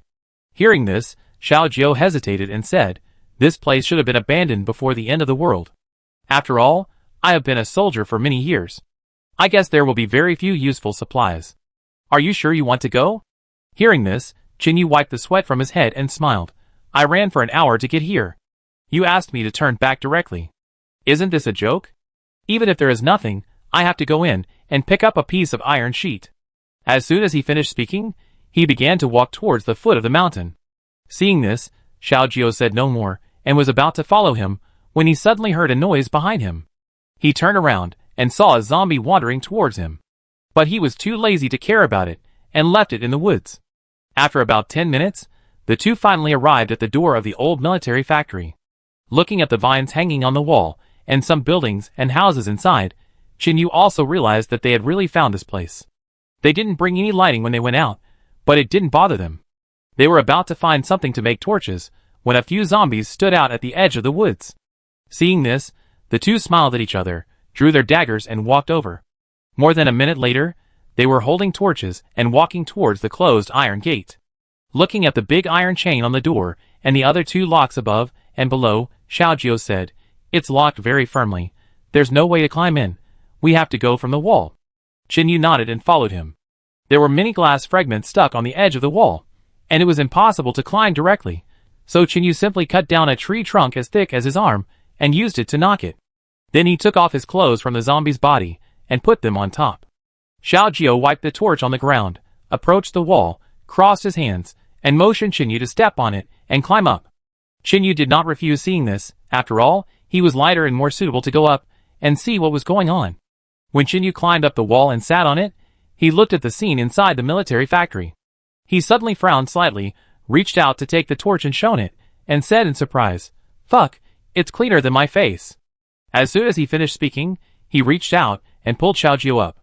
Then the two of them jumped down and walked around the yard. Not to mention finding a box of weapons, they didn't even see a big stone. Then, they walked around and confirmed that there was nothing, and then walked towards the factory buildings. Unlike the gate outside, there were not many locks inside, and they could be kicked open with 1 foot. After scanning the empty scene inside, Xiao Jiao smiled bitterly and said, "Hey, what did I say? This is probably an old military factory that had been moved away before the end of the world. If it is that kind, let alone finding missiles, I would consider you amazing if you can find an empty shell. It seems that I have come here in vain. Chinyu sighed, returned to the yard and was about to leave. Suddenly, his eyes caught the location of the mountain behind him, pointed over and asked, "Brother Xiao, look, what is that thing?" Chapter 470.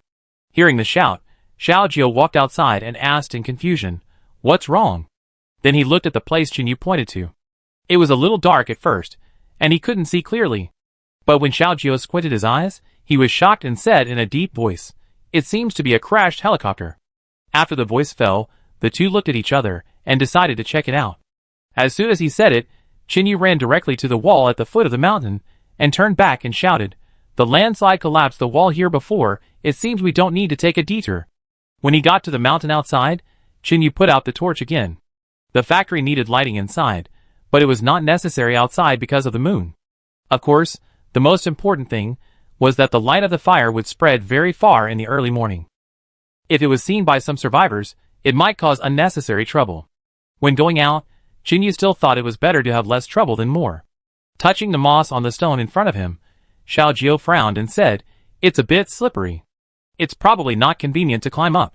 Hearing this, Chinyu also looked at the surrounding stone surface, looked behind him, turned his head and shouted, "Let's take a detour from this side, safety first." After a lot of trouble, it was already about 2:30 in the morning. They finally climbed up after much effort. As Xiao Jiu said before, there was a helicopter broken into two pieces. Although Chinyu couldn't recognize the model, Xiao Jiu recognized it immediately. He whispered, "If I'm not mistaken, this should be a helicopter that was often used for rescue before the end of the world." "No, I saw that there would be a red plus sign on the surface of the rescue helicopter. Why doesn't this one have it?" Chinyu looked for a few times and confirmed that he had not found anything. Then, when he looked down, he immediately continued, "It is probably in the back half of the fuselage. It's a pity that it fell into the cliff, otherwise there would probably be a lot of supplies." Hearing this, Xiao Jiu also rubbed his palms and smiled. This type of helicopter is equipped with a lot of professional medical equipment, as well as first aid kits and various first aid medicines. Moreover, there are few zombies around here, and it has not been contaminated. If we take it back, it will definitely be enough for a long time. But the most urgent thing is to find a way to get there. At this time, the two of them were standing on a rock about 2 meters away from the half fuselage, and they couldn't even reach it with their hands. As mentioned before, there are 3 mountains that look like fingers behind this abandoned military factory, and this helicopter is stuck between 2 peaks, and it was broken in half due to the collision. At this time, the cockpit and the front half are stuck by the mountain, and it looks shaky, as if it is about to fall. From Chinyu's current perspective, it would be better if the fuselage fell to the right. After all, there is a slope below, which can buffer a distance. But if they didn't pay attention to the center of gravity when taking the supplies, causing the fuselage to tilt to the left, then they were doomed. Because the area on the left was a bottomless cliff, and it was late at night, it looked extremely creepy.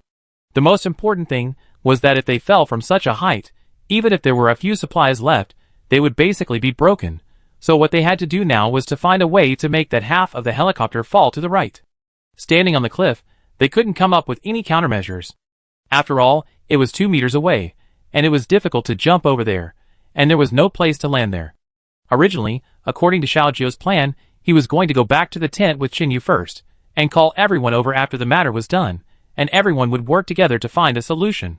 But Chinyu didn't think so. He thought for a moment and refused.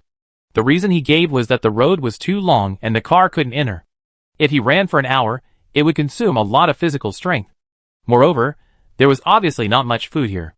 If he couldn't get replenishment, if he encountered other forces again, he would be in a state of headwind in an instant. After hearing this, Xiao Jiu thought about it, and felt that it made sense. Then the two of them continued to return to the old military factory at the foot of the mountain, intending to see if they could find a rope or something. Because the wall behind collapsed, in order to avoid being attacked by zombies, the two chose to act at the same time. One went into the house to search, and the other was on guard around to avoid being attacked in the dark. After visiting the 4 major factories in a row, basically no useful supplies were found, but Chinyu and Xiao Jiu were not discouraged. After all, searching for things in the end times will not always yield results, and this place is moved away, so anything useful will definitely not be left to mold. In the end, there was no choice. Chinyu turned his attention to the wires on the wall again. The two acted separately, and quickly collected dozens of meters of wires, but most of them were broken. After they tied it up again, it took them about 20 minutes to make a decent set of ropes. After such a long period of continuous activities, Jin Yu and Xiao Jiao had consumed most of their physical strength. After sitting on the ground for a few minutes, they were ready to proceed to the next step. But now that they have the rope, the key is how to get the fuselage down, and it must fall to the right area. The temperature was a bit cold, so Jin Yu simply took down a piece of wooden door, put some garbage underneath, and then lit a fire. While roasting the fire, he said, "I noticed before that the cockpit part was stuck tightly. It seems that it is easy to fall, but it must have been here for a long time. According to its own weight, it is not an exaggeration to say that it is built into the two peaks." Xiao Jiao took out the kettle and took a sip, then handed it to Jin Yu. He squatted by the fire and whispered, "I guess it was when the apocalypse just broke out. Someone was bitten, and at that time everyone didn't know they would become zombies, so they were brought back by a rescue helicopter. As a result, they must have mutated in the sky, and finally the helicopter was destroyed and everyone died." "Yes." Jin Yu moistened his throat and said in a concentrated voice, "After all, this kind of helicopter is not equipped with guns, and when it is suddenly attacked by humans, most people can't kill it, so they are soft-hearted for a while, and finally the whole helicopter is buried with it." The two of them rested for a while, and came up with a solution. That was to use zombies to pull it, just like Jin Yu did before to drag cement. After all, this method must succeed once, and one person needs to go to the cliff to put the wire on the fuselage. If you go up and down again, it will be a waste of effort. But if there is only one person pulling it below, if it fails once, then the person below must keep pulling the wire tight. But now they are in the woods, it is still early morning, and no one can say whether zombies will appear. So after discussing, Xiao Jiao climbed up the mountain again. After all, he had been trained in the army, so climbing cliffs was not that difficult. Chapter 471. After all, Jin Yu was much weaker than Xiao Jiao, so for safety reasons, he was allowed to trap the zombies below. In addition, Jin Yu had done this before, so he had experience. Soon, Xiao Jiao climbed up with a large circle of wires hanging on his shoulders. When he stood on the stone next to the fuselage, he took out a lighter, lit it, and waved it down. Without a walkie-talkie, he didn't dare to shout loudly in the mountains, so he had to use this method. Jin Yu had seen Feng Yi use this thing before, and it seemed that she and Alei each had one, but she didn't want to give it to outsiders, so he naturally didn't ask. After seeing the signal, Jin Yu also waved the torch below. Seeing this, Xiao Jiao drew out his dagger and cut a thin branch from the side, ready to use it to hang the wire on the fuselage. After looking around, he set his target on the wheeled landing gear. Holding the tree behind him with his left hand, and the branch with his right hand, Xiao Jiao stretched the wire forward lightly. Although it was easily hung up, the buckle still needed to be tightened to prevent it from accidentally slipping when dragging it. It is very likely that the contrast force will cause this thing to fall directly to the left. If it was food, Jin Yu and Xiao Jiao might not have gone to such lengths to get it. After all, it had been so long, and unless it was some military canned food, it would have expired long ago. But first aid kits were different. Whether it was Jin Yu or Xiao Jiao and his team, they had no gauze or needles and thread, and even only a little iodine was left, although they had brought anti-inflammatory drugs and antibiotics when they escaped. However, because Jin Yu was injured at the time, he had basically used a lot of them. If these medicines were not replenished, if someone else was injured later, they would just have to wait for death. After confirming that it was firmly hung, Xiao Jiao took out the lighter again and waved it a few times. To avoid accidents, he still stayed in the mountain area. If there was a little lack of strength at the end, Xiao Jiao would use a stick to push it. Even if the wire broke, he had to try his best to prevent the fuselage from falling into the cliff on the left. After seeing the fire, Jin Yu quickly got busy. He picked up the wire dropped from above and walked between the two trees with it. Using the Y-shaped tree trunk that was cut, Jin Yu pushed the wire upward a little, and then used a stick to support the column. As they moved around for a while, zombies gradually appeared around them, but there were still very few of them, only about 4. This was obviously not enough. If it weren't for the fact that he had too few bullets and couldn't afford to waste them, Jin Yu really wanted to shoot at the sky. Following the old method, he started to take a stick and kept hitting the trees around to make noise. As a few minutes passed, the number of zombies gradually increased, and they came towards him from all directions. Seeing this scene, Jin Yu's face changed slightly, and he cursed in a low voice, "A bunch of beasts, can't you come together?"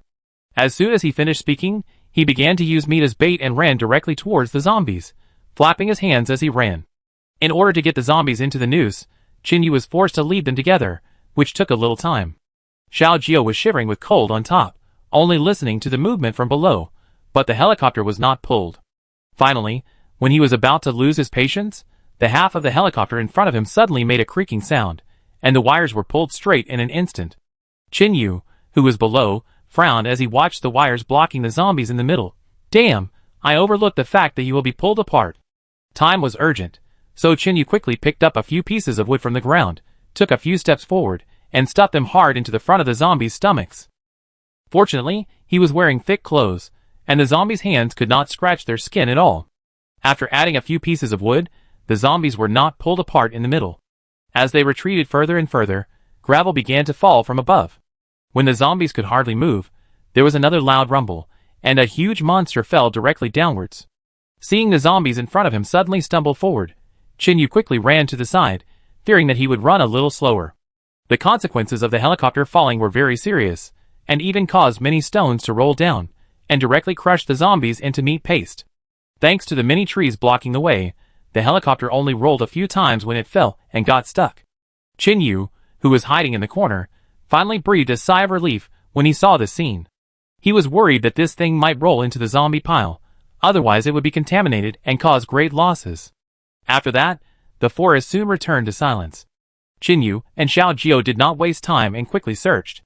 After all, the noise was very loud, and no one knew whether others would hear it. It only took the two of them about 5 minutes to move all the things out. Unfortunately, medical equipment such as oxygen cylinders and defibrillators probably fell to the left cliff along with the rear half of the fuselage. Qin Yu and Xiao Jiao took off their coats and quickly packed a bunch of unknown supplies. Each of them held a bag and left as if they had greased their feet. They now agreed that they must not stay here for long. No matter what it was, they would go back first. Only when they brought it back to the camp would it belong to them. Neither Qin Yu nor Xiao Jiao would do such a stupid thing as taking supplies to search for other supplies outside. About 3 minutes after the two ran away, there was a sudden noise in the woods, followed by several men with bows and arrows. They were covered with goat skins and hats made of leaves on their heads, staring at the dented helicopter. After a few seconds, two people suddenly whispered something, and one of them turned around and ran away. Then the rest of the people went forward to kill the zombies, whose bodies were smashed but whose heads were not damaged, and then waited in the same place. A few minutes later, more people came into the woods, and then several men came forward, holding hammers, and started to smash, and soon the half of the fuselage was split into two halves again. In the end, they did not stay here, but lifted the pile of iron sheets and walked directly into the woods. Judging from the direction, this group of people seemed to be survivors hiding in the mountains, as if they didn't care about the world, and they didn't choose to chase Qin Yu and Xiao Jiao. This is exactly what smart people do. Hiding in the mountains, although it is inconvenient to go in and out, if you can solve the problem of food and fresh water, you can hide in it and survive for a long time. At least you don't have to deal with too many people. As they stay in the apocalypse for longer and longer, basically everyone has the same view, that is, compared with zombies, some people are the most terrifying. Chapter 472. As the sky brightened, the people resting under the tent woke up one after another. Lenny sat up and looked at the coat she was wearing. She was slightly stunned. Then she reached into her pocket and touched a broken twig. Then she knew where Qin Yu had gone. This was the method she and Qin Yu had discussed before. If he had something to do and needed to go out, he would leave a twig for Lin Yi as a signal. Breaking it once meant that he was going to find supplies, and breaking it twice meant that he was going to deal with other enemies. Although Lin Yi didn't want Qin Yu to take risks all the time and often advised him not to fight too hard, the reasons given by the latter made Lin Yi unable to refute. If I don't go, then others have to go. As long as we haven't established a huge base, or the end of the world has not ended, these things will eventually have to be done by someone, and compared to them, I will be better. After Qin Yu explained to Lin Yi seriously, she stopped dissuading him, and just told him to be careful. When everyone woke up, they also found that Qin Yu and Xiao Jiao had not seen each other. They were used to it, and didn't ask much. Just as everyone packed up the tent, the two of them rushed out of the woods in an instant. The two people who suddenly appeared scared Wu Rui, but when she saw who they were, she immediately said in surprise, "Brother Qin, why did you take off your clothes?" Hearing the shout, Lin Yi quickly ran to the car, took out 2 old coats, and gave one to each of them, but the difference was that Qin Yu didn't have to wear it himself. Lin Yi wiped the sweat off his body and said, "Put on the coat first, Go to the fire and let the sweat evaporate a little, so as not to get cold inside and catch a cold. Qin slightly controlled his breathing rhythm and said with a smile, I understand. Then he turned his head and shouted, Brother Dazhuang, please carry this pile of supplies to the car and see if there is anything needed. Hearing this, Lin Yi looked down and asked, What is in it? I don't know. Qin shook his head and said, It was too dark over there, and we didn't have time to take a closer look. We were busy running away. It should be some first aid supplies. Hearing this, Lin Yi squatted down and rummaged with his hands, then stood up and said to Dazhuang, Let's go, I check it out. Then Haozi also came over, picked up Xiao Jiu's bag and walked to the car.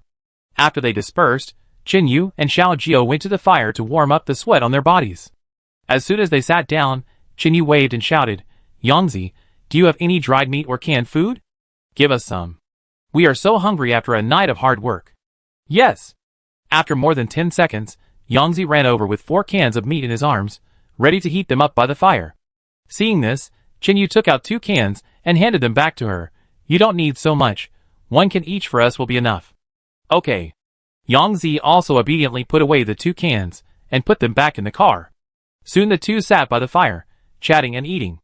As they stayed in the apocalypse for a long time, they all learned a new skill, that is, they can eat canned food without chopsticks or spoons. Bend the can lid and make a simple soup spoon. The advantage is convenience, and the disadvantage is that it is easy to cut the lips, but once you get used to it, it rarely happens. Just when they were full and their t-shirts were dried, Lin Yi came over. Seeing the smile on her face, Qin Yu instantly understood that he must have gained a lot this time. Sure enough, after listening to the supplies reported by Lin Yi, Qin Yu also smiled with a little relief. Now there are several first aid kits, as well as gauze, etc., but they have been stored for so long, can they still be used? Hearing this, Lin Yi walked to sit next to him and said softly, Of course, when things settle down later, I can boil them all in boiling water to disinfect them. It's a small problem. That's good. Qin Yu nodded. After a short rest, everyone prepared to continue on their journey. After all, Su Dali's lair still needed to walk a distance. Since they didn't rest in the second half of the night, it was someone else who drove. Xiao Jiu's car was replaced by Xiaoyin. She didn't dare to drive at first, but Haozi kept saying that he would watch beside her, and told her not to be afraid. This is also because of the end-of-the-world environment. If you can't drive, it will greatly affect many things.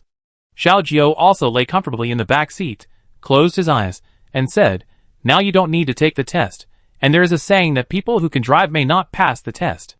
Now the road is wide, and there are few cars, which is just right for you to practice driving. In order to let him have a good rest, Uncle Hua went to squeeze into the Dazhuang car. Hearing what the 2 people next to him said, Xiaoyin had no choice but to sit in the driver's seat nervously, praying that they would not drive into the ditch. Soon the group set off again. Qin Yu did not lie flat on the back seat to rest, but Lin Yi drove, and he sat in the co-pilot.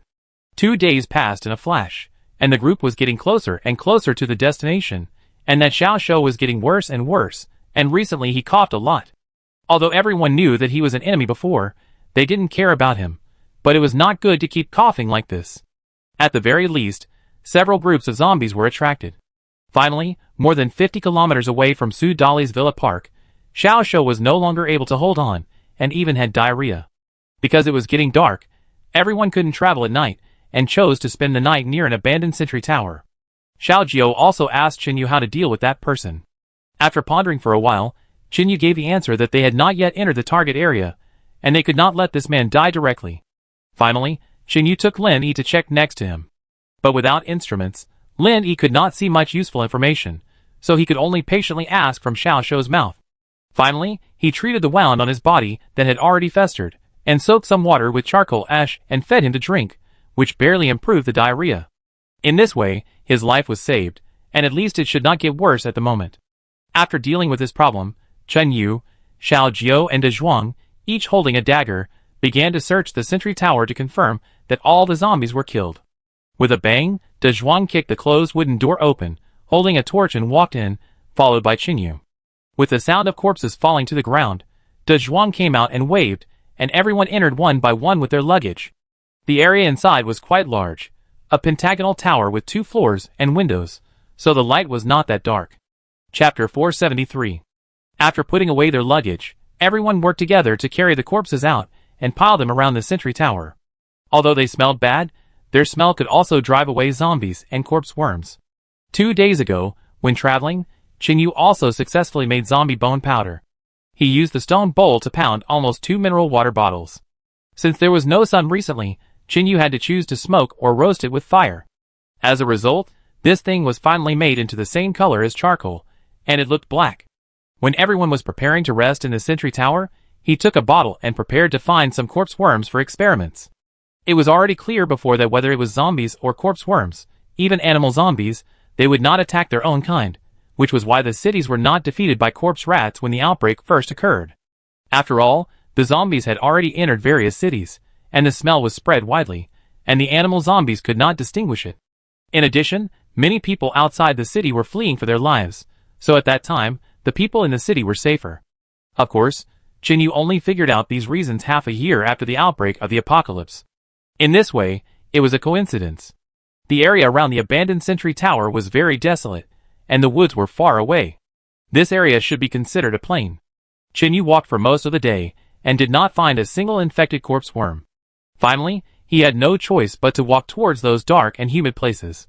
Moving a stone, and looking at the centipede running around below, Chinyu was delighted and quickly used 2 branches to clamp it. Then he looked at it, and said to himself, "The little thing is hiding very deep, and it is not infected yet." Although the insect was caught, its color was deep red, unlike the zombie centipede he had seen before, which was completely black. Holding the centipede with a branch, Chinyu approached the pile of corpses, then picked up a piece of wood from the ground and poked the corpse's belly several times. When the gap became larger, he inserted the centipede into the corpse's belly, stirred it quickly a few times, and then threw it on the open space next to it. When the centipede first came into contact with the virus, it instantly had a huge reaction, and its entire body rolled over and over on the ground. After a few seconds, it suddenly stiffened and finally did not move. Seeing this, Chinyu did not relax his vigilance. Instead, he took out the bottle of zombie bone powder, opened the lid, and sprinkled it around the centipede in a circle. When he finished all this, the centipede started moving again. After a while, the color of its body began to change, and even its speed gradually increased. However, when it came into contact with the powder, it turned around and ran in other directions. But there was a circle around it, so where could it run to? In this way, the zombie centipede began to circle around like crazy, as if it would never stop. Seeing this, Chinyu was too lazy to torture it. He picked up a basketball-sized stone from the side, and smashed it directly at the centipede to prevent it from harming others later. Worried that the power was not enough, Chinyu jumped on the stone a few more times, and left after confirming that it was dead again. After returning to the sentry tower, he told everyone about the result. Everyone was also very surprised to hear that they finally didn't have to worry about this kind of corpse worm. After all, zombies are very big and can be seen from a long distance, but the worms are too small, and they can often get in through a small gap. Because this is a contradiction in itself. Corpse worms and animal zombies will not enter the zombies' territory, but humans cannot survive for a long time in areas with zombies. Although the smell of bone powder is still very bad, it is much smaller. Sprinkling it on the ground can just prevent corpse worms from entering. But this thing has little effect on zombies. You have to get very close and sprinkle it on their faces. But it's already that distance, so it's better to kill them with a dagger to save trouble.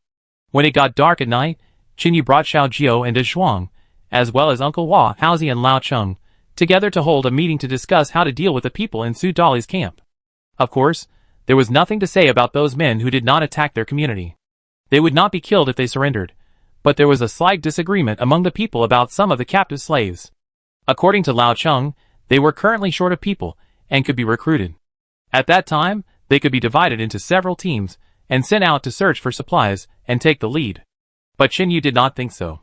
In his opinion, those people had lived too hard, and their mentality might have gradually changed. If they were jealous of food or the environment in the future, it might cause some serious consequences, because most of them were used to life and death, and it was not an exaggeration to say that they had become numb. Finally, everyone raised their hands to vote. Seeing this, Lao Cheng did not force the dispute.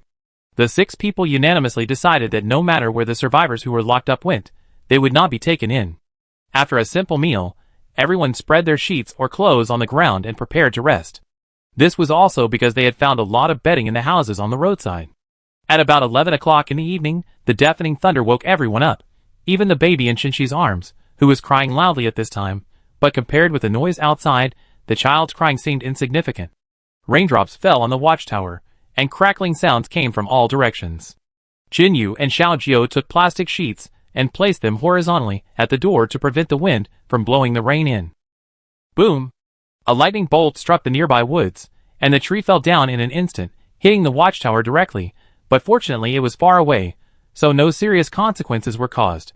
Seeing this scene, Jinyu turned his head and shouted to the people who were blocking the fire, "For people, follow me to move the car, don't let the tree crush them." After he finished speaking, Jinyu stuffed the plastic sheet to Xiaojiao, and then rushed out in the storm. In less than a second after stepping into the outside area, Jinyu's clothes were already soaked. You can imagine how heavy the rain was. He put his hand on his forehead, bent down, and walked quickly towards the parking space. There was a plane near the sentry tower, and there were no roads, and there were a lot of gravel and broken glass. In order to avoid damaging the tires, the crowd did not drive the 5 cars into the area, but parked directly at the intersection. But they ignored the weather factor, and encountered a rainstorm that they hadn't seen in a long time, so the plan was disrupted, because the car was parked only 10 meters away from the edge of the woods. Lightning kept striking, and if there were more lightning, the fallen tree would definitely damage one of the cars, and by then, the loss would be too great. Chapter 474. The raindrops as big as beans hit Jinyu's face mercilessly. The strong wind mixed with the rain was like a knife slashing at him. It was so irritating that he couldn't open his eyes at all. The ground was getting wetter and wetter. Jinyu fell down with a bang. He didn't care to wipe the mud off and rushed to the parking space. Just as the last car had just driven out of the area, a lightning bolt suddenly struck again, breaking the tree trunk in half and falling quickly towards the parking space. With a bang, the trunk of the car collapsed on the spot. Seeing this, Halsey stepped on the accelerator and forced the car out. Then he got out of the car to check it. Seeing that it could still be driven, he ran back to the sentry tower, took a piece of plastic sheet, and pressed it on the roof with stones. The other 4 people had gone back to hide from the rain. When Halsey came back, they had stuck the plastic sheet in the crack of the door to block the rain from blowing in. Dajwan wiped the rain off his body and said guiltily, "I shouldn't have kicked the door earlier. Who knew it was so fragile that it actually cracked directly?" At this time, Jinyu was squatting by the fire, his head close to the fire to warm his hair. Hearing this, he casually said, "It's not your fault. Such a heavy rain caught everyone off guard. It's just right that those woods can be used to make a fire." Just as he finished speaking, he suddenly thought of something, and then turned his head to look at Xiaojiao, who now stopped wiping the rain off his hands, and seemed to be hesitant to speak. Seeing this, Jinyu narrowed his eyes slightly, and said in a deep voice, "It seems that God is really helping us." Others didn't understand what was going on between them. Huang Lulin even hugged his shoulders, sat on the ground and shivered, asking, "What's wrong, brother you? It's raining so hard.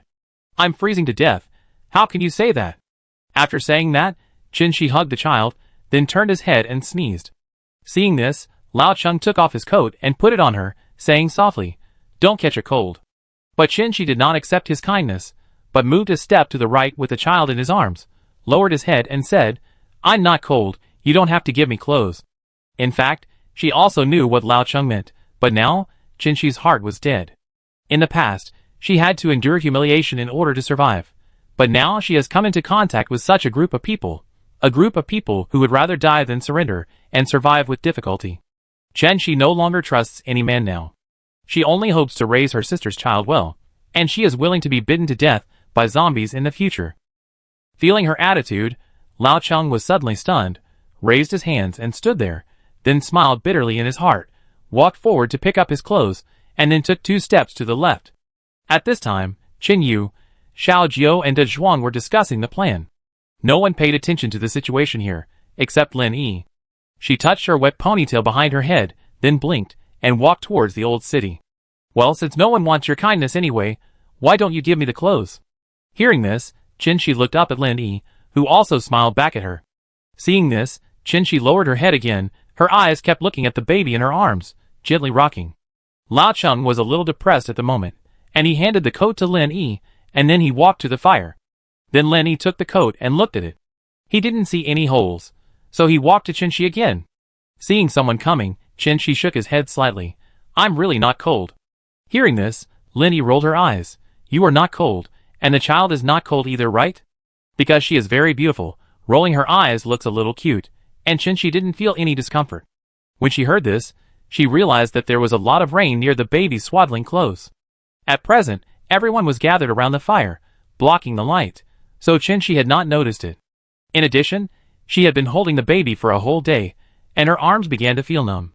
She had not changed her position for a long time. The careful Lin-Yi also noticed this scene, so she was ready to go over and help. After changing the wet swaddling clothes and wrapping it again with a coat, the child woke up, but strangely, he didn't cry at all, staring with big eyes, and was amused by Lin-Yi and giggled. How many months? At this time, Lin-Yi asked with a smile while making a face. Hearing this, Chin-Shi carefully recalled the memory in his mind and said softly, 3 months and a few days, I don't know the exact number, I haven't calculated it. At this time, Jiang Yuchen, who couldn't join in the conversation, also came over. He smiled and added, 95 days. Hey, it will be 100 days soon. Lin-Yi scratched the child's little face with her hand and said with a smile, Little cutie, do you want Auntie to hold you? As soon as Jiang Yuchen said this, he immediately signaled to Chin-Shi to hand over the child. But just as he looked at her, Chin-Shi had already handed the baby to Lin-Yi. This was because, with the contact in recent days, the two of them gradually discovered that this group of forces was different from all the ones they had encountered before. It was as if they were a dozen familiar friends who lived together and never exploited their subordinates. But they also knew very well that these people were all under the command of the man named Qin Yu, and the other few people were more likely to listen to the words of the bald man.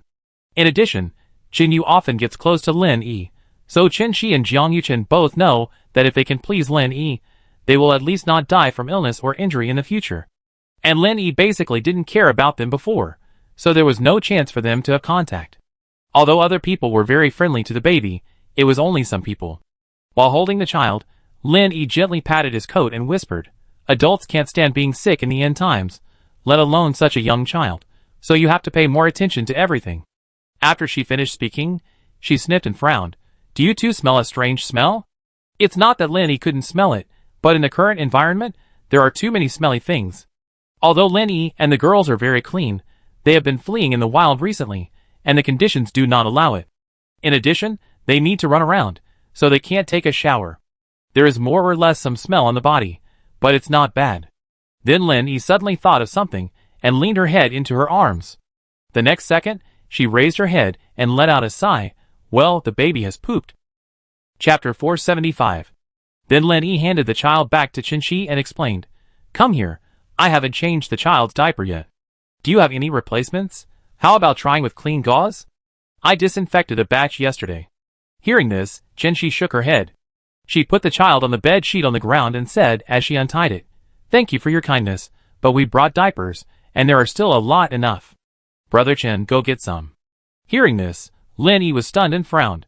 How come you even have this in this doomsday? But she soon realized, that's right, this thing is not food, and generally no one takes it away. No wonder you carried a big bag when I first met you. Just as Jiang Yuchen was about to run to the car, Qin Yu, who was always paying attention to their conversation, paused for a moment, and then nodded slightly to Xiao Kong. Seeing this, Xiao Kong stood up and grabbed Jiang Yuchen, shouting, You tell me the location, I go to the car to get it. With his hand being held, he glanced at Qin Yu and Xiao Jiao, but found that the two did not care about this, so he had to nod and said, Then please, there is a red plastic bag in the left area of the trunk of the gray car. Yeah. Xiao Kong ran out quickly, and soon his figure was submerged in the rain. A minute later, he ran back, and then took out a diaper from his clothes with his right hand and stuffed it into Jiang Yuchen's arms. Just after Chin-Shi changed the diaper for the child, Qin Yu also stood up and clapped his hands, saying, Next, while it's raining, we have to travel overnight and try to catch the enemy off guard. Because of such heavy rain, the enemy basically won't choose to stand guard. It happens that there is an opportunity for us to sneak in. If the enemy shoots first, then just fight back. If not, try not to waste time and quickly occupy the enemy's arsenal and dormitory area. Remember, in the apocalypse, some people must be killed, but some don't. Hearing this, Huan Lulin raised his right hand. Seeing this, Qin Yu nodded and said, What's wrong? Why do we have to occupy the dormitory? Isn't it enough to take down the weapons depot? How can it be that easy? Dazhuang glared at him, and said seriously, Xiao Yu means that the other party will definitely sleep at night, and there are the most people in the dormitory. It's raining now, and the defense is the lowest. As long as we control the manpower first, everything will be easy to capture. Hearing this, Huang Lulin nodded in sudden realization. Should we kill those sleeping people? After he finished speaking, he even made a gesture of wiping his neck with his hand. Seeing this, Jinyu pondered for a while and said, if the enemy uses a knife to you, fight back. On the contrary, if they are in a deep sleep, try to block their mouths and tie their hands and feet before making a decision. We should prioritize the safety of our own people and try not to sacrifice anyone. After that, everyone began to pack up their luggage. Although the rain was still falling at this time, the thunder had become much smaller. At least it would not scare people suddenly like before.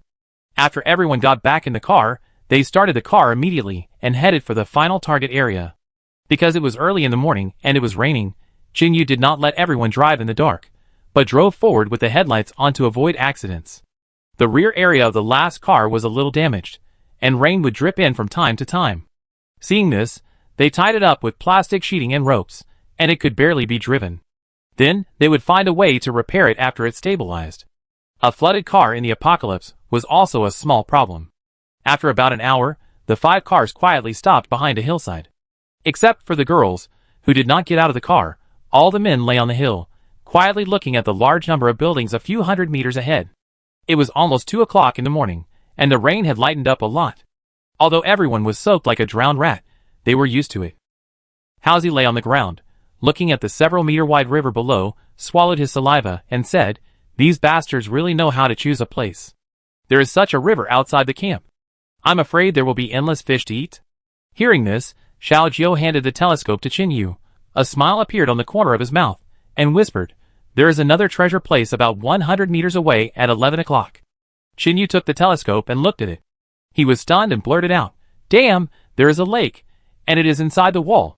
Then he looked through the telescope and said excitedly, not only that, there are also many iron barrels for storing water, solar water heaters, and damn, I saw 2 cows. As he discovered various supplies, Jinyu couldn't help but curse, and his expression was a little excited. The longer you stay in the end times, the more you can understand how precious these things that were once everywhere are. Xiao Jiao pursed his lips in anticipation and said, to be honest, Xiaoyu, I am really attracted to this place. Compared with the previous basement, this place is heaven. Jinyu also nodded with satisfaction and said, although we will not attack other camps, the place where these people live is simply too good. Even if Sudali did not come, I like this place very much. The wall is about 5 meters high, and the height is just right. It is made of cement and bricks. Wow, it's a big deal. Uncle Hua, who had been silent all the way, picked up the sniper rifle and looked for a while, and then he said something surprising. These people rely on sucking the blood of other camps to develop into this state. They stepped on countless corpses to build it. I don't think we need to blame ourselves. In addition, they attacked our friends first, so it is reasonable for them to eat this place. Uncle Hua, you like this place too, right? Housie turned his head and asked him in a low voice. Hearing this, Uncle Hua did not hide it and directly admitted, I also saw that they raised a lot of poultry and even had 2 greenhouses. After the voice fell, he turned his head to the left and said, to be honest, Xiaoyu, this place is at least 3 times larger than the community you have been in before, and the surrounding terrain is low. The location of the camp is at a high point. There are not many trees around, and the site is very good. It is a completely easy to defend and difficult to attack area. Listening to the words of the people around him, Jinyu did not impulsively lead people to attack directly, but signaled everyone to retreat down the hillside, gathered together and asked, how confident are you that you can eat Su Dali's group behind? After he finished speaking, Hongwu shook his head and said with a smile, if I hadn't seen this camp before, I would have only 10% confidence in dealing with those 200 people, but now, I want to fight hard one last time. Chapter 476. After that, Jinyu looked at everyone again and found that everyone looked expectant. Then he smiled and nodded. In that case, follow the plan and act. Fuck them, Lao Cheng, follow me. De Zhuang waved his hand and whispered, and then the 2 of them went around in other directions. Then came Uncle Hua, Hao Zi, Hong Wu, Xiao Kong, etc., each in a group of 2. As for Huang Lulin, because his left arm was broken, Jinyu arranged him to be with him to avoid any accidents. As for Jiang Yuchen, Xiao Jiao was in charge, while Xiao Hu continued to guard the parking spot to prevent other enemies from coming over. Soon everyone dispersed, and the hillside returned to silence again. A few minutes later, Jinyu and Huang Lulin had already crossed the river. The reason they did not cross the bridge was because there was a checkpoint there. Although it was raining, there were still 2 people standing in the sentry area. Moreover, the opponent was very smart, one on the right, the other on the left, and one of them was hiding in the pavilion, so he could not be attacked from the outside. If you shoot arrows, the glass will also make a noise when it breaks. In the early morning of the apocalypse, this is equivalent to giving the enemy a warning.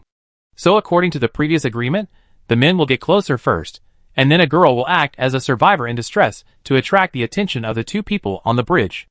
After they are captured, they will drive the car in to take away the weapons. This method was heard by Chinyu and a lay from the group of people who targeted the community. Later, they changed their minds and thought that this method was indeed feasible. Soon Chinyu led Huang Lulin to the area below the bridge, and then the 2 of them climbed up the slope gently, and then lay down 10 meters away from the guard post, waiting for the opportunity. At this time, Xiaoning sat in the car with a nervous face, and looked at her watch from time to time. When she saw that the pointer had gone for 5 minutes, she pushed open the door, took off her cleaner coat, and revealed her somewhat thin, but still exquisite body. At this time, Lin Yi was sitting in the co-pilot seat, turned her head, and looked to the right rear, and happened to see the scar on Xiaoning's back, which was still so shocking. But Xiaoning did not notice these eyes, just took a dirty coat and put it on, and threw some gravel into her shoes, and then prepared to walk towards the bridge.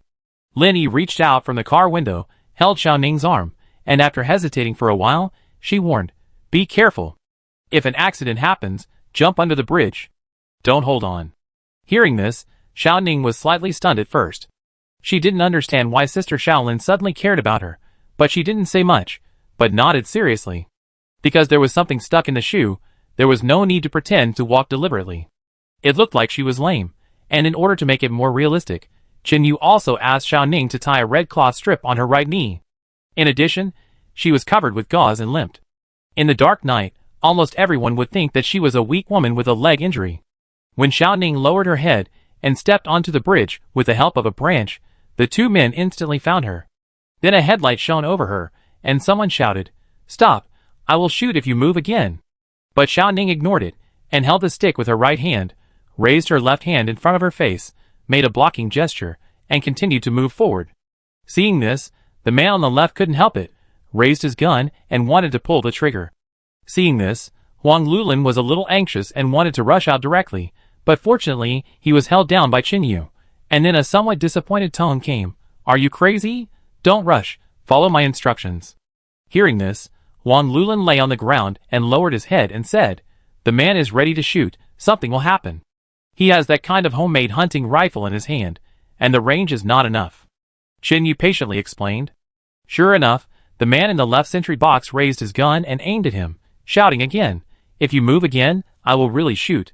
After he finished speaking, he couldn't help but be ignored by the other party. Just as he was about to pull the trigger, he found that the person walking on the bridge fell to the side and didn't move. This confused the 2 men, and they didn't know what was going on. After a few seconds, a voice sounded. "Liuzi, go over and take a look. Look at the hammer, why don't you go?" Hearing the voice, the man on the right shouted unwillingly, "You've grown wings, haven't you?" The man on the left immediately frowned, and his voice was a little gloomy. "Hurry up, I think it's a woman. If it's true, I'd let you have sex first, how about that?" Liuzi hesitated for a while, and then remembered that the last time he slept with a woman in his arms was 2 months ago. He couldn't help but feel itchy, and finally listened to the instigation of the people next to him, chose to put the gun behind his back, and walked over with a flashlight. When he approached, he saw the person lying on the ground, swallowed unconsciously, then picked up his coat, looked at the white and smooth arms, and suddenly widened his eyes. The next second, Liuzi reached out his hand to Xiaoning's waist, grabbed a handful, and then put it to his nose, sniffed it with satisfaction, and then turned back and shouted excitedly, "It's a girl, and a pretty one. Come here quickly, let's carry her in." After being touched by the man, Xiaoning closed her eyes, and clenched her teeth, holding a blade tightly in her right hand. Brother Chen had said before that as long as the other party touched her private parts, he could choose to kill him directly. At that time, there was no need to worry about being exposed, because Chinyu's idea was that they needed to sneak in quietly, but it was not absolute. If the other party didn't have eyes on his hands, he would be chopped off directly. Soon, the 2 guards carried Xiaoning, who pretended to be unconscious, back to the sentry box, and then threw her on the bed. Looking at her graceful body, the 2 began to fight. "You said I would taste it first, And you are going back on your word? I saw it first. Why should you play with it first? Shut up. With a snap, Liuzi was slapped in the face, and at the same time, he kicked the man out of the sentry box in an instant. Then there was silence outside. Liuzi thought he had fainted, so he shook his head and ran to the bed excitedly.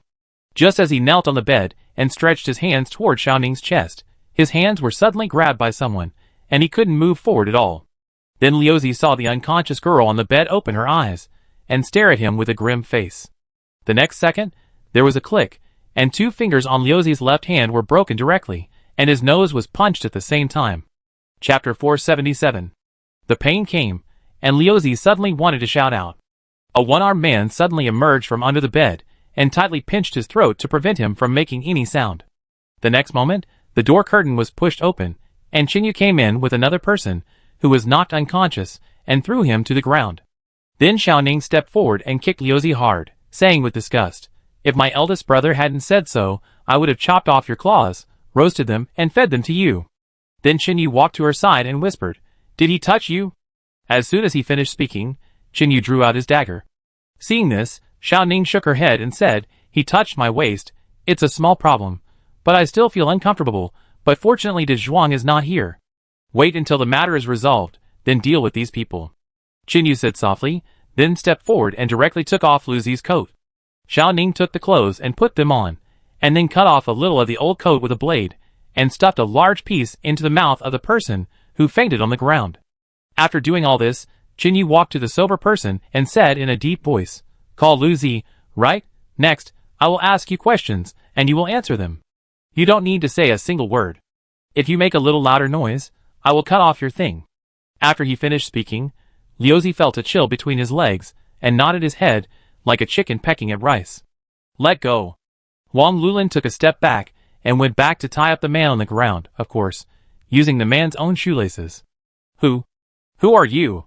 Liuzi looked at the 3 strangers in front of him in panic, and said with a little reluctance, "I advise you to let my brother go. There are hundreds of people in the wall within a few dozen meters behind. They kill people without blinking an eye. It will be too late to beg for mercy by then." Qinyu just stood 2 meters away from him, looking at the dagger in his hand, and said coldly, "Tell me the location of your weapons depot, food warehouse, and other areas." Hearing this, Liuzi knew that the other party was definitely well prepared. He gritted his teeth and was about to lie and report a false address, but suddenly saw the man on the opposite side swung out a dagger and flew directly towards his right hand. The next second, his little finger was cut off and blood flowed out. He was about to scream, but his throat was pinched by the man again, and then a voice without any emotion sounded. "Do you think I'm teasing you? Su Dali has done so many bad things. You don't think I'm here to chat with you, do you? This knife is the result of your previous words. I said before, I ask you to answer, don't talk nonsense about other things." After that, Liuzi was much more honest. Although his hand was pierced, and he was sweating profusely, in order to survive, he told everything like a bamboo tube pouring beans. A few minutes later, Qinyu quickly knocked him out, cut off Liuzi's own clothes and bandaged his finger wound, and said, "This man must be kept. Let him report to Su Dali later." Then the 3 of them left the guardhouse, opened the checkpoint, and other cars drove in. Next, while everyone in the villa park was still asleep, their home had undergone earth-shaking changes. Before, when Lu Wenjing often tortured people in it, those men did not dare to live in it, and many of them would rather set up tents outside. But since they left, there were only a few dozen people left in the huge villa area, so they all moved in again. After all, in their opinion, no one had ever dared to attack Su Dali's camp. Arriving at the cowshed, Qinyu reached out and touched the cow's head and whispered, "I can't take you away now, be good, I come back to take good care of you 2 later." As soon as he finished speaking, he picked up a large bag of gunpowder and ran to the parking area. There was chaos when moving supplies before, but the noise was too small. These people were used to enjoying comfort, and had never thought about someone attacking them. It didn't take much effort to tie up the remaining 30 or so men's hands and feet, and lock them all in a villa. This was also because Su Dali was eager to take revenge before, and he took all the elite forces out directly. There were only 2 boxes of bullets left at home, totaling about 300 rounds, and there were a lot of empty shells. Since no one on Qinyu's side knew how to make bullets, but someone on the other side knew how to make bullets, he simply poured gasoline on those empty shells and burned them all to prevent the enemy from replenishing them later. As for the remaining more than 20 survivors who were kept in captivity, Chinyu asked them to take some thick clothes and pants from the rest area, and then sent them away. Around 7 in the morning, the camp was in complete chaos, with black smoke everywhere. Chinyu did not stay here with everyone, but drove Su Dali's 5 cars, which were full of supplies, weapons, and ammunition, and left quickly. When preparing to retreat, Chinyu also went to the sentry box area, poured water on the 2 people to wake them up, pretended to threaten them not to talk nonsense, and then drove the car to the right in front of them. All this was planned by Chinyu and Xiaojiu. It was not difficult to capture the villa area here. After all, there were so few people, and it didn't take much effort. But the group of people led by Su Dali were much more threatening. Their weapons were more powerful, and they had sufficient ammunition. When the enemy came back, it would be impossible for Chinyu to defend with his limited manpower. In addition, the geographical advantage here was very good, and the living environment was much better. Chinyu was reluctant to destroy it. If the place was razed to the ground because of the battle, it would be meaningless even if he won. So after thinking it over, the 2 of them decided to lead those people into the mountains, and use the environment to win. Although there are not many mountains nearby, there is an area that is very suitable for ambushes. There are 2 long mountain ranges on the left and right, and there is a road in the middle, and there is only one entrance and exit, and the inside is deep in the mountains. In order to let Su Dali follow, Chinyu led everyone to directly empty the food warehouse in the villa area. Of course, it is a bit unrealistic to want to take away all the food with their few cars, so only the food on the surface is gone. Secretly, Chinyu covered them with plastic sheets, and then hid them all in the lake with Dazhuang Xiaojiu and others. In this way, when Su Dali returned to the villa area and found that the food was gone, no matter how he hesitated, he would definitely chase after them, because it might be okay for him to be hungry, but the 200 people under him had to eat, and no one could stand fighting with others on an empty stomach. When Chinyu and others drove into the valley, they began to set up traps with others immediately. Chapter 478. While Chinyu was busy trying to catch Su Dali and the others, the latter finally found something wrong. Bang! In the former community, Su Dali was lying on a chair. After listening to his subordinates report quietly, he stood up and kicked them. His subordinates were immediately kicked and fell to the ground, trembling. We have been looking for them for so many days, but there is no trace of them. What do you want to do? Su Dali roared with a sullen face, and then picked up a shovel and wanted to go up and chop the heads of these subordinates. However, when he looked at his right arm, thinking of the lack of manpower recently, he still didn't slap the shovel in his hand. With a clang, Su Dali threw away the shovel and snorted coldly, "Get out, notify everyone," and set off to go home. Hearing this, several men hurriedly ran out of the tent, fearing that the eldest brother would regret it again. Then Su Dali walked to the stove and sat down. He glanced at the corner, but found that there was only one person. Then he frowned a little unhappy and said, "Where is the day, people? Why don't I see him here often recently? Didn't I tell you that you 2 need to be here during the day?" Xiaojiang, dressed in black, was standing straight. When he heard this, his heart suddenly tightened, and he quickly replied, "My brother has a cold recently." Dr. Jean prescribed some medicine and he rested. Su Dali stared at Xiaojiang for more than 10 seconds until his scalp was numb. Then he looked away and said in a deep voice, "As soon as you 2 stick your butts out, I know what shit you are going to do. Why do you do this in front of me? Tell the truth quickly, I'm annoyed right now." Xiaojiang hesitated for a while, still shook his head. "Brother, I'm telling the truth. I can't help it if you don't believe me." Bang! Su Dali kicked the bed in front of him and said gloomily, "Did he go to the girl again? I've said it countless times, safety is the first priority when you go out. Even I don't take a woman out. Why is he so impatient every day?" Just halfway through his words, Su Dali suddenly thought of something. His face changed instantly. He immediately roared, "Hurry up and take me to find your brother, otherwise it will be a big deal." At this moment, Xiaojiang also knew that Su Dali was really angry. He hesitated for a few seconds, then turned around and ran outside. A few minutes later, when they came to the basement, they happened to see Dave squatting on the grass outside with a cigarette in his hand, smoking. Seeing his disheveled appearance, Su Dali's eyes were extremely sinister. Without thinking, he rushed up to Dave and punched and kicked him. "Hey brother, why are you hitting me? You bastard, you dared to touch my cousin's daughter. You are really tired of living, tell me, where is she?" While cursing, he still felt a little unsatisfied. Su Dali picked up a brick from the ground and asked Dave on the head. The noise was so loud that many men gathered around, and even Dr. Jean was a little alarmed, but he was too far away, and thought that Su Dali was crazy again. He just took a look and closed the door, preparing to continue packing. Xiaobao, stop reading upstairs, come down quickly to help pack, we are going home. Dr. Jean squatted in the living room and shouted upstairs without raising his head. He didn't care when he didn't get a response. After all, in the end times, many people's personalities have changed. After asking about the whereabouts, Su Dali waved his hand and asked two people to go forward to control Day, and then quickly ran into the basement. Seeing this, Xiao Jiang also followed. When he passed by his brother, he complained with some resentment in his eyes. Even if you can't help it, can't you wait until you get home? Do you have to do it here? After saying this, he ran away. Then Su Dali pushed open the door, and as soon as he stepped into the basement, his heart sank instantly. There was an extremely strong smell of blood in the air, and Jean Xiaobao was lying in a pool of blood with her lower body naked. Su Dali walked forward with a dark face, looked at the wounds on her body, and clenched his fists instantly. The body was gradually getting cold, with a large defect on the forehead. It seemed that the cause of death was suicide by hitting the wall. Then Su Dali suddenly found something, turned the body over, and found that the hands were tied behind the back with wire, and it was almost embedded in the wrists. His mouth was stuffed with clothes, and there was not a single piece of complete clothing on his body, and there were even a lot of filth on it. As soon as he squatted down, Su Dali smelled the smell of urine. When did it happen? Su Dali's voice was very flat, and there was no trace of joy, anger, sorrow, or happiness. 3 days ago. Xiao Jiang now understood that the matter was completely out of control, and he saw that Jean Xiaobao, whom he saw every day, died at the hands of his brother, so he simply gave up. Xiao Jiang was originally annoyed with his elder brother's addiction to women. He tried to persuade him many times, but he never listened and even wanted to drag him down.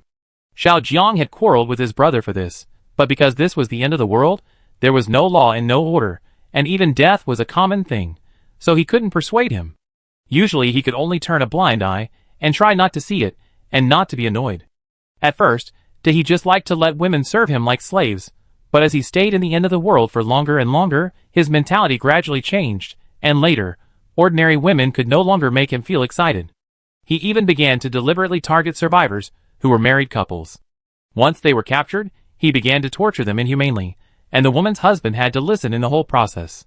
Until now, Day has set his sights on the only woman in the team, Dr. Jin's daughter. This trip took too long, and they were basically on the road. Because they were here for revenge, Su Dali did not allow anyone to bring a woman. The one he brought out before also stayed in the base camp, while he went back to replenish supplies. Su Dali squatted quietly on the ground, listening to Xiao Jiang's detailed narration behind him, and then sneered. So, your brother thinks this is exciting, right? After he finished speaking, he stretched out his left hand, and passed it over the eyelids of the corpse, but he didn't succeed once. Seeing this, Su Dali repeated the action again and whispered, "Rest in peace, I will have someone buried with you." When Xiao Jiang heard this, his body trembled, and he lowered his head and asked, "Must die? What do you think?" Chapter 479. I have repeatedly emphasized to you that it is useless to conquer others by force. In the current environment, such things are happening everywhere, but we have to distinguish the severity of the situation, right? Will your brother not be able to survive without a woman? Su Dali looked at Xiao Jiang expressionlessly and said coldly, "I see that you have not touched any woman since the end of the world, so how can you live well?" After saying that, he turned and walked out. When he passed the iron gate, he asked again, "Where is Lu Wenjing? Didn't I tell you to lock him up in the basement? Go inside this community, there's a shed locked there." Xiao Jiang looked at the body on the ground and replied, "Well, go back and find a sheet, wrap the body, and leave from the back door. Remember not to leave from my cousin's husband's door." After saying this, Su Dali went out. Xiao Jiang hesitated for a moment, then took off his coat and covered Jean Xiaobao's body with it. There were only 3 people in the woods outside the community, Su Dali, the kneeling Day, and another subordinate, who were digging a pit with a shovel in their hands. Seeing this, Day kept begging for mercy, trying to save some face, but Su Dali didn't listen at all, just squatting there smoking. Half an hour later, the subordinate climbed out of the pit, clapped his hands and shouted, "Brother, it's done." "Yeah." Su Dali waved his hand. "Go back. Don't tell anyone about what happened today. Go get 2 cans of drinks by yourself." "Okay, thank you, brother." The subordinate was overjoyed and walked towards the community with a smile. This is exactly how Su Dali does things. Although he occasionally takes the lives of some people, the other party is the one he saved. Moreover, he also clearly rewards and punishes his subordinates. He is not like some forces, where the boss eats meat while the subordinates watch eagerly. After his subordinates left the woods, Su Dali put out the cigarette with his fingers, put it in his pocket, and walked towards the location of the pit. 1 meter wide and 2 meters long, it's quite deep. It should be suitable for burying people. Su Dali squatted on the ground, looking at Day with his hands and feet tied, and smiled. Do you regret that you should have struggled at that time? You are as skilled as I am, especially since I have a broken hand. I may not be able to beat you in a one-on-one fight, but you are too arrogant. I always think that I will consider your role this time and let you live, right? Day lowered his head and looked at the ground, saying seriously, you saved my life. I have no complaints if you want to take it back, but if you keep me, I can help you do more things in the future. How great is it to have the best of both worlds? I know I was wrong, and from now on I will hide and never appear in front of Dr. Jean again. That's what happened, but it's not the same thing. Su Dali shook his head and said in a deep voice, although I like women, I also have a bottom line. Although I am bad, at least I won't attack my own people. Jean Xiaobao is good looking, but how long has he been in the community? He only came in a few days earlier than you? When you two brothers were seriously injured, it was my cousin's husband who saved you. How can you turn your face against me? After speaking, Su Dali stood up and said with a dark face, okay, there is no point in talking anymore. If people like you stay in the world, they may cause trouble one day. But if you can bring back the heads of those people in the community before, it is not impossible to spare your life. Hearing this, Dave raised his head, hope appeared in his eyes, and he quickly agreed, I will do it even if I die. Seeing him like this, Su Dali suddenly felt disgusted and said again, since you want to live so much, have you ever thought about how painful it was for Xiaobao to die? You had a cold and needed to rest, and people brought you medicine, but you tied her up after that? 3 days. I dare not think about what she went through in these 3 days. Dr. Jean went out every day to find herbs. He believed in me, so Xiaobao stayed upstairs and didn't come down. He never doubted it because he felt that with me there would be no accidents. But I have to recover from my injuries and rest, and it's been raining recently, so you poked a hole in the sky? After he finished speaking, Dave gritted his teeth and said with some regret, I was really wrong, brother. I caught a cold and had a fever, and I was already confused. Who would have thought that it was Jean Xiaobao who came to deliver medicine, and she was wearing pajamas, and got soaked by the rain in the middle of the night. The clothes were so transparent, I couldn't help it, so... Bang! Su Dali picked up a shovel and smashed it hard on Dave's head, and then shouted, Chow, you are saying that the victim is also guilty, right? I tell you why, because she trusted you, you were someone close to me, she treated you like a big brother, so when she heard you were sick, she didn't even bother to put on thick clothes and sent you medicine, but you did such a beastly thing. After he finished speaking, Su Dali couldn't help it anymore, and he smashed Dave with a shovel again, hitting him dizzy, and then dragged him into the pit. With a plop, Dave was thrown into the pit, and then Su Dali took the shovel in his left hand, and pushed the soil on both sides down, burying him alive regardless of his pleas for mercy. Then he pushed a few stones from the side, pressed on top, and walked towards the community with a shovel. When he walked a distance, he saw a figure squatting on the ground in the woods ahead. He hesitated for a moment, but still walked over. Brother-in-law, I'm sorry. I buried the body. You should also bury Xiaobao as soon as possible. After saying this, Su Dali walked away from him. Dr. Jean squatted on the ground, gently holding Xiaobao's stiff hand. Tears finally burst out, and began to talk to himself. I'm sorry. I'm really sorry. I thought we could live safely in this doomsday with Su Dali. Even if there are wolves around, it won't affect us. But everything changes too fast. Xiao Su was injured and needed to recuperate. I finally came here and hoped to collect more herbs, but now I'm left alone in the community. Xiaobao, you always thought I was talkative. You lived on the second floor and didn't talk to me. I thought you were rebellious again, so I didn't ask much. But now I think you might have been locked up in the dark and damp basement, waiting for me to save you. After squatting there and talking for about 10 minutes, Jean Linfu buried his daughter's body, looked back at the direction of the community, and completely gave up on the group of people. He decided not to associate with them anymore, and walked into the jungle without looking back. Chapter 480. Inside the valley, everyone used leaves to build a habitat, and Xinyu followed the method of Zhang Yin digging a smokeless stove a long time ago, and dug one out, which was barely a more concealed way to make a fire and cook.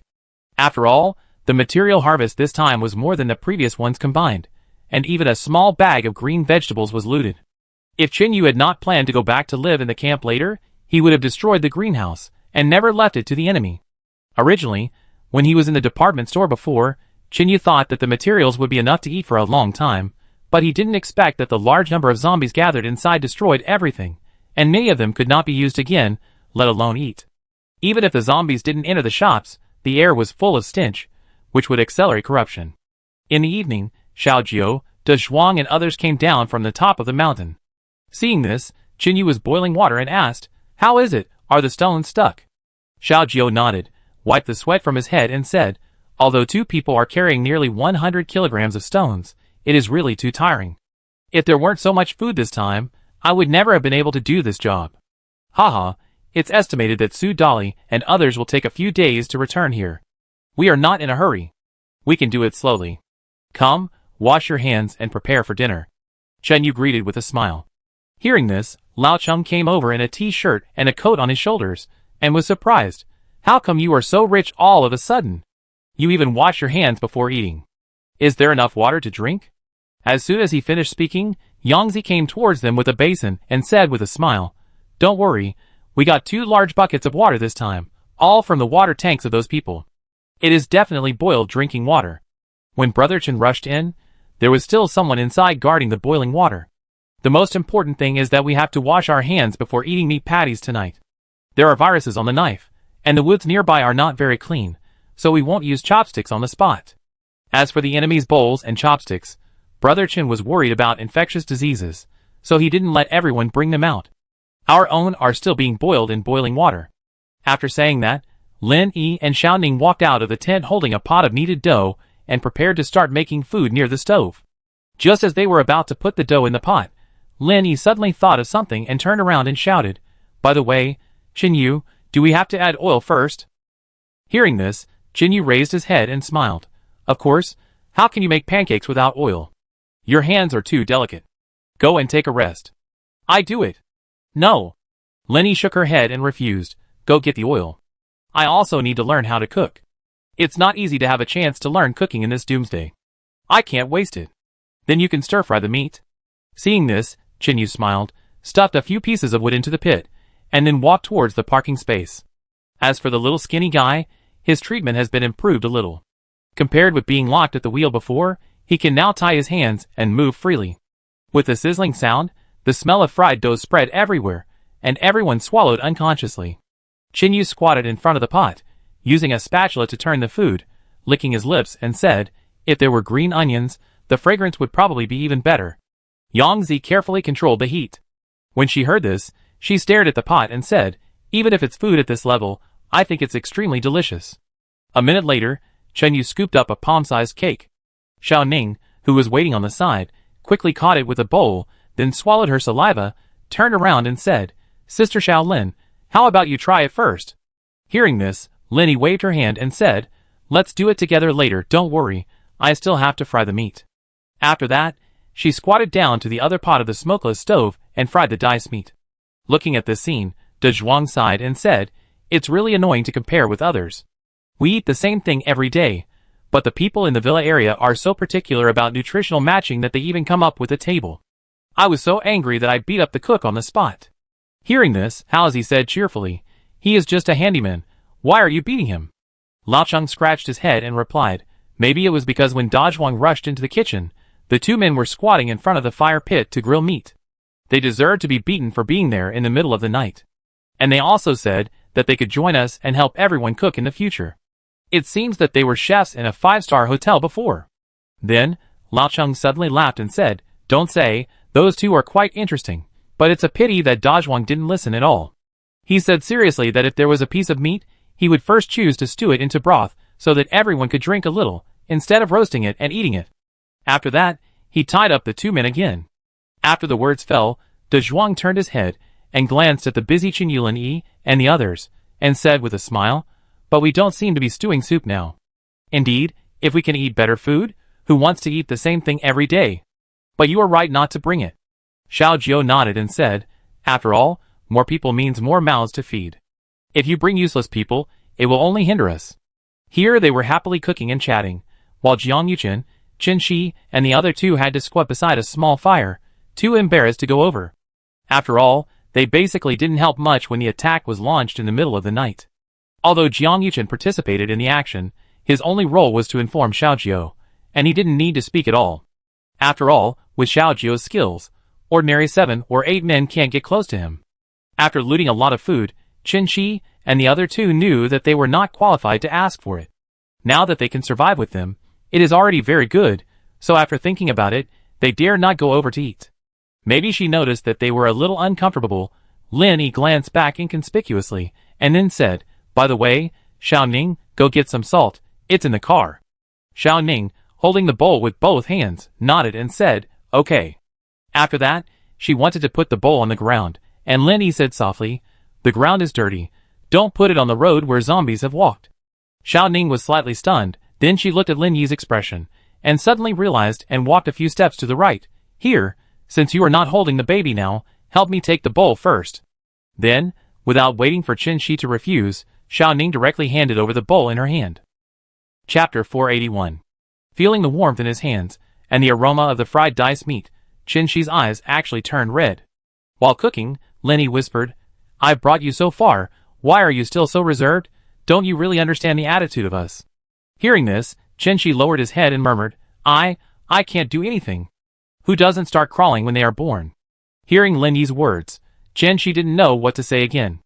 Jiang Yuchen was holding a sleeping baby, and he didn't dare to interrupt. Although he was a man in this apocalypse, he mostly followed Qin Shi's advice. Because he had been alive until now, it was also thanks to Qin Shi's extraordinary hearing and alertness.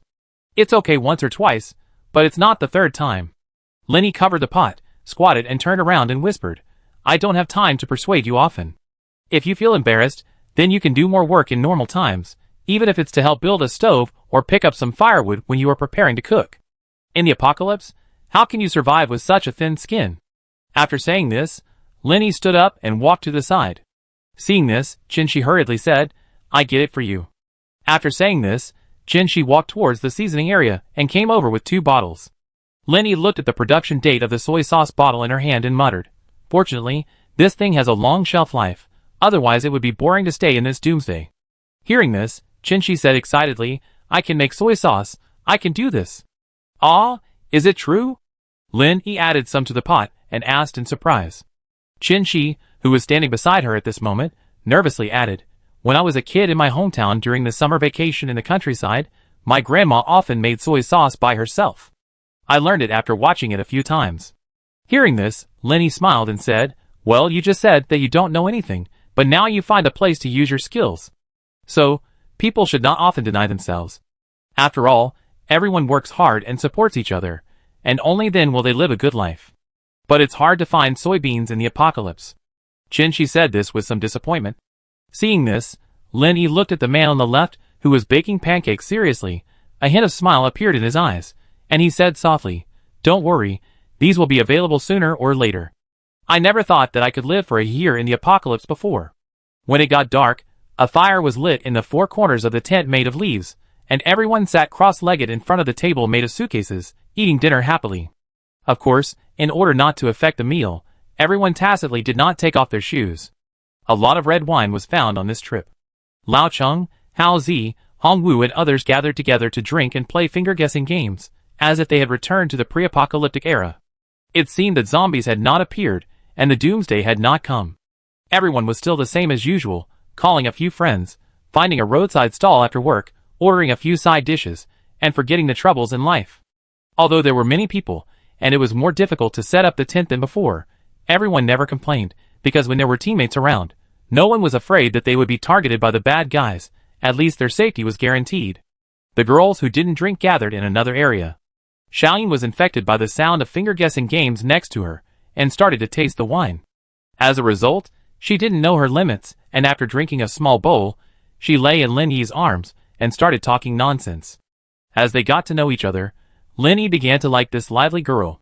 After listening to Xiao Jio's story about her life, she couldn't help but feel sorry for her. She was touched and missed her family's safety more and more. Finally, she and Xiaoyin drank together. But fortunately, Xiao Ning and Yang Zi didn't touch them much, so the 2 girls took care of the 2 drunk ones, and stopped them from drinking. A few meters outside the tent, Xiao Jiao sat alone by the fire, gently cutting the iron sheet of the cans, and there were many piles at his feet. At this time, Qin Yu walked over with a small, half bottle of red wine in his hand, sat down and said with a smile, "I will call you Brother Xiao from now on. Is there any objection?" Hearing the voice, Xiao Jiao turned his head and smiled. "I am older than you, of course I can. By the way, you have been much more cautious recently, and the sound of your footsteps has become smaller and smaller." Hearing this, Qin Yu put the bottle on the ground and whispered, "The sound of their finger-guessing game is too loud. It's normal that you can't hear it. I'm worried that it will attract zombies and enemies." Xiao Jiao put down the can, crossed his hands and said, "Although I took people to the mountain to arrange stones during the day, you didn't stop. I saw a lot of traps buried at the foot of the mountain. It should be you and Uncle Hua who did it, right?" Qin Yu smiled and whispered, "It seems that I can't hide it from your eyes. Uncle Hua is really good. I can always learn a lot of new things from him. This time he taught me a lot of useful skills, which will be enough for catching wild rabbits in the future." Hearing this, Xiao Jiao picked up the bottle and continued, "Anyway, we have set up a trap, and those people won't come back so soon, and there are many sharpwood stuck in the ground, so zombies can't get in. It's a waste not to drink this wine. To be honest, it's really boring to live in this doomsday. It's okay without the internet. You get used to it after a while, but if there is no electricity, it will be dark everywhere in the middle of the night, which is creepy to look at." After saying that, he picked up the wine and took a sip, then frowned and said, "Strange, why does it taste wrong?" Hee hee. Qin Yu reached out to take the bottle, took a sip himself and said, "Because I added some water, it's impossible for all the men to get drunk. If zombies really sneak in, someone has to clean them up." "That's true." Xiao Jiao nodded. Then the two chatted with each other. Most of the time Qin Yu was talking, Xiao Jiao concentrated on cutting the iron sheets to make arrows, and explained from time to time. Time passed quickly. From the outside of the deep mountains, it was pitch dark inside. It was totally unexpected that someone would hide inside to drink and eat meat. When the moon was hanging in the sky, the tent behind him gradually returned to silence. Although the temperature gradually rose, it was still a little cold at night. Qin Yu and Xiao Jiao got up and took some sheets and blankets from the car to cover everyone to prevent them from catching a cold. Then when he came to Lin Yi, he looked at her red cheeks in the light of the fire, and Qin Yu also said softly with some amusement, You obviously can't drink, but you still like to drink." Suddenly, Xiao Ning next to him sat up, rubbed her eyes, and said, "Sister Shaolin missed her family again, so she drank. Brother Chen, don't blame her." Hearing this, Qin Yu stopped his hand slightly, and then covered her with a quilt, and said seriously, "When this matter is over, I will accompany you to find your family." Chapter 482.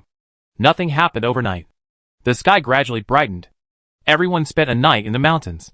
After waking up, they began to clean up the mess.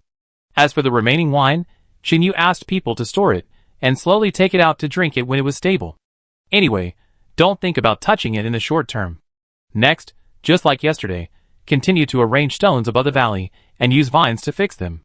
Fearing accidents, Xiao Jiao did not let everyone use zombie clothes to stabilize them, so as to avoid a chain reaction if they break.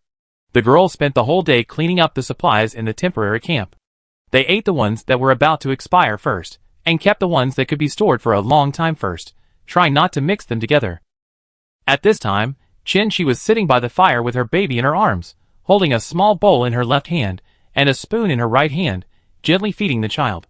The food was fried flour with a little water added, and it looked quite watery because she was worried that it would not be easy to digest.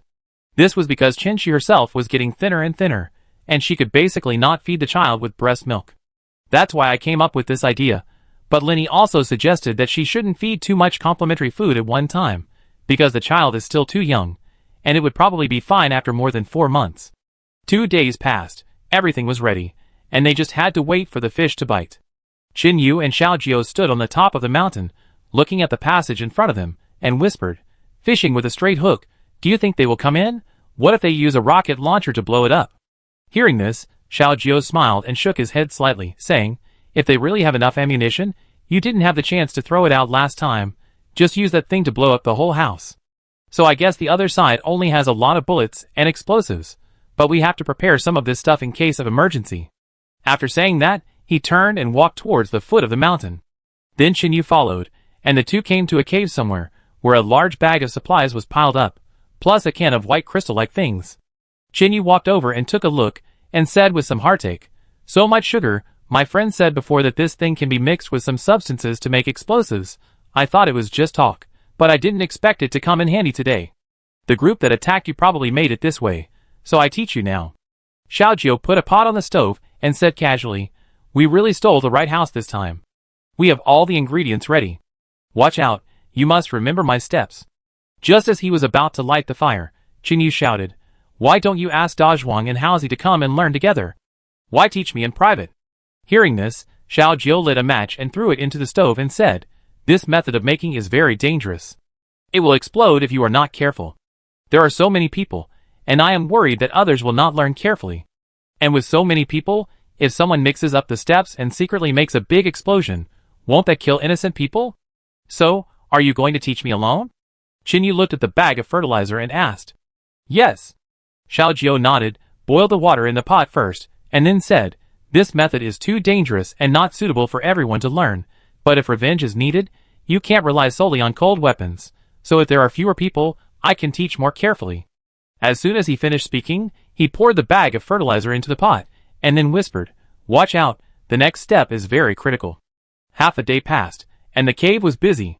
There were already more than a dozen glass bottles piled up at Qinyu's feet, all filled with potassium nitrate extracted from fertilizers. Because the process was too dangerous, he was more determined not to try this method easily in the future. Moreover, Qinyu also felt that it didn't take too many people to learn this. To put it bluntly, if someone with Lao Cheng's carefree personality tried to do this, 80% of them would explode on the spot. When the last half bottle was filled, Xiaojiu clapped his hands and said, "Okay, it's done. Remember, wrap the bottle with black plastic cloth and place it in a cool area, and don't let it get exposed to the sun. Do you understand?" Qinyu nodded, picked up a bottle and looked at it. He looked at the snow-white crystal particles inside and asked curiously, "This thing looks small, but it can explode when adding sugar. It's amazing." Hearing this, Xiaojiu put out the fire with soil and explained, "Potassium nitrate will produce oxygen when heated, and sugar is an organic matter. When it comes into contact with pure oxygen, it will burn violently or even explode. If this thing is ignited with a certain proportion of sugar, the power will definitely be quite terrifying, but that's the difficulty." "Huh? What's wrong?" Hearing this terrible thing, Qinyu quickly put down the bottle and asked with a frown. Seeing this scene, Xiaojiu smiled and said, "Don't worry, they are not put together now, don't worry." Then he added, "How to ignite is a problem. You can't just put them together and throw them into the fire, right?" Hearing this, Qinyu scratched his head and suddenly thought of something. "Didn't you just say that sugar will burn violently when it meets this thing? Isn't it a ready-made igniter? Can't you just ignite it?" After saying this, Xiaojiu picked up a bag and gently put the glass bottles in it, then explained seriously, "It doesn't mean that if you mix these two things together, they will explode. It's not that simple. They need to be in a certain proportion. Too much or too little is not okay. Who knows that you will burn it this time and explode next time." Xiaojiu walked out of the cave and turned back to shout, "Come out, the smell inside is not good. Remember to put out the fire and bring the pot." Qinyu hummed, and after packing up, he followed out. After he came out, Xiaojiu, who was squatting on the ground, picked up the bag of potassium nitrate and continued, "I didn't tell you this because I didn't want you to try it later. Anyway, we will be a family in the future, and will not be separated again. I just need to learn it, so that you don't have any accidents when practicing by yourself. If something happens to you, what will happen to all these people? So, I also hope that you can understand my good intentions. It's not that I am hiding it, and don't want to teach you." After hearing this, Qinyu nodded seriously and said softly, "Brother Xiao, I understand, and to be honest, for this kind of explosive thing, I still try not to touch it. Anyway, this thing is enough." After the voice fell, he took out the pistol from his waist and waited twice. Seeing this, Xiaojiu smiled, "But I can teach you to make another material." Chapter 483. Hearing this, Qinyu's eyes lit up. "Tell me quickly." "Haha, no hurry, I tell you as we walk." Xiaojiu turned and walked towards the middle of the mountain, and then continued, "What I want to teach you is how to make black gunpowder." After the voice fell, Qinyu was slightly stunned. "How come you can even do this?" It seems that special forces really emphasize all-round development.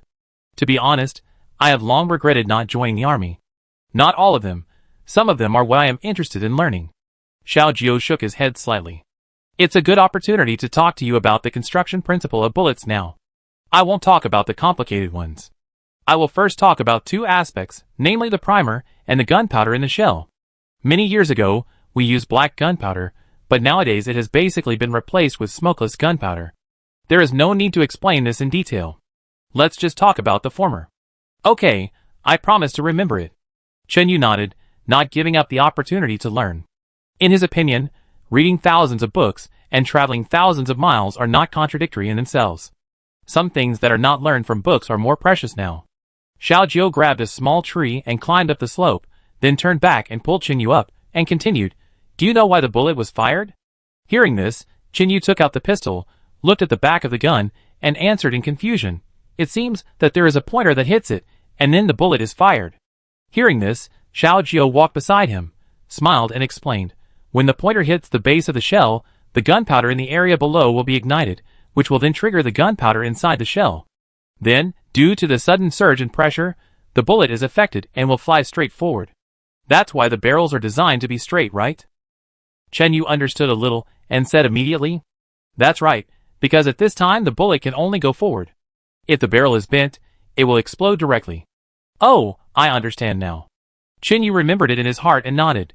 "If it weren't for the end of the world, I wouldn't be able to get in touch with a lot of this knowledge, not to mention running around the mountains with a pistol now." After he finished speaking, he continued to hide the pistol to avoid losing it. But soon Chen Yu thought of something he had seen before, and now was the right time to ask. So he said, "By the way, Brother Xiao, I saw in the movies before that some killers would use bullets made of ice when performing missions. In this way, after killing the target, the bullet will melt, and others will not be able to find clues afterwards. Is it true or false?" After listening to him, Xiao Jiu stood there, turned back and smiled. "You said it was a movie, so the result should be obvious, right? I think it's fake, but I can't tell the specific reason. I've already told you the answer. Think about it, and you understand." Xiao Jiu laughed and walked under the tent. Then Chen Yu stood there, seriously recalling what Xiao Jiu had said before, and suddenly his eyes lit up, and he suddenly realized it. Then he chased after him, and shouted excitedly, "The bullet is fired because the gunpowder is ignited, so at this time, the temperature inside the barrel should be very high, but ice itself will melt when it encounters high temperature, not to mention the size of a bullet, it will probably melt inside the gun before it flies out of the barrel, right?" "That's right." Another voice sounded. Chen Yu turned his head, and saw that it was Uncle Hua. "Give the things to Haozi, you come with me." After saying this, Uncle Hua turned and walked in another direction. Seeing this, Chen Yu handed the pot to Haozi and looked at Xiao Jiu with some doubts. "By the way, Brother Xiao, didn't you say you would teach me how to make black powder? Why did Uncle Hua ask me to go with him?"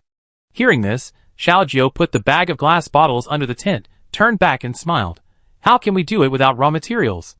It's useless to have a method." Hearing this, Chen Yu reacted instantly and hurriedly followed Uncle Hua away. Before leaving, Lin Yi came up and hugged him, telling him to be careful. At this time, Jiang Yuchen also heard the word raw materials they said. Although he didn't understand what it was, he quickly thought of what he could do, and couldn't help but look forward to it. Chen Yu followed Uncle Hua, and the two chatted from time to time on the way. After walking for about half an hour, they finally left the mountain. "Why don't you go out from the entrance, and go into the mountain?" Chen Yu looked at the road he had just walked out of behind him, smacked his lips and asked, "Because that's what we are looking for." After the voice fell, Chen Yu followed Uncle Hua's eyes, and looked at an old house by the river. He was stunned, because from the sight, the house had collapsed beyond belief. And unlike the cement red brick house before the end of the world, this one by the river was obviously an old house many years ago, the kind that couldn't be older. Although he was a little confused, Chen Yu did not ask more questions, because he knew that Uncle Hua would definitely take the initiative to explain the reason to him. After all, nowadays, the relationship between everyone is no longer the same as before, and they have become more and more familiar with each other. Sure enough, when getting closer and closer to the collapsed house, Uncle Hua's voice came out. "Black powder is composed of potassium nitrate, charcoal, and sulfur, 3 raw materials. We have collected the last 2, and the rest." Before Uncle Hua finished speaking, Chen Yu widened his eyes and said, "I followed Brother Xiao to make this thing this morning, and we have it all." Hearing this, Uncle Hua turned his head to look at him. His dark face showed no expression. He asked in a deep voice, "Let me ask you, where does your potassium nitrate come from?" Hearing this, although Chen Yu was a little confused, he still said truthfully, "It is extracted from fertilizers. You must know better than me." After the voice fell, Uncle Wa asked again, "What if there is no fertilizer?" "Ah, what do you mean?" Looking at his confused expression, Uncle Wa was originally very unhappy, but thinking that Chin Yu was just an ordinary young man, unlike them, who are licking blood on the edge of a knife, it seems normal that he doesn't know much about these aspects. Moreover, Chin Yu has grown up very fast now, so Uncle Wa's attitude has softened a lot, and he said seriously, "Xiao Xiao teaches you how to extract what you want from the existing materials. And what I want to teach you is to find the same substances from the natural environment and make the same gunpowder. These methods can save your life in many cases, especially in the end of the world." "I understand." Chun Yu nodded solemnly. "I will never let you down. Although I still rely on you for protection now, I will definitely stand in front of you in the future." Uncle Wa stared at Chin Yu for a few seconds, then nodded with satisfaction. "Xiao Xiao and I both believe in your character, so we have tried our best to cultivate you. After all, if you want to enjoy the shade under the tree in the future, you have to dig a hole and plant a tree now." Chapter 484. After he finished speaking, Uncle Wa took a stick in his hand, pulled away the weeds beside him, and then walked forward. Almost a few minutes later, the two came to the house near the river. Chin Yu looked around and whispered, "To put it nicely, it's a collapsed house. To put it bluntly, it's a pile of ruins." Then he turned his head to look at Uncle Wa and continued to ask, "What are we looking for?" Uncle Wa walked around, then looked at a pile of stone slabs in front of him, nodded and said, "This is it, come and help." After saying that, Chin Yu walked over and joined Uncle Wa, and the two of them lifted the stone slab and opened it. There was nothing underneath, only some dry garbage. Seeing this, Chin Yu was slightly stunned, and after coming to his senses, he said, "Isn't this a cesspool, and it has been abandoned for a long time? What good things can be found here?" Then, before Uncle Wa could answer, Chin Yu caught a glimpse of a brownish color, like ore, attached to the earthen walls. Just as he was about to speak, Uncle Wa had already jumped into the cesspool, took out a piece of iron from his pocket, and began to scrape it seriously. Seeing this, Chin Yu hesitated for a moment, then jumped in as well. The main reason was that it was already dry here, and it didn't look that disgusting. A few minutes later, the two collected a small pile, which looked like the size of 2 palms. Then he climbed out and covered the stone slab again. Uncle Wa clapped his hands and said, "This thing is saltpeter, which is usually found around sewage pools, pig pens, and manure pits, but it cannot be used yet and needs to be purified in the next step." Then Uncle Wa squatted down, pinched a small part with his fingernails, tasted it, and quickly spit it out, took out the water bottle, rinsed his mouth, and said, "Pretty good saltpeter." Seeing this, Chin Yu was a little confused, but in order to better distinguish this thing, he also followed Uncle Wa's movements. After rinsing his mouth with water, Chin Yu was surprised and said, "It turns out to be salty, and a little spicy." Hearing this, Uncle Wa looked at him with some amusement and chuckled. "Otherwise, what do you think it tastes like?" Hearing this, Chin Yu scratched his head. "I thought it was very smelly. After all, it grows in this place." Uncle Wa packed the pile of saltpeter in a bag, and then walked towards the camp, explaining as he walked, "You already know where to find saltpeter. As for charcoal, I don't need to say more, right?" Chun Yu nodded. "Of course, but I'm curious about where to find sulfur. I heard before the end of the world that it can be used to repel snakes. Because sulfur smells bad after burning, snakes are very sensitive to it, but generally speaking, it's hard to find. We only found half a bucket. It was when we were on our way to the south. We passed a mountain and Xiaoyin found a hot spring. After all, in most cases, sulfur is more convenient to obtain near volcanoes." "Is that so?" Chin Yu suddenly realized, and then remembered it in his heart. Originally, he thought the process would take some time, but he didn't expect to finish it so quickly.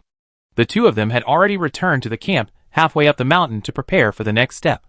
When they came back, Xiao Jiao had already ground the sulfur and charcoal into fine powder, and put them on the paper in a certain proportion. The extraction method of saltpeter is different from that of fertilizer, and the process is not that dangerous. Just smash the larger stones, soak them in water, and wait for a while to filter them dry. Because it needs to be dried in the sun in the end, this part is not finished yet. After teaching the steps to Chin Yu, he can find a chance to dry it later. By the evening, Xiao Jiao had mixed the 3 raw materials according to the proportions, and wrapped them with small paper strips. This device for igniting fire was completed. Because it was for making explosives, Xiao Jiao made the fuse very long, about 20 centimeters, and to prevent it from exploding too quickly, he also added some plastic strips in the front half. Although it is small, it can give the caster some time to throw it out. In addition, It is made of plastic, so there is no need to worry about it being blown out by the wind. Chinyu learned a lot of new tricks throughout the day. Until everyone rested, he was still alone by the fire, continuing to make the fuse according to the proportion. Nothing happened overnight. When everyone in the valley was ready, a large group of men came outside. Of course, this group of people was Su Dali, who hurried back with his men. There was no need to rest or search for supplies on the road, so they were basically rushing the whole way, almost twice as fast as Chinyu and his team. A team of cars drove onto the bridge. Su Dali signaled his men to pull over, then he opened the door and walked towards the sentry box with a gloomy face. The heavy footsteps stimulated the two men to not dare to breathe, and they only dared to stand by the door with their heads down. After Su Dali approached, he raised his right hand and asked lightly, "Who wrote the words on the bridge?" "He, they." Liuzi pulled his pants and answered nervously. "Who are they?" "More than a dozen men, all young men." "What do they look like?" After a few minutes, Su Dali finally understood that this was the group of people from the community. They had actually gone around in circles with them, and then came to his lair. Turning around and looking at the villa park, the men who stayed at home were all standing there in a neat row, and each of them had a face full of guilt. Then Su Dali walked to the bridge, and seeing this, everyone quickly dispersed. Looking at the big words written on the ground, Su Dali's eyes were almost bleeding with anger. "You will pay for the attack that day with your life." Then he took a deep breath and asked in a deep voice, "Where did the people go?" "Over there." Liuzi pointed in a direction. Then Su Dali walked into the sentry box, took out their hunting rifles, checked the ammunition and barrels, and said with gritted teeth, "People are in front of the door, and you two were captured without firing a shot?" As soon as he finished speaking, Su Dali waved his hand, and two confidants came out of the crowd, holding daggers in their hands, with expressionless faces. Seeing this, Liuzi and another person ran away. Seeing this, Su Dali snorted coldly, picked up the gun with his left hand, and pulled the trigger directly. However, because he switched hands to shoot, the accuracy was a little off, but he also hit Liuzi's calf, and then the other party screamed and fell to the ground. Then Su Dali walked over, picked up a stone from the ground with a dark face, and smashed it on the head of the person on the ground again and again until his body stiffened. Then he stood up, wiped the blood off his face, and whispered, "Who is missing in our team?" Chapter 485. Hearing this, the men present asked each other about it. After checking the number of people, they quickly sorted out the missing people, excluding those who died in the community and were not brought back. Listening to the 5 names, Su Dali said expressionlessly, "Send a few people to control their families, and the rest will come with me. We must get this place back." After the voice fell, a confidant hesitated for a moment and asked softly, "Brothers have been traveling for such a long time, and they are all a little tired. How about resting for a night?" Su Dali turned his head and glanced at him. His confidant immediately lowered his head and said, "I just hope that everyone can get enough rest so that they can better deal with the enemy." "Can you sleep now?" Su Dali snorted coldly. Hearing this, his confidant immediately organized his men. Although everyone was a little reluctant, they were unwilling to wait when they thought that the base camp had been robbed, and began to follow Su Dali into the mountains. When they arrived at the entrance of the valley, Su Dali pondered for a while under the moonlight, and then waved. Then Xiao Jiang came over, and after listening to the instructions, he quietly retreated. "Big brother has spoken. The terrain ahead is not good, and it is easy to be ambushed. Everyone should rest here for one night. Be careful not to make a fire. Those who violate this will have their legs broken and fed to the zombies." Soon there was a movement in the woods. These people were used to survival. Even if there was no tent, they could find a place to rest. Every 3 people formed a group, then leaned against each other and closed their eyes to rest. Su Dali sat on a stone, squinting his eyes slightly and looking up at the valley. No one knew what he was thinking. On a tree at the top of the valley, Dazhuang quickly moved the telescope away and said in surprise, "What the hell is that guy down there? How can he see me?" Chinyu shook his head, put down the sniper rifle and said, "Of course he can't see you. He probably just looked at the top of the mountain subconsciously, and he doesn't have a telescope. It's strange that he can see you from such a distance." "Okay, Dazhuang, you go down first. The other party shouldn't go into the mountain in the middle of the night. I can just keep an eye on it here." Hearing this, Dazhuang nodded and said, "If there is an accident, don't be stubborn, just shoot and run, and wait for our support to come." Chinyu waved his hand to indicate that he understood. Then Dazhuang slid down, holding the tree trunk, and soon the surrounding forest began to return to silence. A few minutes later, There were some noises from below, and Chin Yu looked down and saw that it was a zombie wandering over here. He didn't intend to deal with it at first, but as time passed, there was actually another one. Worried that more and more zombies would gather, Chin Yu hesitated for a moment, and took out the plastic bottle containing zombie bone powder from his body, then opened the bottle cap, and then opened the film in the bottle mouth area, and then sprinkled a little below. Since the powder was successfully made from zombie bones, everyone has been carrying a bottle of it in case of emergency. As the survival time gets longer and longer, basically everyone no longer needs to use zombie entrails to smear on their bodies as before. A better way than this is to have zombie skins. Although the last two pieces were lost because of the rush to escape, it is not a big problem. Taking advantage of the few days of rest in the mountains, Lenny also peeled a skin with a knife. But because many zombies in this mountain are in a mummified state, it is really hard to find those whose bodies are not broken. After that, he turned the zombie skin over, cleaned the rotten meat inside, and then dried it with a torch at close range. Then he used needle and thread to sew other clothes, and a perfect zombie skin was made again. Seeing that the people at the foot of the mountain did not make any movement, Chin Yu was too lazy to continue staring at them. Anyway, there were traps in the forest, so he was not afraid that they would sneak in. Touching the sniper rifle in his hand, Chin Yu also remembered his own rifle. After putting it in the secret passage, it seemed to be taken away by a lay, and there was no trace of the gun afterwards. After putting the gun on his back, Chin Yu hugged the tree trunk with both hands and began to gather his strength. On a deserted mountain road, several horses suddenly appeared, and there was a car at the back. There were 4 people in the car. The driver was a man with an eye patch on his right eye and a cigarette in his mouth. His left hand was on the car window, and his right hand was holding the steering wheel. His expression was very serious. The passenger seat was a beautiful woman in her 30s. She looked like she was sick and her face was slightly tired. She held a compass in her left hand and a map in her right hand. After looking at it for a few times, she raised her head and said in a complaining tone, "It's all Brother Chin's fault. Why did you make us run so far? We didn't find anything, and we still have a burden." Hearing this, the man driving the car took out the cigarette from his mouth with his left hand and said, "Don't complain, Chin. Brother Chin has made it very clear that if we want to develop in the long run, it is not enough to have men alone. At least we need to be more balanced. And we are not here just to find women, we also need to find supplies. But apart from anything else, being able to snatch these 4 horses is enough." Hearing this, the woman named Qian in the co-pilot seat curled her lips and said casually, "But there is no need to run so far, right? We have traveled 1,000 kilometers back and forth. We stole horses from someone's camp and tied up the people. Isn't that a bit bad? What if they chase us?" After the words fell, a voice came from the back seat. "It should be fine. Didn't Brother Lin Hao leave a mark on you? It seems to be from that camp. Maybe this woman's teammates will take people to look for her. By then, we will have run thousands of miles away, hee. Of course, your brother's head is not for nothing." After saying that, Lin Hao, who was driving, put the cigarette in his mouth again. Strangely, he didn't light it at all. Seeing this, Qian couldn't help it anymore. She rolled her eyes and said, "Lin Hao, this cigarette is almost patinated, right? But you never smoke it, what's the point?" Hearing this, Lin Hao turned his head and glared at her. Although he only had one eye left, his expression was not fierce. He held the cigarette in his hand, held the steering wheel with both hands and said, "I wash and dry the cigarettes in water every few days. How can they be patinated? It's nonsense. You don't smoke, so why do you keep it?"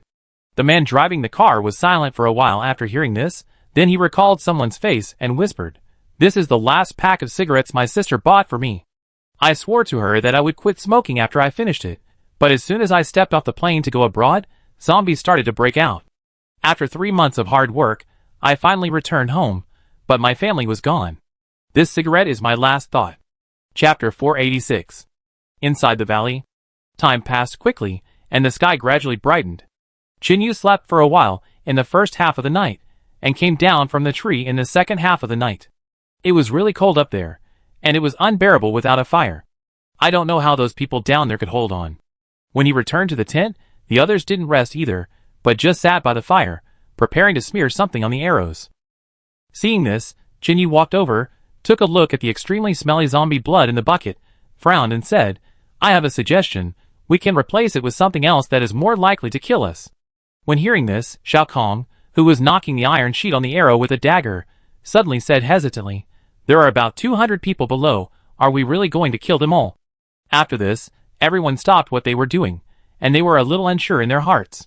Lao Cheng gritted his teeth and said, Xiao Yu, I don't care what you think, anyway, I think we really don't need to kill so many people. As you said before, most people follow the leader's orders, and most of the time, they are forced to do so. Then De Zhuang also sighed and said, in the end times, mercy is useless, and it often kills many people around you. But endless killing seems meaningless to me. To be honest, I don't know what to do. After the two of them finished speaking, Qin Yu shook his head slightly and said, You guys act as if we are sure to win. Although we have the advantage of time and place, we are much worse in terms of numbers. We don't have superpowers. How can each of us fight 10 people alone? Besides, when did I say that we would wipe out all those people? After saying that, Qin Yu put his arm around Lin Yi's shoulders and whispered, We are only here for revenge. We must take the heads of those leaders and sue Dolly. As for the others, if they surrender, we only need to ask them whether they have killed other survivors. I don't have the energy to care if they don't have the blood of innocent people on their hands. Lin Yi turned her head to look at him and whispered, But how can we ask this? Don't they know how to lie? Hearing this, Qin Yu smiled and explained, In the face of death, few people can withstand the test, not to mention that I will let them be questioned separately, in groups of 10, and let them look at each other, and then each of them will confess the details of others. In this case, those who have not killed anyone will desperately identify others, and as for those who have killed, they are likely to frame others. When the results come out, whoever is identified the least and most times will correspond to the person we want to screen out. In order to ensure the authenticity of the results, we need to blindfold everyone and gently cut their hands, letting the blood drip slowly into the basin. Those who tell the truth will be bandaged. Anyway, we have a ready-made top surgeon, so why not use it? Hearing this, Lin Yi rolled her eyes at him in a feigned anger, but did not say much. Then she nodded and said, In this way, no one knows whether the other party will falsely accuse them first, so in order to prove themselves, they often choose the safest way, which is to tell the truth, right? Yeah, almost. Then Qin Yu smiled. Why are you talking about this now? We haven't even started yet. Let's wait until the dust settles down. Anyway, I'm not a person who kills indiscriminately. We can deal with it slowly when the time comes. Our top priority is to win first. As soon as he finished speaking, Qin Yu took out a few rusty chains from the corner of the tent, threw them on the ground and said with a smile, Scrape this stuff off and apply it on the arrowhead. Ever since he heard that the mortality rate of tetanus infection in the end times is 100%, Qin Yu began to think of ways to secretly rust the iron tools, and now it finally came in handy. Just when everyone had finally finished their work and rested for more than a minute, there was a loud rumbling sound at the foot of the mountain. Then Qin Yu raised his mouth and sneered, Get ready, receive guests. Just when the first explosion sounded, there was a louder movement in the valley. Xiao Jiao and Haozi stood on the top of the mountain, holding an axe and slashing the vines fiercely. Dozens of densely packed large stones, like wild horses running away, rolled mercilessly towards the enemies at the foot of the mountain. Although there were many trees to block them, it was completely inadequate, and soon people began to be injured in the jumble. Various gunshots also rang out at this time, crackling like firecrackers, and a large number of zombies around were awakened, rushing towards the forest like a tide. Uncle Wei used plastic bottles and cotton and other tools to make a silencer to cover the muzzle of the sniper, and then occupied a high point and fired cold shots from time to time. Since the opponent had no sniper to counter, Uncle Wei did not need to worry about the enemy's bullets flying from the dark this time, so he began to deliberately aim at the enemy's head to shoot. Qin Yu held a telescope and looked at an enemy in his sight. His head exploded like a watermelon, and those people were scared to flee in all directions. He turned to the northwest hilltop and raised a thumbs up, then picked up the explosives packed in cans on the ground, and hung them on his body, and rushed down the mountain with a bow and arrow in hand. When he was around the enemy, he also tried his best to use explosives to drive the group of people into Uncle Wei's shooting range. In the previous operations, Uncle Wei did not shoot in the head because the presence of the enemy sniper was a threat, and secondly, because in actual combat, the enemy would not stand so easily for him to shoot in the head. On the battlefield, it is necessary to quickly calculate the wind speed and the impact of the bullet falling.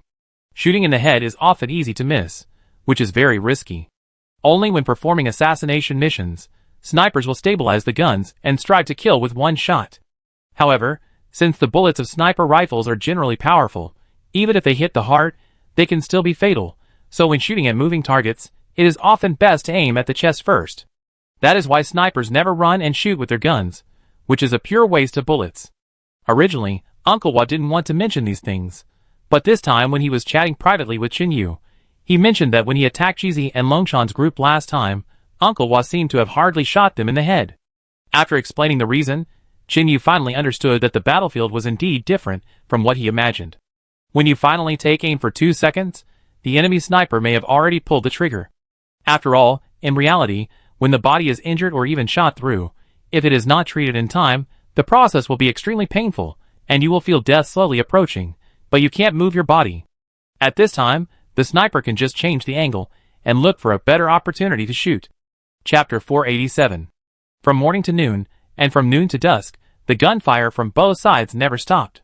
Many trees were even ignited by explosions, which caused a forest fire. In addition to catching the opponent off guard at the beginning, Su Dali quickly led his men to form a counterattack trend and gradually gained a foothold. The difference in numbers can be made up by weapons, but it takes a certain degree of strength.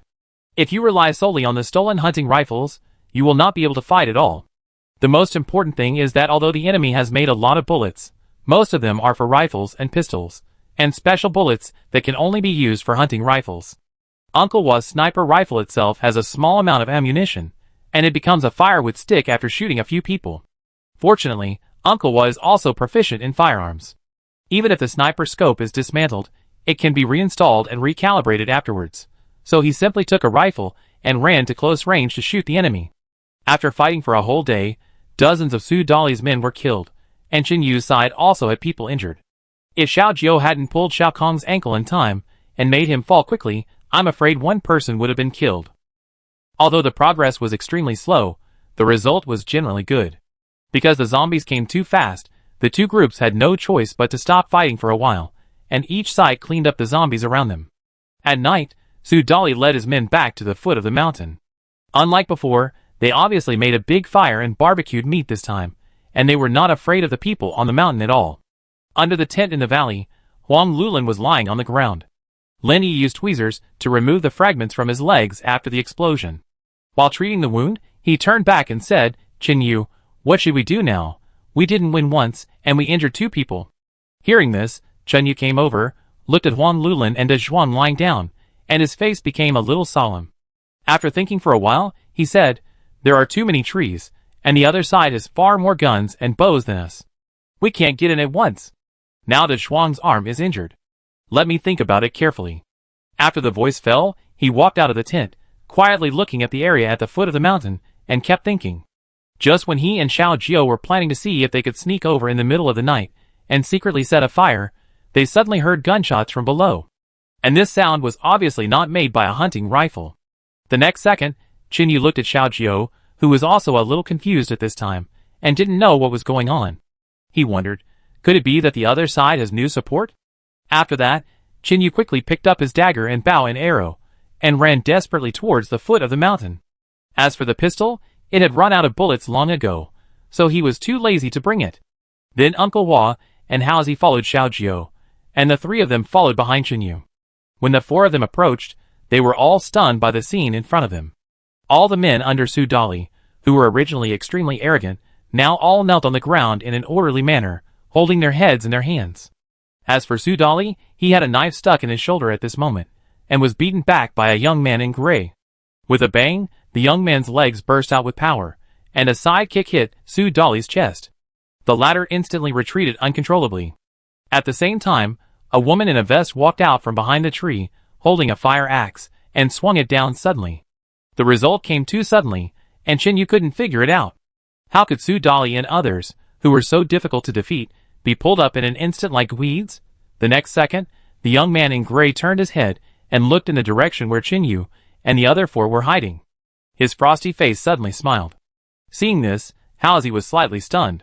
He looked at the forest in front of him, then looked at the young man next to him, and said in shock, "Fuck, Chin Yu, you have a backup plan, right?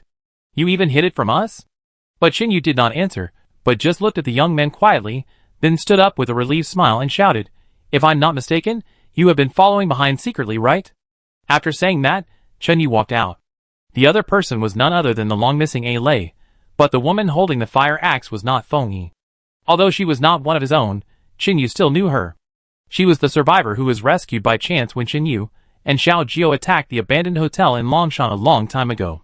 Then he walked up to the woman, who nodded at this moment, then stretched out her hand and smiled. Let's get to know each other again. My name is Wu Yao, we have met before. My name is Chen Yu. Hearing this, Chen Yu also shook hands with the woman in front of him, and was very surprised. Is this still the Sister Yao who was locked up before? Why did she suddenly become so cruel? After saying this, he looked down and glanced at Su Dali, who was lying on the ground with his eyes open. He couldn't understand why he suddenly won. Hearing this, Hu Yao carried the sharpened fire axe on his shoulder and chuckled. If you are not ruthless and steady, how can you gain a foothold in the end times? Is it by kindness and mercy? Okay, now that we're done, I won't say more. We've been out for so many days, it's time to go back. Do you want these people and guns? If not, I take them back and use them as laborers. You've helped a lot, you can take whatever you want. After he finished speaking, Chen Yu frowned slightly and asked, what does laborer mean? It means literally, they work hard, and I keep their lives. Anyway, the world is big and there will always be people to serve. At this moment, things suddenly took a turn. Chen Yu didn't approve of her wanting to enslave others, and was about to dissuade her, but suddenly a hand was placed on his shoulder. Looking back, it was a Lei whom he hadn't seen for a long time. He shook his head slightly, and signaled Chen Yu not to speak. Seeing this, Hu Yao smiled and clapped his hands. Many people began to appear in the forest, tied ropes to the ankles of the people kneeling on the ground, and then escorted them away. Half an hour later, the forest returned to silence again. Except for some corpses left on the ground, it was impossible to tell that there had been a battle here before. Xiao Jiao and the other two also walked out of the forest. Haozi said in a serious tone, seriously, Chen Yu, you must give me an explanation for this matter. We are helping you with our lives, but you are keeping a backhand behind your back. It's meaningless to do this. Brothers are connected with you, and you are playing tricks on us? This is so chilling, so unkind. Before he finished speaking, Xiao Jiao pulled a mouse and shook his head, saying, I think Xiao Yu should not know about this. When he saw the man before, his pupils also looked very shocked, and it didn't seem like he was pretending at all. Then Chen Yu sighed helplessly, turned his head to look at Lei, and said, shouldn't you explain this matter properly? We had been preparing for a big battle with great effort, and even the explosives were arranged. How come a group of mysterious people suddenly appeared and won so easily after the battle? But Chen Yu quickly added, no, I have seen the leader of the group before. Although they separated in a hurry at that time, the group was obviously old, weak, sick and disabled. How did they develop to the current scale in just a few months? Chapter 488. Listening to his series of questions, Lei smiled bitterly. Let's go, I explain it to you slowly when we get up there. After he finished speaking, Chen Yu looked around and asked in confusion, where's Feng Yi? Are you two always inseparable? Why didn't I see her today? Hearing this, Lei pointed his head towards the mountain. She's up there. Because this plan is too complicated to implement, I don't allow her to come back to contact you, so as to avoid being discovered by the enemy. For this reason, she ignored me for several days. Hearing this, Chen Yu nodded. That's good, I thought she was missing too. Don't worry, I'm here. Then Chen Yu introduced them to each other one by one, and then prepared to walk up the mountain. At this moment, a man suddenly came out of the woods again and shouted loudly. Sister Yao asked me to tell you that there are too many people captured, and our car can't fit them all, so we just tied them up on the side of the road and gave them to you. After that, the man turned and left. Then Chen Yu looked at the bodies on the ground in the woods and said in a deep voice, there are probably dozens of people dead here, and there are probably more than 100 left. Why did she bring so many people back? Lei shook his head. It's not as simple as you think.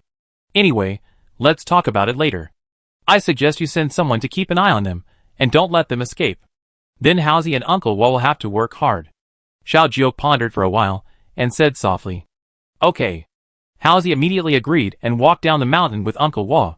Just when the remaining three were about to return to the tent area, Chen Yu remembered something, reached out and grabbed Lei's arm, and asked in a deep voice, which road did you take when you brought Hu Yao and his group here? Hearing this, Lei turned around and stared at him, then smiled slightly. Of course they came here by a detour. They don't know the camp of this group of people. You can rest assured while I do my job. After he finished speaking, Chen Yu muttered, I was almost hacked to death. It's strange that I can rest assured. I understand. At this time, Xiao Jiao suddenly snapped his fingers, then looked at the gray-clothed young man next to Chen Yu, and said seriously, So it was you who secretly guided me to save the Dajwang brothers. Smart. Alay nodded and admitted directly. If all of us were in the open, the enemy would definitely not fall into the trap so easily. It is precisely because they beat you so hard that you had no chance to fight back before that you have been able to relax your vigilance again and again. When Xiao Jiao was running wildly in the woods earlier, he saw more than a dozen zombies walking towards a certain direction, and they basically did not deviate from the route. Fearing that the zombies were chasing Qinyu and the others, Xiao Jiao also quietly followed them. After walking a distance, he heard more noises coming. When he got closer, he saw that it was De Shuang and the others.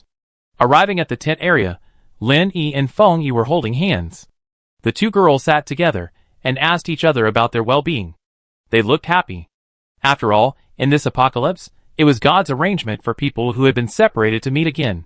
When Feng Yi heard Lin Yi say that Li Yao and the others had been separated, she couldn't help but worry. A trace of pain appeared between her eyebrows. Then she turned her head and glared at Alay. This was also the first time the two had a quarrel since they had known each other for so long, because this plan was too dangerous. According to Feng Yi's temper, she was completely unwilling to gamble with her friend's life. But for the sake of the final victory, she did not dare to sneak over without permission. After all, with Feng Yi's skills, if she walked alone in a jungle full of zombies, it would be tantamount to seeking death. When Qinyu and others came to the tent, they sat together around the fire. Then Alay looked at the sky outside, which had already darkened, and began to tell the story slowly. Qinyu listened at ease at first, frowned slightly in the middle, and finally breathed a sigh of relief.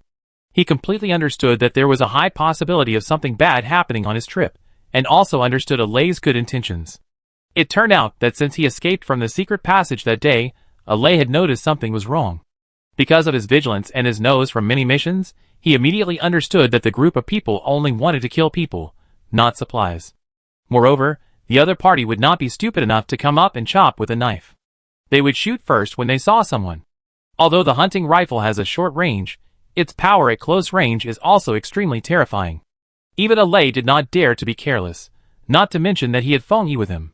In the end, he had no choice but to let Feng Yi hide in a tree hole with his luggage, and then he used 2 daggers alone to clear out all the more than 20 people chasing them. But this was like a mantis trying to stop a chariot. The enemy's main force did not join up after all, because they were all chasing people, and so they dispersed. If the enemy gathered, then even if Arya used the dagger to perfection, he would not be able to fight in close combat. Just as Arya led those enemies around in circles in the woods, he happened to see Huang Lulin kneeling on the ground and vomiting, and there was also a strange man warning him to follow. At that time, Arya had not yet reacted to who that person was. He thought it was someone who attacked the community. He was hesitating whether to go forward to save Huang Lulin, but he heard another shout. That was Huang Lulin calling that man brother. Although he didn't know the details, Alay felt that someone who could cut off his hand to save Dr. Lin would not be so spineless as to call him an enemy. In addition, Feng Yi had mentioned before that Qinyu once joked that he had a very powerful friend, and if they met up, he would not be afraid of Alay. At that time, Alay just laughed after hearing it, and didn't take it to heart. But now seeing that man, it seemed that he was guiding Alay in the dark, and this person should be it. So after thinking quickly, Alay thought of another way, that is, to let this man save Qinyu and others, and he had to find help as soon as possible. If you want to win back, you need a lot of people, but in this doomsday, it is ridiculously difficult to find so many people to help. However, this did not stump Arya. He took Feng Yi and first captured 2 enemies who attacked the community. He stripped one of them of his clothes, then put them on himself and followed the other person to steal a car. In the end, like Qinyu and others, Arya also asked for the address of the group's base camp. But the difference is that Arya used the method of forced confession and got more information. After driving for a distance, Arya confirmed that the people behind could not hear the gunshots, so he took out more than 10 hunting rifles he had collected and asked Feng Yi to shoot out of the car window every 500 meters. The main purpose was to use the gunshots to attract the attention of other survivors, and let the other party focus on the 2 of them. Chapter 489. The second is to lure away the zombies, and prevent them from surrounding the community, so that Qinyu and others can have a chance to slip out of the enemy's encirclement. This move is a big one. If the enemy attracted is also very strong, then Alay has no confidence in negotiating a cooperation with the other party. Of course, the most important problem is that he is not sure whether the other party is good or bad. So in order not to shoot himself in the foot, Alay thought of a more stable way, that is, after luring out the enemy, secretly kidnapped the leader of the other party. Through this method, at least he can protect Feng Yi's safety. After all, as a former professional killer, Lei is best at sneaking into the lairs of various gangs and escaping unscathed. Feng Yi did not agree with this method at first. If Qin Yu's friend did not have time to get there, which indirectly led to the death of him and Lin Yi, it would be useless even if they found the person. The risk was too great. But Lei just assured Feng Yi that this would definitely work, because he had seen the man's skills, and they were not inferior to him at all. You know, Lei arrived 10 minutes earlier than Xiao Jiao, when he knew the direction of De Zhuang and others. After that, the two of them drove farther and farther, and after almost 3 days, they finally attracted a group of more than 10 people. Some of the other party were physically disabled, both men and women, but they did not think of using force to rob, but actually proposed to exchange supplies for weapons. In today's environment, Feng Yi couldn't understand why someone would exchange food for guns. She could understand even if it was exchanged for dozens of books. After all, in the doomsday, knowledge can really save lives, but what else can guns do except kill people? Using it to fight zombies or hunt is equivalent to self-destruction. However, Lei quickly explained to her in a low voice that the other party's purpose was probably to increase their strength, so they urgently needed weapons. Then he raised his hand and got out of the car. When the other party was holding a bow and arrow, he went to the trunk and threw the box of hunting rifles on the ground, just to exchange for a chance to negotiate with their leader, which was a win-win opportunity. When he got here, Qin Yu nodded and said, "Those people are Hui Yao's people, right? But the strange thing is, I never told you about them. How did you make the deal?" After the words fell, Feng Yi next to him spoke. "The other party mentioned you first." Hearing this, Qin Yu turned his head to look at Feng Yi, only to see that her original heroic spirit had disappeared. Her hair had become much dirtier, and she even had dark circles under her eyes, which was caused by her recent long-distance travel. Thinking of this, Qin Yu said in a somewhat solemn voice, "This time, you really worked hard. Originally, we thought that relying on the boulders and explosives on the mountain could weaken the other party's combat power, but the final result was completely different." Then Xiao Jiao also interrupted and said, "Xiao Yu is right, we were indeed careless this time. We are in modern times. The wars I fought before were also modern wars, with drone positioning and missiles going straight to the enemy. At worst, when fighting behind enemy lines, we were equipped with night vision goggles and various automatic rifles, etc., and rarely used stones to attack the enemy." "Yes." Qin Yu sighed helplessly. "In the end, many stones blocked the group behind us, but formed a circular fortress for the enemy, which prevented us from attacking in the first place." After he finished speaking, R whispered, "If it's in an open area, this method will work. There are too many trees in the jungle, and the speed of the stones rolling down will be slowed down, and finally they will block each other."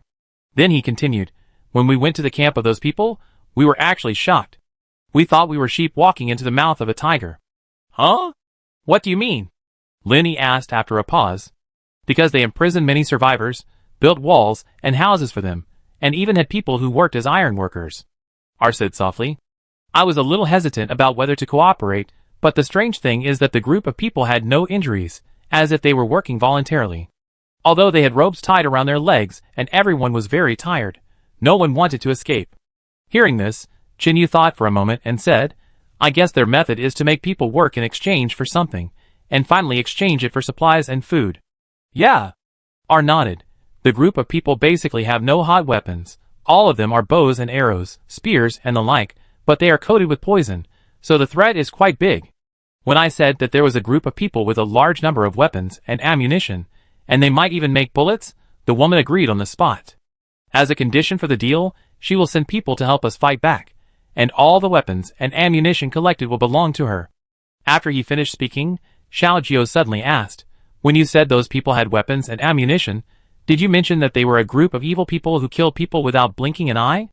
After saying this, Qin Yu's expression became serious.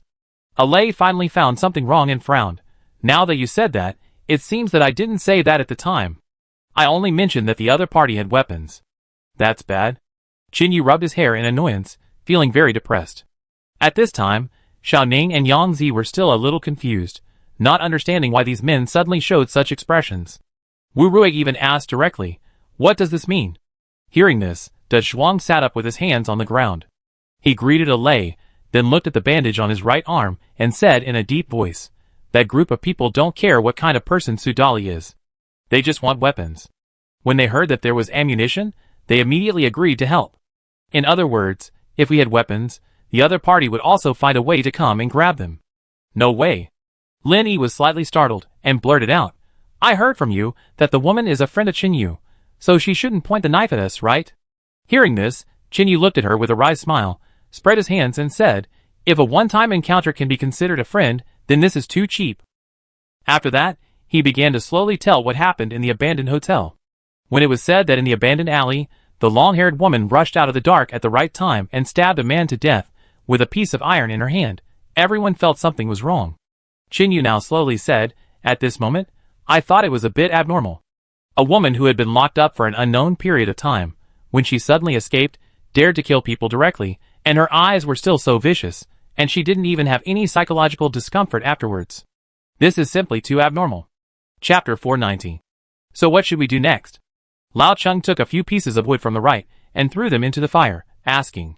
Hearing this, Qinyu pondered for a while, and then looked at Xiao Jiao, who remained silent at this time, as if watching his choice. It was not that Xiao Jiao was unwilling to take charge, but by chance, it was indeed only Qinyu who had contact with those survivors, so he was more familiar with them. Then Qinyu tapped the ground lightly with his fingers and said seriously, since the other party did not express any malice at the first time, and all the spoils were given to them this time, they will not come to disturb us for at least a long time. The most important thing is that Alay did not reveal our intention to occupy these people's camp. As long as we hide carefully and develop slowly, we will not be afraid even if we really have to fight in the future. After the voice fell, Alay nodded and said, from the beginning when I said I was coming in this direction, the woman asked if she knew a young man, with a scar on his right arm, about 25 years old, who looked quite delicate. Then Feng Yi smiled bitterly and said, when the woman said that, I thought of Qinyu. After all, the scar on your hand is quite long and I remember it vividly. Yeah, Qinyu said softly. At that time, a veterinarian in the group bandaged me. I guess she heard it at that time. Lin Yi gently touched Qinyu's right arm area and said with some heartache, if the force of the person who attacked you was a little stronger, your hand would have been cut off in an instant. Hearing this, Qinyu patted Lin Yi's little hand and comforted her. Don't worry, I'm not stupid. Since the other party swung a knife, I must retreat in time. I won't be stupid enough to use my arm to block the enemy's sharp blade. Afterwards, everyone had a brief conversation, and they were all surprised by this crisis.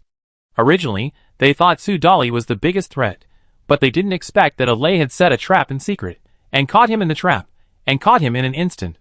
Although according to the current situation, Hui Yao is likely to take another path in the future, a path of exploiting other survivors.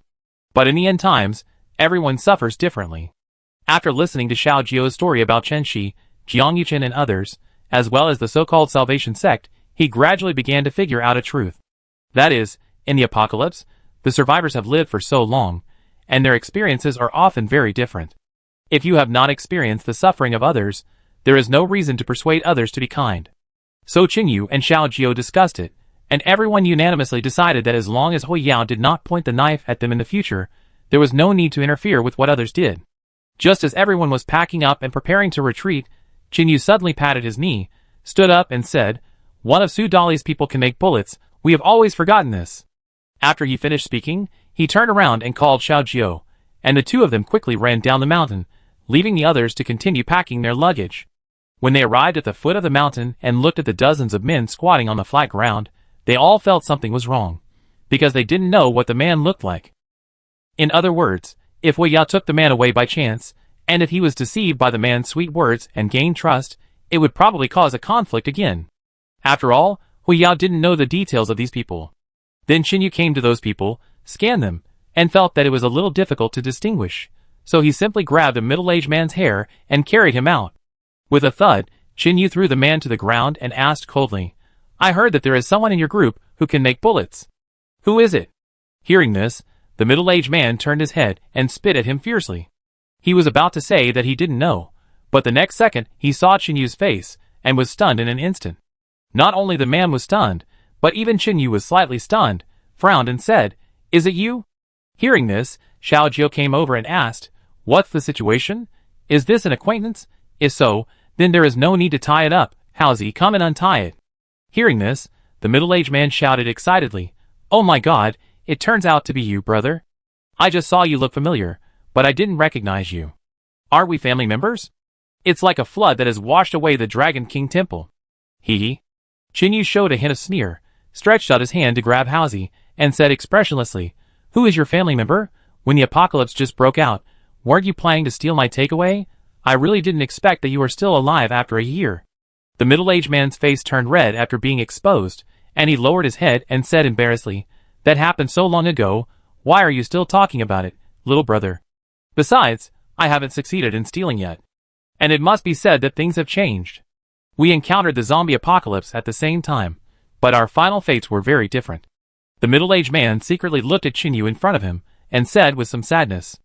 Seeing his expression, Chinyu curled his lips and said, "Okay, no need to be so desperate. As you said, that happened a year ago, and I didn't actually suffer any losses. I won't embarrass you because of that matter today. Just answer my questions truthfully. Little brother, you tell me." The middle-aged man was surprised and patted his chest. This scene made the group of men squatting next to him envious. They shouted that they could also provide information, and they were arguing loudly in an instant. Seeing this, Halsey turned around, drew out his dagger, and walked over with an expressionless face. Those people immediately returned to silence. Then Chinyu asked who the person who could make bullets was. Since he didn't know the other person's name and appearance, or even his gender, this question was too vague. At first, Chinyu suspected that the middle-aged man deliberately didn't say it. When he was about to threaten him, he didn't expect that others behind him also shouted, "Su Dolly never let us touch these things before. We do know that someone can make bullets, but we have never seen it in person." As soon as he finished speaking, a man next to him slapped him hard and yelled, "Are you stupid? Didn't our eldest brother swear brotherhood before? I think it's the fourth brother. After all, he wears a pair of gold-rimmed glasses every day, but he kills people and burns things." Hearing this, Chinyu looked at the people squatting in front of him. Because it was night, and in the woods, although there was a moon, it was still a little dark, so it was inevitable that he couldn't see clearly who was wearing glasses. Chapter 491. Seeing this, he collected some clothes from the corpses on the ground, cut a branch as thick as an arm from the tree next to him, made a simple torch, and walked around with it. No one saw any man wearing glasses. Although the result was obvious, he still didn't give up. He asked everyone to disperse, took the torch close to the faces of those people, and carefully checked them. At the same time, Xiao Jiu frowned and asked while Chinyu was checking, "Haven't you seen that man's face?" Hearing this, the middle-aged man nodded, shook his head and said, "I have seen it, but no one can remember it after a long time. After all, in this environment, who has the energy to remember what a man looks like? And most people don't wash their faces. They run around outside every day, their faces are dirty, and they want to squat after eating a meal. Anyway, I'm too lazy to remember their appearance. He's not a pretty girl, why do you remember him?" Another voice came from the crowd at this time. Afterwards, Chinyu looked around and found an unusual man, because his mouth was stuffed with cloth and his hands and feet were locked with iron chains. And his face was very dark, as if he was smeared with something. Then Chinyu reached out with his left hand and picked a ball of mud off the man's face, sneering, "You're hiding well." After the voice fell, the man was dragged out of the crowd by Chinyu and thrown in front of everyone. At this time, those people immediately pointed out, "It's him, the former fourth brother." Before he finished speaking, someone else shouted, "For Mao, he is now a street rat, a prisoner. No wonder I couldn't recognize him. He was wearing a lot of rags and his face was so black, it would be strange if I could recognize him." "How did you recognize me?" Seeing that he had been discovered, the very weak Lu Wenjing was not interested in pretending anymore. He knew that with his ability, no matter what force he was in, he would definitely survive, so he didn't worry about his life at all. Moreover, in order to prevent him from tampering with the bullets, the other party would never dare to feed him junk food. To put it bluntly, although his personal freedom might be controlled like now, and he would be watched all day long, at least he would be able to survive. Even though Su Dolly beat him to death and locked him up before, he was not abused by anyone, and even had meat for every meal. Hearing this, Chinyu squatted down and looked at the man in front of him, curiously asking, "So many people didn't disguise themselves, but you got yourself dirty. What's the difference between this and playing an open card?" After saying that, Chinyu looked at his watch and said, "It's getting late, let's go, everyone, let's find a new place." A few minutes later, everyone set out on the way back.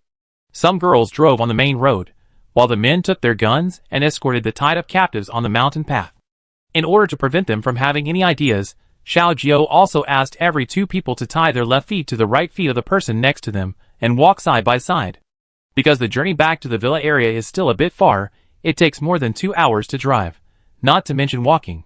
Fortunately, Chin-Yu had foresight and chose a faraway ambush location. In addition, Ari also kept a trick and took Wei Yao to the mountain, so the other party had no idea that there was such a popular camp. And as Uncle Wa said before, the area here is very good. Although it is inside the mountain, there are basically no trees around, and the site is very good. And further outside, there are 2 large mountains for cover. Unless you climb over them, you can't see the location of the camp inside. As the number of people increased, they walked and stopped along the way. Zombies would appear around them from time to time, and some people would occasionally whistle and try to tease the girl holding a gun next to them. Since they had not yet interrogated these people to find out whether they had the blood of innocent people on their hands, Chin-Yu and Xiaojio did not allow them to attack them. But as they walked further and further, some people seemed to become fearless, thinking that these people were the saints in the end times, and would give them a way to live. Finally, when passing a very narrow mountain road, a wretched man was blind. Even though his hands were tied, he was still not honest. Taking advantage of the difficulty of walking on this road, he stretched his hands to the side, and took the opportunity to touch Xiuyin's butt. Then the man pretended to apologize, and said that he didn't mean it. But no one believed this. Xiaoyin had already felt his obscene eyes, so she was completely angry. Xiaoyin took a few steps back with a cold face, quickly loaded the pistol, and then aimed at the man's head, and pulled the trigger without any hesitation. Bang! The close-range gunshot scared everyone. The captives squatted on the ground with their heads in their hands, trembling as they looked at the girl holding the gun. The wretched man who had molested Xiaoyin before had his eyes wide open, a bullet hole appeared on his forehead, and he fell to the ground with his eyes open. The people around him did not dare to take the bullet, and they all scattered to the side. The gunshot alarmed Chin-Yu and Xiaojio in front, and they immediately ran to the back of the team. Seeing them approaching, Xiaoyin pouted and said aggrievedly, "Brother Xiao, Brother Chen, the road around here is too narrow, I can't stay far away, those people kept saying dirty words and molesting me, and finally even touched my butt, I couldn't stand it, so I shot." Hearing this, Xiaojio walked over and hugged Xiaoyin, taking the gun from her hand. Seeing this, Chin-Yu instantly frowned, pulled out his dagger and whispered, "Which ones?" Hearing this, Xiaoyin quickly pointed out the names, and the aggrieved expression on her face just now disappeared instantly. Seeing the 3 men being named, the others quickly retreated to both sides, and soon a clearing was squeezed out around them. Then Chin-Yu stepped forward and cut the ropes on the legs of the 3 people with a knife, and also cut the clothes on their hands, and then stepped back a few steps. Then Chin-Yu stretched out his left hand to Xiaoyin and whispered, "Give me your knife." The obedient Xiaoyin quickly handed it to him, and at the same time, she felt that it was not enough, so she pulled out the dagger from Xiaojio and handed it over. "Yes." Chin-Yu nodded, mixed his dagger with the 2 knives, and threw them to the area in front of the 3 people, picked them up, 1 for each person. In this situation, not only the 3 people were a little confused, but even the people on Chin-Yu's side didn't understand what he was going to do, and some of them didn't understand. But Uncle Wa understood what he was going to do. After all, he had been abroad for a long time. Sure enough, when the 3 men held the daggers in their hands, Chin-Yu stretched out his right hand and stood in front of Uncle Wa. Then, in an instant, Chin-Yu, who was holding the knife, burst out with strength in his legs and rushed forward with an expressionless face. The 3 people panicked and wanted to throw away the knives and surrender, but it was too late. In less than 10 seconds, there were 3 more bodies on the ground.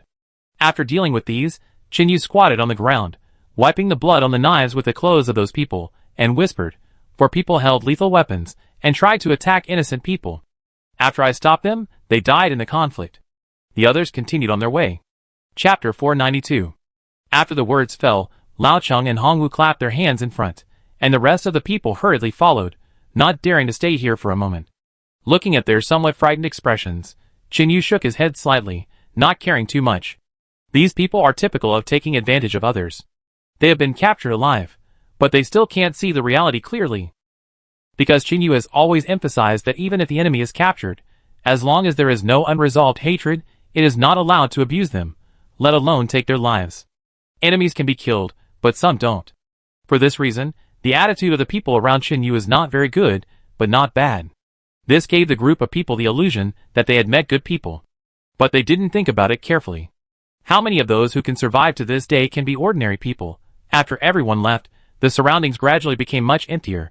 Chin-Yu destroyed the heads of the 4 corpses, dragged them, and threw them into the mountains next to him, then walked towards Xiaoyan and said softly, "Rules are dead, people are alive. Anyway, it's the end of the world, there's no need to wrong yourself, let's go." After that, the three of them continued to follow the team. If nothing unexpected happened, they should be able to return to the villa area before noon.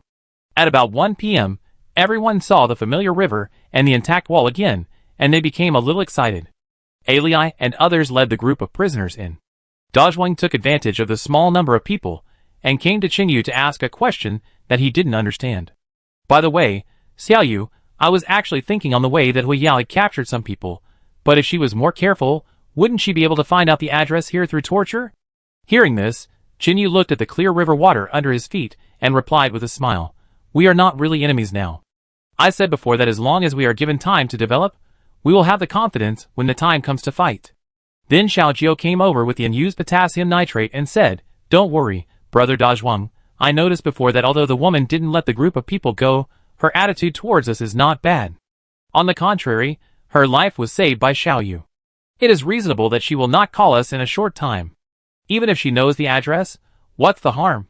Then Qinyu turned and walked towards the bridge, saying casually, "Besides, from Lei's description, Hui Yao's own camp is also developing very well.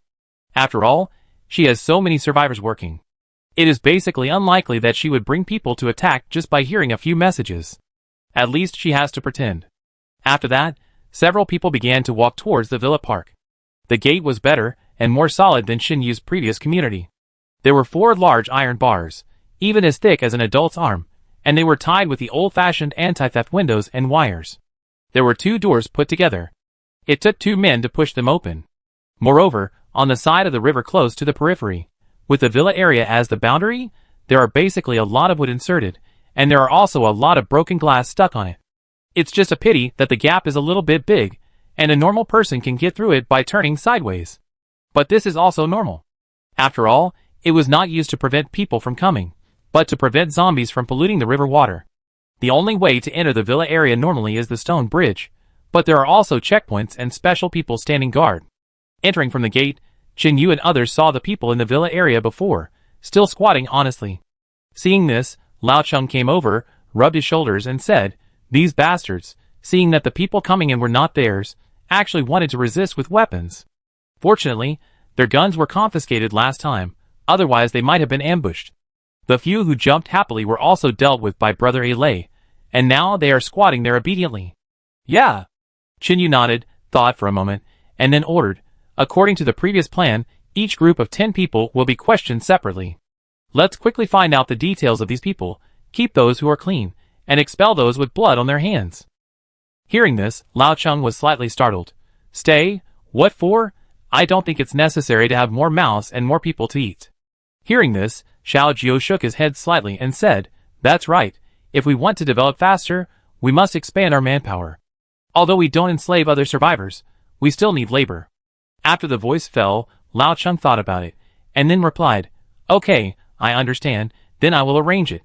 After he left, Qinyu whispered to Xiao Jiao again, "Although this mess is done, there are still many things that have not been resolved. I have to go back to the former community. I would like to trouble Brother Xiao to help keep an eye on this." "Go back?" Xiao Jiao didn't quite understand, and said in surprise, "Everything here is ready. The walls of your community have been destroyed, and there are basically no good houses. What are you going back for? The rice seeds and radish seeds are still there. In today's environment, these things are quite precious." Xiao Jiao immediately understood and nodded, "Then go ahead. These 2 things can be planted in a cycle, and are indeed suitable for survival in the doomsday. Leave this to me, and wait for your good news. Well, I need to borrow someone from you, is that okay?" Qinyu blinked and continued, "Borrow it, I call Uncle Hua over." He wanted to turn around and leave, but was stopped. "Wait, not Uncle Hua, not Hausi, I take Xiaohu out." Xiao Jiao didn't react for a moment after hearing this, and then he remembered that he had told Qinyu that Xiaohu was not normal recently, and quickly whispered, "Do you want to help him too?" Hearing this, Qinyu answered seriously, "Before, we were teammates fighting against the enemy together. Now he has gone astray, and I definitely can't just stand by and watch." After the explanation, Qinyu went to pack his luggage. The main thing is to bring more food and water. The food was not good enough before, but now it is different here. He will not deliberately let himself suffer. The things hidden in the lake have been pulled ashore long ago. Before leaving, Lenny also stuffed 2 glass bottles of milk in Chen Yu's car. Although they were only the size of cans, they were already very precious. When Chen Yu drove away with Xiaohu, the others also got busy. Feng Yi even walked around the cement wall until her feet were sore. At this moment, Feng Yi stood by the wall, her eyes slightly red, looking at the camp that was much larger, but her heart was very sad. She once thought about building her community like this, but she never achieved this goal. Chapter 493. Chen Yu drove the car all the way, while Xiaohu sat in the passenger seat in silence, somewhat puzzled as to why he was brought out. As the days passed, Xiaohu also thought that the young men next to him had grown up very fast, from limping into the city to leading a team to survive, which was a qualitative leap. On the other hand, he himself remained standing still, and even because he was seriously injured at the beginning, he had to choose amputation in order to survive, which made him unable to even shoot arrows later. Although Dajwan gave him a modified crossbow when they parted, every time he shot the arrow with one hand, the speed was much slower. There was even one time when a teammate died in front of him, because the installation was too slow. Even if it only took 2 seconds, Xiaohu was completely in time. In the end, although he killed the zombie, he could only sit there alone holding the cold body of his teammate. He couldn't understand why God had to target him alone. The apocalypse broke out, and his family died tragically in front of him. Although he was saved by Uncle Hua and met a lot of good people, that group of people forced him to learn how to use a gun. At that time, Xiaohu was a teenager, and he was easily obsessed with trivial matters. He was unwilling to think from others' perspectives, and he kept everything to himself without telling anyone. As time went by, it became more and more strange. Although Xiaoyin often teased him, there was still a few years difference between their ages. In addition, it was normal for him to have some feelings for Xiaoyin secretly, but she just treated him as a younger brother. In addition, the person Xiaoyin liked was Xiao Dege, whom Xiaohu really admired. As a result, he liked to hide himself even more. But the current environment is different. Everyone is trying to survive. No one has time to act as a psychological teacher to persuade him. It is difficult to even survive, so who has time to care about these things? It is precisely because of these reasons that Chen Yu took this opportunity to take Xiaohu on a long journey. Uncle Hua also gave him an ultimatum in private: if he doesn't turn back, then just give up on him. After all, keeping a future demon around is extremely irresponsible to anyone around. At that time, Chen Yu also asked Uncle Hua if this was a bit too much, but the latter's answer made it difficult for him to refute. Uncle Hua said in a deep voice, "The couple had no power to fight back that day, and even to reassure us, they chose to tie their hands. But even in this situation, Xiaohu still chose to quietly follow them and brutally kill them." Finally, Uncle Hua even said that if it weren't for the fact that he was one of his own, then after seeing the couple's death, Uncle Hua would have been ready to send Xiaohu to death. After listening to the description, Chen Yu also felt a little uncomfortable, because the cause of death was not a single blow, but a crossbow arrow shot through the tendons of the two people, leaving them to be eaten alive by zombies. From the perspective of the doomsday environment, this way of death is the most torturous. The screams at that time were deafening. Uncle Hua also regretted it. After all, he thought Xiaohu sneaked out late at night to hunt for food. When he heard that it was a person, it was too late to rescue.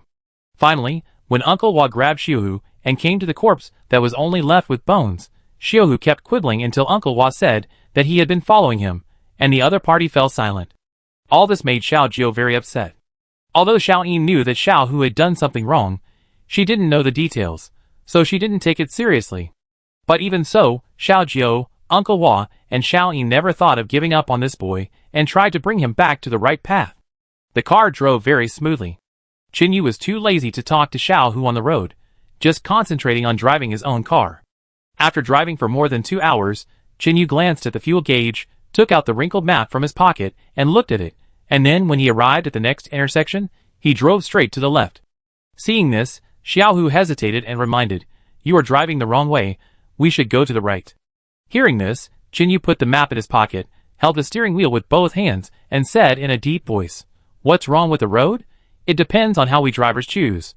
Hearing this, Xiaohu also understood that Chen Yu was pointing at him, so he simply turned his head and looked out the window without saying anything. After driving on the bad road for about half an hour, Chen Yu drove slowly to an abandoned town. Then Chen Yu stopped by the roadside and opened the car door, then went to the trunk, took out an iron bucket and 2 oil extraction tools, and said lightly, "Are you waiting for me to open the door for you?" As soon as he finished speaking, Xiaohu followed him down. The sudden cold wind made him a little unhappy and said, "Can't we drive straight to the destination? Why stop halfway?" Before he finished speaking, Xiaohu saw the oil barrel in his hand and understood immediately. There was no other way. Xiaohu opened the back seat and was about to find a thick coat to put on, but he heard a voice coming. "Don't look for it. Where can I get the clothes? If you want to keep warm, go find it yourself, instead of waiting for ready-made ones." After closing the car door and locking the car, Jinyu walked towards the town entrance with the barrel, completely ignoring the people behind him. At this time, Xiaohu stood by the car and shouted loudly, "I didn't bring my crossbow. What if I encountered danger when searching for supplies?" Jinyu walked straight forward without stopping. He replied coldly, "You only broke one hand. Are you waiting for others to feed you?" Hearing this, Xiaohu had no choice but to follow him quickly. After this contact, he didn't understand why Jinyu was like a different person and suddenly became so indifferent to him. Obviously, everyone was still good friends who talked and laughed before. How could they become so unfamiliar in an instant? But there was no other way. If he wanted to survive in the wild now, he couldn't fight alone. Even though he was a little unhappy, he could only follow Jinyu. As he walked, Xiaohu looked at the town. It didn't look big. It was located at the foot of the viaduct. It seemed that there were only old-style houses lined up on the roadside, and there was no gas station at all. The road on the ground was basically crushed by trucks, and there were potholes everywhere. From time to time, a few zombies would appear on both sides of the road. But Jinyu only killed 2 of them with stones, and the rest went around behind them and kicked them suddenly. Seeing the 2 zombies coming, Xiaohu, who only had one hand left, was completely panicked. He shouted loudly, "Hey, if I die, Brother Xiao will not let you go." But Jinyu was completely deaf and focused on pulling the door handle of the abandoned car on the roadside. Seeing this, Xiaohu gritted his teeth, picked up a brick on the ground with his right hand, and gradually stepped back. Now he understood that this trip was not just to move things back, because when he wanted to bring weapons at the beginning, Xiaoyan said that they were all in the car and prepared in advance, so he could just get in the car. But now it seems that not only him, but also Jinyu did not bring any weapons. Chapter 494. Seeing the 2 zombies approaching, Xiaohu glanced behind him. Although there was still a long area for him to retreat, it was meaningless. And he was sure that Jinyu would never help him. In other words, even if he really died here today, it was his own fault. After clenching his teeth and hesitating for a few seconds, Xiaohu made up his mind not to retreat. He looked at another brick next to his right foot and suddenly had an idea.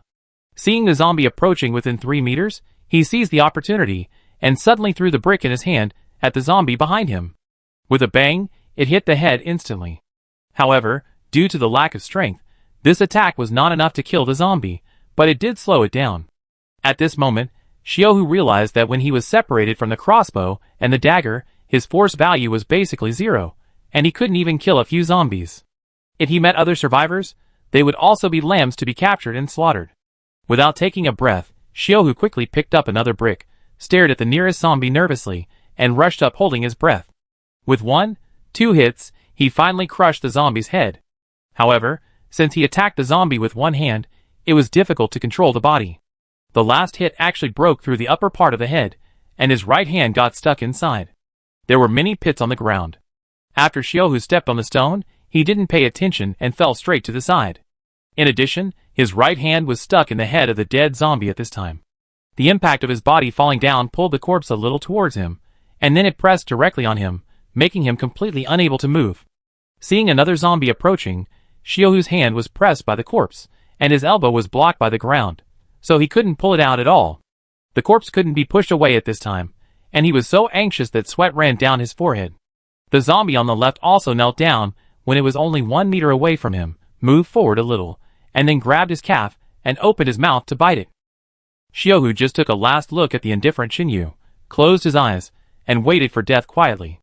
At this moment, he only hated himself for being so useless. Jinyu had also killed 2 zombies with one hand before, so why was he so embarrassed when it was his turn? When Jinyu went up, he had no emotion at all. He took the stone and hit the 2 zombies, and they fell to the ground. On the other hand, he had killed them with 2 hits, but he insisted on hitting them again. It was this last hit that got his hand stuck in the zombie's head, which indirectly led to his death. Just as Xiaohu closed his eyes and waited for death, a strange thing happened. He did not feel any pain in his legs. Instead, It seemed as if something was pressing on them. Then Xiaohu, who was lying on the ground, opened his eyes and turned his head to look at his left calf, only to find that the zombie was motionless and lying there without any movement. Then footsteps were heard, and Chinyu squatted down expressionlessly, lifted the corpse that was pressing on him with one hand, and threw it aside casually, as if it was effortless. Do you know how useless you are now? Without weapons, what are you? Do you think that couple is afraid of you? If Uncle Hua and Brother Xiao hadn't been by your side, with your small body, I would have considered you a good dodge if you could survive for 3 days. After saying these words, Chinyu stood up, picked up the stone that had just killed the zombie, wiped it on the clothes of the corpse, and then left with it. He didn't bring any weapons this time, so he just used this thing to kill the zombies. Fortunately, he practiced throwing knives frequently before, and his accuracy has improved a lot. Xiaohu sat up blankly, looking at the 2 corpses in front of him. He felt guilty for the first time. Thinking carefully about what Chinyu said, he finally understood the good intentions of Xiao Jiao and Uncle Hua. Since he was rescued, he really has not encountered any crisis. Even when there are corpses coming, it is always Haozi and Uncle Hua who rush forward the fastest. Even Xiao Yin, who looks weaker, has basically never retreated. No matter what kind of bad guys he encounters, Xiao Jiao is the only one who stands in front of him. Now think about it carefully. Even if Xiuhu was healthy before, when his teammates rushed forward, he would choose to look out from the side and watch other directions for everyone. But now Xiuhu understands that he could have rushed forward and worked together with everyone to deal with the zombies, but he chose to hide behind again and again because of fear. Then gradually began to think that they should protect him, because he was very pitiful and his family all died tragically. Time has passed too long, and he has forgotten that in this world, except for his parents, anyone's kindness to him is not taken for granted. Although he had been in a life and death situation, Xiuhu finally realized how much of a jerk he had been, and he also remembered one thing. That was when they were around the abandoned hotel before. If Dazhuang hadn't secretly shot an arrow to save him, the enemy's hammer would have hit his shoulder directly. Judging from the force at that moment, he would have died on the spot. Seeing Chinyu walking further and further away, Xiuhu wiped the blood off his hands, then picked up a brick and quickly followed him. The place where the 2 of them were seemed to be just the entrance of a town, because there were always buildings on the roadside, but strangely, there were no shops, and it looked like a residence. After walking more than 200 meters, Chinyu began to walk to the left bridge. About 30 meters away, there was a big river below, which was now dry, and occasionally a few rotten zombies could be seen crawling below. It was afternoon at this time, and Chinyu looked at his watch. There was still more than an hour before dark, so he wanted to go inside to see if he could find any useful supplies. Because the road here is too bad, and there are some abandoned cars rotting in the middle of the road, the car can't drive in. Of course, the most important thing is that there should have been chaos here before, and there are many broken glass shards on the road. If you accidentally puncture the tire, in the current environment, you will basically wait for death on the spot. And there are other reasons for coming out this time. Chinyu also wants to try to start those cars, and learn to use the friction of the line to ignite, so he has his eyes on those older models. When he was about to finish walking on the stone bridge, Chinyu looked at the large container on the riverbed below, and was a little moved. Although he didn't know what was inside, it seemed that it had never been opened. After hesitating for a moment, he walked down the stone steps next to him, and tried to check it out. If he found supplies inside, he would make a profit. Chapter 495. While walking, he also looked at the mud beside him, and did not find any human footprints. Chinyu just came to the riverbed, and Xiaohu followed him down. He looked at Chinyu's back, hesitated and said, "I'm sorry." Hearing this, Chinyu still ignored him, put the oil barrel aside and squatted on the ground carefully checking the surroundings to see if anyone would use wooden boards or something to pad on it and walk over. It's not that he has to be so cautious, but Chinyu is very worried about a situation, that is, if the container was open before, and someone led zombies into it, it would be over. Because a few months ago, when preparing to attack the group of people in Longshan, Chinyu had thought of this method, but the reason why it was not implemented in the end was because the truck could not drive to the nearby area to load the zombies. Seeing that Chinyu ignored him, Xiuhu was a little disappointed. He wanted to go over and check it first, and stepped on the riverbed without thinking. The next second, his face changed drastically as soon as he stepped on it, and the whole person couldn't help falling in. Fortunately, Chinyu was quick-eyed and quick-handed. He quickly reached out and grabbed his collar and quickly pulled him out. Then Chinyu shouted anxiously, "Your brain and butt are reversed, right? This is mud, can't you see? It's very deep. People who step on it will be sucked in." If you fall in, you can only wait for death. After shouting, Chinyu picked up his clothes with one hand, threw him to the ground with some disgust, and snorted, "For someone like you who has no sense at all, I really don't know what's the point of Brother Xiao and the others bringing you with you. You are not as capable as my friend's teenage daughter." After the voice fell, Chinyu continued to walk forward to see if there was any place to go. Just as he turned around, he heard sobbing from behind. Hearing this, Chinyu stopped and said in a deep voice, "As a man, you shed blood and sweat but not tears. You are so angry when I say a few words to you. Hurry back to the car, and don't delay my work here." After that, Chinyu took out the car keys and threw them in front of Xiaohu. Then, Xiaohu lowered his head and murmured, "It's not because of you, but I miss my sister. She used to scold me like this. Every time the food was burnt, she would say this to me. She's been dead for a long time, but I don't know why. I really want to hear her scold me again." Hearing this, Chinyu turned around and looked at him for a few times, and said expressionlessly, "Who hasn't lost family members or friends in this doomsday? I haven't seen my parents since I can remember, but they are still alive today? You can't just point your knife at another group of innocent people just because your family was killed by other evil people, right? If so, what's the difference between you and the murderer who killed your family? Aren't they all demons? How can they rest in peace in the afterlife?" After several questions, Xiaohu couldn't answer them at all. He just kept talking to himself, saying that he knew he was wrong.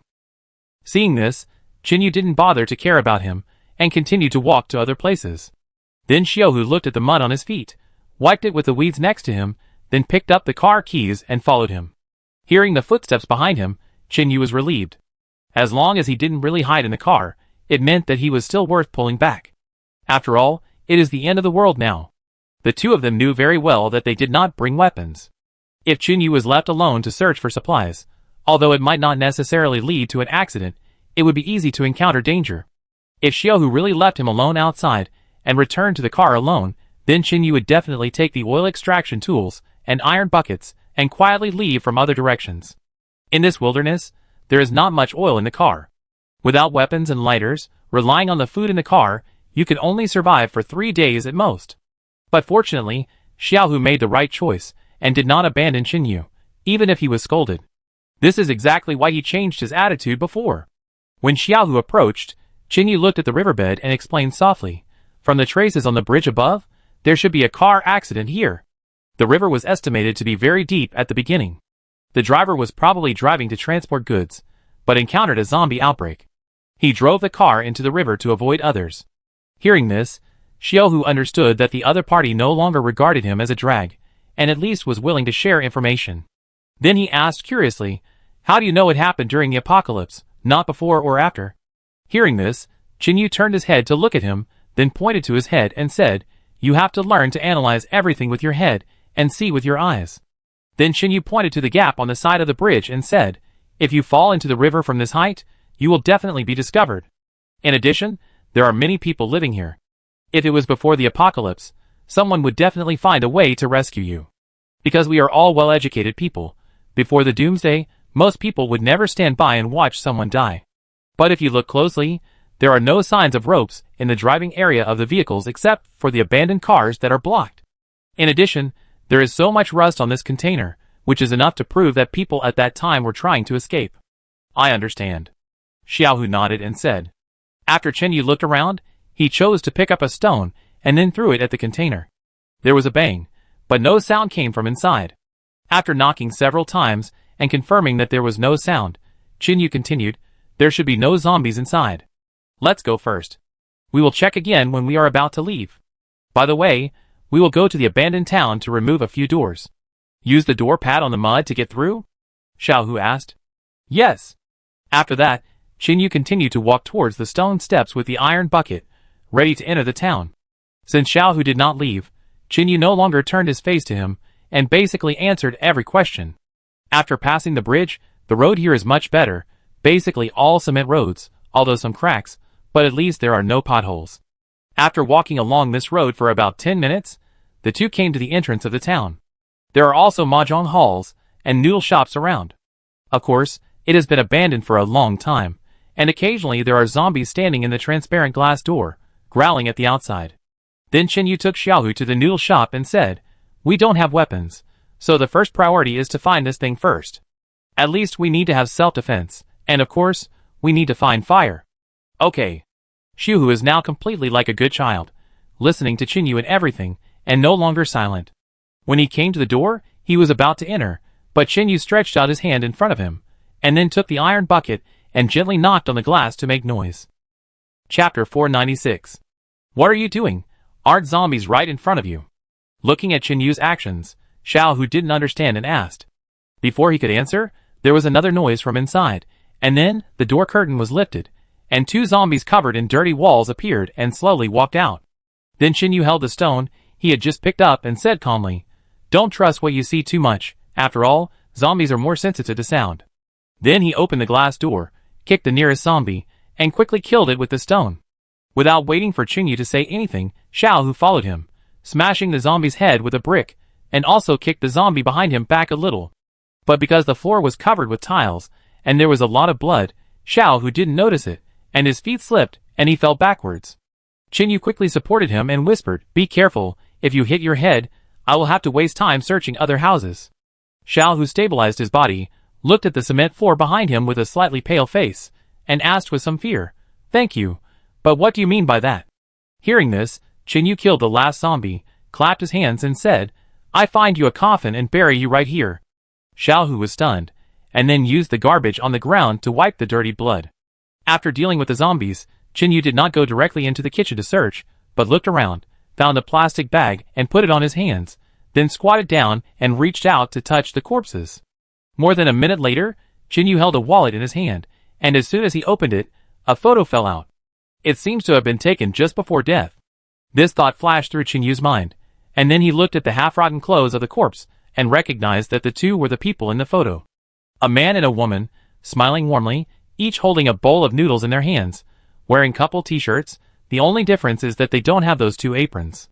Xiaohu also walked over to take a look, and said with a bit of disappointment, "This seems to be a young couple who are just about to open a business. It's a pity that the appearance of zombies broke this piece." Qinyu didn't say anything, just stuffed the photo into the pocket of the corpse's clothes, then checked his wallet, and took out a key and a bank card.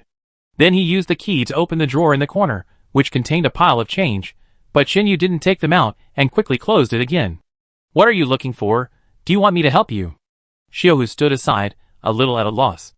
"It's okay, just watch outside, and call me when the zombies come." Qinyu shook his head and said casually, "This is how it works when you go out to search for supplies. When you find a key, you want to find the lock to see if you can find something useful inside.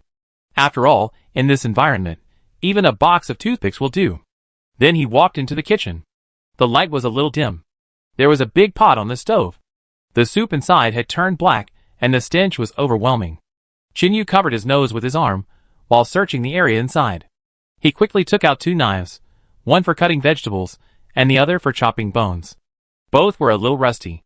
Handing the kitchen knife to Xiaohu, Qinyu walked out of the noodle shop with the bone-chopping knife, put the stone on the ground again, and took it down from the water dispenser in the store, and went outside with the bucket.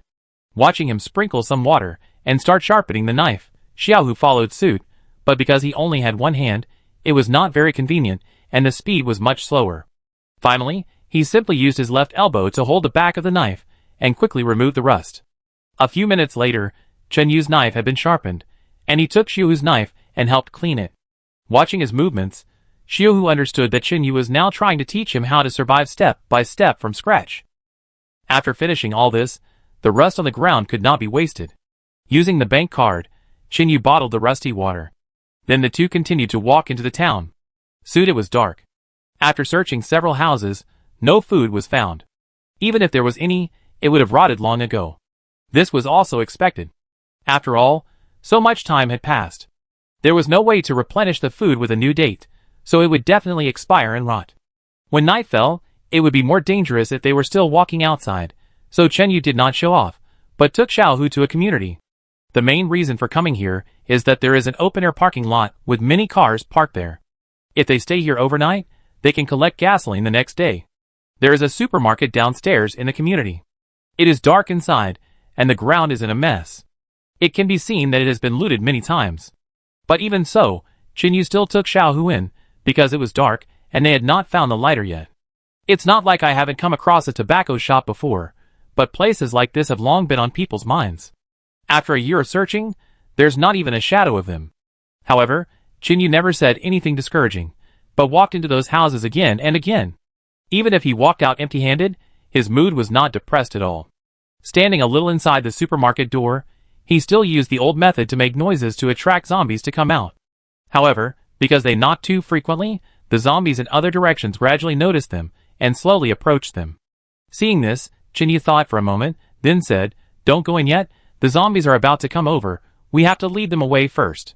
Hearing this, Xiaohu turned his head and looked around. There were about 20 to 30 zombies. Seeing this, he asked nervously, "Hurry up and tell me a solution. I always feel that they are getting faster and faster." As soon as he finished speaking, Chinyu left the supermarket, then looked at the alley on the opposite street, and signaled with his eyes, "Go to the opposite side." Soon the zombies gathered from all directions, and chased them directly. Fortunately, they couldn't run, so they could only follow behind, but the disadvantage was that they wouldn't stop. The alley was very narrow, only about 3 meters wide, and could not accommodate many zombies. There was a wall in front, which was obviously a dead end. As he ran deeper and deeper, Xiuhu became more nervous. He kept looking back, and didn't even notice the pile of debris in front of him. He fell to the ground with a plop. Chinyu quickly pulled him up, and said coldly, "Fear is useless. It will only make you face death little by little." When he came to the wall, Chinyu looked at it.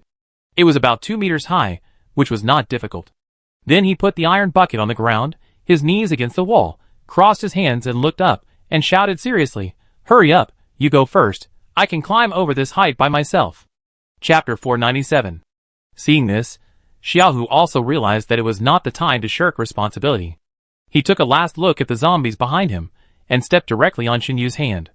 The two of them now had a kitchen knife and a bone-chopping knife, and there was no way they could deal with so many zombies.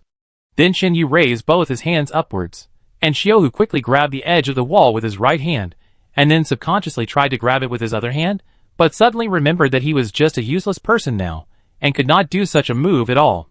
But he did not lose heart, and exerted force with his right hand upwards, then used his arm to get stuck, and then quickly turned over.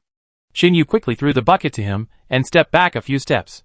He was only half a meter away from the zombie's outstretched hand, but he could no longer grab his collar. He quickly ran over there.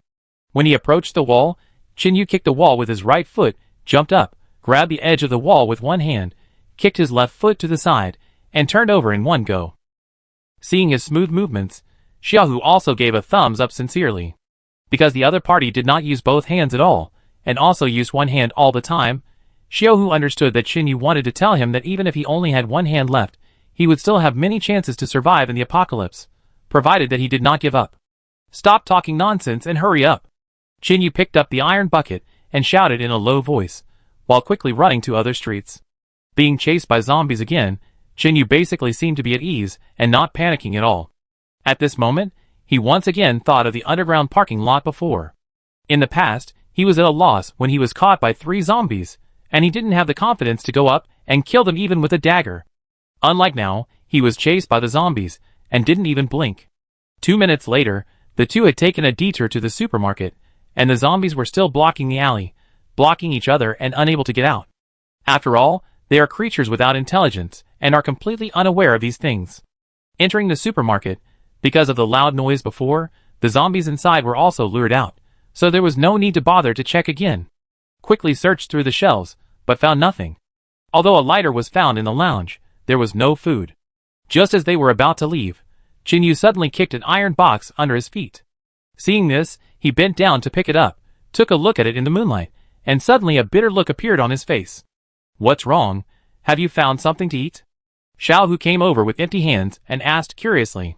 Hearing this, Chinyu threw the canned food over. Xiaohu took it and looked at it.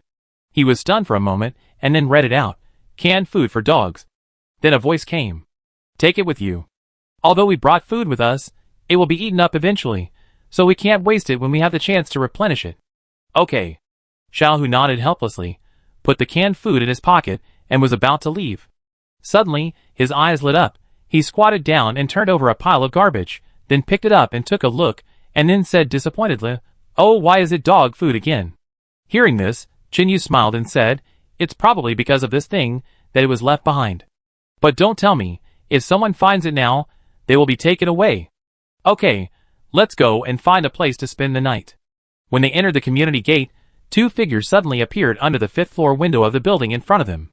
They were ragged, with thin and yellow faces, and two large bags at their feet. The two men looked at each other, and the man on the left whispered, "After walking for so long, I met a living person again as soon as I came here. It seems that God really helps me." Hearing this, the figure on the right hesitated, and then a rather pleasant voice sounded. "It looks like two men. Why don't we not provoke them? We have encountered many twists and turns along the way, and we have obtained so much food. It should be enough to survive for a while." As soon as the voice fell, the woman looked at the two bags on the side, and then swallowed her saliva.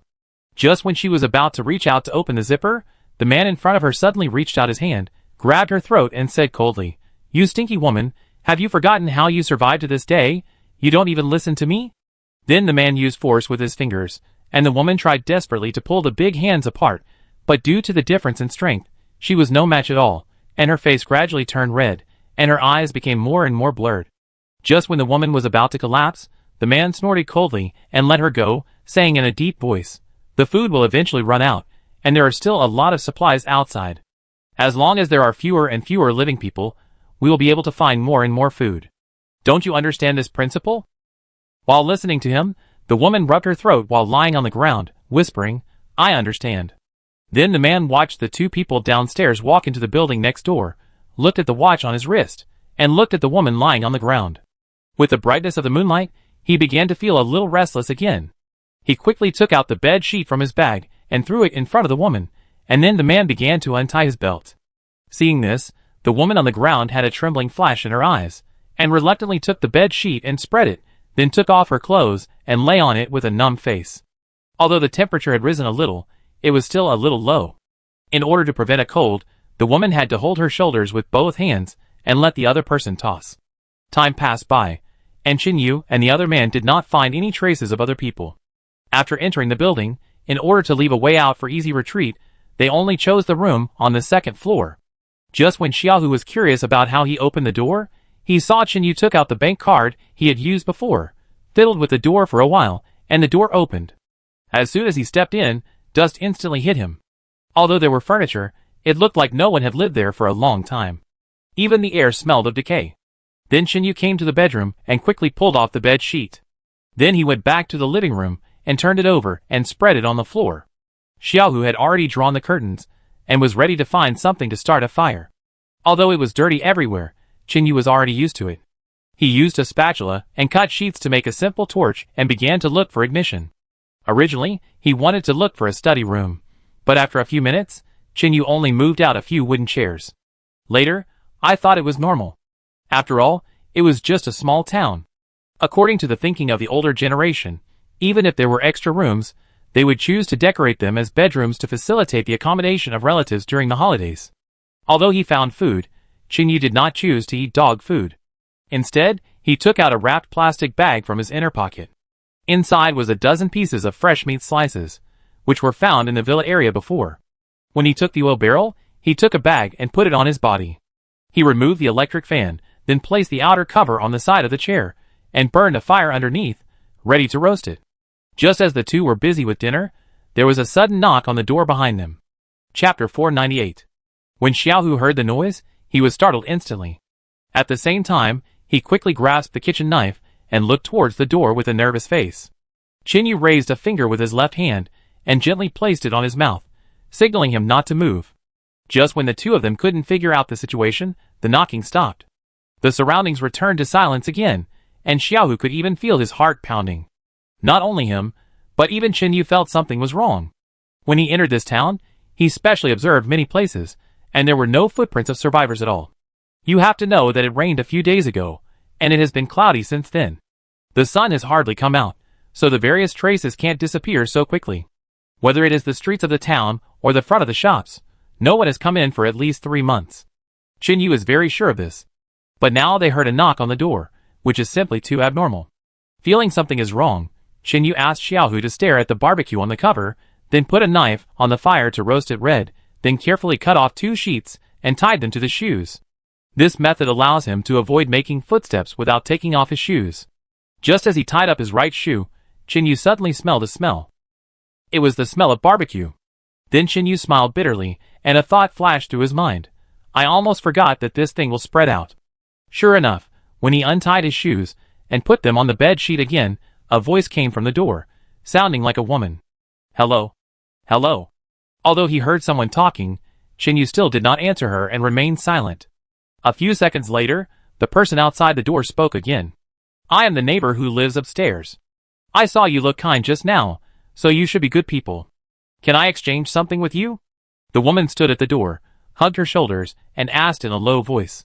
But there was still no response from inside, but she could clearly smell the aroma of meat, and she could hear the intermittent sound of burning wood when she put her ear against the door. All this proved that there was indeed someone inside.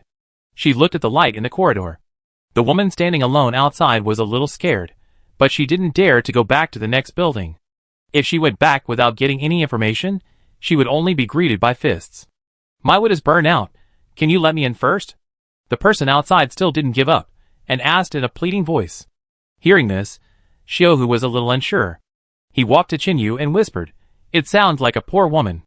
There are two of us, so there shouldn't be any threat. How about letting her in? Hearing this, Chinyu just glanced at him coldly and said softly, With your vigilance, if Brother Xiao hadn't brought you, the body would probably be full of maggots by now. You stay here and don't burn the meat. Don't open the door without my order. After saying this, Chinyu stuffed the 2 pieces of cloth back into his pocket and walked towards the bathroom. Then he gently pushed open the small window, wrapped the bone-chopping knife with cloth and put it in his waist, and then carefully climbed out of the window. Then Chinyu grabbed the drainpipe by the wall and slid down lightly. Someone knocked on the door just after he started the fire, so Chinyu judged that he must have been seen when he entered the community, and in case the other party had teammates, he did not jump out of the front window, but chose to leave through the bathroom window in the shadow. As soon as he landed, Chinyu quickly tied the cloth to his shoes, and at the same time, holding the knife in his left hand, he slowly walked towards the stairs. Because the building blocked the moon, the light on the first floor was not good, and the man hiding in another building did not notice Chinyu's figure at all. The woman sat on the stairs, rubbing her shoulders gently with both hands, sniffing her nose from time to time, and began to feel a little trembling. Thinking of what she had done recently, the faces of those dying people appeared in her mind, and each one deeply hurt her heart. With her right hand, she touched her dry, cracked lips and hair that looked like dead grass, and her thoughts gradually drifted further and further away. The woman's name was Han Liyuan. She was 41 years old this year. Before the end of the world, she was a strong woman who devoted herself to her career. She ran more than a dozen 4-star chain hotels and had a very good family background. Although she was over 40, she was well maintained and looked like she was 30 years old. Before the end of the world, it was not an exaggeration to describe her as beautiful and charming. No woman does not love beauty, not to mention that Han Liyuan was quite rich. Before the end of the world, her life was basically going back and forth between hotels, beauty salons and gyms. As for the sea view villa of several hundred square meters, it was just a place to rest every night. Han Liyuan even thought that the luxurious residence she had worked so hard to decorate seemed to be a bargain for the nanny in the end. She got married just for the sake of marriage, so that she could better develop her career, and she and her husband had signed an agreement, that is, they would pretend to be together during festivals and holidays, and live their own lives in private without interfering with each other. Although this was the case, Han Liyuan never flirted with other men, and even when she was entertaining people, she was very sensible. She always left the drinking party before getting drunk, and never had a deeper contact with any man. But she is also a normal woman, and it is inevitable that she has needs. Whenever she can't sleep in the dead of night, Han Liyuan will choose to take a cold shower, and then hold a long bullet that has lost its luster in her hand, soak in the bathtub, and look at it quietly, and she will be in a daze for more than half an hour. Just like what happened to many people, the end of the world changed everyone's life. And the evil people who were originally wandering on the edge of the law began to be more unscrupulous when the order collapsed, and their lives became more comfortable. For a strong woman, with a keen sense of smell like Han Liyuan, as soon as the signs of the end of the world appeared abroad, she knew that she could not survive for a long time on her own, so she used millions of funds and hired a large number of security guards to protect her. In addition, she bought a large supermarket a few days in advance and reinforced the doors of various entrances and exits. She lived extremely comfortably for almost half a year. All this was because of the man she met abroad. When they were about to separate, the other party seriously reminded her that the world is not peaceful and disasters often happen in an instant. It was precisely because of this sentence that Han Liyuan arranged a way out on the spot after watching the zombie video. It was not that she did not believe in the power of the government and the army, but a year ago, when she entered a high-class banquet, a bearded man asked her if she was interested in the field of immortality. The other party also said at the time that it would not cost a lot of money, and she only needed to invest 100 million. Chapter 499. It is no exaggeration to say that Han Liyuan did not believe in such things at that time. The word eternal life is extremely tempting to anyone. Moreover, those people have wealth that ordinary people cannot earn in more than 10 lifetimes. They will step into the coffin before they spend all their money. It is hard to accept. However, Han Liyuan's knowledge and cultivation have determined that she is not a woman who will be easily deceived. Of course, the most important thing is that she almost fell into the gates of hell and could not get out. Thanks to a man who risked his life to bring her out of the pile of dead bodies. But unfortunately, he was unwilling to go back to China with her, and the two sides have no contact since then. And this separation lasted for a full 10 years. Later, when the zombies broke out, Han Liyuan hid in the basement of the supermarket, drinking coffee and watching the news. She also understood that the group of people really achieved immortality, but the meaning was completely different. If zombies can keep eating, they may really be able to keep moving, but they have lost their basic judgment and are completely zombies. At first, relying on a lot of food, Han Liyuan and the security guards around her lived a very comfortable life, but as the first month of the zombies appeared, things gradually got out of control. Some survivors looted the fireworks store, piled a lot of fireworks at the door, and sprinkled a lot of white sugar on them. In this case, the door was blown up. Then a large number of survivors rushed in to grab supplies, and the security guards had no guns, and they couldn't subdue the group of hungry people with iron bars. In addition, Han Liyuan couldn't bear to see the survivors holding children, and she was a little soft-hearted for a while, and didn't want the security guards to use knives. So many of them were robbed. Although there was still some food left in the basement, it was only enough to support 5 months, and no solution to the doomsday was received from the outside world. As time passed, the 20 security guards could no longer stand it, and gradually stopped obeying Han Liyuan's orders, and sneaked out to search for supplies. In their opinion, all this was because this woman was too soft-hearted. Because of a little kindness, she let the group of people rob food, which was simply killing people. In this doomsday, food is life. What's the difference between robbing their own food and asking them to die? Many people didn't even mind killing people. Finally, when the food was about to run out, things got completely out of control. The cause was that a security guard slipped out in the middle of the night and captured 2 female survivors. At that time, the apocalypse had already happened for half a year, and even Xinyu and others had blood on their hands, not to mention the group of men hiding in the basement of the supermarket every day. They hadn't touched a woman for a long time, and they couldn't help it. What's more, there was no one to restrain them now. In addition, 2 young girls with good looks were captured at this time. The group of people had a sense of resentment in their hearts, and they all pounced on them like crazy. Han Liyuan couldn't stand this scene, so she quietly slipped to the door and opened it, and a large number of zombies rushed in. Just when the 2 girls were about to be killed, the zombies suddenly appeared, and they were almost scared to death. Taking advantage of the chaos, Han Liyuan took the 2 girls away quietly, but there were too many zombies gathered outside. After going around for a long time, they still didn't leave the city. And all this happened thousands of kilometers away, and there was no rescue from anyone. In the end, the 2 girls couldn't stand the days of zombies. After 3 days of hunger, the 2 sisters chose to hug each other and jumped off the rooftop to commit suicide. Han Liyuan, who was left alone, was caught by the security chief again. That zombie tide also swallowed up all the security personnel, and only one escaped. When the man finally caught the culprit Han Liyuan, what awaited her was a brutal beating. In order to survive, the dying Han Liyuan offered to serve the other party. Instead of forcing him, it was better to serve him well. After 2 days of enduring humiliation, Han Liyuan finally found the opportunity, and bit off the trachea of the security chief when he closed his eyes, and escaped from that hell. After this incident, Han Liyuan also understood that with her figure and appearance, she would definitely be targeted by many men with bad intentions in the end times. Instead of passively waiting to be bullied, it is better to take the initiative and seek strong men to protect you. Many girls still have the concept of the pre-apocalyptic world, and they want to die after being touched by some men, but Han Liyuan doesn't think so. She wants to retaliate fiercely.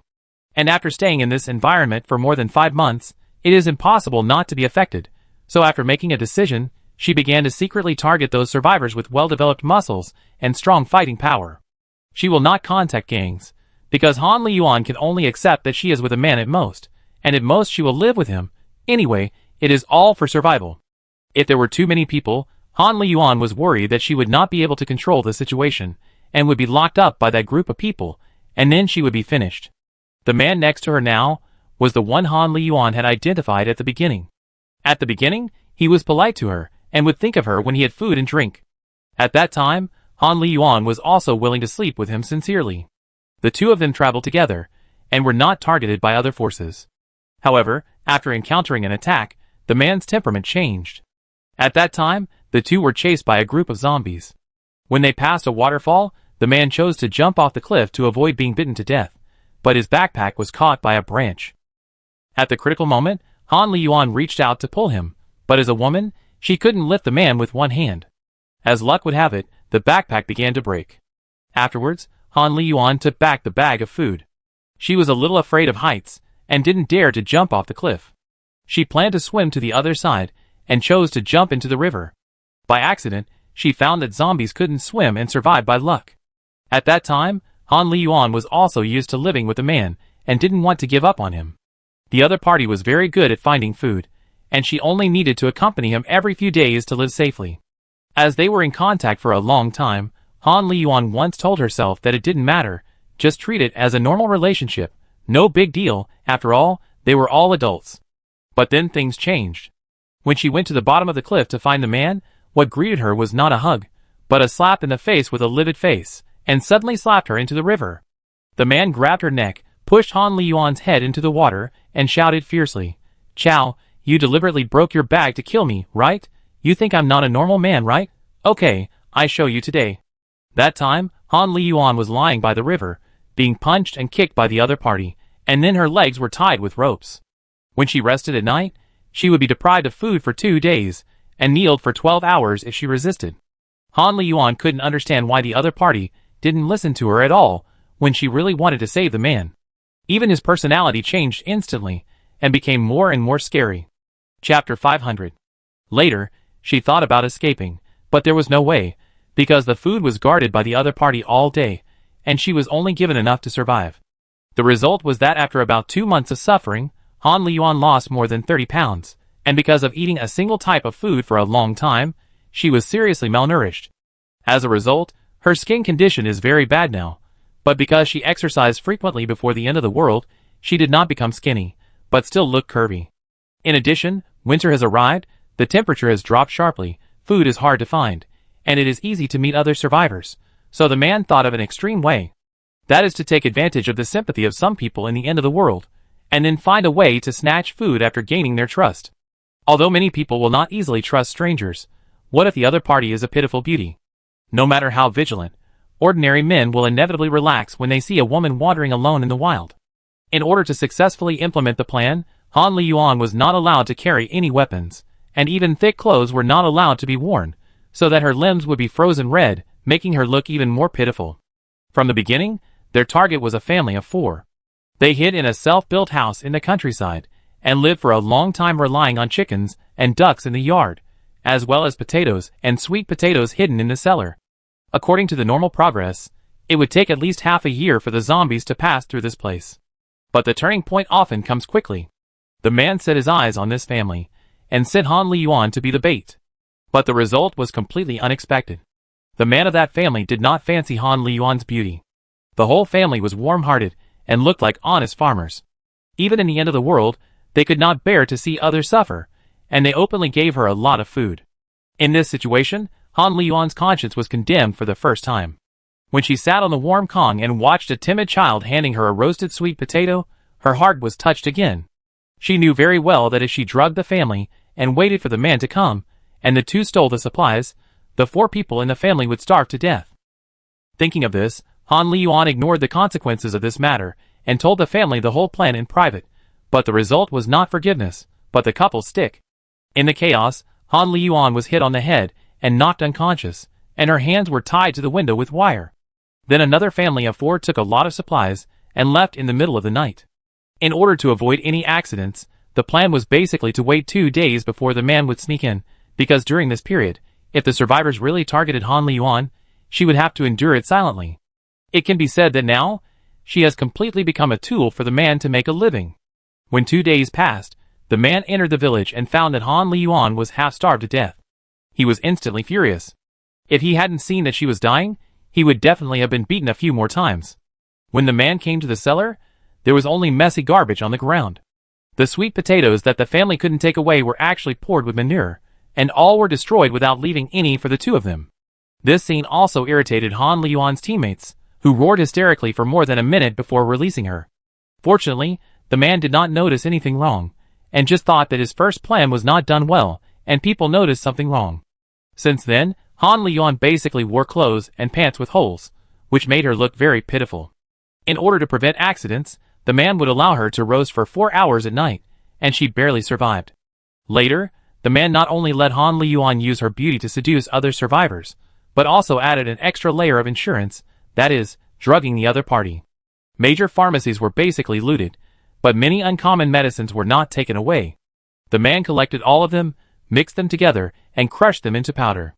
No matter what the effect was, he fed them to people without thinking. Because many people took drugs without illness, it is easy to have adverse reactions, which can be fatal. And Han Liyuan sat alone in the corner many times, with her hands clasped and her head buried in her knees. She didn't dare to see those people foaming at the mouth before they died. During this period of time, they robbed 7 waves of survivors, 2 of which were bad. They forcibly occupied Han Liyuan, but she also secretly drugged their food. Relying on the supplies of these people, they packed a lot of food. After each success, they would change places, travel a long distance, and then choose an uninhabited village or town to live a few days in peace. And now the two of them happened to meet Qin Yu and his men. Although the other party seemed to have no supplies and food, the men were still unwilling to let them go. In his opinion, more of these living people should die. After all, the world is so big, and only when there are fewer and fewer humans can he live more safely. Han Liyuan also tried to find other targets to cooperate with along the way, hoping to save herself. But after so many experiences, none of the men she met were not lustful. Gradually, Han Liyuan also gave up completely, like a body, subconsciously obeying the man's orders every day. Just when Han Liyuan fell asleep on the stairs, she suddenly heard a man's voice. "What do you want to change?" The sudden voice startled Han Liyuan. She immediately reached into her arms and felt something. She was relieved to find that the thing was still there. Then she hesitated and stood up, then walked towards the light on the side. As the moon shone, Qin Yu could see the woman's face clearly. She looked very thin. Although her face was dirty, there were no bruises. Many parts of her arms were red. In addition, she was wearing very few clothes, so it was immediately obvious that she had a good figure. But Qin Yu only glanced at her for a moment, less than a second, and then continued to look at her eyes. Unfortunately, because he was in the shadows, Han Liyuan did not notice this inconspicuous move. Seeing the man hiding in the dark, Han Liyuan gritted her teeth, bent down, and picked up a plastic bottle from her feet, which contained a transparent liquid. She whispered, "I want to use this bottle of drink to exchange for some food with you, okay?" Hearing this, Qin Yu looked at the object in her hand for a few times. Because he couldn't see the details clearly, he said in a deep voice, "Put the bottle on the ground, you step back a few steps, and stick to the door on the left."